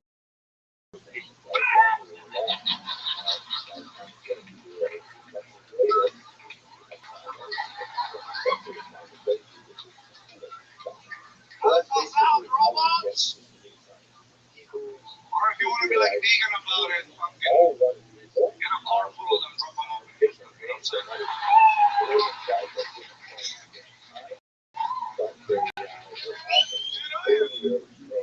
I know that a year ago I used to be like, no, they're all on snowflakes, fuck you. Stop bleeding on my fucking pizza. The homeless in Austin, every time I see these motherfuckers, they're getting stronger and stronger.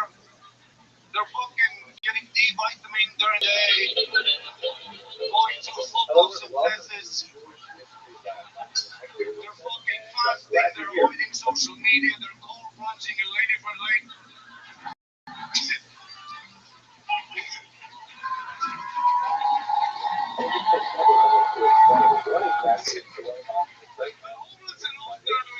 Joe Rogan talks about it.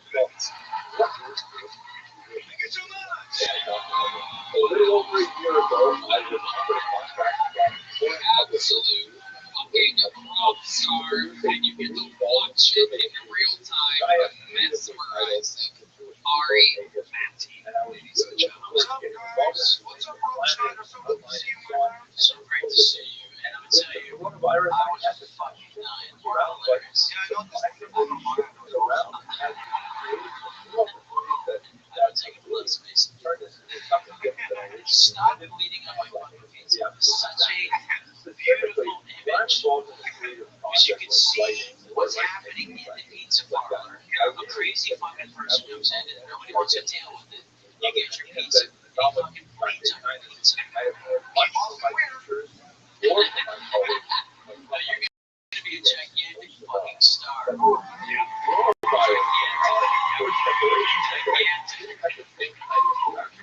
You might get fucked by a crazy guy in the back after this. I gotta say, it's great to hear Rob get to finish his thoughts completely uninterrupted. You know, almost seems like something's missing. It seems almost racist. Interesting, a black guy didn't finish the job.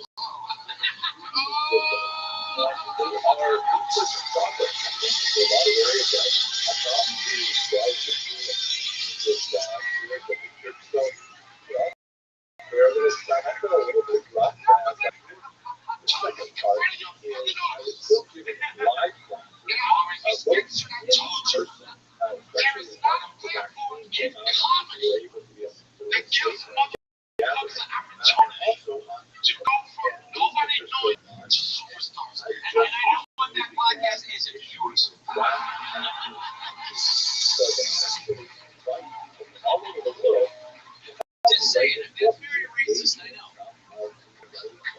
It meant a lot to me to be here, Tony. No one's ever turned the chair around like that. We were supposed to, this is what it is. Why would you want to get lost? If it's just like there are several ways to be involved in And I would tell you, this is the real shit. I'm being honest.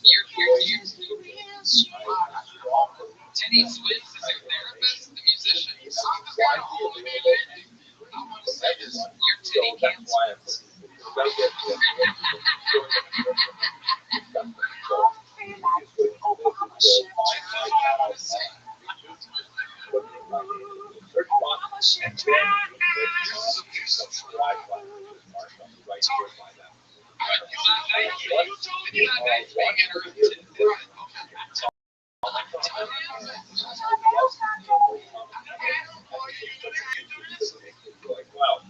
Validation to what we're trying to achieve here. And then, of course, share the video so that more people can try that. Start the clock, Red Man. You gave me 5 fucking seconds on it.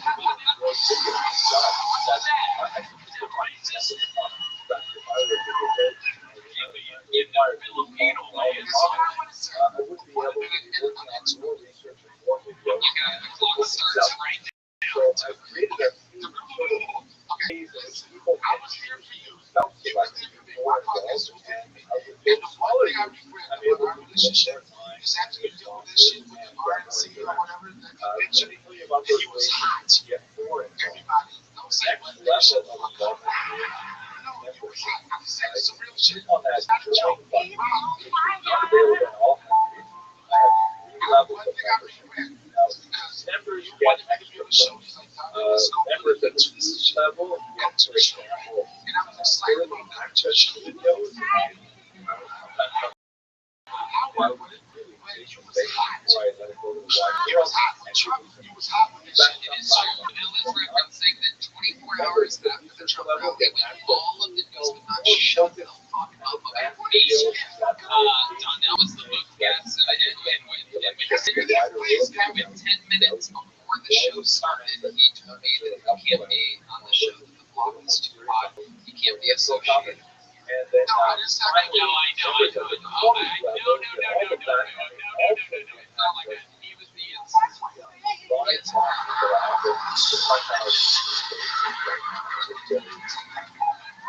that's another level of involvement.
Somebody I said,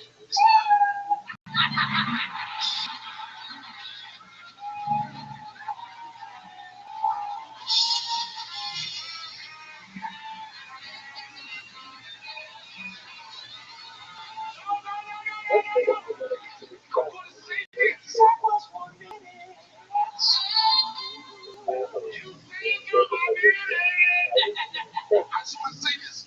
All jokes aside, whatever. Just want to say because He's supposed to say, he's gonna say, he's about to say, he's interrupted while he's saying, he's gonna squeeze it in, because he's standing up, he's over his fucking minute, he's gonna say it, and here it fucking comes. we can do this. Hold on. You go ahead. We can clown all we want, but I'm telling you. No, we're kidding. Go. You're getting a taste of your own medicine. It's whatever. I just want to say this. You can say whatever, but I'm saying it's the one thing. Because I said, and I told you, I said, yo, I wanted to be there for you and show. I said, but right now, it feel like it's going to be political. You know? He was a coward. Going down the block with so hard, Joe. You guys don't understand. I don't blame anybody for not making that episode. This is my respect to my He was a puss. Rob is gonna. I love for someone to give me a mission to go through the episode and see how many times Nell interrupted when Rob had more to say, and then we will see if Rob actually caught up during his part. I think it's gonna be naked then. I think you guys are gonna break about dead even here. trying to black man. Oh, well, in that case. Oh, no, Just try to have a moment. you're in Texas. Don't say it as a black man. You're in Texas. What I want to say is, I felt bad because, and this is why I respect what you said. You said, Donnell, I understand. But now understand, you said, like, yeah, scared, right? And I was a little nervous about the shit. I feel bad about it because our relationship is that when you call for me, I pulled up to you. And my little bullshit podcast is for You just take a little bit, you cut this shit out, and then you throw it.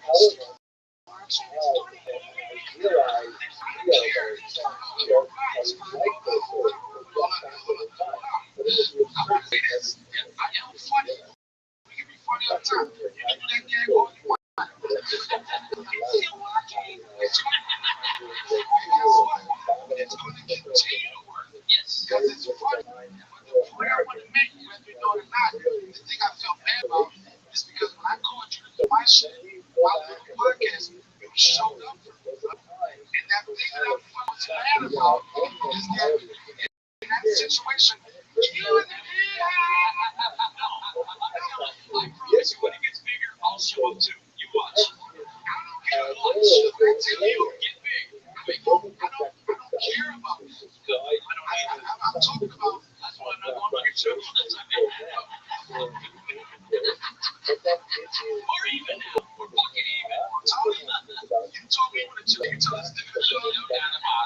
No doubt about it. You're a legend. I respect that. Isn't it crazy that the white guy on the show's named Rob? Isn't this weird? No, that's what I want to say. I get mad enough. This is what I want to say to you. This is what I want to say. And I mean it. And y'all can crack a joke or whatever. What I'm saying is, what I'm telling you is that I respect you as a friend. I felt bad that I couldn't show up there. And I appreciate it. Sorry, keep going. Please don't keep going. What I'm saying is I appreciate what you are to accomplish. Nobody has a platform like this where you give people opportunities like this. And I apologize that I stick to my guns and be it for you. You've always been there for me. Yo, I mean, after my meeting people will think I'm such a success.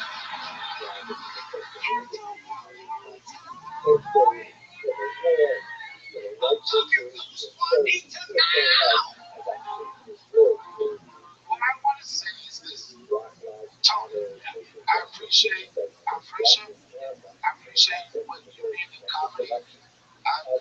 time when you went to that bullshit when they tried to cancel you, you said that everybody wants to fuck with you. You stayed to your guns and you did the shit. And right now, we have one of the biggest fucking biggest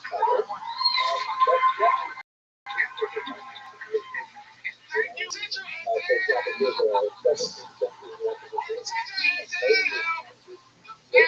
Now, when I called you, I said, Rob, I'm trying to come back to your show. And you said, whatever you want to do. I mean, we can joke, whatever. I love you. Donnell Rawlings. You know what? That was so good. I'm giving you a medium-sized joke book. Donnell. Sorry, get in on that gag, by the way. And let me tell you something. People are gonna say Donnell interrupts, Donnell this, and people make their jokes about Chappelle and this and that. But let me tell you something. The reason why people make the Chappelle jokes about Donnell is because he was on the greatest comedy show of all time. And more than that, if you haven't, you absolutely have to see Donnell Rawlings live. He's always touring. DonnellRawlings.com and the Donnell Rawlings Show, available everywhere where shows that are possibly available, because he is a true fucking comedian. Can I say one more thing? He wants to say one more thing. Donnell Rawlings. Top states, right sticks, and Segobas. How loud can this place get for first-time guest and nominee already for 2025 Guest of the Year, Rob Schneider? He is on tour at RobSchneider.com. It has begun. Rob Schneider has entered the Kiltony universe, and there's no going back. Future Austin resident Rob Schneider, the Charlie from Ryan J. Email, is in. Guys, he blended in like camouflage. How loud can this place get for one of the greatest comedians in the world? Are you ready? Let's see what Chris Rogers cooked up over there. Oh, sorry, Maddie. Unbelievable. Rob, is there anything else you'd like to say? Unbelievable first appearance on the show. It's an honor to be here. Honestly, they say it's the best audiences in the world, and I get it. You guys are good. You are the man, Rob Schneider. This is, by the way, a fun fact. This is rarely happens because I've worked with and met almost everybody. This is the first time that I've ever worked with Rob Schneider in any way, and my God, love it first fucking whatever this is. Unbelievable. If you want us, I know you can't do it during the show, but Matt Ewing and I've been on tour singing together. We can put a song together if you want. Yeah, just play us out. Playing us out tonight. Guest of the Year 2025 nominee, Rob Schneider. Thank you to Tom Swain's Red Mix and Segobas. Thank you to this audience. Red Man, love you guys. 1, 2, 1, 2, 3. Maybe little sister.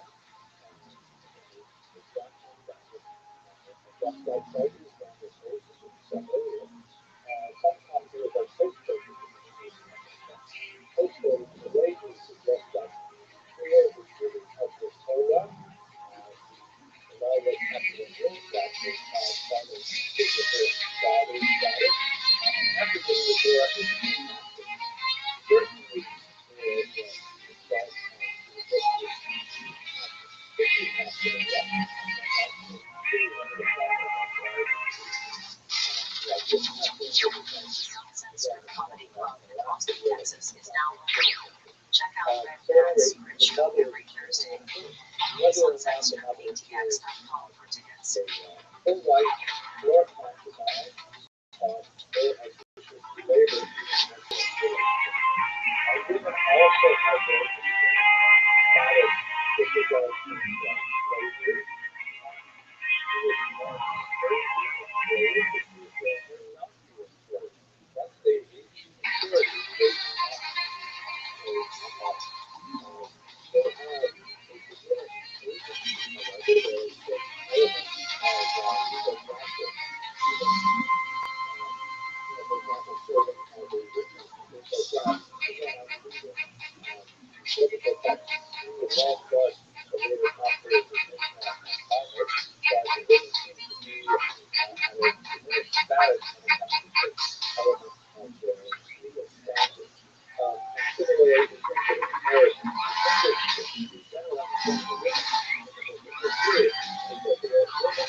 Vallejo and Michael Gonzalez on the drums.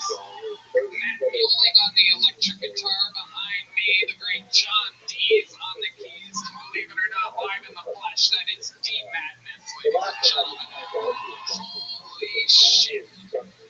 Wow, the energy in this room is unbelievable. The air conditioner is working. It is a beautiful 71 degrees in this room tonight. And we have an amazing episode for you. I'm so excited about it, and I'm in a really good mood. Before we get started, here's a little bit more from the amazing sponsors that made it all possible.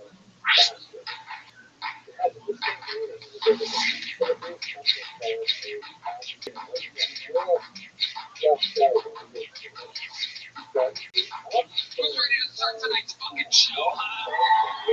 Wow. We are, by all measurements, the #1 comedy show in the world right now. Colbert is out. Howard Stern is out. It's 12 and a half years, and yet I've never had one of the guests that's on tonight's show. I've always wanted this guest. The other guest has famously been on numerous times and leads the all-time record of walkouts by a guest during a taping of the show. What a chemistry match we have here tonight. Two comedy legends. One of the biggest comedy movie stars of all time. Two, literally one of the biggest comedy television show stars of all time. Famous for being on the #1 comedy show of all time. Ladies and gentlemen, I present to you our guests, Rob Schneider and Donnell Ross.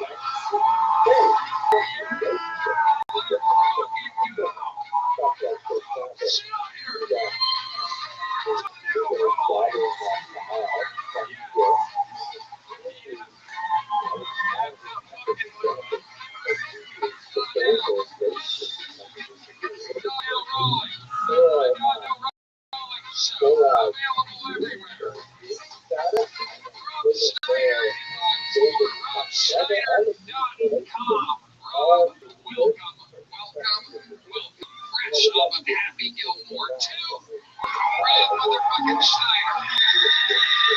Hey, Donnie, you can do it. Number one show in the world. You did it. How exciting is this? Always wanted Rob on the show, and we got him looking stunning tonight. Wiz are us dressed up for us. We love it, Rob. Welcome to the Kilt. I got this in Neiman Marcus and gay bullfighting. That's all right. I love it. That's my favorite section at Neiman Marcus. Everybody knows it. Donnell Rawlings. I don't want to fucking be here. The walk-off king of the show. You don't give a fuck about Black Lives. Oh my God. He gave me a shirt that says Black Lives do not matter. We started as good friends. Yeah. And I had a situation, right? Where people say I'm crashed out. She's one of the motherfuckers. You've been torturing me for the last fucking 5 years. Yeah.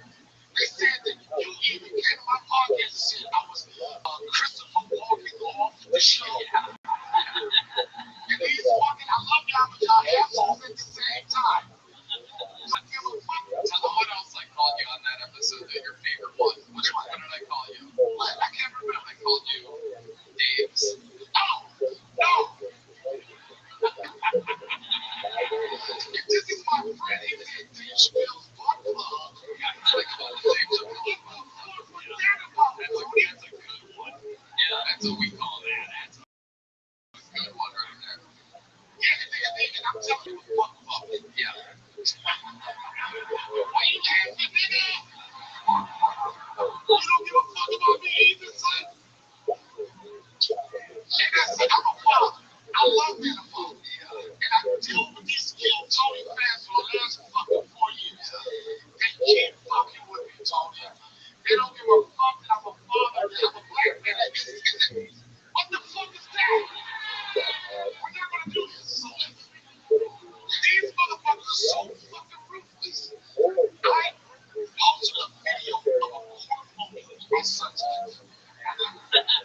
Teach him how to rock the fucking boat, right? And then somebody, one of your fucking fans, says a good day, he would have taught him how to ride a bike so he could walk up his life instead of rolling out. Tell them about the top 10 video on YouTube. That's what you did with. Thank you for the engagement, everybody. But you know, this is the biggest name in comedy right now, so he's short as fucking hell, right? So I was like, just go, I just over myself with it. And I wanted to see how people felt about me, right? I was like, I know they loved it. I'm so glad they was like, I was like, I'm gonna put Tony Hinchcliffe, kill Tony, Donnell Wallace in the search engine and see what happens. You know, the popped up, it's the first that popped up. The 10 worst gifts in Kill Tony. Fucking Hinchcliffe. And I'll let y'all know, I'm proud to say, fuck Ric Flair, I'm number one.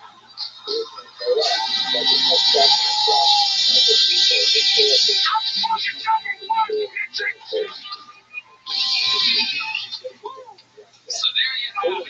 Antonio, I care so much about this, but you don't really care about him. I really have it, bro. You ain't had a 20-minute conversation yet, and this is your friend. You said, how can we make you more like no one knows about this. And I looked, I said, okay, but this is all about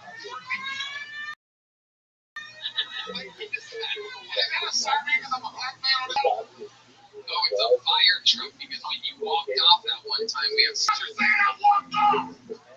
I didn't move myself from the situation. all right with your feet, therefore it was a walk-off. So Rob Schneider is here, the #1 ranked worst guest of all time. John Elkins is here. It is Rob's first time, so if you don't know, Rob, over 300 people signed up for the chance to be on this show tonight. No doubt about it. They're at a bar next door. If I pull one of these names and hand it off to our trusty assistant Colt over here, he goes and wrangles the person. They're backstage. They get 60 seconds uninterrupted to impress us with their hopefully stand-up comedy talent.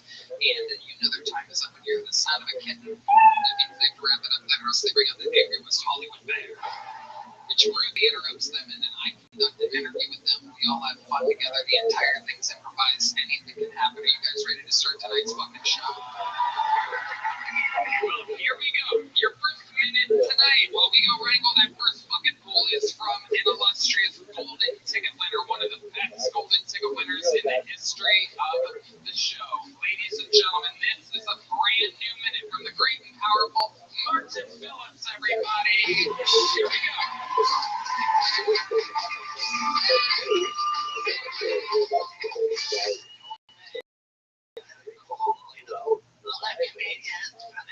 They do jump at the end, but I always have a drummer, so I use a harmonica.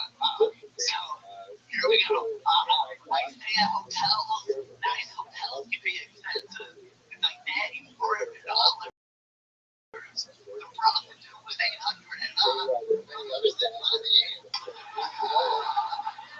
I like soda.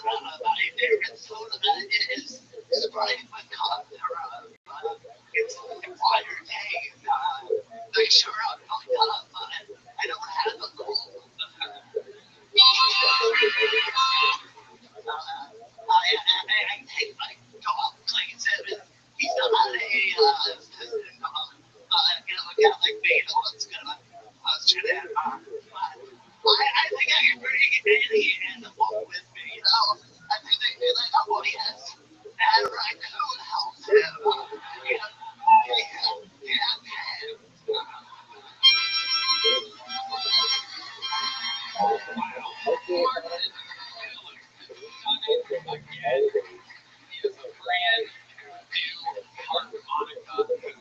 This is brand new. Yeah, that's why.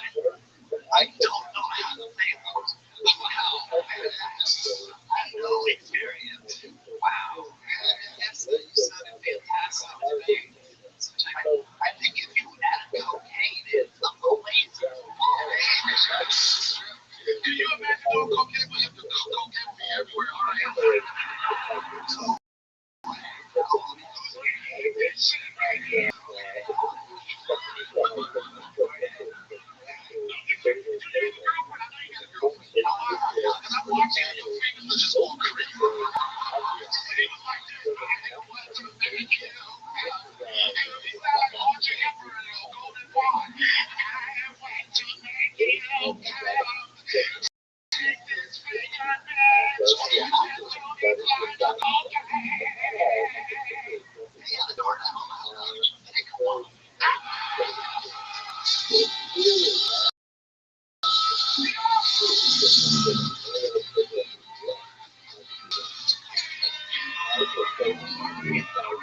then I thought it was kind of bad. The other just dropped. I was looking at it pretty confused.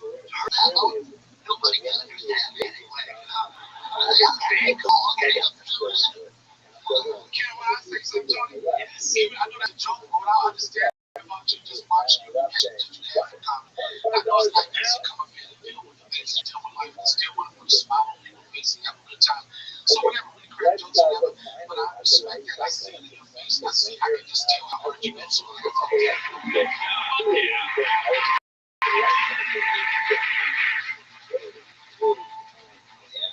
I thought that it was really funny, and I would have chosen to say Frank Fair. And then I think if as a closer, you can just think of a suggestion. You can ferret out of your ass. As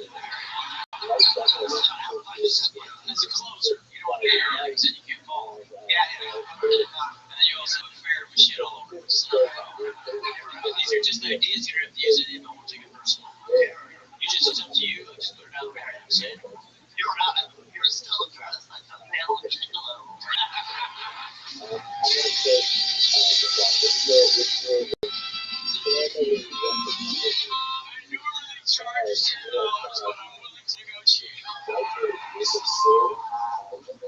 that's you, bitch.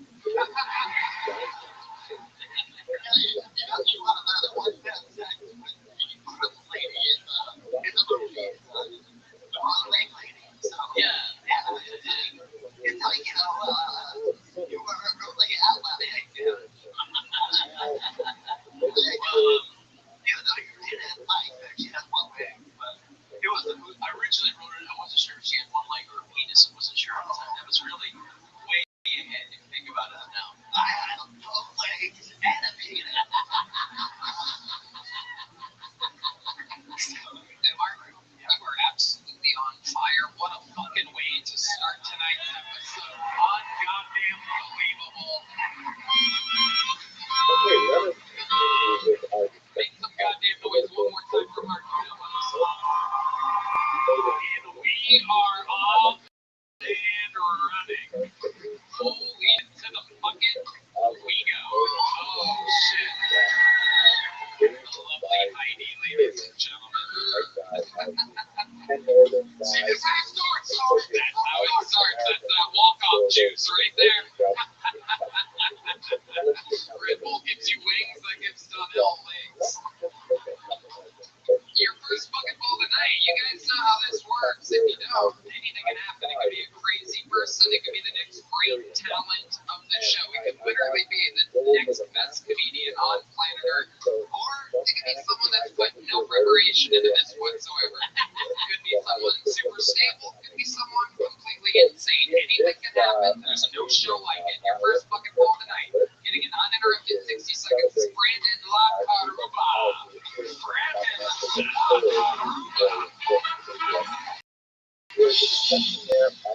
What's going on, everybody? I got cut off by the wave of the other, and I didn't know what slur to say. It was confusing. It was empty. But then it occurred to me that the whole time I've known about Waymos, they've always had slur energy.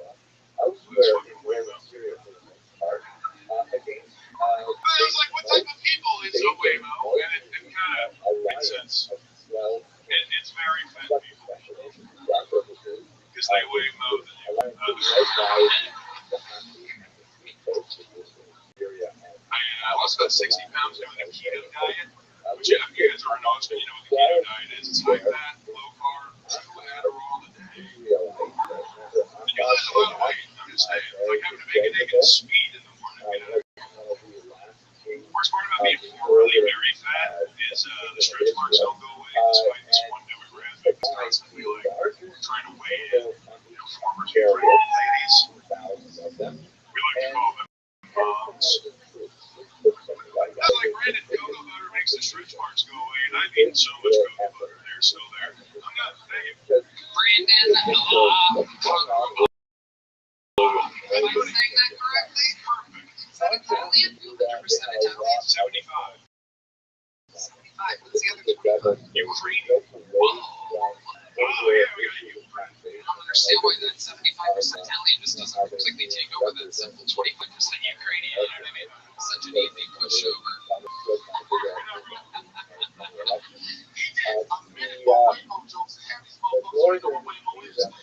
I would expect that you to have way more jokes than that.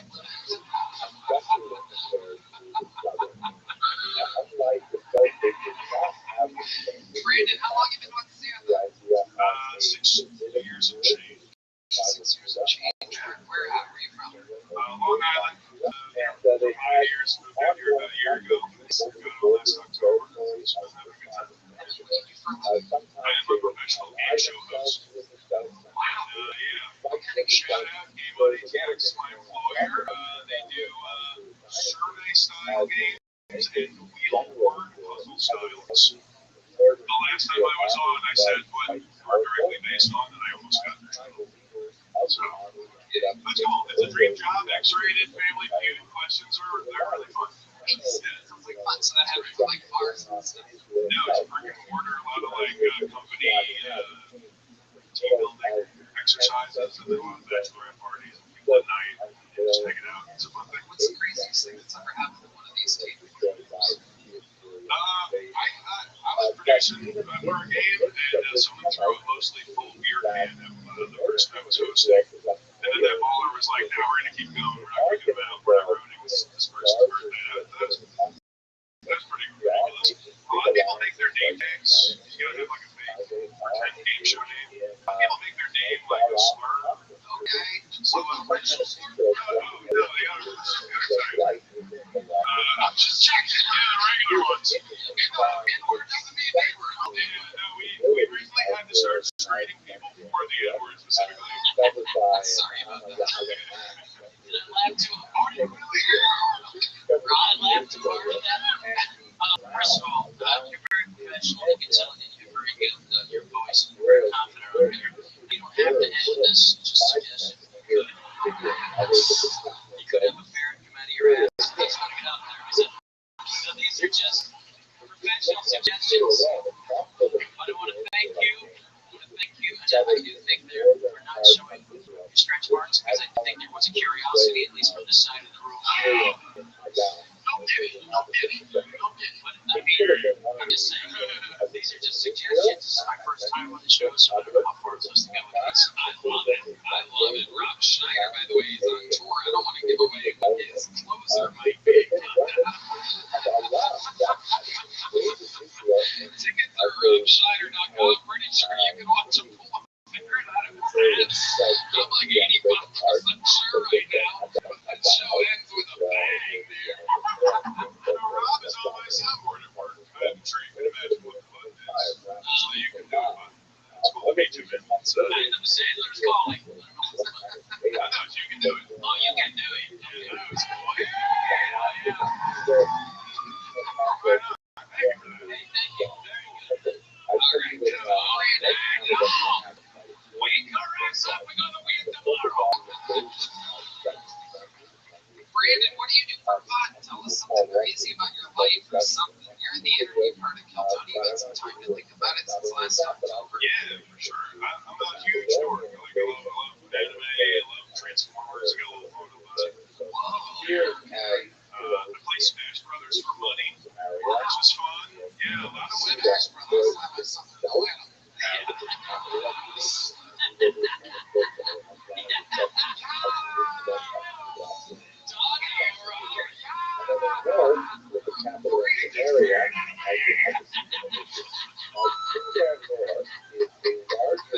A lot of fun this weekend. I was working on a friend's show called The Hammer Club, a comedy game show at the Creative Cave. Okay. And I just showed them out. It's a great format. Super fun. They'll be back in Austin. But I'm sorry, it was just the best comedy thing I was a part of in a long time. It's cool. You're a pro, but you've got great technique, great mic technique. I think you should dress up. I'm not saying be a bullfighter for you necessarily, but I think, that would be a good thing. But now, Yeah. I appreciate that. Very good. Well, pro, you guys are great. Yeah, that's like a free t-shirt that you got from Home Green Montana Restaurant. They don't sell these. I had to ask for this from my favorite diner before I moved to New York. And I was, You are the shout-out king, can I tell you that? yeah, we did.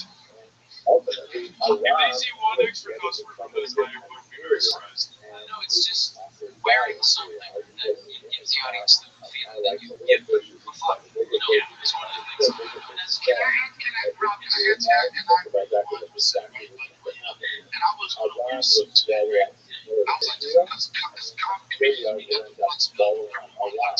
But I was still looking for it. But I didn't want to wear a suit because I didn't want people like this. He's probably going to walk off and go to garden.